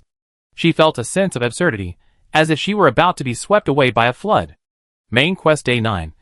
Chapter 36. At 3 or 4 in the morning, half asleep and half awake, Mushan thought she heard something cry. Ah! Ah!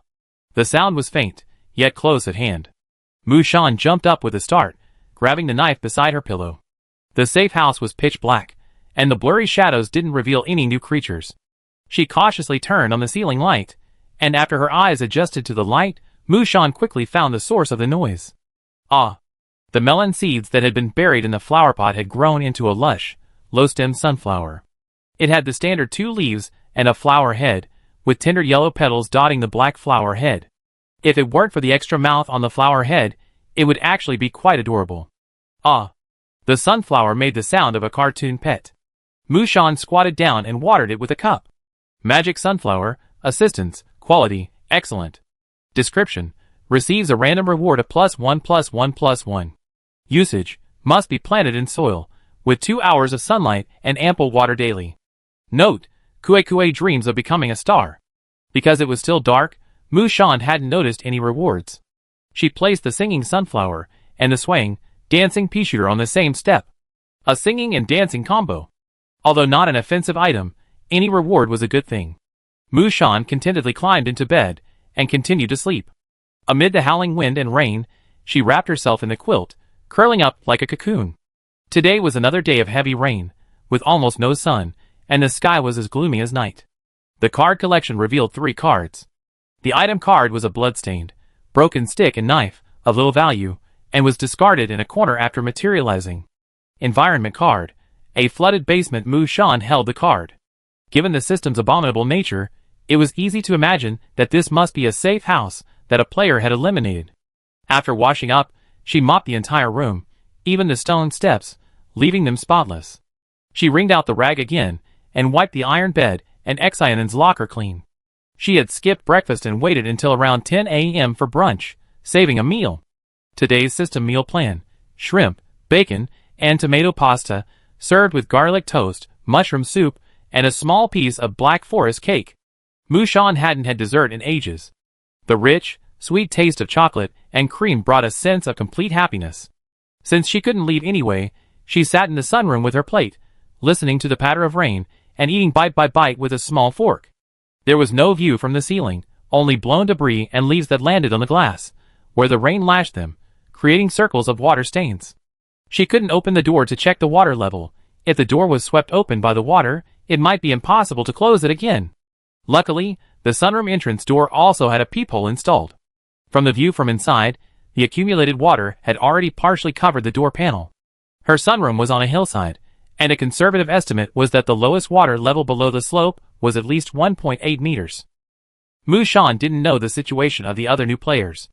Excluding some who had purchased waterproofing, the other players' safe houses should have been leaking to some extent. Worse still, floodwaters could backflow into the basement and cause drowning. Tilling the soil, watering, cleaning, sorting and counting supplies. With nothing to do in the afternoon, Mushan lay in bed for a long time, resting her exhausted body. But what was more disappointing was that due to the heavy rain, the sunflowers were wilting, their petals drooping, like hunched workers. Without enough light, there was no profit plus one. In the evening, Mushan ate a quick pancake as she listened to the increasingly heavy rain, occasionally with something banging against the glass ceiling. Fearing the glass ceiling would break, she began to frequently check in the sunroom. The rain reached its peak on the 11th day. It was as if the sky was pouring water directly from above with a basin. The sky was almost invisible above the glass ceiling, filled only with the pounding water. The main quest was officially halfway through, a system reminder for all players. Fortunately, the waterproofing provided by the Safe House gift pack was of guaranteed quality, and no leaks were found in the sunroom. However, water began to seep through the cracks in the separate escape door, so Mushan immediately purchased a reinforced waterproof door, which she installed inside the hidden door for 50 gold. Because 2 item slots were freed up, her card collection still had 4 slots available. On the 11th day, 3 cards were opened. Character card Ordinary Zombies X2 and item card a bathtub. Mushan currently had 2 character cards, in addition to a player transformed zombie, and 2 ordinary zombies. She had to find a way to use them up, otherwise she wouldn't be able to open any new cards for the next 9 days. The bathtub materialized in pink, the kind used for children's baths. It floated, but with the strong wind and heavy rain outside, Mushan felt it wasn't practical to use it as a boat. On the 12th day, the item cards opened from both slots were junk weapons. The system seemed to know she had completed the side quests, and stopped extracting high-value items. But at noon, there was a surprise. The heavy rain stopped, and the sky cleared up for a rare moment. Mushan quickly took out the sunflowers to dry, then went in and out to move blankets, clothes, and damp shoes and socks. If the sunroom hadn't been so limited, she would have taken out all the clothes in the closet. One really can't go too long without sunlight. Because of the continuous rain in the dungeon, Mushan felt damp all over. Her clothes were so wet she could wring them out, and her hair was almost mushroom-like. But the rain stopping didn't mean the water level had dropped. Looking through the peephole in the sunroom, she saw that the surging water outside was almost level with the peephole. Mushan was startled. It felt like the sunroom was a half-submerged bowl. The city's flooding had reached a terrifying level. She calmed herself for a moment. As long as the sunroom didn't leak, she would be safe. Mushan brought a small table from the basement and placed it next to the orange tree. The last catering service finally delivered Chinese food, a plate of braised pork and potatoes, a bowl of egg-fried rice, and a bowl of preserved pork with preserved vegetables. The braised pork was also her mother's specialty. The glistening pork belly was fatty, but not greasy, and the chopsticks trembled when she picked it up. The seasoned potatoes were sweet and delicious. She treated it as if it were her mother's, devouring the bibimbap clean, leaving not a single grain of rice behind. Through the sunroom's glass roof, the sky was a clear blue, without a single cloud. Occasionally, a bird would fly overhead, disappearing swiftly. Mushan lazily basked in the sun for a moment, before a thought struck her. She moved the small table to the corner, and stepped on it. The sunroom was 2.5 meters high, and while she didn't have a ladder, it wasn't too far to climb. She also brought a stool from the basement and piled it on the table. Mushan was draped with ropes, a pea-shooter's flower pot, a knife, a long pole, and plastic bags.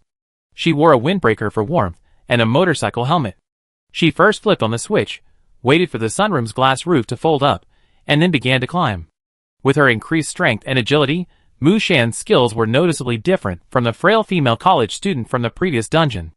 Not only could she hack zombies barehanded, but even this outrageous wall-climbing feat, using both her hands and feet, she could easily and quickly scale the height. Mu Shan sat in the sunroom's triangular area, taking in the entire area surrounding the safe house. The strong wind ruffled her hair, revealing her amber eyes. The surroundings were a vast expanse of water. Except for the lampposts and tall trees that jutted out of the water, the park felt like an ocean. City Sea should be renamed City Inland Sea. Mu Shan carefully sat down in the glass roof supporting area, adjusted her posture, then took out her inexplicable fishing rod and began fishing. The hook didn't need bait, just toss it into the water and reel it in every 10 minutes. The equipment also granted her the title of swimming expert. Mu Shan held the rod in one hand, resting her chin on her other, gazing vacantly at the shimmering water. 10 minutes later, she unhooked and found a plastic bucket. After checking the bucket for leaks, Mu Shan tied it to the rope and slowly lowered it to the ground. Then she cast her rod again and plunged into the water. Fishing might be a waste of time under normal circumstances, but now, with the city flooded, it was the perfect way to kill time. Mu Shan had unknowingly spent nearly 2 hours fishing. Besides collecting a bunch of useless household items, she also shot and killed several zombies that were rolling around in the water.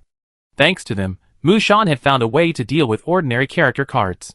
She materialized the cards, and 2 ordinary zombies fell into the water with a plop, plop sound. They were shot in the head by the pea shooter, earning her 2 gold coins. This way, at least she could spawn new character cards every day, making up for not being able to go out and earn gold. As the sun set, Mu Shan finished her half-day fishing and shakily climbed down the wall. She rubbed her face, realizing it was frozen stiff. She thought she'd have to wear a cotton jacket before going out tomorrow. The good news was that the magical sunflower had come alive, chirping aha.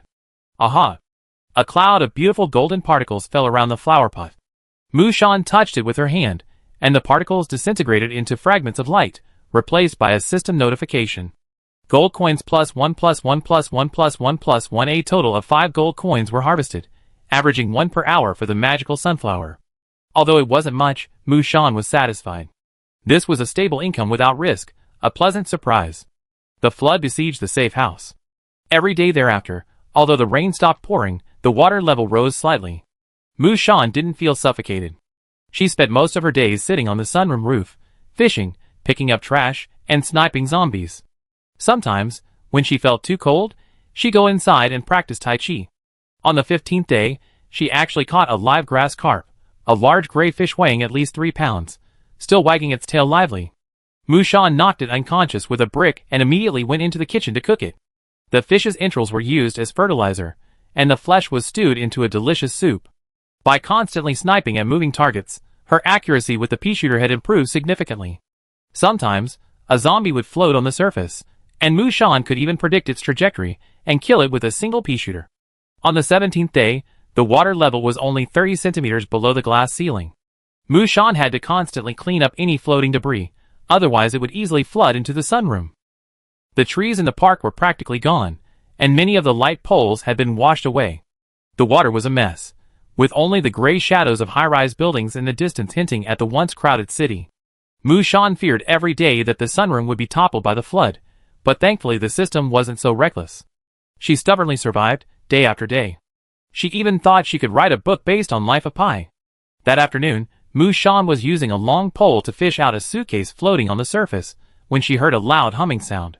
She turned sharply, and saw a yacht speeding past behind her, with a faint sight of people aboard. Mu Shan was instantly on full alert, grabbing her pea shooter and watching the yacht's movements warily. It was the final days of the dungeon, and the players trapped for days were likely to starve, thirst, or drown. Sunrooms like hers, nestled in the floodwaters, were like isolated islands, defenseless against invaders. The yacht circled her house in a wide circle. Perhaps wary of her gun, the other party finally moved away and didn't approach. Mu Shan breathed a sigh of relief, then looked down to find her body utterly exhausted, her palms red from pinching. On day 18 of the main quest, the flood completely submerged the sunroom. Mu Shan looked up at the vast expanse of water beyond the glass roof. Trash stranded on her roof made her feel like a shipwreck, perhaps even the Titanic. Without sunlight, the magic sunflower no longer produced gold bonuses. But after so many days of accumulation, She had also collected a pile of junk like bowls, basins, and sticks. She also earned nearly 30 gold coins from killing swimming zombies and character cards.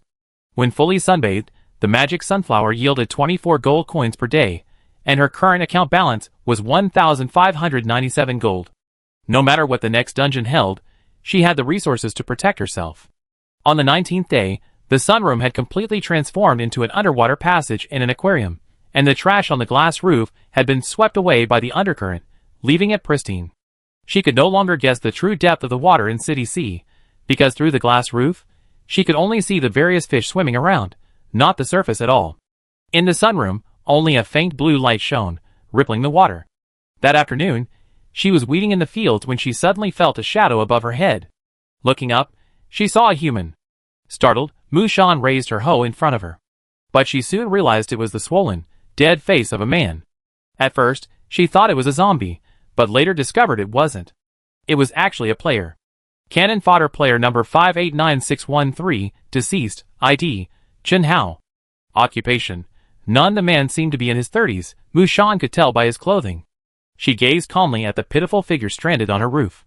Had he drowned, starved, or been murdered? Mushan didn't know. She simply stared at the man, watching his body drift slowly away with the current. Like a passing traveler, offering a greeting. On the 20th day, the water level had deepened. The sunroom was a vast expanse of blue, almost invisible, as if the house had been plunged into eternal night. Mushan silently tended to the plants and fruit trees before returning to the safe house. In the absolute silence and darkness, her thoughts wandered, thinking about the system's response, the other players' comments, and He Yunchong's situation. According to the veteran, after completing a dungeon mission, players enter a place called a blank zone to rest for a day before entering the next dungeon. The fact that he used the word rest suggests this blank zone isn't dangerous, and judging by his expression, he seems relaxed. Despite this speculation, Mushan packed some food and water, medical supplies, and donned all her gear. What would the next dungeon hold? Would she survive? Who would she encounter? With a Viking axe in her left hand and a pea shooter in her right, Mushan remained in the safe house, staring coldly at the system prompt that popped up before her, silently regulating her breathing. Cannon fodder player 537099, your Dead Rising main quest is complete. Growth, 60%. Rating, good. Evidence, supplies, personal abilities, safe house upgrade. Rating correction, Cannon fodder player, ordinary player. Main quest reward, 1000 gold coins. Novice level bonus, 200 gold coins. Safe house gift pack X1. Attribute point cards X3. Water gas electricity refill cards X5. Gas mask X1. This instance has concluded. You will be teleported to the blank area, Area A3, for a temporary stay of 1 day. Safe house transmitting. Do not move. As the system prompt disappeared, the lights in the safe house suddenly went out. The house began to shake, as if there was an earthquake. Mushan had to let go of her weapon, clinging to the iron bedstead for balance. The water cup on the table flipped over with a loud bang, rolling to the floor. In the darkness, the fear of the unknown made her heart race, her pupils dilated. She opened her mouth, breathing rapidly, her ears listening intently for any sound outside. A massive flood surged from the sunroom, splitting it on either side. The sound of water was deafening. It felt as if some piece of garbage or a body had struck her sunroom and quickly fell back down. Her little house, like a rocket, quickly lifted off the surface. Mushan gritted her teeth and endured the violent tremors of the ground, her hands clenched until they were almost weak. Scorching liquid streaked across the corners of her eyes and cheeks, but in the darkness, no one could see. When the city lights went out, the starry sky, long obscured by light pollution, emerged.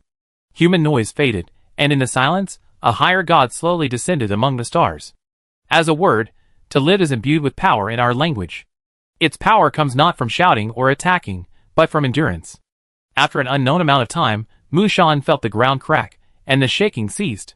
You are now in blank area A3. Chapter 37. You are currently in blank zone A3. After the tremors completely subsided, Mushan saw a green countdown above her head. Blank zone time. 23 hours and 59 minutes. She bent down to pick up the fallen cup and gently placed it on the table. Mushan didn't rush to check the rewards from the previous dungeon. Instead, she went to the sunroom and observed the movements outside. A lot of weeds, sand, and garbage remained on the glass ceiling, But even so, bright light still shone down, filling the entire sunroom. Mushan squinted her eyes and looked up. It was pure white, without a blue sky or sun. There was a commotion outside, as if many people were moving around, but the sounds of communication were normal, not like a fight. Through the peephole, the world outside was pure white. The ground wasn't dirt, but some kind of stone. The world was empty except for the various sunrooms, perfectly fitting the name Blank Zone. There were 2 sunrooms closest to her, each with a design different from the basic public restroom model. The one directly opposite her must have been expanded. Outside the door was a concrete wall, its upper edge inlaid with sharp pieces of broken glass, and in the center stood an iron gate. Through the opening in the iron gate, Mushan spotted a middle-aged man wearing rubber gloves and an apron, repairing a fan with a wrench. The safe house diagonally in front of her wasn't large, but its exterior wasn't concrete-colored, but rather a natural wood color. It wasn't clear if it was made of wood, but Mushan suspected it was more likely a mimicry. A few wooden spikes and thorns surrounded the wooden sunroom, but the owner wasn't visible. The safe houses were a bit too close together, like some slums. Mushan pondered for a moment before returning to the underground. Safe house gift pack. Please choose one of the following 3 upgrades. 1. Underground safe house expansion, plus 1M. 2. Add ground defenses, basic 3. Sunroom expansion, plus 1M. This time, Mushan didn't hesitate and chose to add the ground defenses. After a loud rumbling noise, the system informed her that construction was underway, with a 5-minute countdown. Mushan had become accustomed to this kind of renovation noise, so she took out her other system rewards. There were 5 water/gas/electricity recharge cards, each one offering an unconditional discount of 1 kilowatt-hour of electricity, 1 ton of water, or 1 cubic meter of gas. Mushan currently had plenty of gold and didn't need to use them, so she stored all 5 cards in her cabinet for a safe haven. There were 3 personal attribute point cards, which only affected the player, were not tradable or discardable, and had random effects. After Mushan confirmed the use, her personal attributes displayed: Agility plus 5, Strength plus 3, Defense plus 1. To be honest, the items were indeed good, but the 3 rewards were too ordinary, not even a single item, and even less than the rewards for completing side quests. She couldn't help but wonder, for a 20-day main quest, weren't these rewards a bit too meager? The Lord God's system was truly stingy. She muttered a few words inwardly, the rumbling sound above her head continuing as Mushan took out the last reward, a gas mask. It was a classic, one-piece gas mask, its ultra-pure glass shield protecting the skin below the eyes and nearly enveloping the entire face. On either side of the respirator were filter elements containing activated carbon and other substances to absorb toxins and dust. Mushan flipped the gas mask over, the timing of its appearance even more puzzling. The system never rewards ordinary items individually. Whether it's swords, guns, clubs, or household appliances, players must purchase them in the mall or scavenge for them. The fact that this gas mask appears on the reward list speaks volumes about its status.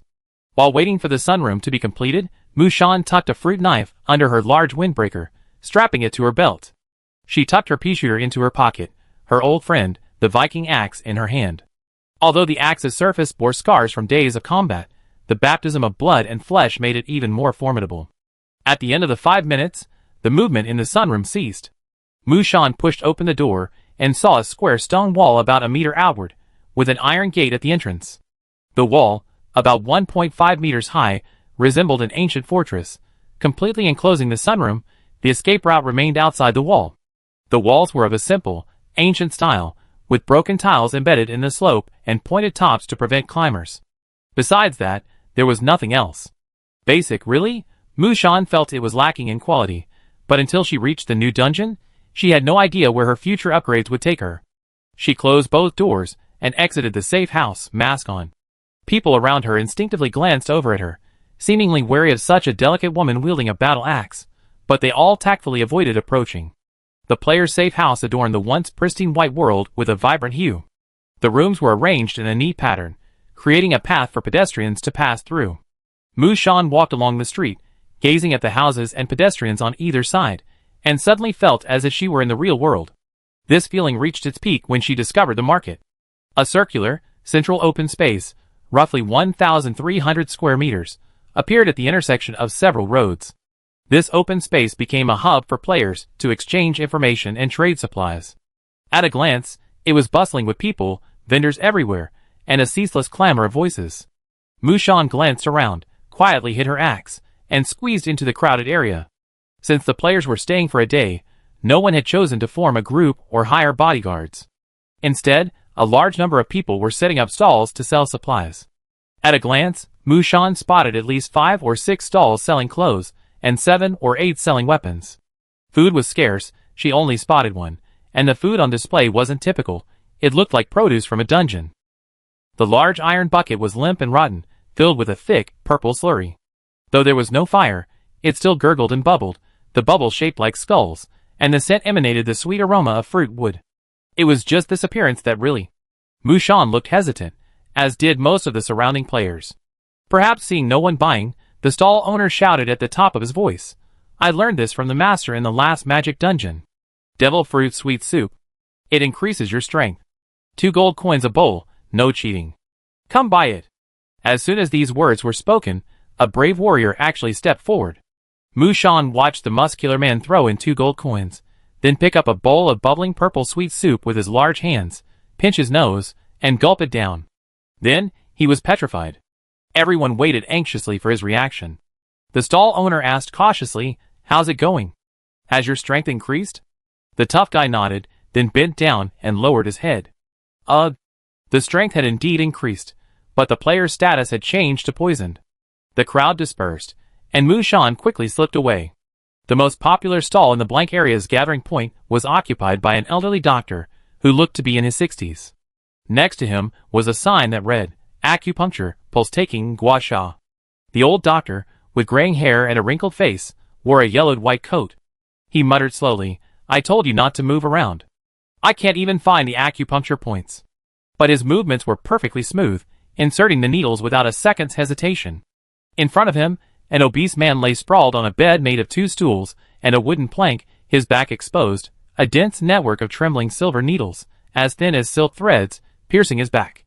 Beside the man, a woman with a sallow complexion waited for a pulse check. The old doctor was completely overwhelmed. Although various medicines could be collected within the dungeon, doctors were scarce. Players constantly suffered injuries and illnesses from their struggles, and if they were unlucky enough to contract an infectious disease, there was no cure. Mushan was interested in buying some offensive items, but she didn't have any equivalent exchange items. Zombie cards had to be used to deal with the crisis in the new dungeon, so she couldn't afford to neglect them. After a brief stroll, she returned to the safe house. During the final days of the Dead Rising dungeon, the sunroom had been submerged in deep water for several days. With no light and extreme humidity, her clothes wouldn't dry even after washing them. This blank area seems to have no distinction between day and night, and the strong light is just right for drying wet clothes. Mushan closed the door, rolled up her sleeves, and entered the bathroom. For large basins held her newly changed jacket, trousers, underwear, and undergarments. Dirty, foamy water swirled down the drain, leaving behind the fragrant aroma of laundry detergent. Mushan washed all her clothes in one go, including the windbreaker she worn while fighting zombies. She lifted the last cotton coat with both hands, shook it vigorously in the air, and then stood on tiptoe to hang it on the iron rack in the sunroom. The open space surrounding the orange tree was filled with clothes. Mushan was clearing the empty basins when a familiar system notification flashed before her. Wash more than 10 items at a time. Players unlock the skill. Trade in old for new, active. Daily updates to the durability of a random item. Rounded up to infinity. Mushan was stunned, then overjoyed. Another skill. Even if it didn't seem very useful. But thinking about it, her childhood dream was to have a piece of cake she could never finish. A piggy bank with money she could never spend. Washing her hands, Mushan sprinted back to the basement and chose to use her skill. 2 seconds later, a faint white light flashed from a cardboard box in the corner. Today's trade-in, 1 box of milk.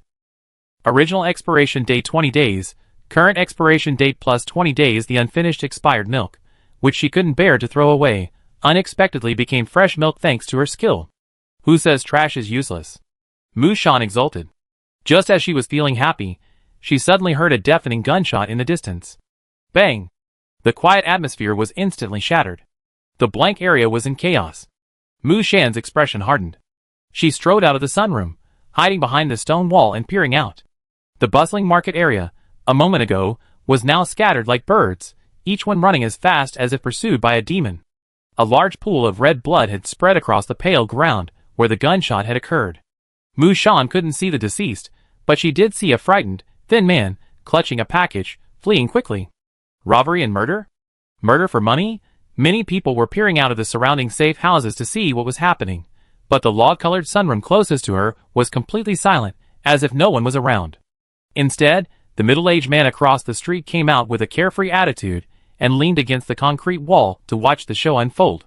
"Stupid newbie," he muttered, not knowing who he was scolding. Perhaps noticing Mu Shan's gaze, the middle-aged man weighed the wrench in his hand and, with a gloomy expression, returned to his safe house. He slammed the iron gate shut, showing no desire to communicate. Mu Shan frowned and averted her gaze, only to hear a shrill scream piercing the sky. "Ah!" The cry was earth-shattering in the quiet, blank space, and Mu Shan jumped. Strangely, there had been quite a few people watching the excitement just a moment ago, but now not a single one was peeking out. She had no time to return to her room, so she could only crouch behind the wall, carefully keeping her eyes open to observe. In the deserted square, the thin man who had just fled with the package reappeared. This time, his feet were dangling in the air, his head tilted back, his entire body seemingly suspended in midair, as if pierced through the chest by an invisible object. His twitching limbs struggled to droop, and blood gushed from his chest like a waterfall. Mu Shan covered her mouth. The object carrying the man forward maintained a steady pace, never pausing. The man's blood dripped, gradually revealing the outline of the transparent object. Mu Shan seemed to see a human-like figure, but with extremely long arms and legs, estimated to be 2 meters tall. The invisible figure paused, then suddenly crouched down, concealing herself. From afar, a system-generated electronic voice echoed, lingering through the air and reaching everyone. Players are prohibited from killing or fighting each other in the blank zone. Violators will lose their player status and be permanently physically despawned. All players, please continue to strive for survival. Mu Shan crouched behind the wall, not daring to stand, her hands gripping the rough stone surface. Her feet were numb from squatting, and only when she heard the dripping sound fade away did she dare to slowly rise and look up. The blank zone returned to peace and bustle. Players began to leave, and the blood that had been spilled on the ground vanished completely, as if a dead person had vanished into thin air. Mu Shan breathed a sigh of relief and dragged her numb legs back to the safe house. This was her first time seeing a monster from the Lord God system. Judging by its strength, she guessed the invisible man must have an overwhelming advantage over ordinary players. Otherwise, the player who just died wouldn't be completely defenseless, and the other players wouldn't be so secretive. The reason it was invisible was because the Lord God didn't want it to be seen by the players. Is it his identity or his appearance that's shameful? Mu Shan didn't think his appearance was shameful. The system could even create such ugly zombies and monsters, skinless, with tails faceless. There was only uglier. As for what was shameful about his identity, there were only a few theories. 1. The invisible man was a living player. 2. The invisible man was a dead player. 3. The invisible man was a player who was neither dead nor alive. Mu Shan sighed. Chapter 38. No one in the blank area sold the supplies Mu Shan needed. After washing all her clothes, she began preparing for the next dungeon. When she was first selected by the system and pulled into the world of Dead Rising, her first task was to find her safe house. Mu Shan wasn't sure if the second dungeon would be the same, but right now, all her belongings were in the basement. In the event she was teleported far from her safe house, she had to make sure she had enough supplies to survive for 3 days. She cleared the small table and began packing her belongings one by one. As for weapons, she always carried a Viking axe and a pea shooter. Just in case, she also brought an outdoor multi-tool knife, a machete, and an engineer shovel. In addition, the card collection had 3 backup item cards, a chainsaw, a pair of garden shears, and a hammer. As for tools, a mechanical watch, a magnesium rod lighter, alcohol, rope, binoculars, and a camping lantern were all essential. In case of extreme conditions, she also brought a tent, sleeping bag, small blanket, iron water cup, gas stove, small soup pot, disposable tableware, toilet paper, and towels. This small soup pot should be sufficient for both boiling water and cooking, so there's no need for other pots. However, for a short trip, Mu Shan prefers cold meals. Opening a fire is risky and requires a high level of safety for the surrounding environment, so she wasn't prepared to take any risks. The most important strategic supplies, a first aid kit, sugar, salt, and 12 500 milliliters bottles of mineral water. She didn't bring a wide variety of food, but she still had a few pancakes from her previous trip, perfect for filling up on the go. There was meat, but the smell was too strong, and the bones were difficult to handle. Mu Shan chose to bring some chocolate, biscuits, and other high-calorie, odorless, and easy-to-grab foods. Unsure of the temperature in the next dungeon, she wore a waterproof jacket, a soft cotton long-sleeve shirt underneath, matching sweatpants and sneakers, and a medical mask and electric bike helmet that completely concealed her face. She also brought a raincoat and boots, as well as a set of thick and thin clothes as backup. Mu Shan packed a small waterproof backpack, placing a bottle of water and some small tools inside for personal use. The rest of her supplies and tools were placed in her virtual backpack. 2 hours later, the dazzling light of the blank zone had completely dried her clothes, and Mu Shan took them back one by one to put them away. The clothes and bedding were fluffy and soft, filled with the scent of laundry detergent. A steady stream of players continued to arrive from outside the blank zone, and then disappeared. Everyone rested here, then headed off to an unknown dungeon. The middle-aged man in the safe house across from her also left quietly. Mu Shan still had plenty of time to rest. She took a hot bath, ate a full meal, and went to bed for a good night's sleep. She slept soundly, and when she woke, the countdown showed about 2 hours left. Mu Shan ate a little more and, after checking her supplies again to make sure they were all there, she began a gentle warm-up, practicing Tai Chi. Not knowing what to expect in this new dungeon, she had to be in top physical condition. As the countdown reached the final minute, her heart inevitably began to race. Mu Shan gripped the handle of her axe tightly, hoping to draw strength from it. A cold, heartless system prompt appeared before her. Countdown 3, 2, 1. Planetary transfer in progress. Players, please do not move while the plane is folding. Loading the second instance. Mu Shan thought this would be a complete relocation of the safe house, just like the blank zone, but after a few seconds, there was no tremor in the basement. Suddenly, the ceiling light flickered out, and a familiar feeling of dizziness washed over her. She barely had time to grab the shoulder strap of her backpack before her vision went black and she fell into unconsciousness. An unknown amount of time passed, perhaps an hour, perhaps a minute. When her mind gradually cleared and her eyes could see, Mu Shan saw a long-lost patch of green. She climbed from the ground, which was covered with dead branches and leaves, and dusted off her clothes. The axe was at hand, and her backpack was also there. The lush jungle blocked out the sun, and only small patches of broken blue sky could be seen through the branches above. The air was hot and humid, and the buzzing of insects and frogs filled her ears. The more Mu Shan looked, the heavier her heart sank. Her spawn point was a tropical rainforest, where ordinary people couldn't survive. At that moment, a square, transparent dialogue box appeared before her. Ordinary player 537099, you have entered the Dungeon Fever Forest main quest. Survive 20 days in this dungeon. Succeed in the quest to receive a reward. Failure results in death.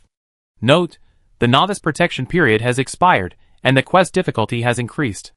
Main quest, Day 1, the deserted rainforest was not entirely silent. Overhead, a bird of some unknown kind flew by, its wings fluttering with a rustling sound. Mu Shan swapped her axe for a machete, and hacked through the dead branches and vines blocking her path, taking 1 foot deep and 1 foot shallow, struggling forward. The system's map had no landmarks, only a dot indicating her current location, and a dot indicating the safe house. The safe house was located beside a wide river, like a human artery, branching into countless tributaries. Besides that, the map lacked any other reference points. She couldn't even tell the directions. Trying to orient herself by the sun in the jungle was futile. The trees were all slender and tall, desperately fighting for the sunlight overhead, making the sun impossible to find. The forest was also a brutal battle. Weaker plants either died or evolved shade-tolerant traits, huddling humbly beneath the trees. After swinging the machete a dozen times, her arm began to ache. Mu Shan's breathing was rapid, and beads of sweat formed on the tip of her nose. She braided her hair and tied it up behind her head. Despite the stifling heat, she didn't dare remove her helmet. The crisscrossing branches of the forest scratched her hair, and many small insects would get caught in it. The most dangerous aspect of the rainforest, besides the humidity and high temperatures, is the terrifying variety of flora and fauna. These small creatures, though inconspicuous, can wreak havoc on survivors. Snap! She chopped at the vines that stretched across her path.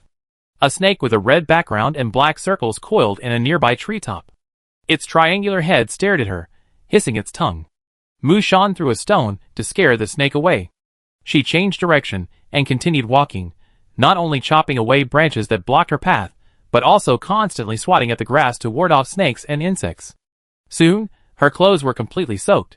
The forest seemed to be all the same, and she had to stop every few steps to check her map. But perhaps because of the proportional reduction, the 2 points didn't seem to be getting any closer. For a full half hour, she hadn't even covered 500 meters. There were countless shrubs of all sizes before her. It was nothing compared to modern scenic spots or wetland parks. There were no paths to navigate in the primeval forest. The vegetation was so dense that even walking was difficult. The stagnant, hot air made it difficult to breathe. Mushan found a tree trunk to rest on. She sipped some water, and even had time for random thoughts. If a seasoned driver had come in, this dungeon would probably be hellish. Neither wheelchairs nor cars could navigate the forest, unless they could fly a helicopter. During her break, she used the trade-in skill. Today's trade-in, electric scooter helmet X1. Originally, worn helmet, now, bulletproof helmet. Opening the card book, the Dead Rising slot was completely full, and a new page appeared behind it.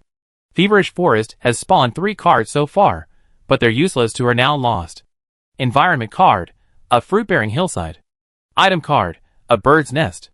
Character card, a Lepidoptera insect monster. Lepidoptera refers to butterflies, and Mushan was curious if these so-called insect monsters were the unique monsters of this dungeon, similar to zombies.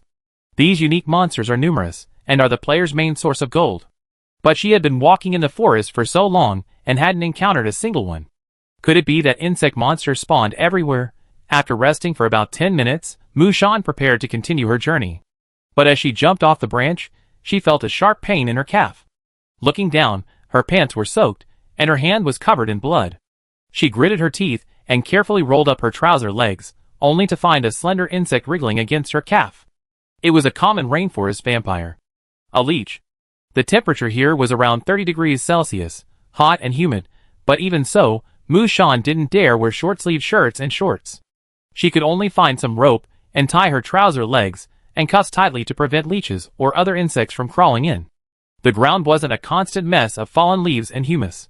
Sometimes she come across puddles, and she wasn't sure if they were poisonous. Around them were many strangely colored fungi. The heat and oppressive weather made her sweat profusely, and her water consumption increased, but Mushan didn't throw away her empty mineral water bottle. The rainforest was not lacking in food. On her way, she occasionally came across berry trees, their branches laden with small red or purple berries, and Mushan collected some with her empty bottle. As the day progressed, the forest grew increasingly humid. Occasionally, she missed a step or trip over a vine, stumbling and falling several times.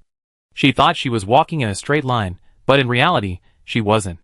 The safe house, seemingly within reach, was actually far away. Her boots were stained with mud, her clothes were dirty and damp, and blisters had formed on the knuckles where she gripped the machete. Mushan thought this was the limit of wilderness survival. A heavy rainstorm shattered her dreams. The rainstorm in the jungle came unexpectedly. It was impossible to hold an umbrella in the narrow woods, and she was afraid of being scratched by branches. The raincoat was not breathable, and made walking difficult. In the end, she didn't use any rain gear, and Mushan was left soaking wet. Drip, drip. Raindrops slammed against leaves, stinging her face and body. Her soaked clothes clung tightly to her body, and her waterlogged boots felt like 2 weights. Every step Mushan took required a tremendous effort. The rain streamed down her face, obstructing her vision. She couldn't even open her eyes. She knew how many dangers lurked in the humid rainforest, and she realized she couldn't move forward much further. She simply crouched under a banana tree, umbrella open, like a mushroom, waiting for the rain to stop. The raindrops splattered against the umbrella, making a crackling sound. Mushan stared at the weeds beneath her feet, her mind drifting. Thankfully, the showers faded quickly. 10 minutes later, the jungle, besides the dampness of the air, began to chirp again. She had only one set of spare clothes in her backpack, but she changed into them anyway. The humidity in these conditions could lead to fungal infections, and she was afraid of catching a cold. She discarded her bra. In the 30-degree rainforest, a soaking wet sponge is a woman's nightmare. After walking down a slippery hill, the surrounding tree species began to change. There was a tall tree with a tangled mass of aerial roots jutting out from the ground, like a natural roadblock blocking the way. Quack!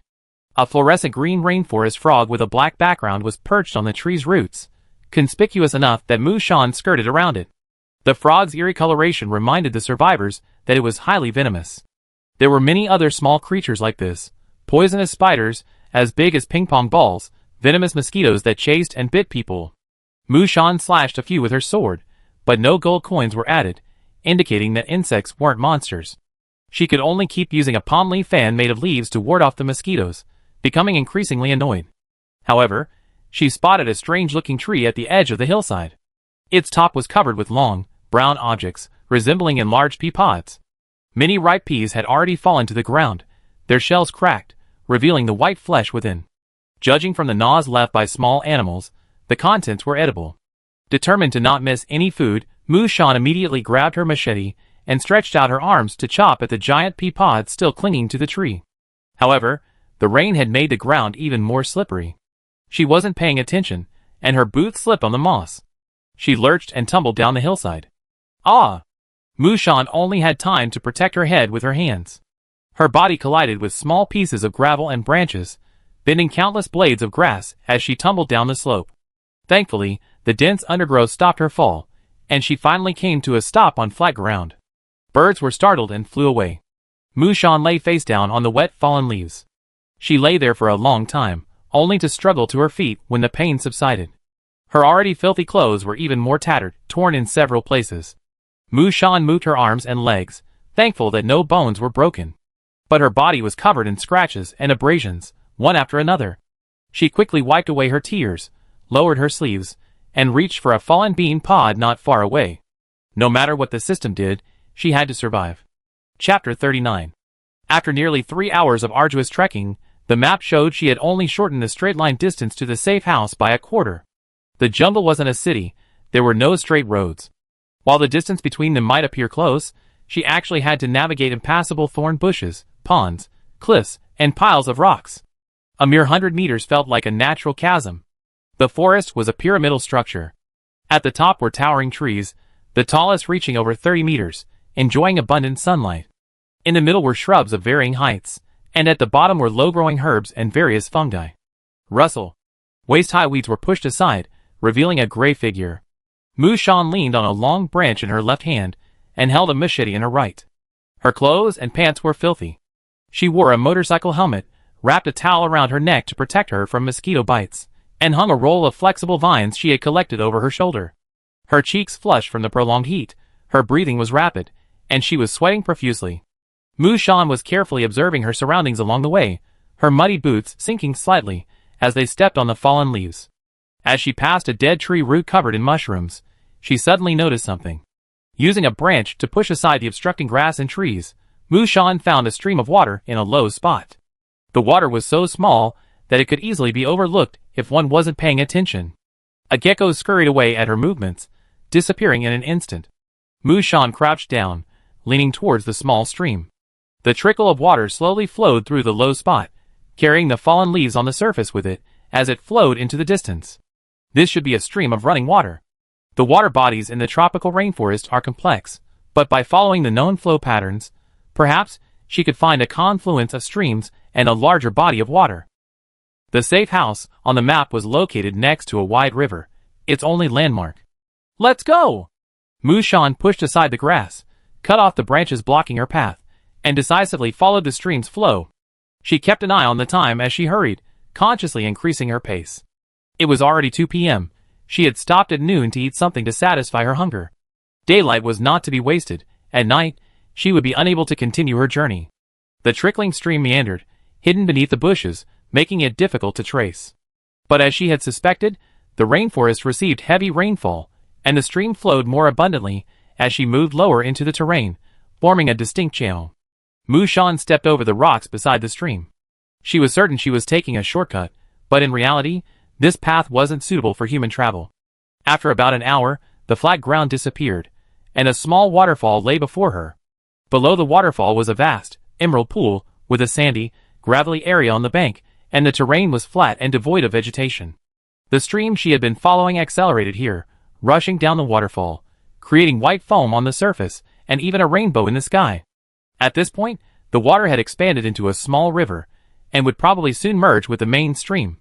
Mu Shan squatted by the waterfall and thought carefully. If she gave up following the stream and took the longer route, she would get lost again and who knows where. But if she jumped into the river, she picked up a stone and threw it into the pool. With a thump, the stone quickly sank until it was no longer visible to the naked eye, indicating that the water was quite deep and wouldn't cause her death. Now about 3 or 4 meters above the surface, Mushan hesitated for a long time, observing for a long time.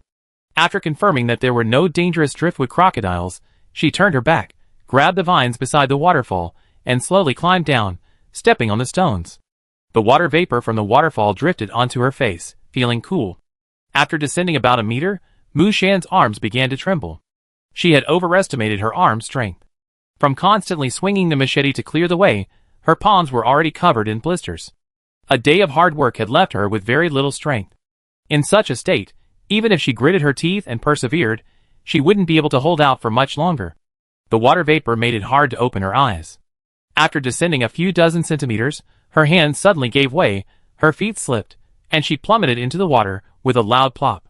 The force of the fall made her slam against the water. The next moment, icy water rushed into her ears and nasal cavity, and the air in her mouth transformed into bubbles of various sizes, scrambling to squeeze out of her alveoli. Mushan struggled twice underwater, finally surfacing. As soon as she felt the fresh air, she gasped for breath like a dying fish. Finding her bearings, she used her hands and feet to paddle as hard as she could towards the shore. Splash! Splash! Mushan flailed her limbs wearily. If she had known she'd have to survive in the wilderness one day, she should have learned to swim properly back in school. Luckily, she put her backpack, machete, and other belongings into her virtual backpack. Otherwise, the added weight of these items, soaking up water, would have been like carrying a weight, and she might not have been able to stay afloat. After an unknown amount of time, she finally managed to climb ashore. She sat down like a drowned rat. Huh? Mushan slumped down, her head hanging. Now, she truly didn't have the strength to move a finger. Drops of water dripped from the ends of her hair. She squeezed the water out of her clothes and pants, looking up at the sky. It was just after 4 o'clock, and the sky was already darkening. The sun was expected to set within an hour. But she was still quite a distance from the safe house. 22 days into the game, and this was her first time camping outdoors. Both sets of clothes Mushan had brought were soaking wet. She had no choice but to wear the less damp one. Thankfully, the temperature was high enough to keep her from hypothermia. Shelter was crucial for a night in the wilderness. Mushan chose an open, flat area near the riverbank, near the forest, free of fallen trees.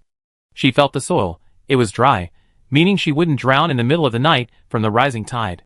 She took out her shovel and carefully cleared the ground. She cleared away branches, fallen leaves, and weeds to prevent any poisonous insects or creatures from stinging her under the tent. Banana trees were in abundance in the forest.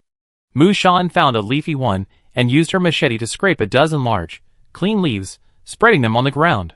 This made the tent much cleaner and more comfortable. She had found this 2-person tent in the villa area, and it was Mushan's first time using it. She used stones to peg the tent to the ground, tied the wind ropes to 2 nearby trees, took off her filthy jacket, unzipped the inner tent, and crawled inside. Lying down, her muscles relaxed, and she almost couldn't get up. But Mushan knew she couldn't rest yet. She wailed and struggled to her feet. The stream was clear, and she scrubbed her dirty clothes clean. Sweat carries salt, and if left untreated for a long time, clothes become brittle and unwearable. Wet clothes were strung together with ropes and tied to trees to dry, swaying in the wind. Mushan squatted down on the gravel bank again and began picking up rocks. She wanted to build a bonfire to dry clothes and boil some water. She picked up several rocks and unexpectedly caught 2 or 3 small shrimp in the shallow water. They were light gray, translucent, freshwater shrimp, small in size. This was good news. It meant the river water in this forest was at least non-toxic. There were quite a few small blackfish swimming around in the deeper water, but she didn't have any suitable tools and wasn't in the mood to fish in this situation. Mushan grabbed the shrimp and walked back to the tent. She cleared a clearing not too far away and built a circle of rocks around the bonfire. She filled the center with dry branches she gathered from the forest and then scraped some flammable sawdust with a knife. She scraped the knife across the magnesium rod lighter twice, producing sparks that quickly ignited the sawdust. Mushan added firewood in time.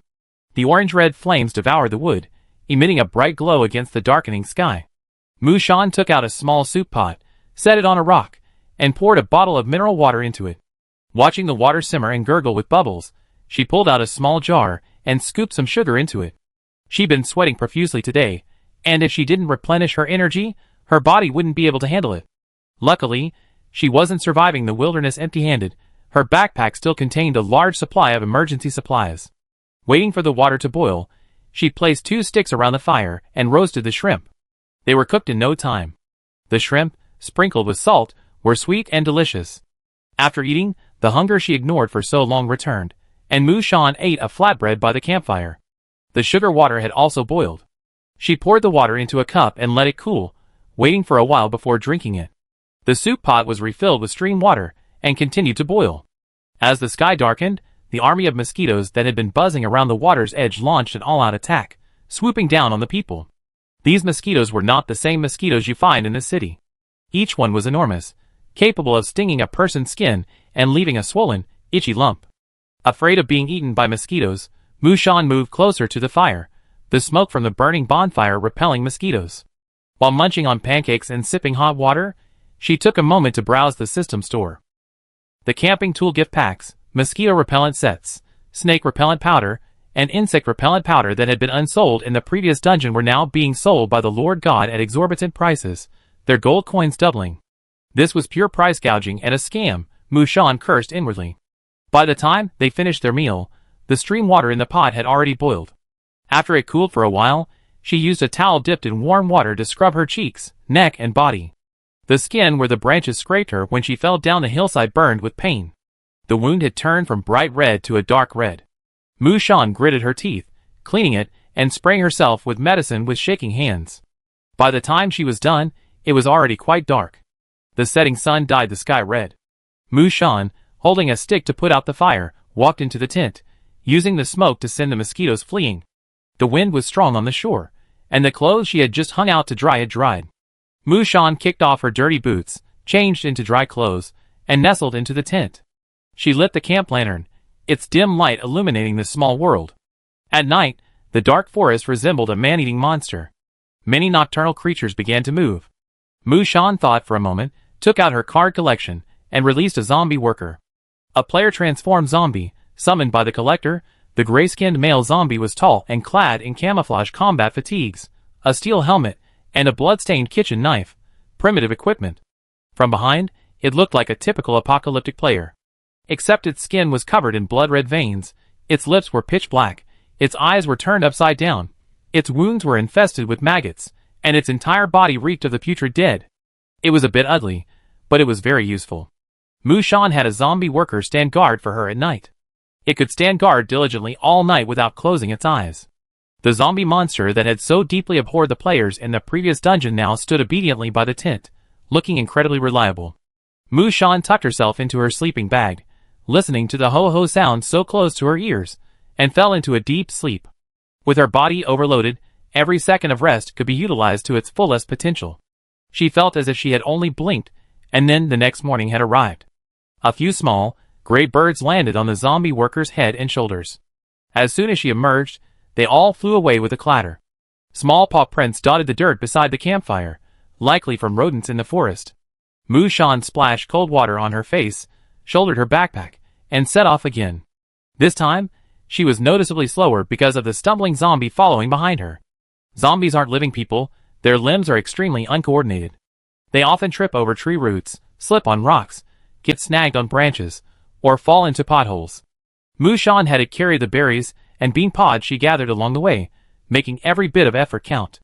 The stream widened, and the banks became less dense with brush, making the gravel easier to navigate. Finally, around noon the next day, Mushan, along with her family, arrived at her safe house. The swiftly flowing river wasn't far away, estimated to be 50 meters wide. Her safe house was on the riverbank, at the junction of the forest and the riverbank. The surrounding area was a lush forest, with weeds and bushes almost blocking out the house. In just 2 days, the sunroom roof was covered with dead branches and leaves, and many vines hung down to the walls. Mushan didn't rush in because she noticed an extra number on the system prompt on the roof. 5. 5. Mushan's safe house. The yellow number was displayed in full 3D, visible from any position. Mushan picked up a stone and threw it over. The stone passed through the number 5. It disappeared and quickly reunited. At least it showed that this thing was a system target, and there were certain laws of cause and effect. What does it mean, Camp 5? Player 5? Chapter 40. Mushan didn't clear the vines and branches that had fallen on the sunroom. She simply gave the zombie workers a guard the surroundings order before entering the safe house. Hiking in the wilderness was truly exhausting. As soon as Mushan returned to her familiar, small home, the tension in her brain suddenly relaxed. Fatigue, pain, and hunger returned. She tossed her dirty clothes and shoes onto the floor and walked naked into the bathroom. The hot water from the shower head poured over her head, dilating her pores with the heat. Mushan breathed a sigh of relief, smoothed her hair, and patted her face, feeling alive again. Sweating constantly in the rainforest, her clothes wet and dry, her entire body exuding a refreshing scent from head to toe. The mixture of dust and sweat made her skin feel like it was covered in mud. Mushan cleaned herself up in the bathroom, then sat cross-legged on the bed, opened the emergency medical kit, and began to apply medicine. Although scrapes and bruises looked alarming, they were actually minor injuries, superficial, and would heal quickly.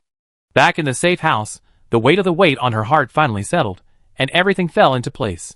Mushan had never imagined that one day, this 25-square-meter basement would become the foundation of her existence, the very foundation of her confidence. Leaving her dirty clothes soaking in a basin for the evening wash, she turned and scooped out a cup of rice and the vacuum-packed braised duck, intending to treat herself to a good meal. She placed the rice and some grains in the rice cooker, filling it with water that covered the rice by about a finger joint. She then cut the duck into pieces, tore off a leg and the meat, and added them to the pot to simmer with the rice.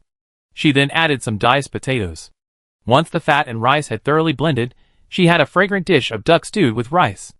Add a bowl of seaweed and shrimp soup, and it's the perfect meal for the apocalypse. Mushan devoured the meal with relish. During the last few days of the previous dungeon, the flood completely submerged the safe house. While there was no danger, there was also no access to resources. To conserve food, she ate porridge.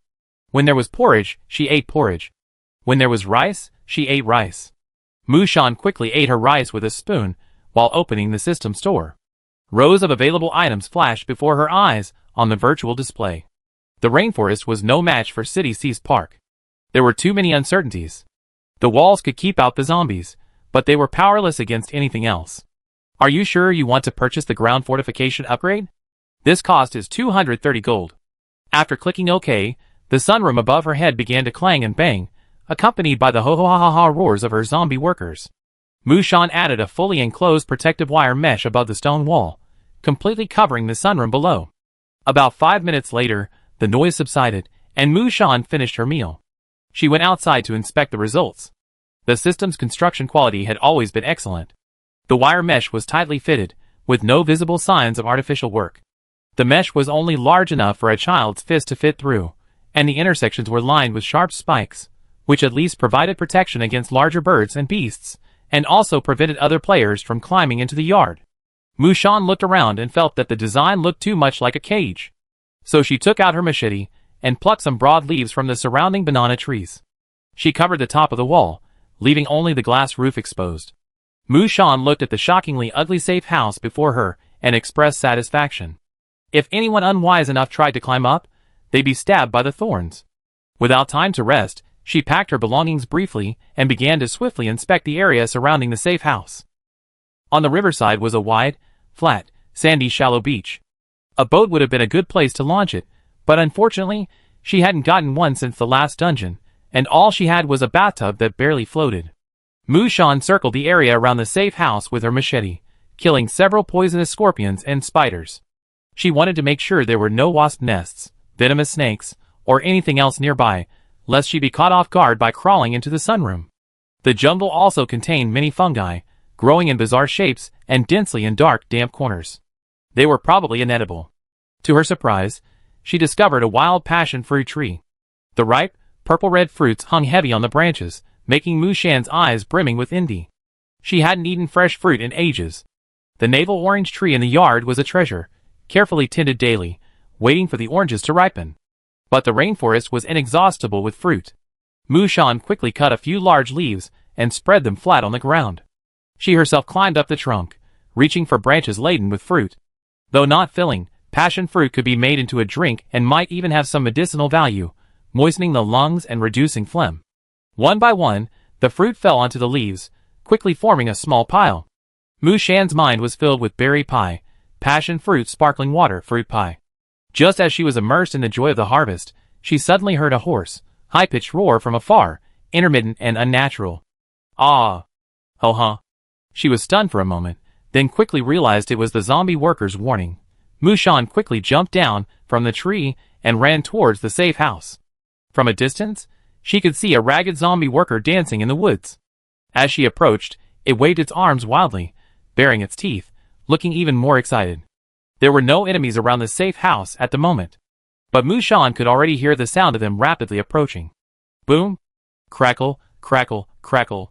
The sound came from upstream, like the clatter of countless feet scrabbling across the gravel. Mu Shan raised her binoculars and carefully peered over from behind a bush.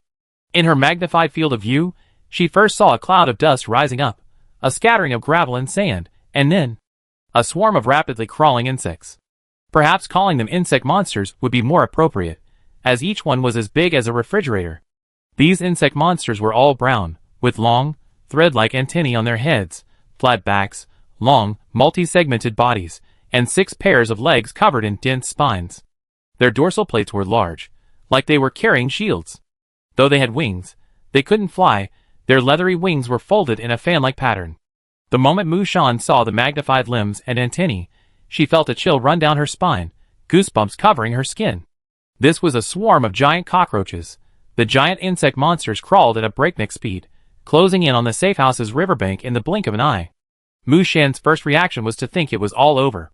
But she soon discovered that the giant cockroaches seemed to have a set path. Even when there was abundant food in the nearby forest, they wouldn't stray from the riverbed. Their willpower was surprisingly strong. Is this a system setting? Mu Shan was surprised.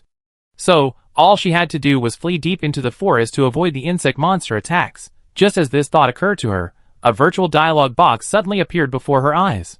Ordinary player 537099, you have triggered the Fever Forest side quest. Quest 1. Every 3 days, a random insect monster will descend from upstream, targeting the NPC village. Please protect the villages downstream from the insect monsters. Succeed the quest and receive a reward. Fail the quest and 3,000 gold will be deducted. If the gold is insufficient, it can be used to offset other player items. Mu Shan couldn't help but curse out loud, damn it. An attack every 3 days, and today was only the second day of the main quest. That meant she had to face at least 6 or 7 more of these giant insects. Mu Shan felt her vision go dark. She only had a little over 2,500 gold coins. If she failed this side quest, she'd be dead. In just 2 seconds, the insect swarm had already crawled to the vicinity of her safe house. The enraged woman feared nothing. She rushed out from behind the tree, machete in one hand and pea shooter in the other, charging forward. Puff! 2 peas landed accurately on the leading cockroach's body, but unfortunately, the peas didn't even penetrate the shell, leaving only 2 shallow wounds. The frantically advancing cockroaches, enraged by her, quickly changed direction and crawled towards the forest. Mu Shan spun around, clambering up the thickest tree nearby. She ordered the screaming zombie workers to retreat. Facing the giant, sturdy insect monster, a zombie relying solely on its gnawable fangs would be a dead end. She had barely climbed the tree when the incredibly fast insect monsters followed. Buzz, buzz, buzz! They circled the tree where she lived, their sharp limbs scraping at the dirt and bark, their tentacles lashing the trunk like whips. Birds and other small animals in the forest fled in fright. Mu Shan was forced to observe the cockroaches up close, and her scalp tingled. It was more physically unpleasant than being a zombie. They tried to climb the tree, but their bodies were too large. The straight tree was no wider than their carapaces, and the insects squeezed each other so tightly that none of them could make it up. Buzz, buzz, buzz! Mu Shan seized the opportunity and swung her knife, severing the tentacles of one of the insect monsters. Hiss! Instantly, a foul-smelling fluid spurted out, and the insect monster let out a cry similar to a whistle. Its barbed limbs swung wildly, scraping the bark off like paper. Mu Shan dodged the insect monster's tentacles and fired peas continuously, but even after running out of ammunition, she hadn't inflicted any substantial damage, save for the earlier insect monster. She was shocked to discover that these insects were far more powerful than herself. It was a battle of utter mismatch. She couldn't defeat these giant cockroaches on her own. Side Quest 1 was a completely impossible task. Hiss! The insect monster whose tentacles she had severed flew into a rage, its eyes turning blood red. It emitted a high-pitched whistling sound unlike any other insect monster, even ignoring its kin, stepping on the bodies of other insects to climb upwards. Human! Human! Eat that human! The tree beneath Mushan had been stripped bare by its sharp limbs, leaving it bare. Without the shelter of branches and leaves, her form was exposed to the insect's eyes, and several times, the barbs of its limbs threatened to touch her. The pea-shooter had already entered its cooldown period, so Mushan could only wield her machete to fight back. Bang! With a loud thud, her wrist trembled, and the machete struck the cockroach's limbs, chipping the blade. A knife was completely destroyed. Mushan, feeling bad, used her hands and feet to climb higher up the tree trunk, out of the insect monster's reach. Do insects have mental powers? Can they play the 9 rings game? Mushan bit her lower lip, racking her brains for a countermeasure. She shifted her gaze, suddenly sensing something was amiss in the forest. Since when, aside from these disgusting giant insects, there was no sound of birdsong or frogs, as if nothing had happened. Some fungi that had been growing peacefully in the shadows at the tree roots suddenly began to grow rapidly, their caps glowing purple, flickering like breathing. Mushan stared warily at the purple fungi. Suddenly, with a soft puff, a dense, fine powder erupted from beneath countless purple umbrellas, rapidly drifting outward on the wind. Mushan cried out, "Oh no!" and instinctively covered her mouth and nose with her elbow. A thought struck her, and she quickly pulled out her gas mask and donned it. Through the glass window, she could clearly see the purple, fluorescent powder drifting, rapidly filling the surrounding area. The zombie worker stood blankly beside the safe house. The powder drifted onto its head, taking root in its eyes, mouth, and nose, rapidly spreading and forming a spiderweb-like network of veins. These were spores. Mushan watched the zombie worker's reaction closely. Fortunately, it was a living dead being, its body already lifeless. The dense colonies grew for a moment, then quickly withered. It seemed that parasitism required a living body. Mushan made sure the gas mask was securely fastened on her head, without any gaps, and felt slightly relieved. The mask was a system reward at the end of the previous dungeon. The Lord God had foretold that players, who completed the main quest would be given gas masks to prevent them from being wiped out by the first wave of fungal spores. Fungal spores are useless against insect monsters. Without her weapon, Mushan crouched on high ground to observe their reactions. About 10 minutes later, the other 6 giant cockroaches entered a disengaged state. Seeing no one was attacking them, they turned back toward the riverbank and continued their journey. In their minds, the command go to the NPC village downstream took priority, at least higher than eat. Only the insect monster whose antennae Mushan had severed remained. However, she noticed that the cockroaches' carapaces bore traces of burns, leaving them more or less charred. Fire was the most feared thing for forest animals. There was no way they would jump into the fire on their own. The most likely guess was, there wasn't just one player around, someone else had also harmed them. The remaining cockroach gnawed at the bark with intense concentration, creating a dent the size of a basketball. The tree was twisting and threatening to break. Insects have limited thinking abilities. They wanted to gnaw through the trunk so they could eat the humans atop it. Something suddenly fell from behind them. The giant insect's antennae trembled, realizing the humans, who had been hiding in the tree, had somehow moved behind them. Hiss! It rushed forward, its antennae flailing. Its limbs struck something on the ground, causing its massive body to lose balance and slip. Banana peel, assistive, note, use this to have a certain chance of causing slipping. The giant cockroach fell face down, its 6 limbs clawing upwards, trying to turn over. Mushan wouldn't give it that chance. She lunged forward and slashed down with her massive Viking axe. The axe scraped against the insect's hard shell with a sharp, grinding sound. Mushan, enduring the sharp pain in her palm, bit down on a yellow cinnabar talisman with her teeth, twisted her head, and tore it apart. Gain 30-minute strength boost all. She roared, stomping her foot against the axe's back, pressing down with all her might. The axe finally bit into the crack in the giant insect's head, breaking open a portion of its body, and blue blood flowed out. The insect monster, in pain, danced its limbs even more frantically. Mushan, hiding in a corner, pulled out the previously unfinished machete from her backpack. Player skill, trade-in. Today's trade-in, Machete X1. Originally, broken machete, now, brand new machete. Mushan was pleasantly surprised. She had only been trying her luck, but she had actually guessed the skill's mechanics. The moment the blade regained its sharpness, she pressed the blade against the crack the axe had pried open and sliced through it. The insect monster let out a sharp roar, and foul-smelling blood gushed out like a fountain. Mu Shan's body tensed, not letting up. Sweat dripped down her forehead. Just as she was about to receive the kill notification, Mu Shan keenly sensed a scorching heat wave coming from behind her. Someone. She only had time to roll to the side a few times, narrowly avoiding the flames. The sudden burst of flames ignited the dead branches on the ground, roasting the dying insect monster and making it scream. Mu Shan scrambled to her feet and suddenly turned back.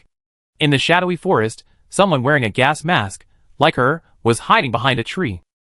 Chapter 41. It was a player. Judging from his build, he looked like a man. He wore a black t-shirt and jeans, and held a burning torch. The other person's gas mask lacked a glass window. It was the kind you see in horror movies, with only 2 round shapes for the eyes. Ordinary player number 421021. ID, Huang Hongbo. Occupation, Junior Fire Mage. The moment they saw each other clearly, they both moved. The other person lunged at her, and Mu Shan suddenly leaped up. They sprinted at top speed, their target not being the other person, but the insect monster. This person was here to steal the monster. Mu Shan tried to pull the axe stuck between the cockroach's shells, but the flames were too intense, and she was burned and unable to get close.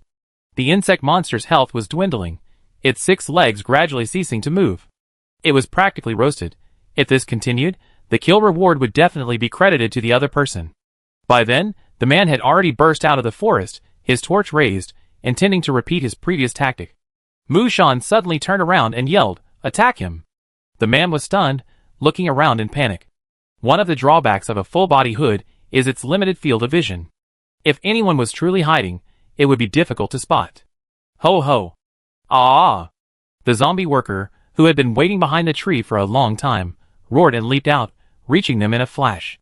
Its maw opened wide, and between its rotting teeth, something dark and bloody was lodged. Its twisted face was a terrifying sight. The man seemed startled, frantically dodging the zombie's maw.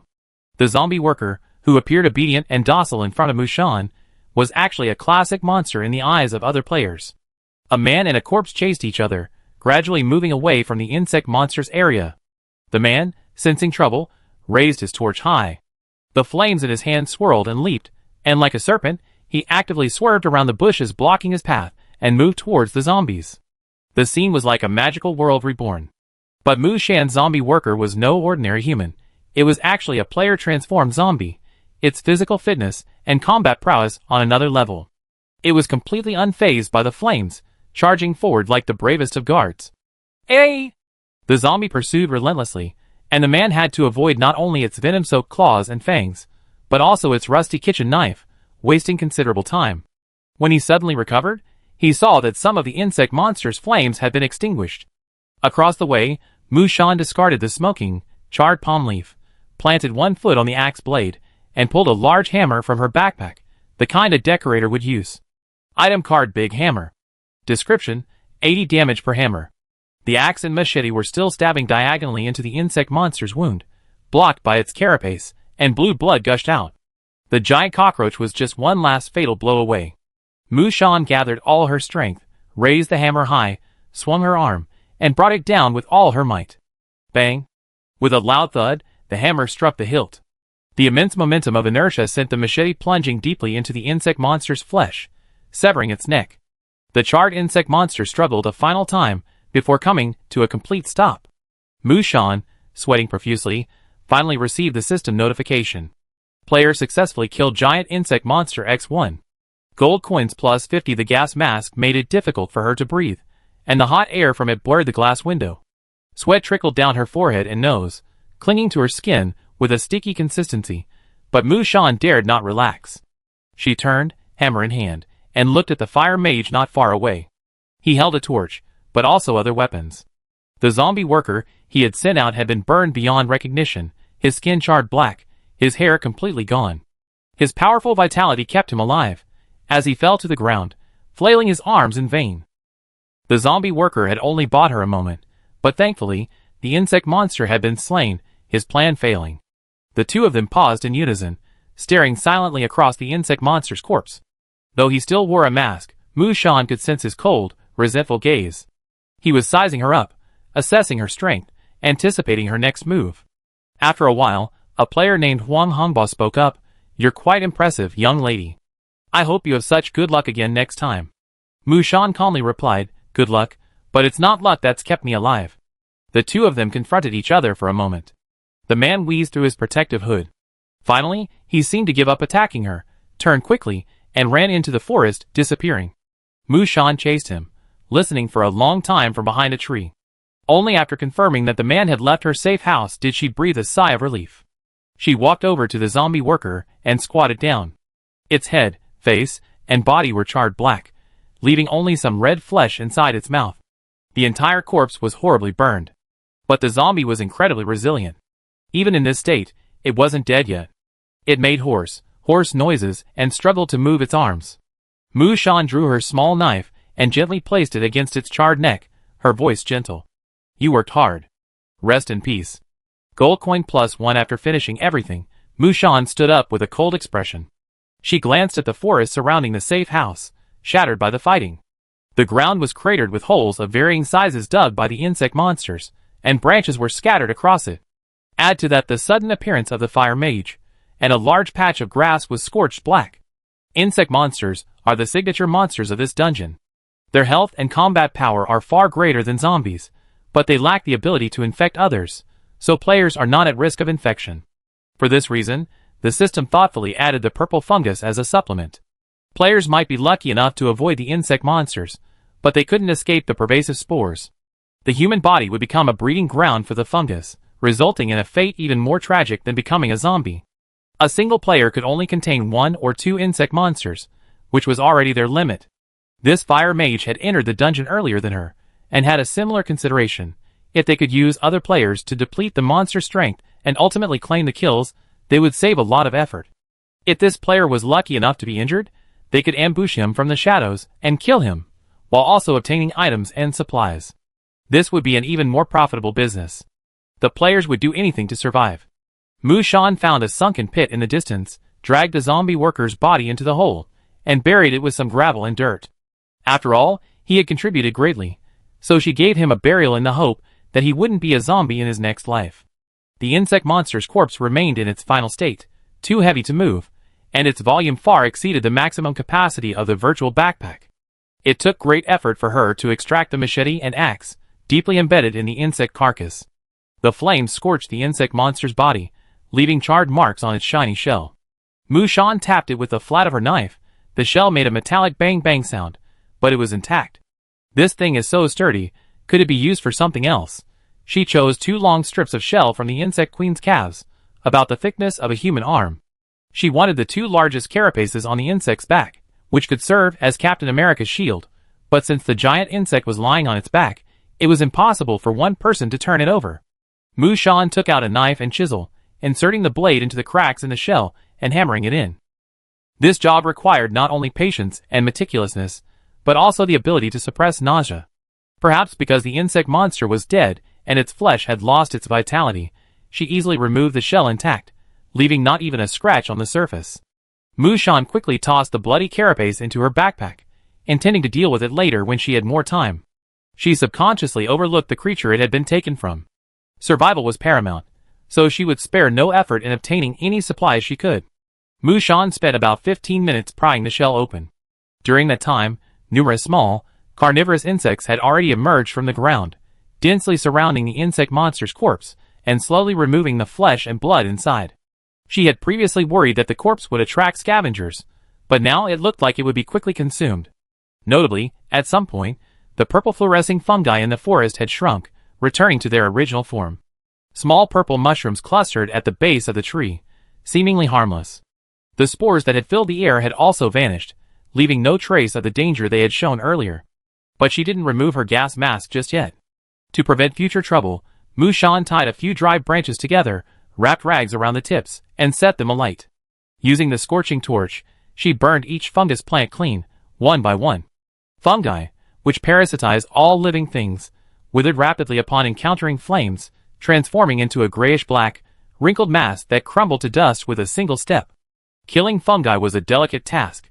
She had to bend over, hunched over the grass, slowly parting the leaves and brush to find the mushrooms. Furthermore, the spores spread so widely that even if they were killed once, there was no guarantee they wouldn't grow again. Sweat dripped down, leaving meandering streaks on the glass window. Over an hour had passed since she finished this. Mu Shan's back ached, her last bit of strength exhausted, and she sat down on the ground. She took off her gas mask and shook her head. Sweat had already soaked her hair, and her face was flushed with sweat. It was already late, and a sultry wind blew, bringing the rustling of leaves to her ears. She stared blankly at the surging river. The 6 departing insect monsters had left a clear trail along the riverbank, pits dug into the gravel by their arthropods. Following the trail should lead her to her destination. But she had only trapped one insect. She wondered what had become of the others. Would the NPC village mentioned in side quest number 1 be breached? That was a penalty of 3,000 gold coins. The thought of it made her feel suffocated. Although the system failure notification hadn't appeared yet, it felt like a sword hanging over her head, ready to wipe out everything in an instant. Mu Shan was apprehensive, wishing she could just go downstream and take a look. She had just stood up, propping herself up on her knees, when her vision suddenly blurred. And there it was, a system notification. Mu Shan was startled, thinking she was going bankrupt. But upon closer inspection, she realized the system had given her something new. Ordinary player 537099, you have triggered Fever 4 as side quest 2. Quest 2, kill the dungeon boss. Succeed the quest and receive a reward. Fail the quest and receive a 100 gold deduction. If you don't have enough gold, you can use it to offset other items. Mu Shan's face was filled with confusion. No, after going from cannon fodder to an ordinary player, did the system misunderstand her abilities? The collector isn't a combat class, and she doesn't have any combat skills. Killing a single bug cost her half her life. What kind of Zerg king must the boss be? How could she possibly defeat him? She couldn't just charge in with an axe. But thankfully, the failure penalty is only 100 gold, which is affordable. Mu Shan sighed. The sky grew darker, and the setting sun shone like blood, staining the river red. The beauty of the sweltering forest overshadowed the dangers of the day. Every surviving player in the dungeon gazed at the setting sun, feeling the emotion of having survived another day. Some lay wounded on the shore, some huddled in their safe houses, some nervously marked the dates with crosses on the walls, and some sat in the treetops, cigarettes in their mouths. Everyone remembered how many days they had survived. Mu Shan sat by the river for a while, feeling the breeze. She felt the buzzing of mosquitoes increasing around her, and decided to return to the safe house. But without someone on guard outside, she had to grit her teeth and pull out another character card, summoning a zombie worker to guard the door. The male zombie, half shriveled, was still wearing a suit and shirt. He hunched over, his eyes rolled up, and his upper and lower jaws clenched with a clacking sound. It looked intimidating, but it was just an ordinary zombie transformed from an ordinary person. Its combat power was very limited. Even Mu Shan, now in her current state, could be killed with a single blow. It could only serve as a warning and sentry. After closing the 2 doors of the safe house and the glass ceiling, Mu Shan finally felt a sense of relief as she returned to the basement. She was already starving, but she still had some leftover simmered rice from lunch. She washed her hands and heated it up. She picked a few of the ripest passion fruits, cracked them open, and opened a can of Sprite to make a fruit drink. The passion fruit juice and seeds rose and fell with the bubbles, soothing her exhausted body. After drinking a quarter of it in one gulp, Mu Shan looked back and breathed a long sigh of relief. Burp. White steam began to spurt from the edge of the pot. Mu Shan turned off the heat and suddenly remembered something. She quickly opened the system store and rummaged through it until she finally found what she was looking for. Agricultural sterilizer, price, 200 gold per bottle. Dilute with water at a ratio of 1 to 1,000 for spraying or irrigation. It kills 99.9% of bacteria and fungi in the environment. Special offer, get a free spray bottle. Note, be careful not to ingest it accidentally, as it could cause poisoning. This thing was only worth a few dozen gold in the previous dungeon, and no one except agronomists would buy it. But in this dungeon, the price has increased exponentially. Mu Shan didn't want this dangerous fungus near her safe house. She didn't think she could burn it all off, so she could only hope for system products. She bought a bottle to try out the effects. Then, with a crisp jingle of gold coins, a bottle of fancy-looking pesticide suddenly appeared on her desk. Mu Shan, wearing medical gloves, put the bottle in the bathroom, planning to deal with it tomorrow. Day 2 of the main quest was her first night in the safe house. After 2 days of trekking and fighting, while physically exhausted, her mind couldn't relax. Players who were unpredictable, powerful monsters, and a perilous environment. Mu Shan sat up from her bed in her pajamas. She took out the berries and pods she had collected yesterday and began processing them. She filled a steel basin with water to submerge the berries, gently rinsed them several times, picked out the rotten ones, and divided the rest into 2 portions for storage. The berries had a short shelf life, so she planned to use one portion to make jam with some sugar, which would be convenient for soaking in water or accompanying meals. The other portion would be used directly as filling for a berry pie. While the jam simmered in a small pot, Mushan began to process the beans she had picked. The bean pods in the rainforest were enormous, as long as an adult's forearm. Peeling back the hard outer skin revealed the soft, white flesh inside. Mushan used a spoon to scoop out the flesh and placed it in a bowl.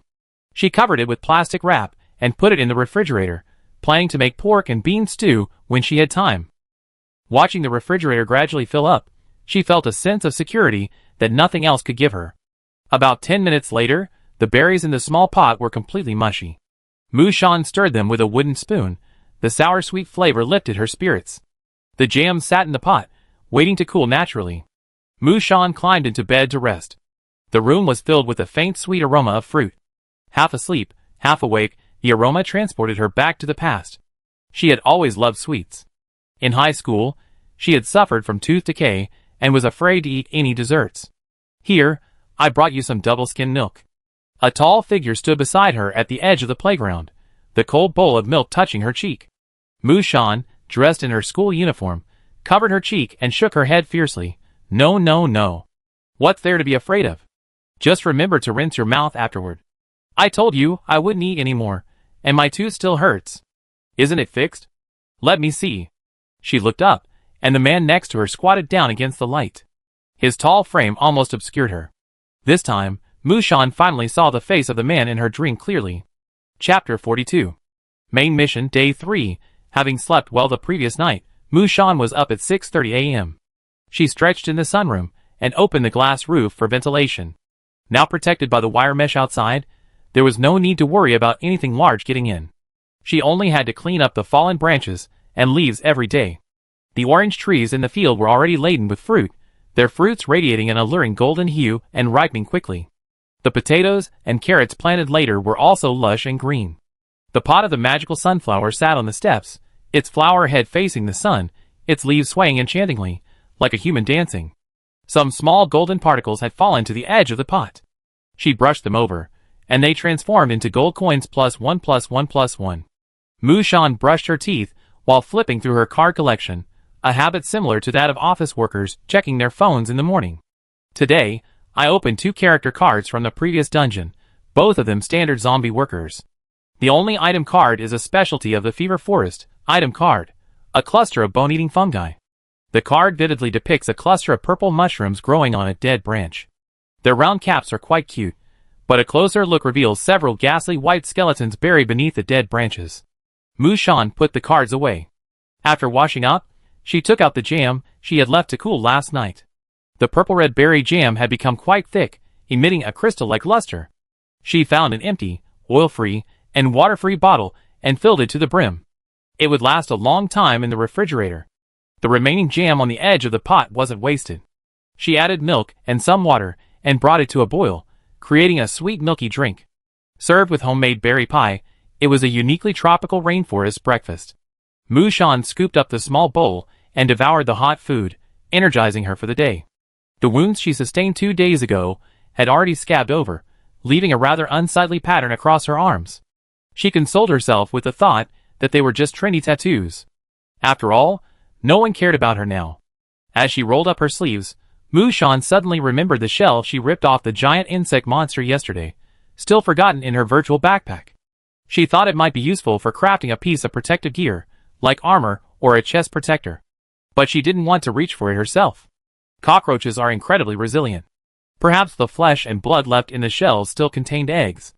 If they were all over the safe house, that would be disastrous. Leaving this delicate matter to the Lord God was the safest option. Mushan decisively opened the store. The Lord God system boasted that there was nothing a player couldn't find in the store. She searched for armor manufacturing and, as expected, found the corresponding function. 1. Random armor manufacturing.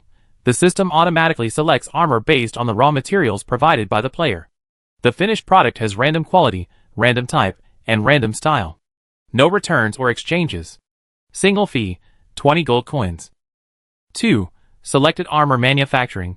The system uses the raw materials provided by the player to create a specific type of armor. The finished product has random quality and random style. If insufficient materials are available, the player is responsible for all material losses. No returns or exchanges.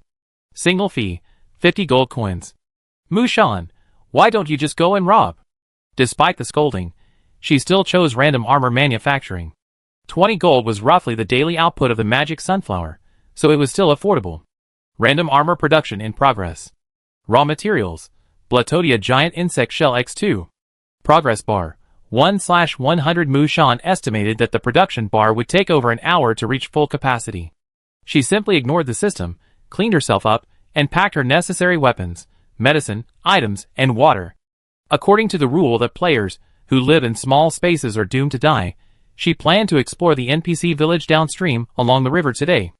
Not only was this NPC village an important quest location, but if it still existed, she could trade some supplies with the locals.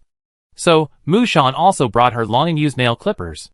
Yesterday, she released 6 insect monsters, but the system didn't mark her mission as failed, meaning the village should still be there. Perhaps a high-ranking player had intervened? Before leaving, Mushan made sure to close the sunroom's glass roof. She locked the door, said hello to the vacant zombie worker standing outside the wall, and headed towards the riverbank. Her boots made a crunching sound on the fine gravel and pebbles. There were actually 2 options for getting downstream, by land or by water. But Mushan had spent 2 days searching for a safe house, and had already experienced the difficulty of navigating the rainforest. So today, she had come up with a quick plan for getting there and back. A pink children's bathtub was placed on the riverbank. It was just big enough for her to sit with her legs curled up inside. But she wasn't naive enough to think that riding in the bathtub would allow her to float in the turbulent water. Mushan took out her machete. Fortunately, the forest's most abundant resource was trees, and she could transform the bathtub into a simple raft. Some tree trunks didn't float and sank when thrown into the river. After experimenting with 3 different trees, she finally found one that did. Mushan felled several small trees, about 7 or 8 centimeters in diameter, peeled off the outer bark, revealing the white trunks underneath. She tied the trunks tightly together, placed the bathtub in the middle, and secured them with ropes. She had made a simple raft. It sounded easy, but the actual process took her nearly 2 hours. The old injuries on her palms hadn't healed yet, and new ones were added. Even wearing gloves couldn't stop the rough trunk from rubbing against her palms and fingers. The raft she had painstakingly crafted was ugly and crude. After capsizing twice in a row, Mushan finally managed to float in the bathtub. At that moment, she almost cheered. The boat still needed a simple solution. Having already wasted a lot of wood, Mushan chose a relatively light and flexible piece of wood and shaved the head flat and thin, just enough to paddle. The bathtub raft, which Mushan had named Sister Unsinkable, docked at the shore amidst the swift current. After confirming she had everything she needed, she mentally encouraged herself, took a final deep breath, and bravely launched herself into the water, hauling the raft. It was already 10 a.m., the sun shining brightly, its cheeks flushed.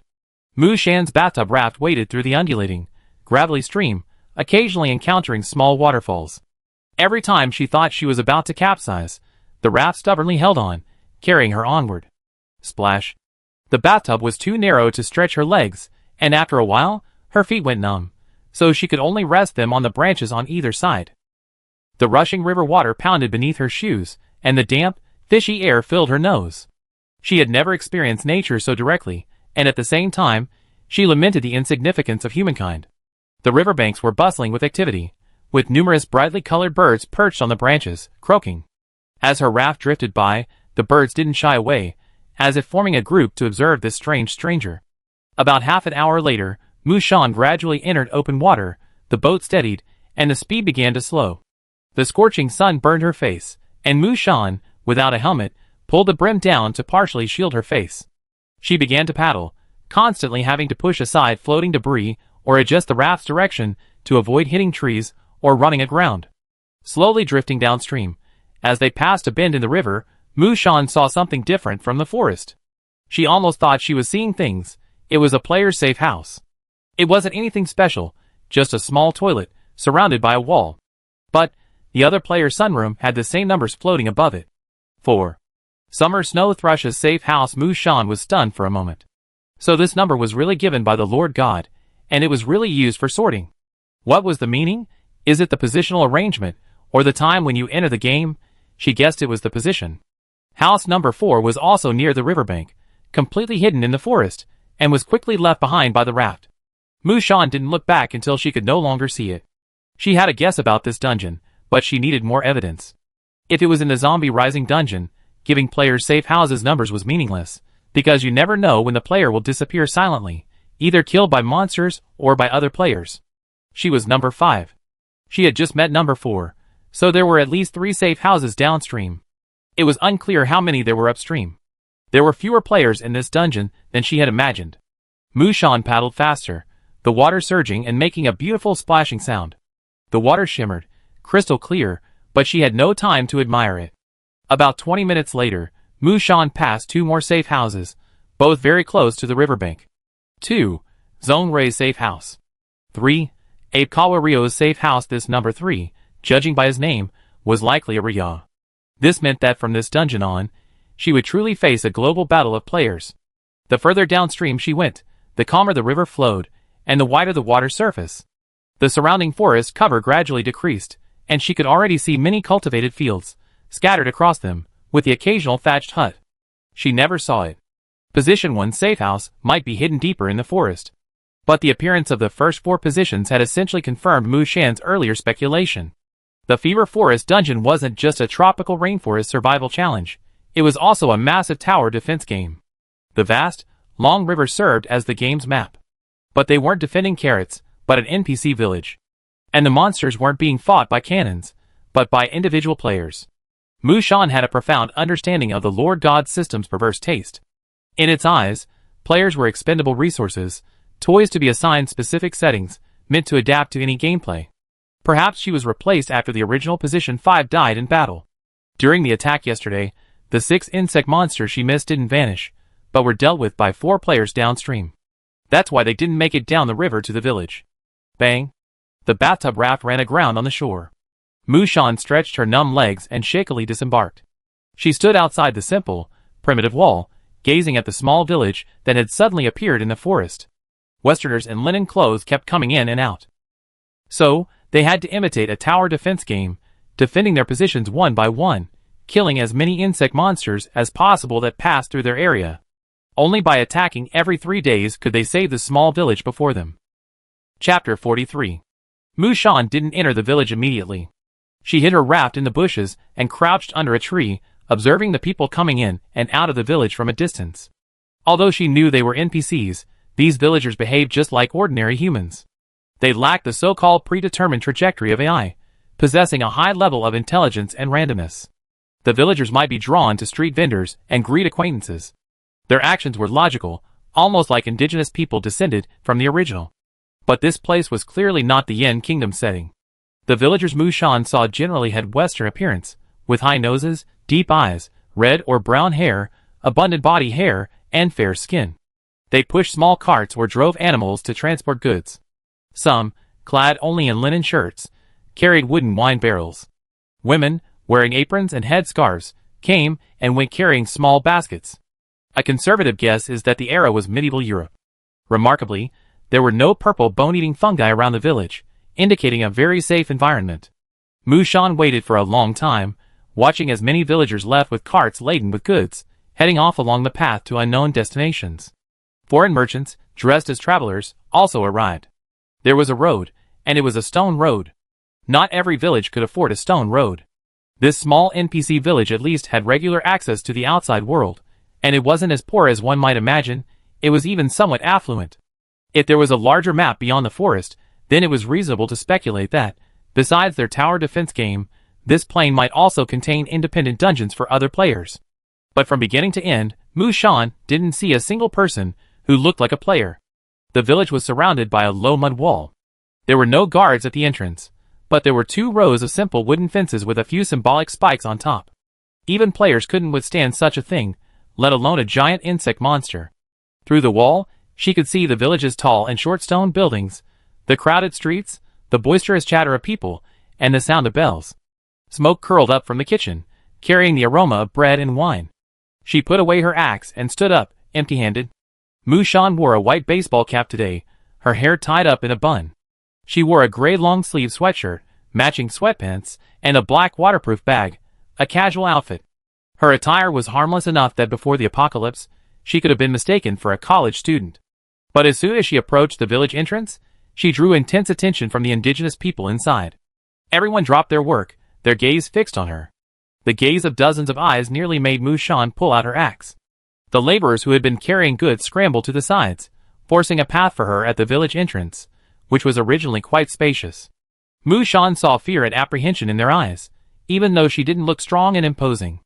Her leather boots made a slight sound on the uneven stone pavement. As she passed, the surrounding laborers all lowered their heads and huddled together, like a group of trembling little animals, afraid of being grabbed and attacked. A young, red-haired man glanced up at her face, only to be roughly pinned down by the middle-aged man beside him. Mushan glanced at him, then walked straight into the village without speaking to anyone. Even after a dozen steps, those gazes were still glued to her back. The village had a single main road, flanked by densely packed, low-rise dwellings. Most of the houses were stone, with some wooden shacks, and the workmanship was crude. The street was better than she had expected, but the lingering smell of livestock still lingered, and one had to be careful not to step in donkey dung. The bell she had just heard originated from the church, the tallest building in the small village, a full 3 stories high. Next to the church was a large wooden house, filled with children. This was probably the village school. Many women sat outside their homes, washing clothes or weaving. They all wore headscarves and loose, long skirts with stained hems. When Mushan, dressed in pants, walked over, they first avoided her gaze, then observed her cautiously. No one chased her away, but no one approached her for a conversation either. She strolled down the street, and happened to see the school dismissal. A curly-haired child, head bowed and running, accidentally bumped into her. Mushan reached out, and held him. "Child, be careful." The boy's face was dirty, and covered in snot. He held a toy ball in his hands, and looked up at her, bewildered. Mushan was about to ask something, but before she could open her mouth, a woman suddenly rushed out from the side, quickly grabbed the boy and pulled him into her arms. She was terrified, mumbling words like I'm sorry. Before she could say anything, the woman, clutching her child, had already scurried off, clutching her child. They were speaking Chinese? But Mushan was more inclined to believe that the Lord God system had implemented a one-click translation for all players. The civilians' reaction spoke volumes. 1. They were no strangers to the players. This was a long, extensive process. 2. They had a certain understanding of the players' abilities, at least the difference in strength between them. 3. Some players behaved unfriendly within the village, making the villagers fearful and wary. This essentially established Mushan's approach to the NPC village. She knew it was best not to stand out, and instead try to stay consistent with everyone else. A grimy little street stall sold meat, and behind a chopping board stood a greasy old butcher. She glanced from a distance, and saw a swarm of flies and mosquitoes flying above the stall. Furthermore, the meat they were selling wasn't beef or mutton, but poultry like chickens and pigeons, making it unattractive. Mushan randomly stopped a man dressed as a farmer. He shuddered, his eyes popping out in terror. "I need to buy some medicine and food. Do you know where to go?" The farmer trembled nervously, and pointed in a direction. "There's a grocery stall over there. They have food and herbs." Mushan nodded, and he breathed a sigh of relief and ran away. Bearing the gazes of the people on the street, she walked to what the villagers called the grocery stall. A small alley had been specially carved out, filled with stalls of all kinds. The most popular food was black bread. It was a common staple made from whole wheat and bran. It was easy to store, dry, and hard. In the past, it could be used as a brick to hit people, making it a very useful weapon. There weren't many herbs, and Mushan couldn't identify their properties. As she surveyed the stalls, the native vendors also surveyed her.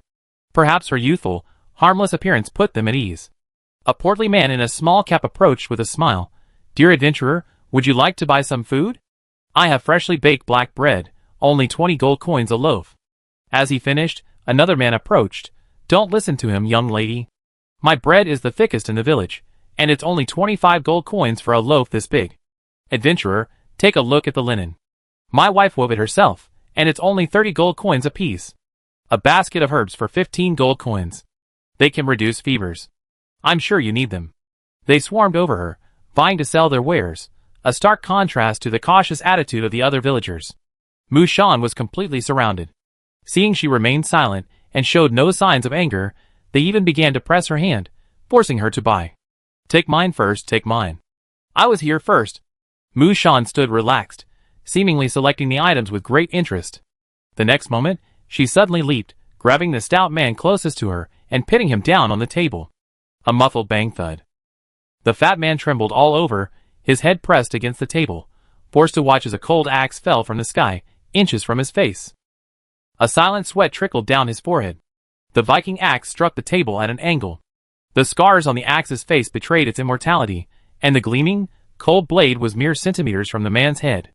The bustling alleyway, a moment earlier, suddenly fell silent, as if paused. Instantly, the vendors surrounding Mushan retreated, leaving her a quiet circle. They dared not even breathe, the timid ones even kneeling. The stout man, pinned against the table, was powerless to resist the smaller Mushan. This was a test, not only for her, but also for the player faction. Is it really worth so many gold coins? Mushan's voice echoed from above, axe in hand, breaking the 5 seconds of absolute silence. The man instinctively looked up, meeting her calm, almost gentle expression.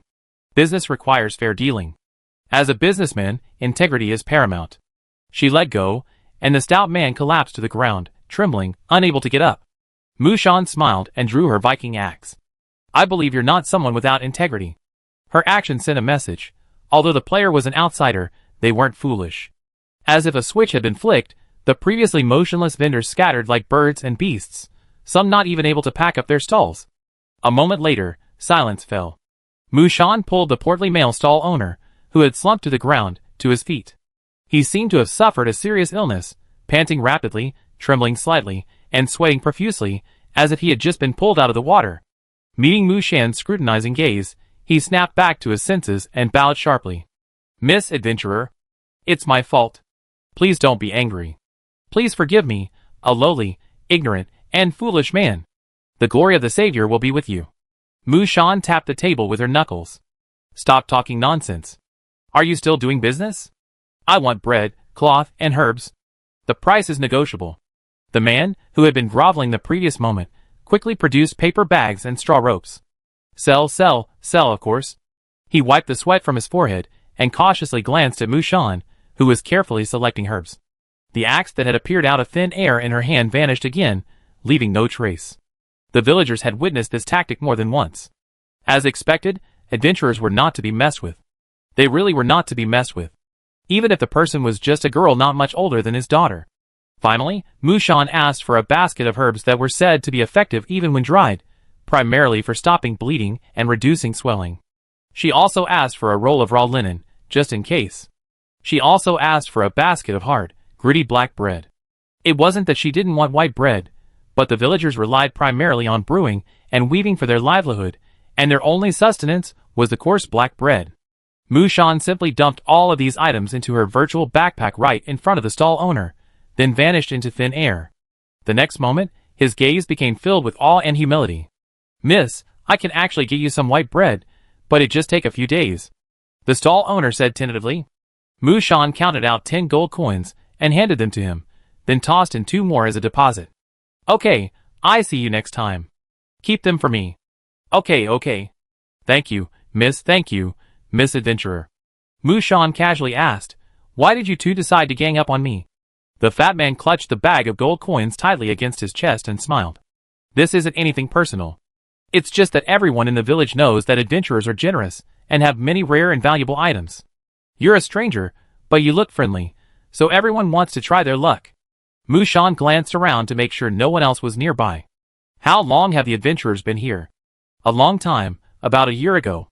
Back then, our village was plagued by insect monster attacks, and many people died. Those adventurers seem to have descended from the sky. The man explained exaggeratedly. They're amazing. They're practically omnipotent, and quickly defeated the monster insects.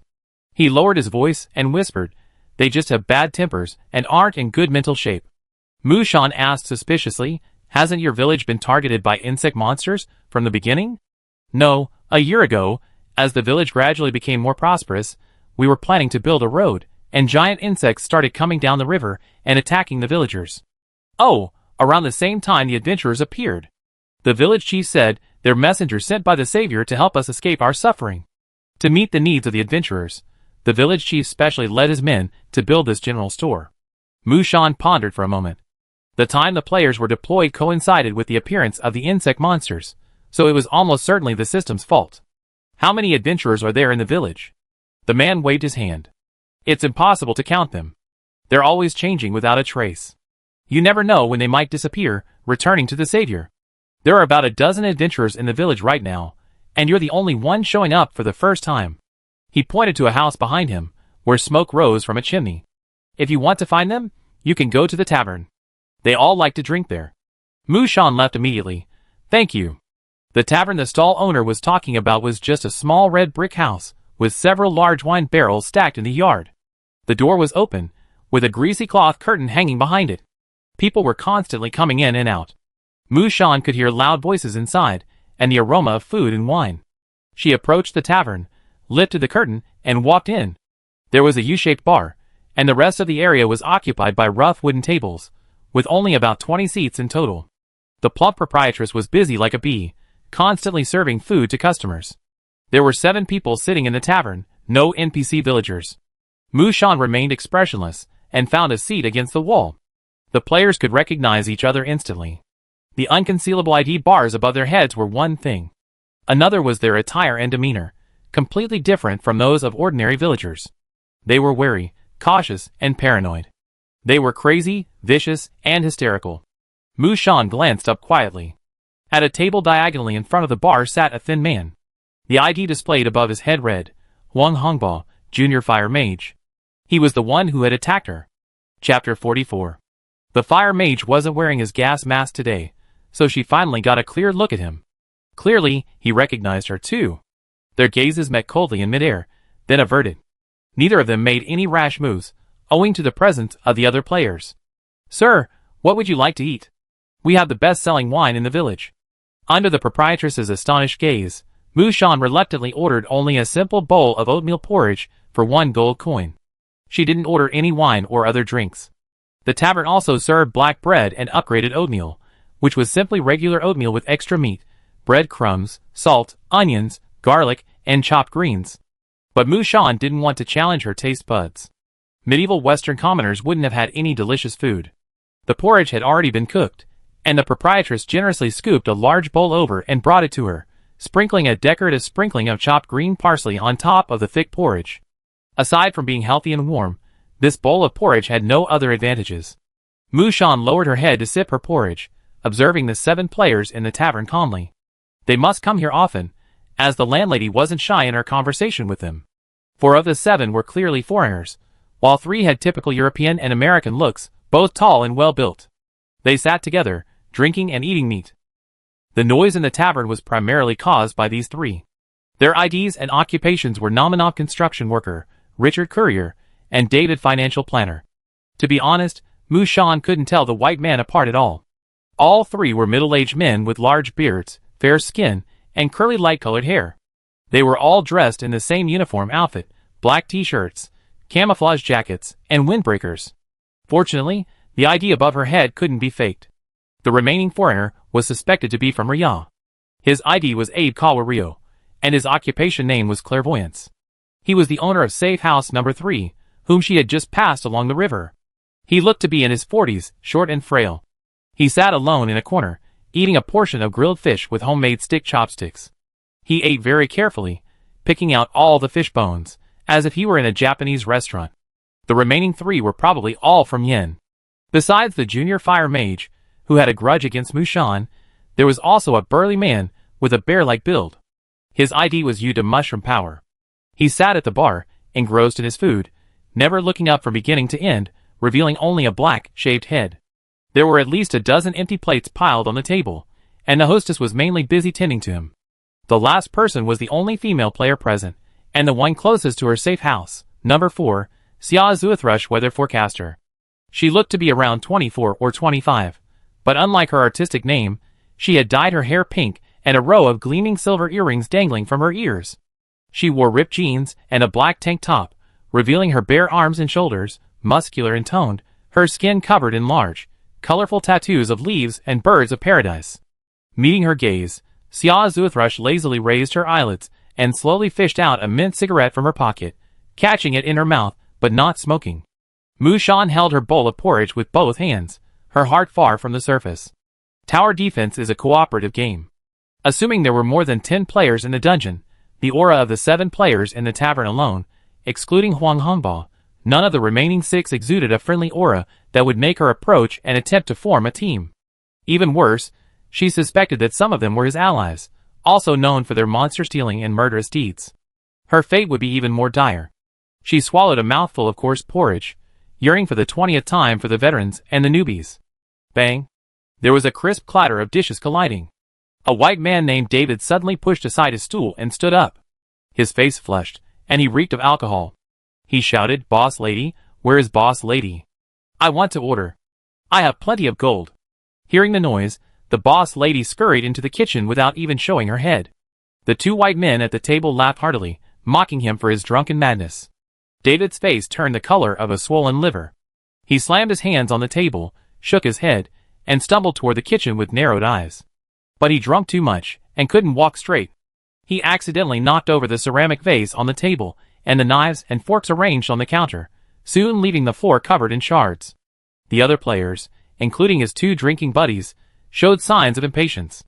David's unfocused eyes darted around the faces of the others in the tavern, and he said nervously, "This shabby village, a deserted wasteland, I fought tooth and nail to protect them, yet I can't even find edible beef. God! It's just oatmeal, bread every day. Ah, I'm going crazy. I want to leave this dungeon. I had enough." David clutched his head, muttering nervously, and that number 1 player, that lunatic, always looking for his childhood sweetheart. God! I learned the word childhood sweetheart from you guys. Who knows if she's still alive? The tavern suddenly fell silent. Everyone's expressions varied.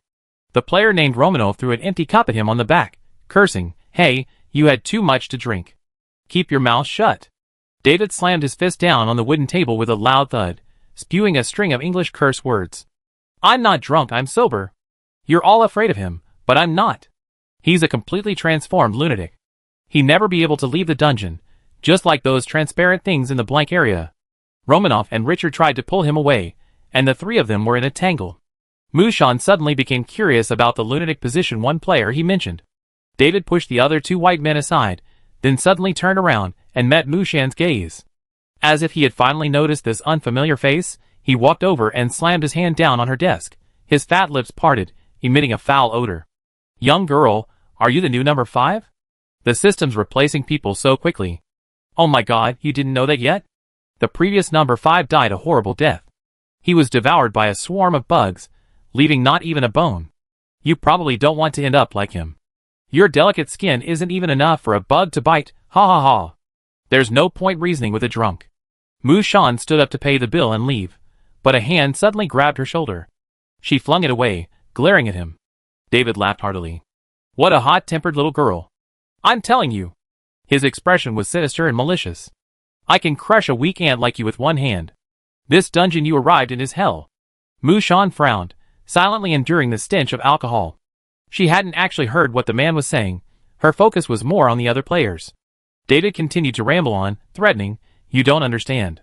If it weren't for me, the player in position 12, holding off the first wave of Zerg, you guys down below wouldn't have a chance of survival."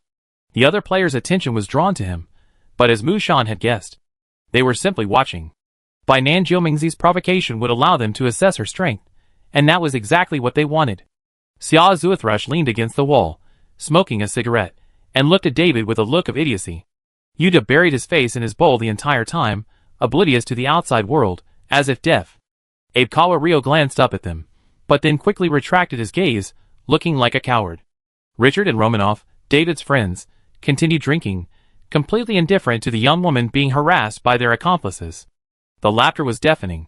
This was a normal state for players. Only Huang Hongba sat up straight, staring intently, his face brimming with interest, almost anticipating her fate. "Bug, you puny ant. Hiccup, you Asians are so short. Are you grown up, little girl? Perhaps you can come with me." Before the white man could finish, Mu Shan whipped out her Viking axe. She raised her hand, the sharp blade brushing past his collar, stopping at his neck. "Don't move." She lowered her voice. My hands are shaking. The incident happened quickly. The moment she appeared to counterattack, there was a clattering sound of tables and chairs being pushed and pulled, and almost everyone in the tavern stood up. Aside from Yuta, who was still buried in his food, everyone else drew their weapons and pointed them at one another. Mushan counted them. There were 4 pointed at her alone. Romanov raised his knife. What? You want to fight?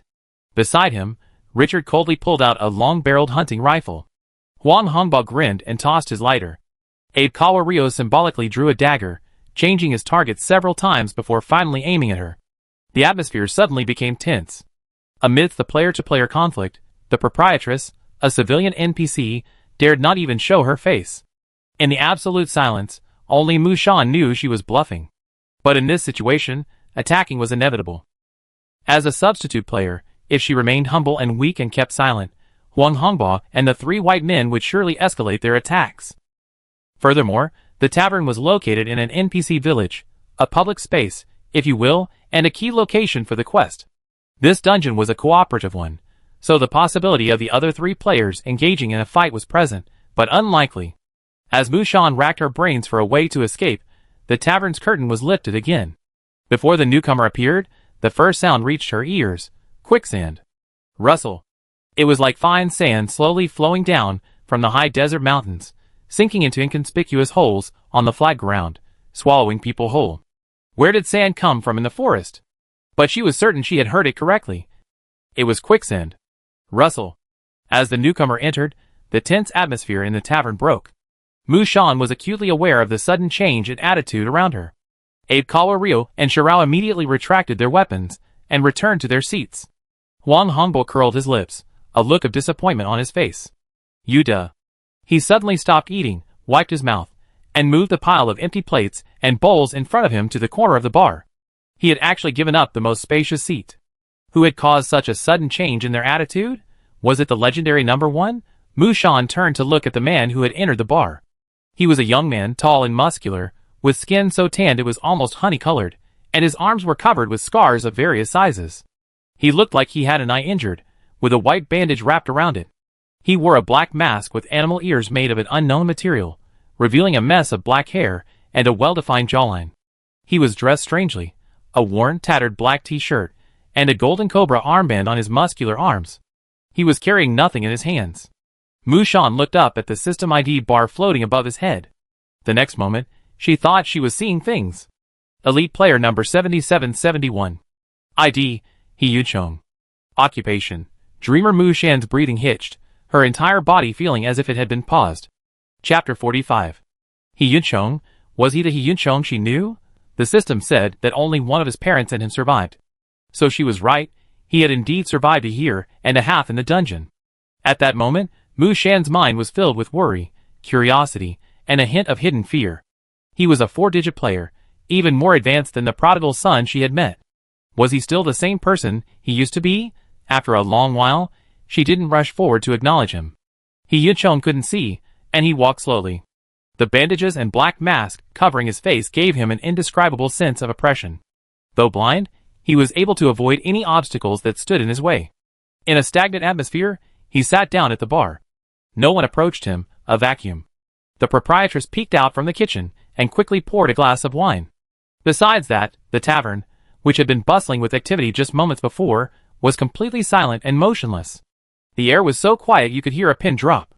Everyone was stiff, their attention shifting from Mushan to that man. Only the drunkard, still held by the axe, blushed crimson, his breathing rapid. You. Mushan thrust the axe forward, silencing him with a look.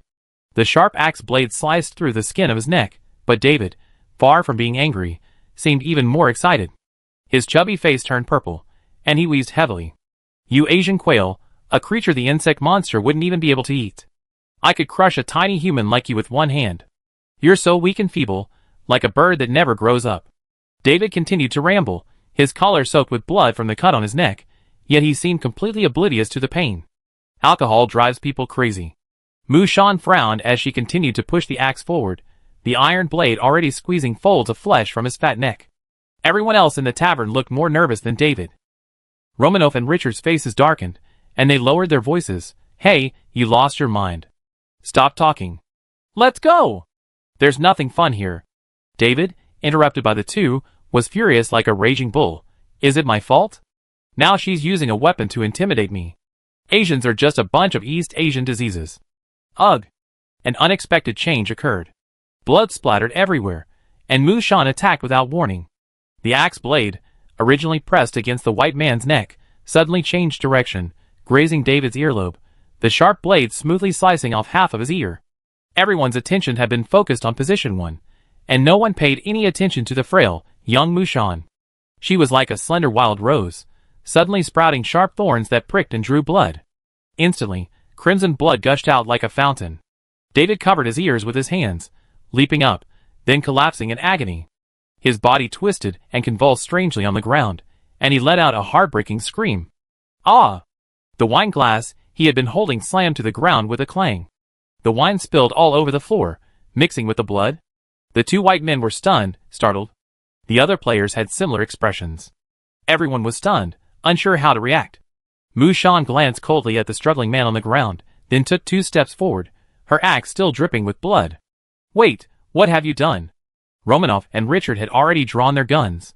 Finally coming to their senses, they rushed over to block the attack. The previously silent tavern was filled with David's heart-wrenching screams. The obese man, tears streaming down his face, writhed on the ground like a fish, his eyes red as he screamed, my ears, you bastard! I'm going to kill you! After this clash, the other players finally lost their composure. Abe Kawario and Huang Hongbo approached, while Xia Zuothrush stayed farther away. Mu Shan stared at the players surrounding her, her left hand gripping the axe as her right reached into her pocket, clutching the life-saving yellow talisman and scroll. I was acting in self-defense. This was just a small warning. Huang Hongbo said maliciously, he was just drunk. Did he do anything outrageous? And you cut off half his ear. Really? I think since he's so arrogant, he's prepared to be beaten at any moment. Mu Shan said. Since entering the dungeon, she had always believed that impatience can ruin a big plan, especially since she was only in her second dungeon and didn't have much experience. But the current situation forced her to do so. 1. This is a team-based dungeon, meaning it's impossible for players to survive solo, like in Dead Rising, unless she agrees to pay the system's hefty 3,000 gold failure penalty. 2. David insulted her verbally and repeatedly provoked her. It's possible he and his 2 accomplices will act even more aggressively later. 3. After running through the infinite dungeon, the player's mental state became increasingly bizarre. Holding on to anger for too long can lead to internal harm. It's better to hurt others than yourself. 4. Huang Hongbo and other unfamiliar players are present, and their relationship with her is hostile/neutral. A continued weakening will make her appear weak to others. Potential teammates like Xia Xuelua and Yu Do will certainly not choose to cooperate with her or offer assistance. It's well known that the dungeon world doesn't harbor useless people. So, David is now the chicken to scare the monkeys, but if she doesn't take action, she will become the chicken to be warned. Seeing that the white man and the other man were about to say something, Mu Shan suddenly pulled out the parchment scroll and held it aloft. I advise you not to act rashly. Otherwise, you perish along with the boss. She lowered her voice. The scroll of the Blood Mother's summoning circle was brought out from the underground maze, hidden deep within the crypt. Even when unused, it still shone with a strange bloody glow. The players present were no longer newcomers. They knew the stakes, and the timid were immediately shouted back. Mu Shan breathed a sigh of relief. She understood the principle of giving a slap and then offering a sweet treat. Everyone, I'm here today just to investigate and make friends. I have no intention of starting a fight. My class is support, and my skill allows me to sort and locate supplies. Teaming up with me will make foraging much easier. Also, one of my skills produces a hard-working and obedient zombie worker, a must-have for home and travel. If you're interested, please contact me to buy or trade. Their attention was clearly diverted, and Abe Kawario lowered his voice. What kind of zombie worker? How much is it? He was met with a fierce glare from the two, and immediately fell silent. Xia Xuelua clucked her tongue as she smoked. Come on, there are no laws in a dungeon, only strength matters. We supports aren't to be trifled with. Some people, oppressing the weak is like a dog that can't change its nature, still thinking they're the same bullies of the old three-dimensional world.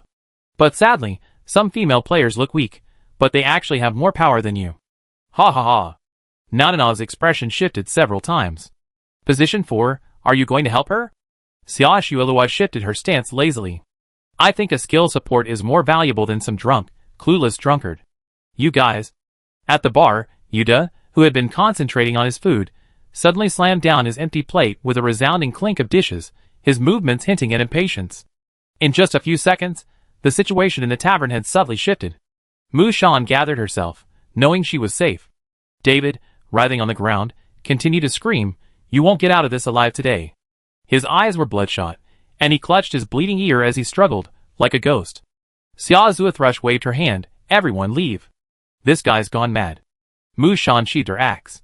She had no intention of engaging David in a crowded area, especially with Huang Hongba, who harbored malicious intentions in front of her. If she engaged, she would inevitably reveal more of her personal skills and item information, which would be disadvantageous in future battles. Several players were about to leave. But at that moment, a blurry black figure suddenly appeared behind the white man. It slowly approached, as if not noticing him, and stepped on David's back. David lay face down on the ground, unable to see the person behind him. His back was pounding with agony, and he could only utter a garbled curse. "Who is it? Beep beep beep." But his curse soon faltered. The man took another step forward and placed his other foot on his right arm. The immense and human force didn't resemble a human being, but more like a mountain. The other person crushed his joints with overwhelming force, as if he were casually stepping on a piece of hemp rope. David's face turned from red to pale, saliva and tears all over his face. His arm was nearing its limit. He quickly abandoned his dignity and wailed for mercy. "Help, it hurts. Help. I'm wrong, please." But the other players around him were completely silent, pretending not to exist. Even the white man and the other two didn't dare to step forward. Mushan stared at the man in shock. It was He Yuchong. His face didn't show any trace of anger. He stepped on David like he was walking on an ordinary carpet.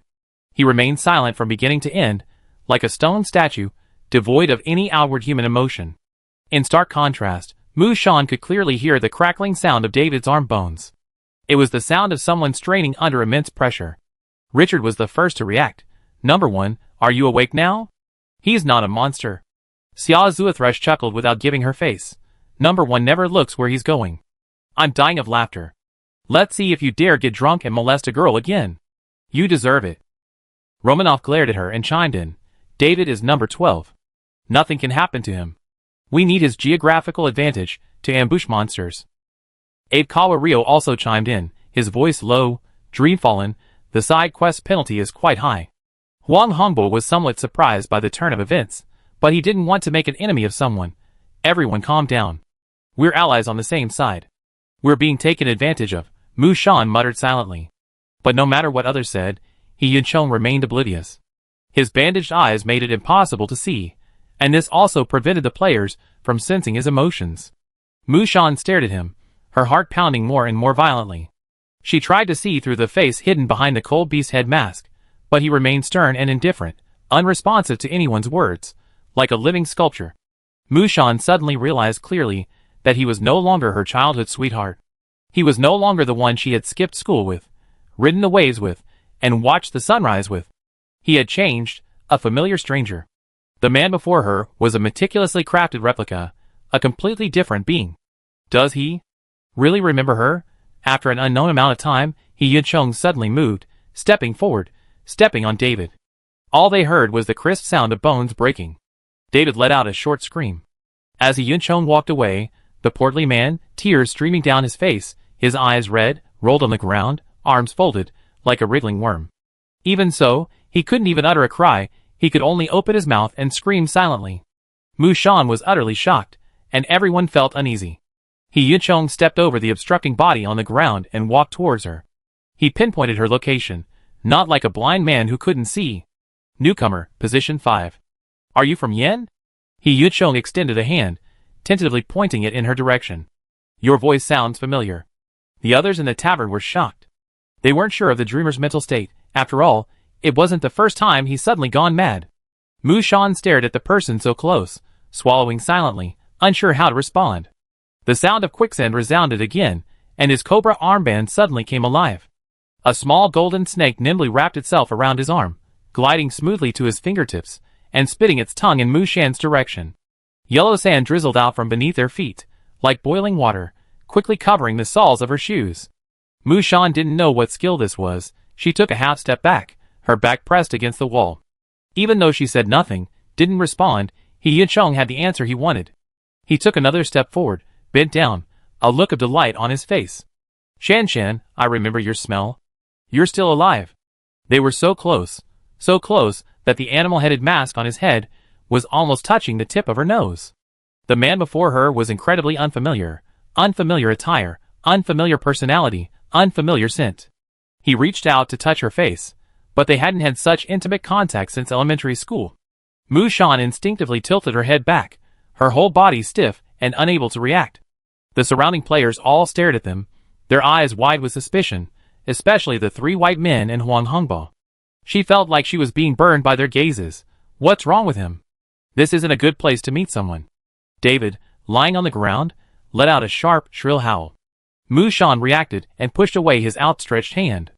She tiptoed and whispered something quickly in his ear. Ignoring his reaction, she hurried out of the tavern. The dreamer stood there, motionless, silently heading in the direction she had left. The remaining players had no idea what was happening. Romanov and Richard forgot to try to pull David away. Even Yuda had put down his plate and stopped eating. Mu Shan? Xia Zuithrush was stunned, her cigarette dropping to the ground. Ouch! So the childhood sweetheart number one was looking for wasn't Shan, nor Shan, but Shan. Mu Shan rushed out of the tavern and hid behind a wooden house across the street. To be honest, she had no idea how to face the changed Yuncheng.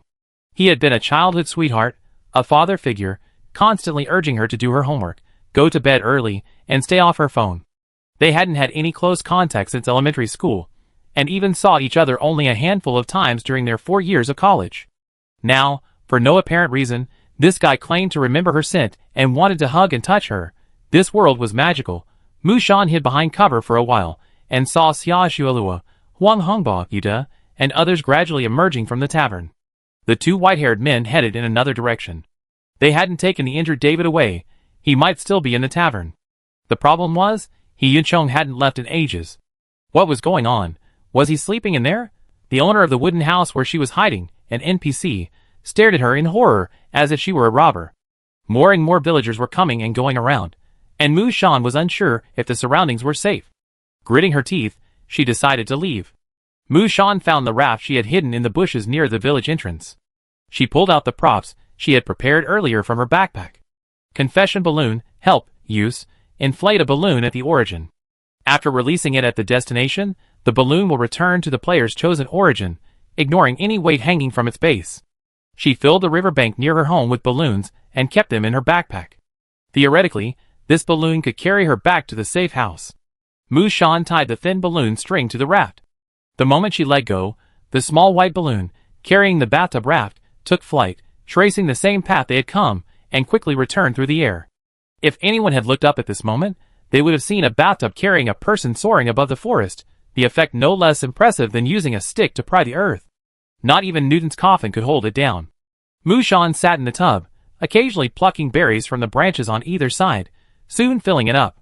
She had been so emotionally agitated earlier, but now, calmed by the breeze, she felt the message she left him was too simple. His mental state didn't look particularly healthy, but she was still hesitant to return to the tavern to find him, always wary. Yuncheng and she had grown up together, like a half-brother. Mu Shan hadn't anticipated he was the man others had been calling the dreamer. The dreamer who had been searching for her, the one known as the lunatic. He had only moved in later as a neighbor. Back then, her parents and relatives would joke that she gained a new follower for nothing. Every day, whether Mu Shan was digging in the mud under a tree or playing on the slide, there was always a particularly loyal little fan who followed her, never leaving. Girls develop earlier, so when the two stood together, even though he was older, Mu Shan was still taller. He was fair-skinned, with a delicate face and beautiful features, always making people want to pinch him. Because she was taller, she always liked to call herself sister to others. Whenever someone asked about her outside, Mu Shan would pat her chest and hug him, who was half a head shorter than her, and say, "This is my younger brother, who's a year older. His name is Yun." From Yun to Yuncheng, and then to the dreamer. He stood there, breathing deeply, the last vestiges of her scent in the air.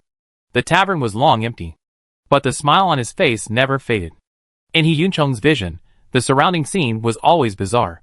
He had walked into a monster's lair, not a tavern. What was handed to him was not wine, but an unknown scarlet liquid. The proprietress's mouth yawned, teeth cracked to the roots of her ears.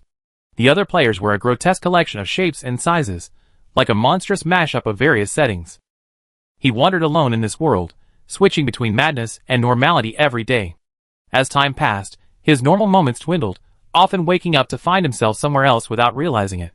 But he always remembered he had to find someone very important. Shan? It's the end of the world, and you're still playing around with childhood sweethearts. I never expected the famous Dreamfaller to be so innocent. A player, whose face he could no longer clearly remember, laughed out loud, deliberately provoking him. What should I do? The little girl I just killed seemed to be named Shan. The player's unfinished words were never spoken again, as he was torn in two by bare hands. Yuncheng walked alone on the road, from sunset to moonrise. He was covered in splattered blood, both from monsters and players. He didn't know which dungeon he reached, nor how many days he survived. He didn't care what those around him thought. The rewards and gold coins given by the system flowed by like quicksand, impossible to grasp. For a long time, he continued his daily routine of eating while awake and killing monsters while dreaming. This time, as he subconsciously wandered into a place, he finally sensed a familiar feeling. It was as if someone had suddenly drawn back the curtains in a pitch-black room, and a light suddenly lit up his vision. There she stood, clean and pure, beneath that warm light. Brother Yuncheng, wait for me. Chapter 46. After a night's sleep, I woke up to a torrential downpour in the forest. The zombie worker was drenched in the rain, looking miserable and drenched. Mushan asked him to take shelter under the eaves. The downpour didn't cool the air, but instead made it even more oppressive. The forest felt like a steaming simmer. Mushan gathered a wicker basket, small shears, and a small shovel, planning to go out and gather food after the rain stopped. There was a good chance the forest would be full of edible mushrooms by then. She weeded and fertilized the crops in the sunroom, her mind wandering. I didn't recognize Yuncheng yesterday. To be honest, the reasons were quite complicated. The tavern in the NPC village was crowded and noisy, not really a suitable place for a family reunion. Some players were glaring at her without distinguishing friend from foe, and she didn't want to reveal too much of her personal information in front of them. Adding to his strange appearance and reaction, Mushan herself wasn't mentally prepared and needed time to recover. I just wondered if he listened to her and not do anything drastic. The only consolation was knowing Yuncheng was alive, powerful, and feared. In comparison, a weakling like her was facing a far more severe test of survival. I wait until tomorrow, after I survive the second insect monster attack, before I go find him in the village. Mushan thought. The armor she commissioned the system to create yesterday was complete. Insect shell arm guards X2, defense, quality, ordinary. Use, worn on the forearm. Description, hardness comparable to rebar. It would take a run over before it could harm you. Note, derived from an ordinary worker insect. Mushan tried the brown arm guard on her hand. It fit perfectly, and the surface was a glossy patent leather. Ignoring the arm guard's raw materials, it's still quite good armor. Mushan had been wrapping her arms in cardboard to fend off zombies since her first day in the dungeon, and now she finally had proper gear. She felt like she'd taken a major step forward as a player. Also, from the information the system had intentionally or unintentionally revealed, she had extracted key information. Worker. Worker bees are generally referred to as appearing in a bee colony, consisting of a queen bee and worker bees. Could it be assumed that the Zerg in the Fever Forest dungeon has a similar system to that of bees, with a queen in addition to the regular bug monsters? But right now, I don't have the time or ability to consider the boss of Side Quest 2, after all, I can't even defeat the worker bees. Today's card collection book opened 3 cards, and the card slots for the Dead Rising dungeon are full. Item card, a baseball bat wrapped in wire. Environment card, a clear spring. Item card, a bird's nest. She already had 2 bird nests in the Fever Forest dungeon, and Mushan chose to materialize them all. 2 bird nests, one large and one small, woven from branches, suddenly appeared before her. Inside, 3 green-skinned eggs and 4 colorful eggs, respectively. Got my high-quality protein for the week. While the hot weather forest didn't yield any useful weapons, it was full of fresh food. Mushan hadn't eaten eggs in ages. The thought of scrambled eggs, egg drop soup, poached eggs, and egg salad made her drool uncontrollably. Tears of emotion streamed from her lips. For breakfast, she eagerly boiled a bird's egg. The white was chewy, the yolk dense, and paired with a small pickle she scavenged, it was simply delicious with porridge. She couldn't bear to throw away the eggshells, so she crushed them up and threw them into Pea Shooter's pot for fertilizer. Mushan placed the remaining 6 eggs in the freezer and found a sturdy branch outside the sunroom to prop up the empty nest. Hoping for the generous bird couple to visit again, after waiting for about 30 minutes, the rainstorm subsided, and a moist mist filled the forest, significantly reducing visibility. A large amount of dead branches and leaves had fallen on the sunroom roof, and Mushan had to find time to clean it. She donned a waterproof jacket, and her hair and clothes got soaked as she walked through the forest, often stepping into puddles. But after the torrential rain and flooding in the previous dungeon, Mushan didn't care for even a drizzle. Donning a wide-brimmed hiking hat, she transformed herself into a hard-working little bee, using both hands to collect fresh mushrooms sprouting from the roots of trees. Mushrooms often grow among rotten branches, dead wood, or grass, requiring patient digging with tools. But identifying edible mushrooms is much more difficult than finding them. There were so many different kinds of fungi in the wild that she only recognized a few edible ones: oyster mushrooms, button mushrooms, cockfly mushrooms, chicken mushrooms, and wild shiitake mushrooms. Many highly poisonous mushrooms were actually quite plain, all grayish-white in color, such as the famous red-stemmed amanita, gray-spotted amanita, white-cap mushroom, and yellow-cap mushroom. Mushan couldn't quite tell the difference between them. If she wasn't sure, she wouldn't dare pick any mushroom, no matter how plump and tender it was. Additionally, the deadly purple bone-eating fungus was also abundant. Mushan carried a lighter with her and burned every one she saw, without mercy. Wild fruits, dripping with water, hung from the treetops. She used scissors to cut them off along with the branches to preserve them longer. Occasionally, she could even pick larger bananas, bitter bamboo shoots, and so on. She maintained this slow pace, gradually amassing half a basket of food. After entering the second dungeon, her daily menu featured many more fresh ingredients, greatly supplementing the body's lack of trace elements. Although the physical labor was still overwhelming, Mushan felt she had become balder and stronger. Furthermore, the changes in the menu could give people a sense of happiness. It was a very mysterious term. Mushan believed that a system as cunning as this must have similar considerations when deploying players. After experiencing the collapse of one world, the next dungeon would slightly increase the happiness of players, and those players would spur themselves on to survive. The rainforest was vast, and there were too many uncertain dangers. Mushan didn't dare stray too far from the safe house. After walking a certain distance, she used a knife to carve a pattern on a tree that was a landmark, resembling an M. That way, she would know if she had strayed too far. Around noon, Mushan stopped. She wiped the sweat from her face and head with a towel, tilted her head back, gulped down half a bottle of pre-mixed salt and sugar water, and began to head back toward the river. Every second counted, and she had no time to fish. But guarding such a rich and abundant river, she didn't want to waste the opportunity. Mushan wanted to try setting up a fish basket on the riverbank near the safe house. She only needed to come and retrieve it once or twice a day. Thanks to the once popular short video platforms Douyin and Kuaishou, which constantly push a lot of random content, she had seen a few videos of people fishing in the wild. But she never imagined she'd actually use it one day. The fish basket wasn't woven bamboo, it was made from a used mineral water barrel.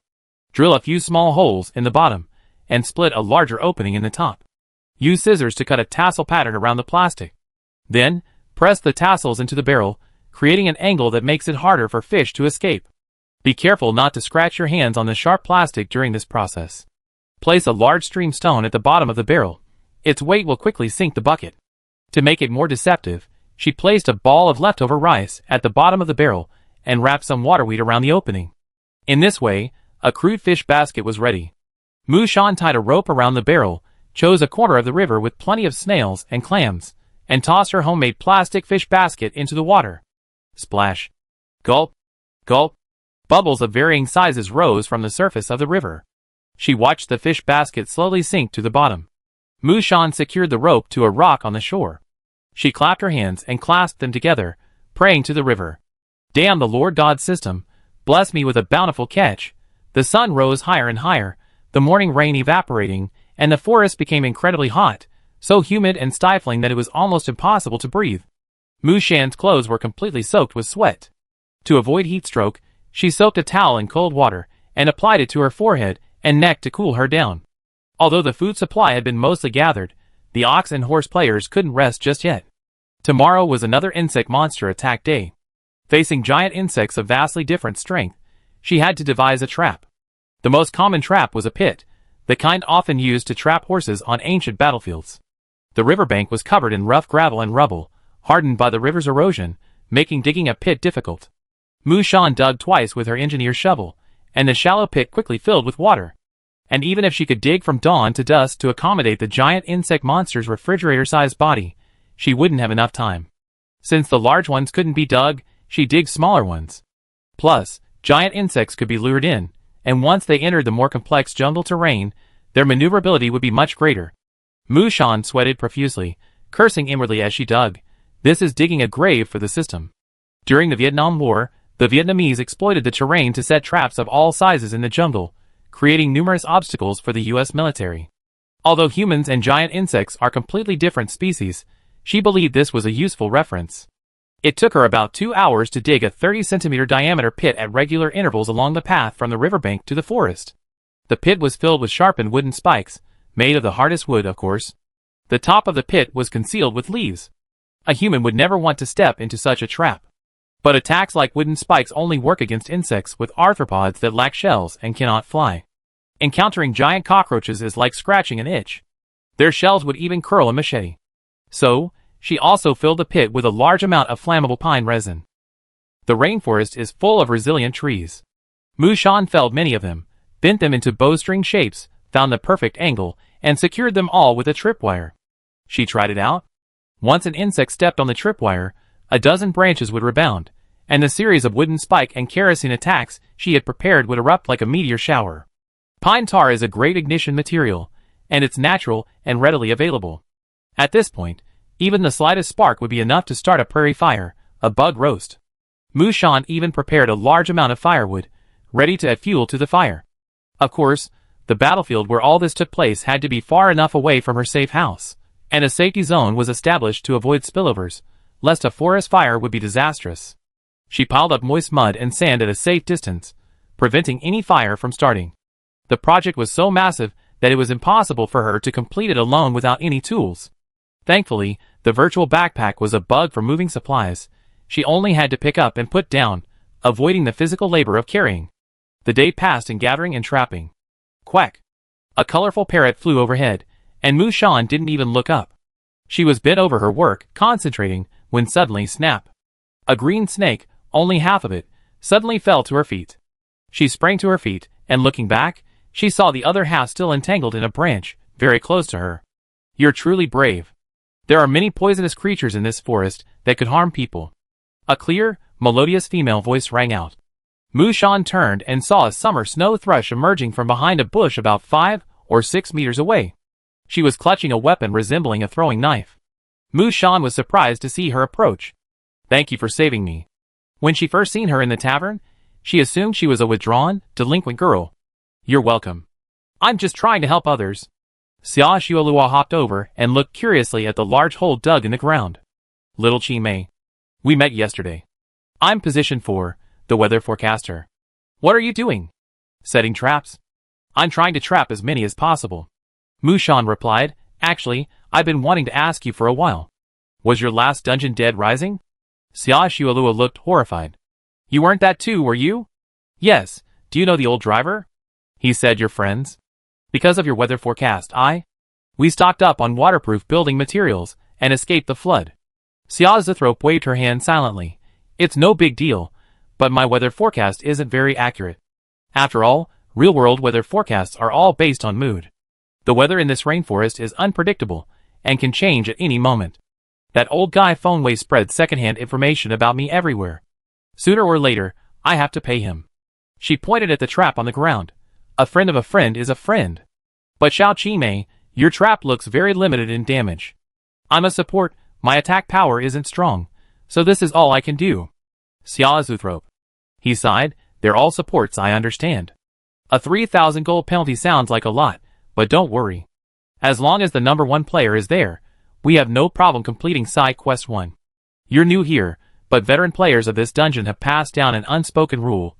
Players in positions 8 through 12 use group attacks and traps to minimize the overall health of the insect monsters. The first 7 players defeat the insect monsters one by one, preventing them from reaching the village. Mu Shan nodded. There were actually 12 of them.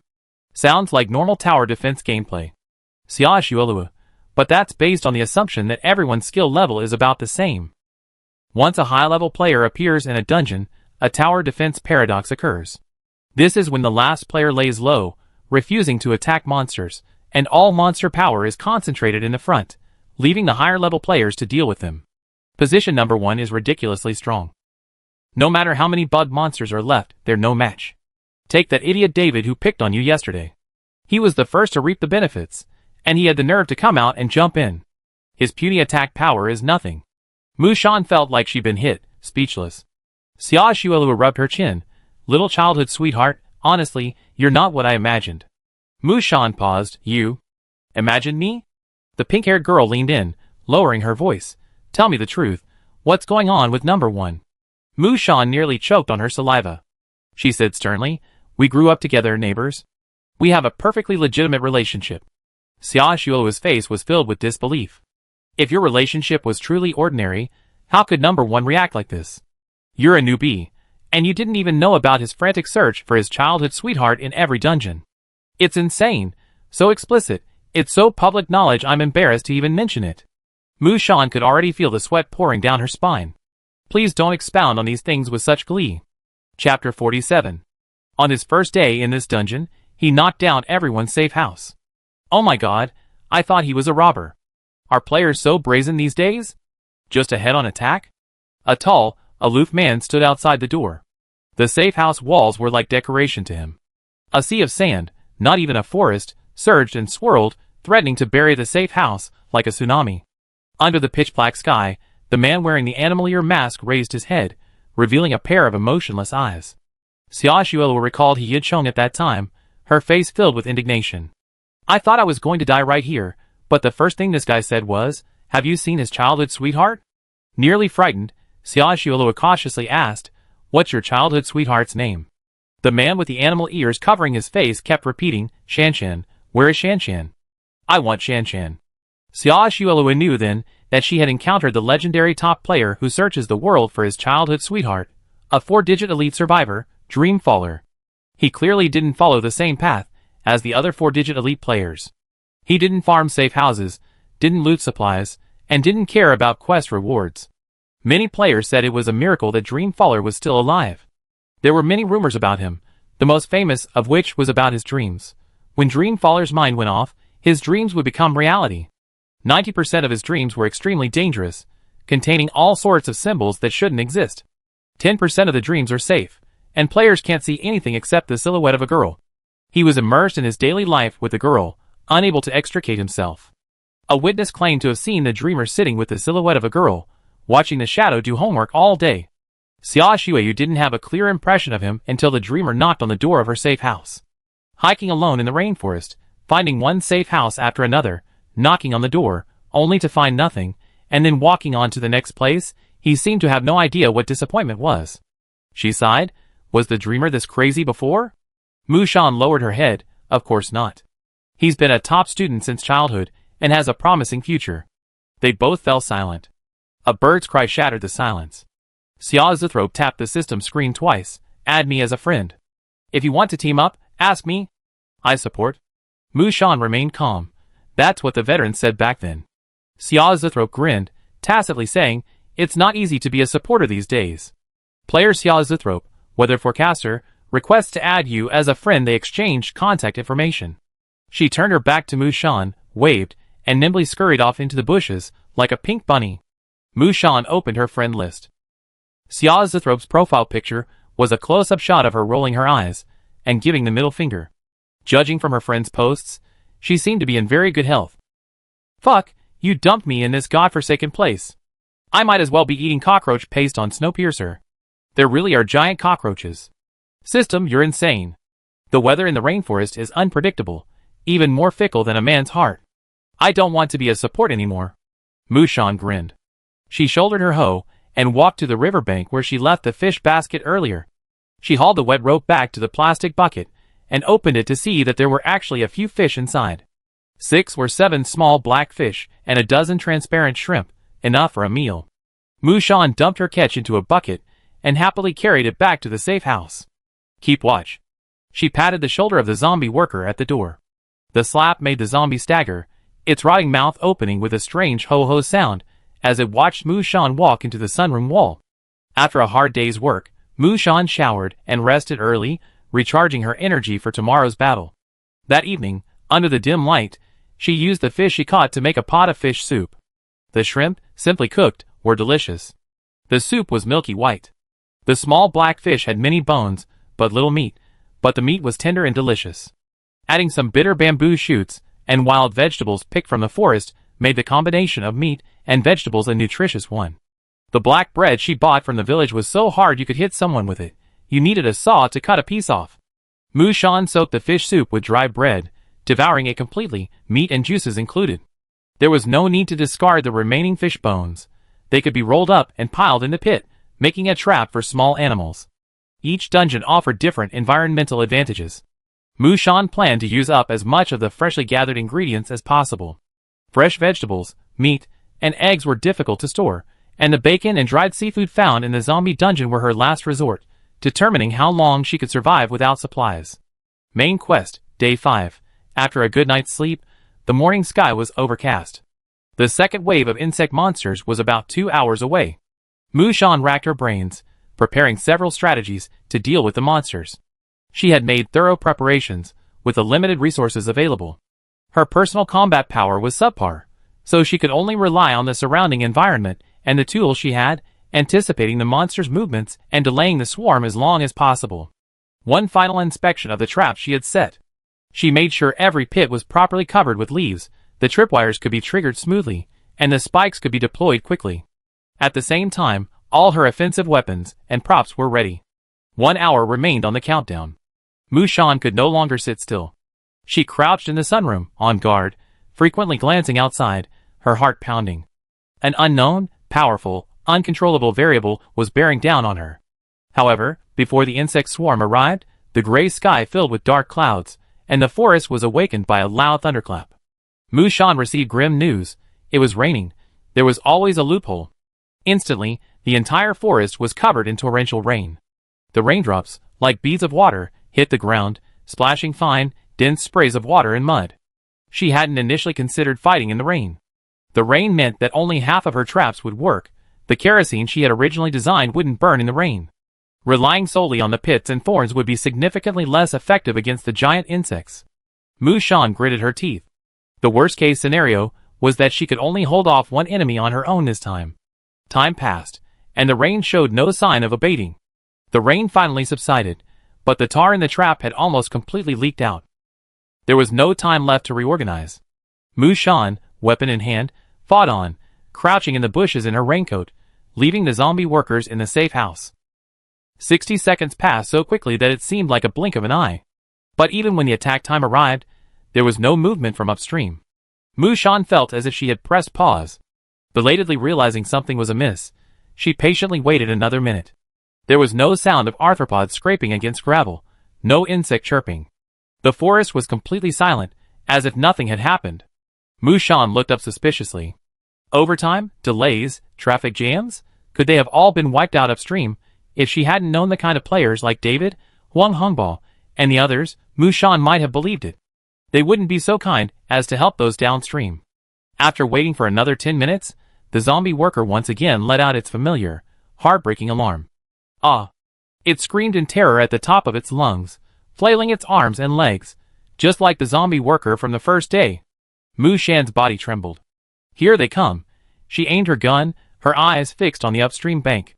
The faint sound of insect arthropods scraping against the sand could be heard from there, but it wasn't loud or dense. A few seconds later, when the first insect appeared within range, she was completely stunned. Because there were only two. They're all old, weak, sick, and disabled. Giant insect monsters resembling moths struggled forward, one after the other. They seemed to have just emerged from a major battle, and were the lone deserters. The moths' enormous wings were battered, their antennae severed, a pair of limbs missing, and their eyes blinded. Rather than old, weak, sick, they were more like hanging on. If they lost a breath, neither of these insects would make it past position 5. It looked like the top 4 players in the lower reaches would all be in vain today. Mu Shan stood up from the woods, watching with a complicated expression as the 2 giant moths approached the trap she had set, then, one by one, stepped accurately into the pit. Hiss! Sharpened wooden spikes in the pit pierced the insect's arthropods, trapping the two moths in place, unable to move.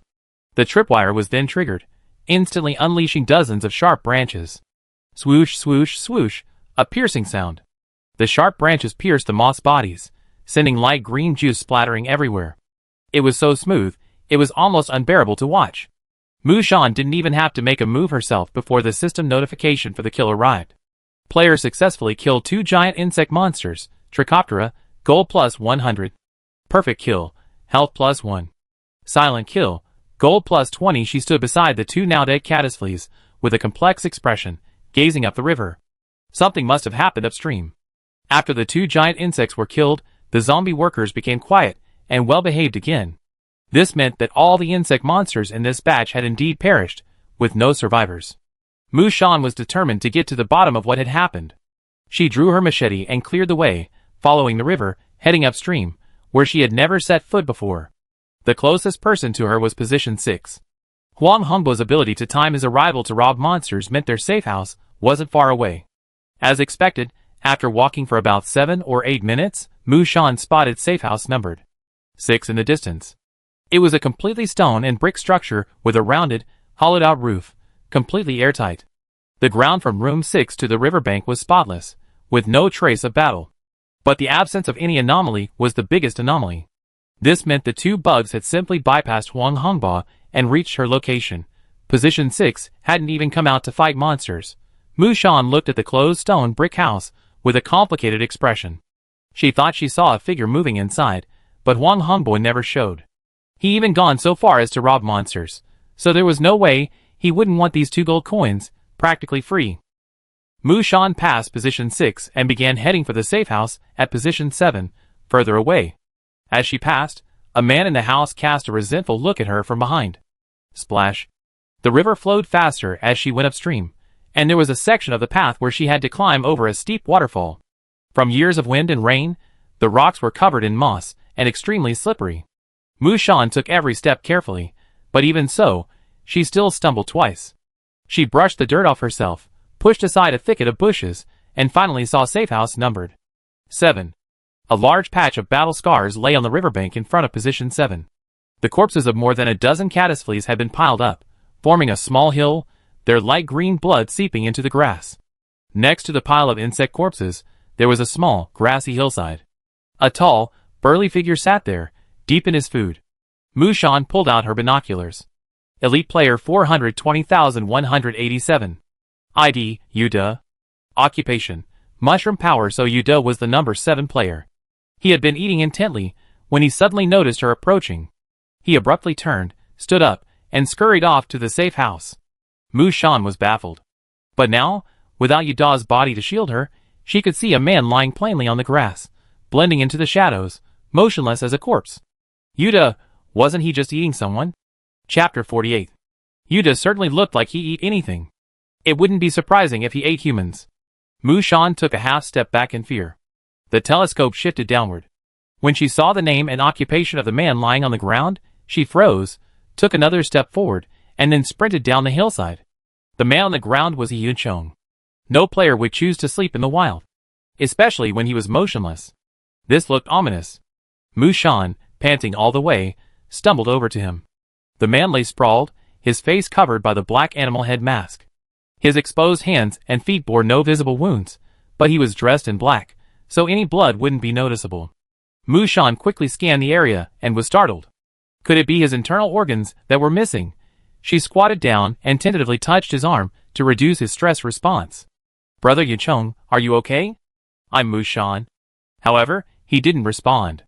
His skin was scorching, far exceeding 37 degrees Celsius. Mushan, anxious, grabbed his wrist and counted his pulse. She couldn't diagnose a patient, but she knew how to count heartbeats.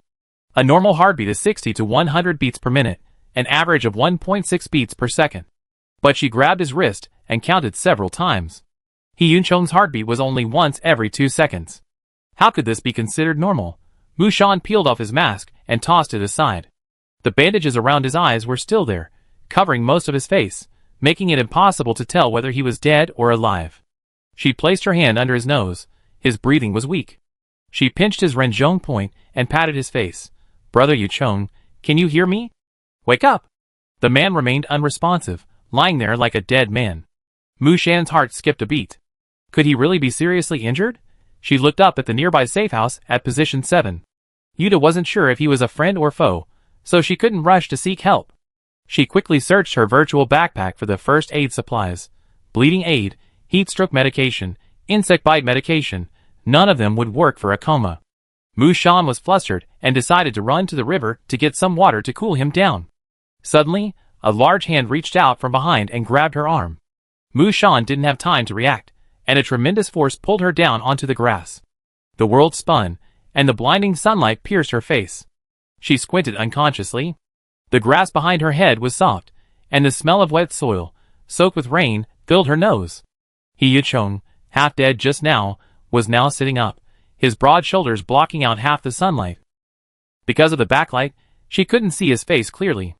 The two of them remained in this stagnant position, one on top of the other, for several seconds. Mu Shan calmed her pounding heart.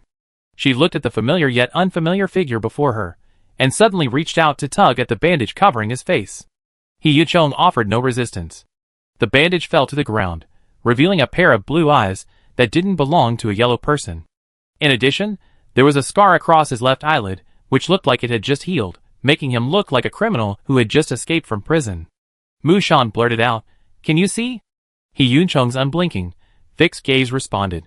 He looked energetic, not at all near death. Mu Shan then realized, "Were you lying there pretending to be dead? You?" Her cheeks flushed with anger, and she punched him hard in the chest. A dull thud, hard enough to scratch her hand. He Yuchong didn't react to Mu Shan's anger like a normal human would. Even when struck, he seemed insensitive to the pain, frozen like a piece of wood that wouldn't cry. After a long stare, he seemed to finally confirm who he was. He suddenly grasped her shoulders with both hands and leaned forward. The air was menacing. Mu Shan tried to push him away and stand, but he held her still. The unfamiliar blue eyes drew closer, and Mu Shan instinctively took a defensive stance. "What are you doing?" Even though she pressed her hands against his chest, He Yuchong didn't hesitate for a moment. The next second, his hot forehead touched hers. The man, like a long-lost dog finally finding its home, held her tightly in his arms, not daring to let go.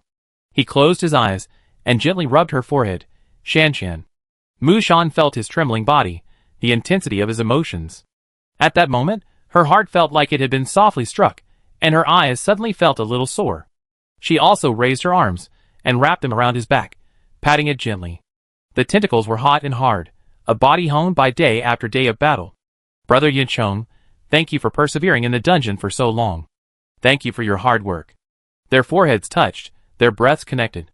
How many people could find family or close friends in the treacherous and murderous world of the dungeon? How many could ever see someone they knew again? I'm afraid it's rare. He Yuchong had waited for this long-awaited embrace for over 540 days, over 12,900 hours.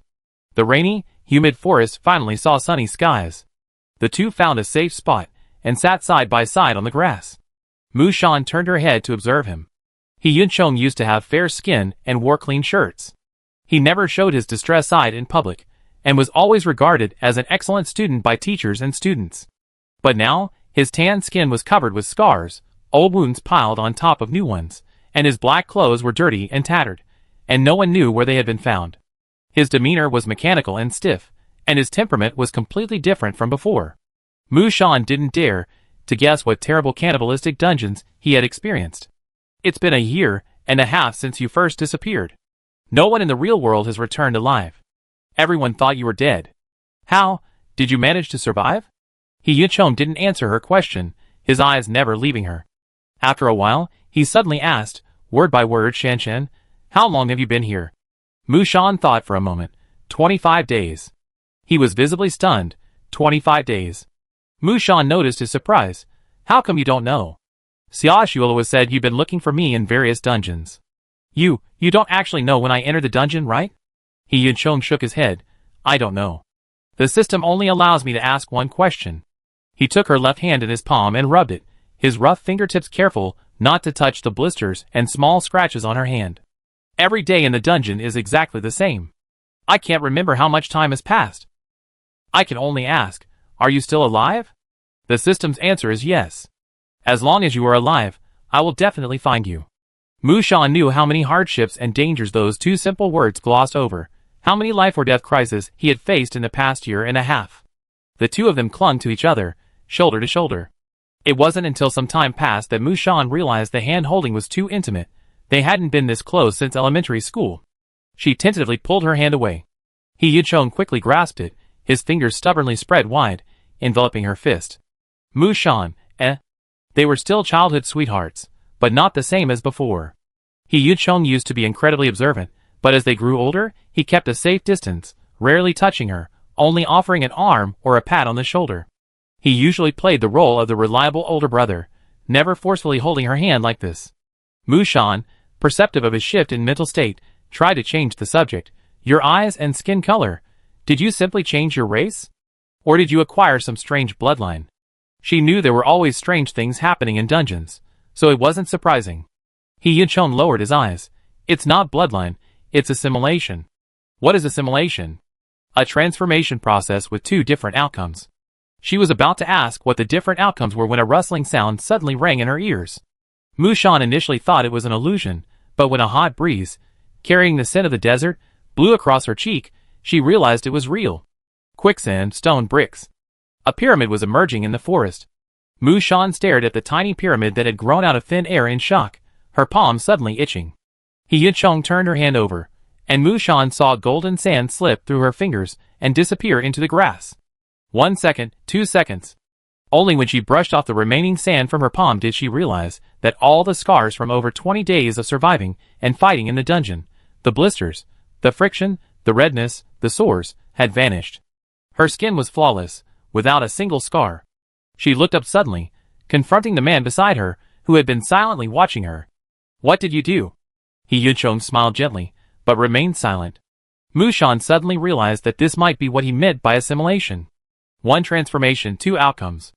No matter the outcome, he was no longer a pure human being. After a long separation, the two reconnected as friends, a rather strange experience, and Mushan finally saw his attribute points. Elite player number 7771 ID, He Yuchong. Age, 23. Occupation, dreamer. Skills, descend, dreaming no permission to view details status, assimilated no permission to view details health, 50 plus 992. Defense, 35 plus 1024. Strength, 45 plus 1281. Spirit, 2.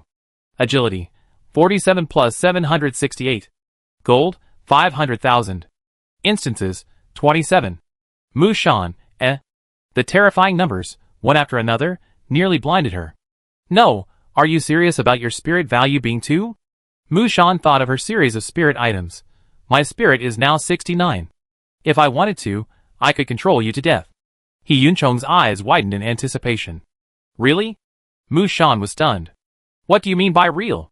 It controlled me to death. Deep in the forest, a pyramid had already grown, its spire reflecting the sunlight. He Yuchong seemed blown down by the wind, a collapsed sand dune. His tall body fell back onto the grass, his head raised, his gaze fixed on the sky, his eyes unfocused. Mushan felt the person next to him breathe slowly, and tapped his arm with the tip of her shoe. Seriously, what's going on with your spirit points? I don't remember. He Yuchong. I don't remember. Mushan was speechless. The system mall sells attribute point cards. Why not buy a few to add more points? 2 spirit points is too dangerous. What happens if it becomes 0? It's useless. He closed his eyes.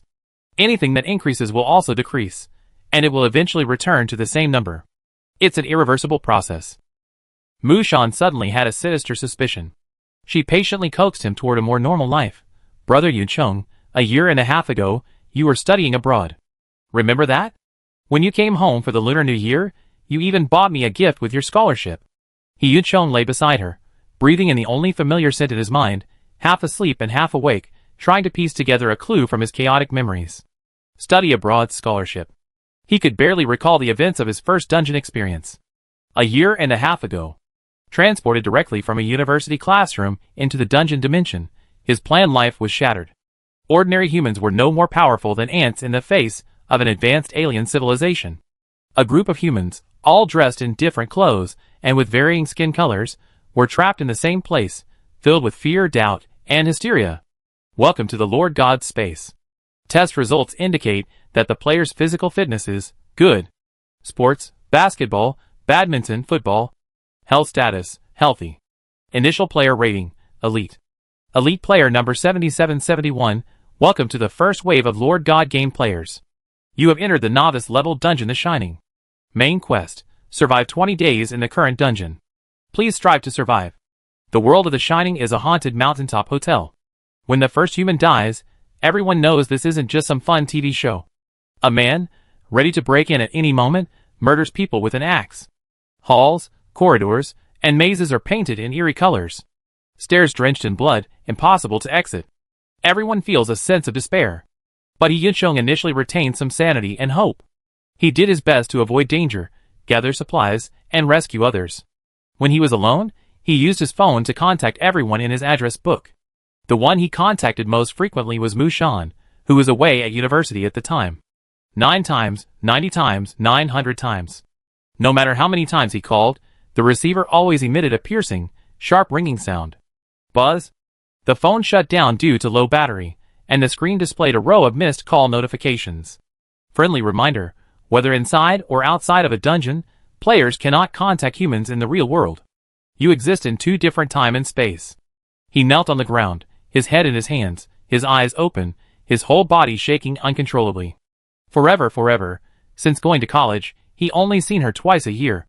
It had been a long time since they last met. Will he never see her again? Day after day, the ghostly girl appeared and disappeared in the mountaintop hotel, the endless pursuit and escape, everything grinding against one's will. The Shining Dungeon didn't have many traps with a mortality rate exceeding 70%, but of the 14 players in the dungeon, 8 were killed by monsters, and 5 committed suicide. Yuncheng was the only one to survive. Ah! A man's shrill roar echoed in the bathroom, a wretched and terrifying cry that lingered for a long time due to the hotel's empty echoes. In the cramped room, the bathtub, the wash basin, the walls, the mirror, everything was red. Drenched, Yuncheng stared up at the ceiling. The bent weapon fell from his hand into the bathtub. Blood formed snaking lines, flowing across his face, dripping through his hair into the pool of blood. Congratulations to the player for completing the world's first novice dungeon, The Shining. Congratulations to the player for killing the dungeon boss.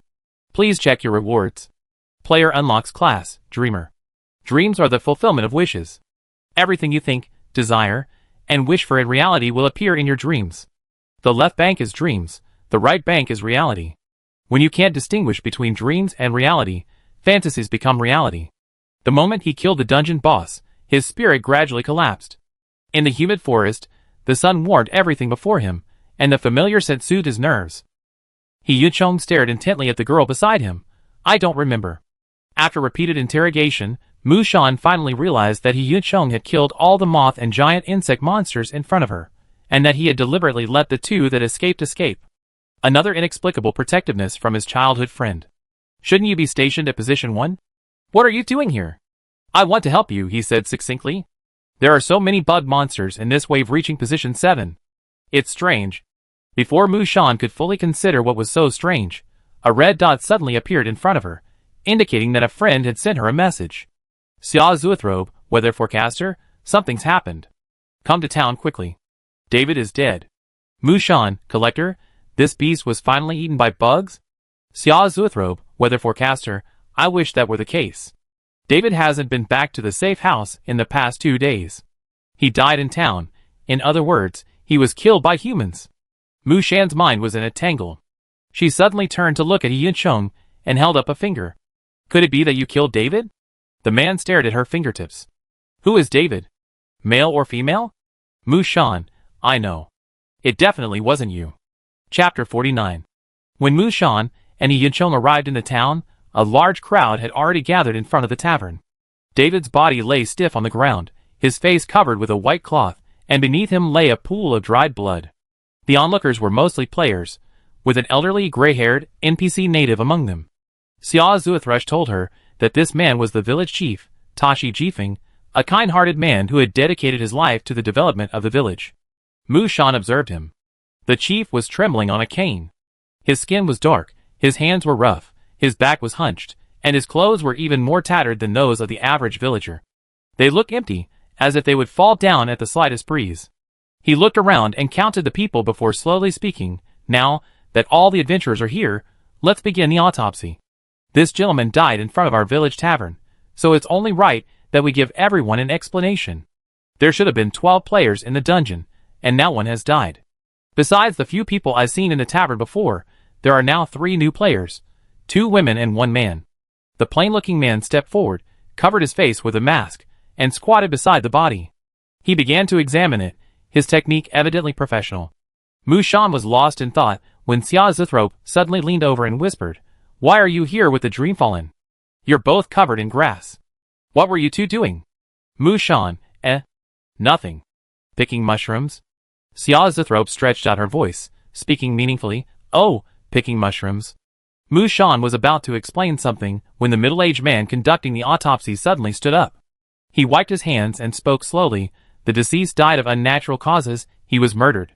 The fatal injury was caused by excessive bleeding from a sharp weapon slashing his throat, not by the insect monster, as his body was intact. Insect monsters are known to eat humans. Based on the amount of blood loss, the primary crime scene was here. There was no secondary transport. The body died between 11 p.m. and 3 a.m. yesterday. The player's physique was excellent. He struggled for almost 10 minutes after his throat was slashed, resulting in some abrasions on his hands. The man glanced around. "My skills tell me the murderer is here now, meow." Everyone's expression shifted as he spoke. Of course, it wasn't just the weight of the words, but also the meow that the middle-aged man finally uttered. Mushan looked at him. He looked like any other experienced middle-aged office worker, with an ordinary appearance, but the ID on his head was Catwoman Gang. She did notice a pair of cat ears on his head. Player Gang skill, Beast Intuition, passive, Animal Sixth Sense can connect to the universe. Humanoid Danger Detector. Can't find a female actress, a replacement. So Catwoman can be a gender-neutral profession, she said, a look of sudden realization on her face. After about 2 seconds of silence, Xia Zuithrush, cigarette in hand, sneered, "Who among you hasn't killed someone? This isn't the real world governed by law, yet you're still trying to figure out a murder mystery? How ridiculous." The unfamiliar middle-aged woman spoke, "You can't say that. Fever Forest is clearly a cooperative dungeon. We're on the same side. Without David, who knows who will be the next in line for position 12? What if it's a newbie with no experience? The pressure on us will be immense." She scanned everyone present. "And think about it, the killer is either from the insected faction, unwilling to see us complete the mission, or they have a grudge against David. Do you think we're easily dealing with the attacks every 3 days?" The 12 players in the Fever Forest dungeon were all experienced veterans. Mushan sized up the middle-aged woman. She was about 50 years old, sturdy and strong, and her ID was Andy Wang Ruiji. "If that's the case, you are the only one with a motive to kill him." Huang Hongbo suddenly spoke, pointing at Mushan. At this, everyone turned their attention to her. "David has been here for 8 days, and you're the only one who hasn't had any conflict with anyone else." This speculation was actually quite reasonable. But Mushan suddenly became the target of public criticism, finding it amusing. "I wish I had really killed him, but unfortunately, it wasn't. We're all veteran players, and you all had your hands full with human lives. There's nothing wrong with admitting it." If it had really been Mushan, her collecting fetish 3 skill would have granted her a new one, but it wasn't her. Someone else had done it. Was it a player, or an NPC? Her calm demeanor puzzled the others, but Huang Hongbo persisted. "You say it wasn't true? You're clashing with David the moment you arrive. What are you trying to do?" Mushan didn't have time to defend herself. The person standing next to her suddenly took a few steps forward, approaching Huang Hongbo. He Yucheng was more than half a head taller than him. Although they were both men, the physical difference was significant, especially with them almost face to face. Even though Yucheng's mask concealed his expression, the air pressure around him was extremely low, and his movements clearly conveyed anger. The oppressive atmosphere caused everyone around to look away. Xia Shuoluo was almost dying of laughter at Huang Hongbo's deflated expression. As for a conflict, Number 1 broke David's arm yesterday. Number 1 is the most likely killer. Why don't you ask him? The answer was obvious, because everyone knew Yucheng wouldn't wait until midnight to kill, let alone do it secretly. At this moment Yuda, who had been standing silently nearby, suddenly squatted down and gestured at the corpse's right arm. "His arm is broken, he's disabled, and his fighting ability is reduced. Anyone could kill him." Mushan, "So this big idiot can talk." Xia Shuoluo clapped her hands. "Right. David was already injured, and he died in town. If we exclude insect monsters, it wasn't necessarily a player who killed him, it could have been an NPC. She looked at the frail village chief beside her. Chief Tashi, did you kill him? The latter coughed softly in agreement. Romanov was the first to object. No matter what, David still has 39 strength. Him? He pointed at the short, frail village chief leaning on a cane. There's no way an NPC could kill him. Killing isn't just about strength. That's right, relying on brute force is ridiculous. As the argument raged, the female player, who had remained silent until then, suddenly spoke up. Village chief, when you found the body, did you find anything strange around it? Players drop items when they die. Everyone turned their heads. The village chief was stunned, blinking his dim eyes. Strange things? I don't think so. The young female player nodded. David's item was taken, so the murderer must have been a player. NPCs can't use items at all. Huang Hongbo, Romanov, and Richard jumped up again, pointing at Mu Shan. Okay, you still say it wasn't you. Hand over David's items. You're still killing each other at a time like this, you're truly cruel. Mu Shan rolled her eyes. She looked at the female player, who had just spoken. Her ID was Scavenger Zhong Rui. She looked to be in her 30s, with a square face, dressed in camouflage combat uniform, a bamboo pole tucked into her waist, and her whole demeanor was remarkably tough. Besides Yichong and Yuda, she was one of only 3 elite players in the dungeon, each with a 5-digit ID. Now all 12 players in the dungeon have been identified. Oh, that's 11 now. Alright. The village chief stepped in to smooth things over. Adventurers, calm down. Without evidence, we can't easily identify the murderer. You all have been great benefactors in protecting the village, and we are grateful.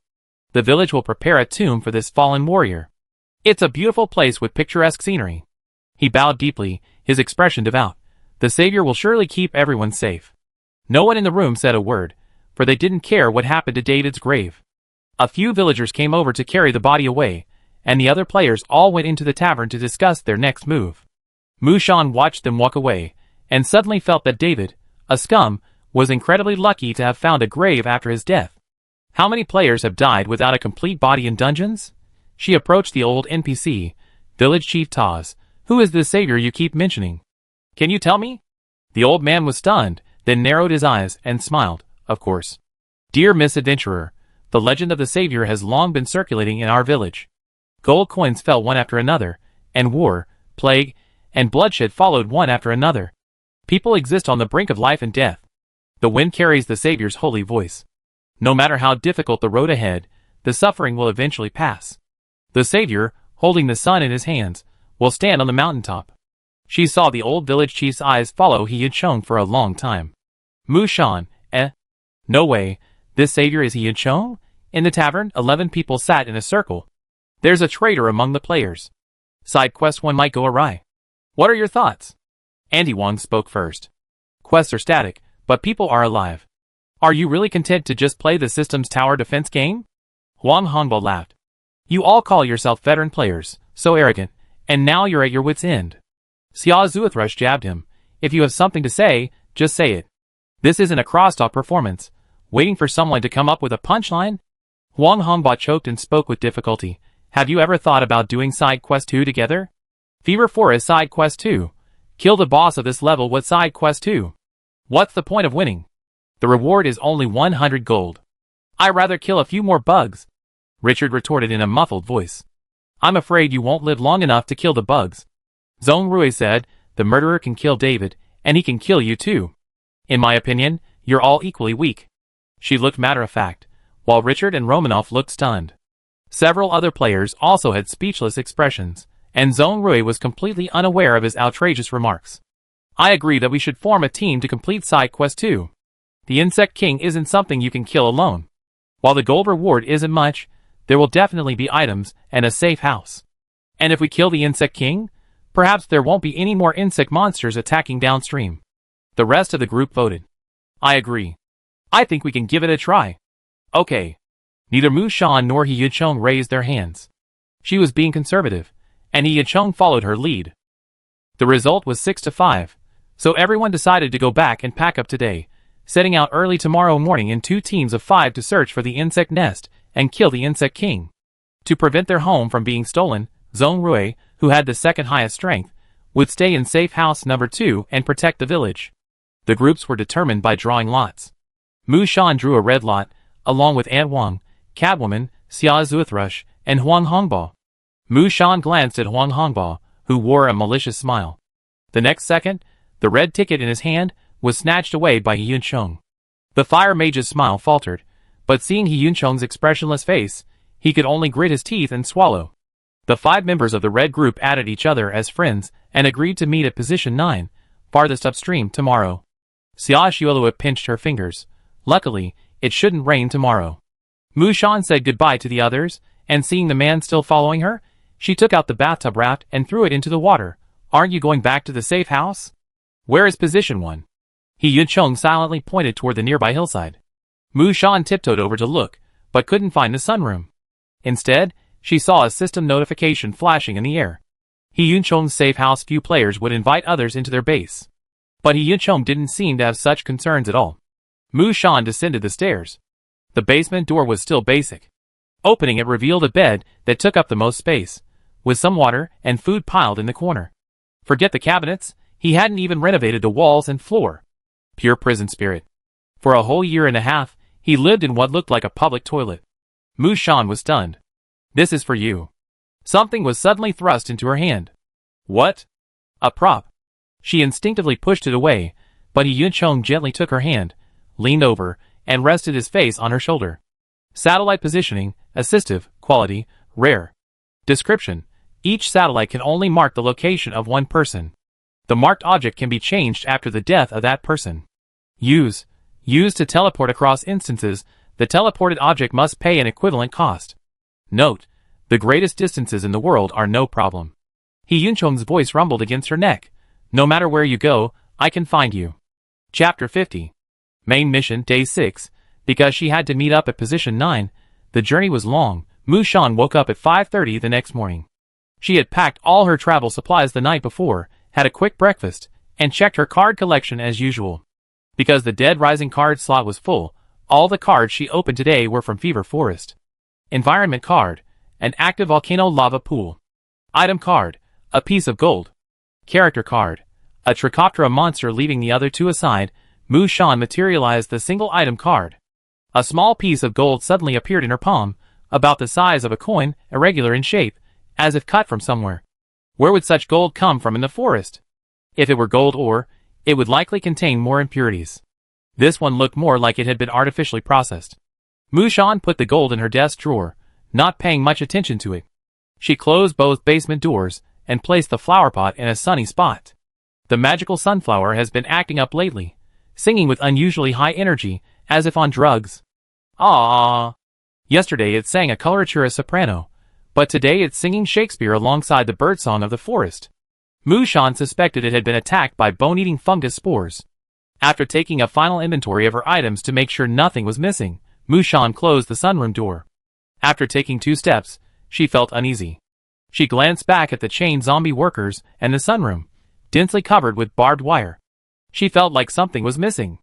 Spend 500 gold to purchase the above-ground defense upgrade, high-voltage power grid? System under construction, 1-minute countdown. A minute later, Mu Shan, having spent her money, was content and set off on her journey. Not long after walking along the river bank, she spotted He Yuncheng beneath a century-old tree. He was wearing a simple black t-shirt, leaning casually against the trunk with his arms folded across his chest, his long legs crossed. The sunlight filtering through the leaves transformed into scattered golden specks that fell on him, while he gazed up at the birds in the treetops, motionless. This harmonious scene brought back inexplicable flashes of the past for Mu Shan. From elementary school, to middle school, to high school, every time she went to school or went downstairs, there was always a boy standing under the utility pole in the neighborhood, rain or shine, like her guardian angel. The boy in school uniform, and the now sternly dressed dreamer merged into one. He Yuncheng spotted her, and held out his hand. Shan, come here. Mu Shan's thoughts suddenly cleared. She took 2 quick steps, tiptoed to pat his shoulder, and muttered, "Why are you here so early? You didn't stay up all night, did you? A boss is a boss." She ignored his outstretched hand. He Yuncheng lowered his head, staring at his empty palm. The moment he turned, the girl had already swiftly passed him, leaving him with only her back. She had grown up, but she was still not used to his contact. On the playground, outside the classroom, in the corridor. She walked with her classmates, with the attentive boys, and he could only stare at her back for a long time. Thankfully, those people were gone now. Hyunchung's eyes grew dim and incomprehensible. He said nothing, simply starting to catch up with the girl. Throughout the lush vegetation, the damp and sweltering forest, the two of them hurried along in silence, one in front of the other. Mushan held a machete, but it was of little use. Thanks to yesterday's precedent, the route from position 5 to position 7 had already been explored and was relatively easy to navigate. When she paused to drink, she didn't notice two tiny leeches lurking among the blades of grass, quickly clinging to her pants as they rose and fell. Shan. Mushan turned around. Huh? The next second, in a blind spot in her sight, the leech was quickly swept up by a puff of yellow sand and silently reduced to ash. Mushan saw that Hyunchung remained silent, staring at her with a scorching gaze. Combined with the strange animal head mask on his head, it was chilling. She instinctively changed the subject. Brother, do you want some water? I have some wild fruit here. They're quite sweet. Want some? Hyunchung didn't say whether he wanted it or not. He silently extended his hand again, palm facing up. Mushan placed a fruit in his palm. Hyunchung didn't move. Mushan knew he wasn't asking for fruit at all. Neither of them spoke. At that moment, the bushes beside them rustled, and Mushan instinctively raised her machete. The next moment, a disheveled Xia thrush crawled out of the bushes. God damn it. Who would believe I left at 5 a.m.? I never gotten up so early, not even for school. Xia thrush twisted her sweat-soaked clothes and cursed. This rubbish rainforest is unfit for human activity. I'd rather be back on Snowpiercer. Her face and body were covered in grass and leaves, her hair was matted, and her face was swollen from poisonous insect bites. She looked far more miserable than the other two. Xia thrush tied up her messy pink hair and paused as she saw the two men standing face to face. Why are you two standing at attention? Mushan ran off. Nothing. Let's get going. No, at least let me rest for a while. After going from 2 to 3, they still received Hyunchung's attention, but the lingering awkwardness was much less noticeable. Mushan was curious about the Snowpiercer Xia Shuelua had mentioned. A purely closed-loop dungeon? You haven't heard of it? She shook her head. Xia Shuelua gestured. It's the dungeon before Dead Rising, also my novice-level dungeon. All of us players were dropped onto a constantly moving train. Outside was freezing snow and ice, with no way out. This movie was quite popular a few years ago, but I never expected it to be adapted into a dungeon. The train is divided into different zones. The rich eat chicken, duck, fish, and meat every day, while the poor can only survive on cockroach paste. Damn it! My safe house was assigned to the poor zone. I almost broke my head over cockroach paste. I deeply suspect the system has a grudge against me. Xia Shuelua sighed. Because they were so hungry, some players formed a team and went to the rich zone, but they never came back. She patted Mushan's shoulder. Classmate, next time you enter a closed dungeon like this, remember not to rush in too quickly. So many people have been killed because of greed. The three of them slowly advanced through the rainforest, finally arriving at safe house number 9 around 7:30. Li Gang and Aunt Wang were already waiting. Wang Ruiji glanced at the frantic and sparsely populated team members, and reluctantly stepped forward. Since this is a temporary team, please state your roles. Mine is support. Mushan said without hesitation. I'm a support too. Li Gang, I'm an assassin support. Xia Shuelua, you can tell from the job title, weather forecaster. I'm a support nurse. Wang Ruiji gasped. We're building a support team here. How can we fight without a melee team? We still have the blue team? Let the big guy lead the charge and kill the bugs. Xia Shuelua pouted. Besides, the big guns are all in our group. What are you afraid of? Seeing Hyunchung standing motionless behind Mushan, Wang Ruiji's expression softened a bit. We don't know exactly where the bug nest is, but let's head upstream. The 5-man team began moving towards the river. Positions 10 and 11, respectively, were occupied by Romanoff and Richard, both of whom had already left. Until they reached position 12, the safe house that should have been there was empty. The system hadn't yet assigned any new members. Li Gang examined the footprints left on the ground. About 4 or 5 people passed by not long ago. Their footsteps are quite messy. The path in the primeval forest was difficult to navigate. And Wang and Summer Snow Thrush were both panting heavily, each of them exhausted. But Mushan knew that no one would use their best efforts until the crucial moment. Thankfully, there were many people, and players took turns cutting down thorny bushes, allowing the rest to conserve their energy. About 2 hours later, as they moved further away from the safe house, the scenery began to change, revealing a vast expanse of mountains. "Are you feeling the heat?" Li Gang panted, his tongue lolling out like a cat. "It's definitely over 30 degrees now." Suddenly, Summer Snow Thrush fanned herself with a leaf, her cheeks flushed. "You guessed it right. The real-time temperature is 35 degrees, and it's still rising." Aunt Wong smiled wryly. "This dungeon isn't trying to heat us to death, is it?" "Shoo, don't say anything. The system's listening." "It worked." "So terrifying." The others each took out a drink of water. Mu Shan wiped the sweat from her forehead, observing He Yuncheng, who sat beside her, looking dry and cool despite the heat. She touched his arm. Despite the intense heat, there wasn't a trace of sweat. Looking up, the man's gaze met her through his mask. Seeing those blue eyes, Mu Shan seemed to smell the dry desert wind, to ascend the boundless sand dunes, to witness the pharaoh's court. Suddenly, the forest felt inexplicably less damp and oppressive. The closer they got to the mountain, the more oppressive the feeling grew. Helping each other as they entered a valley, they discovered a large hive at the foot of a nearby cliff, with yellow and black bees constantly swarming in and out.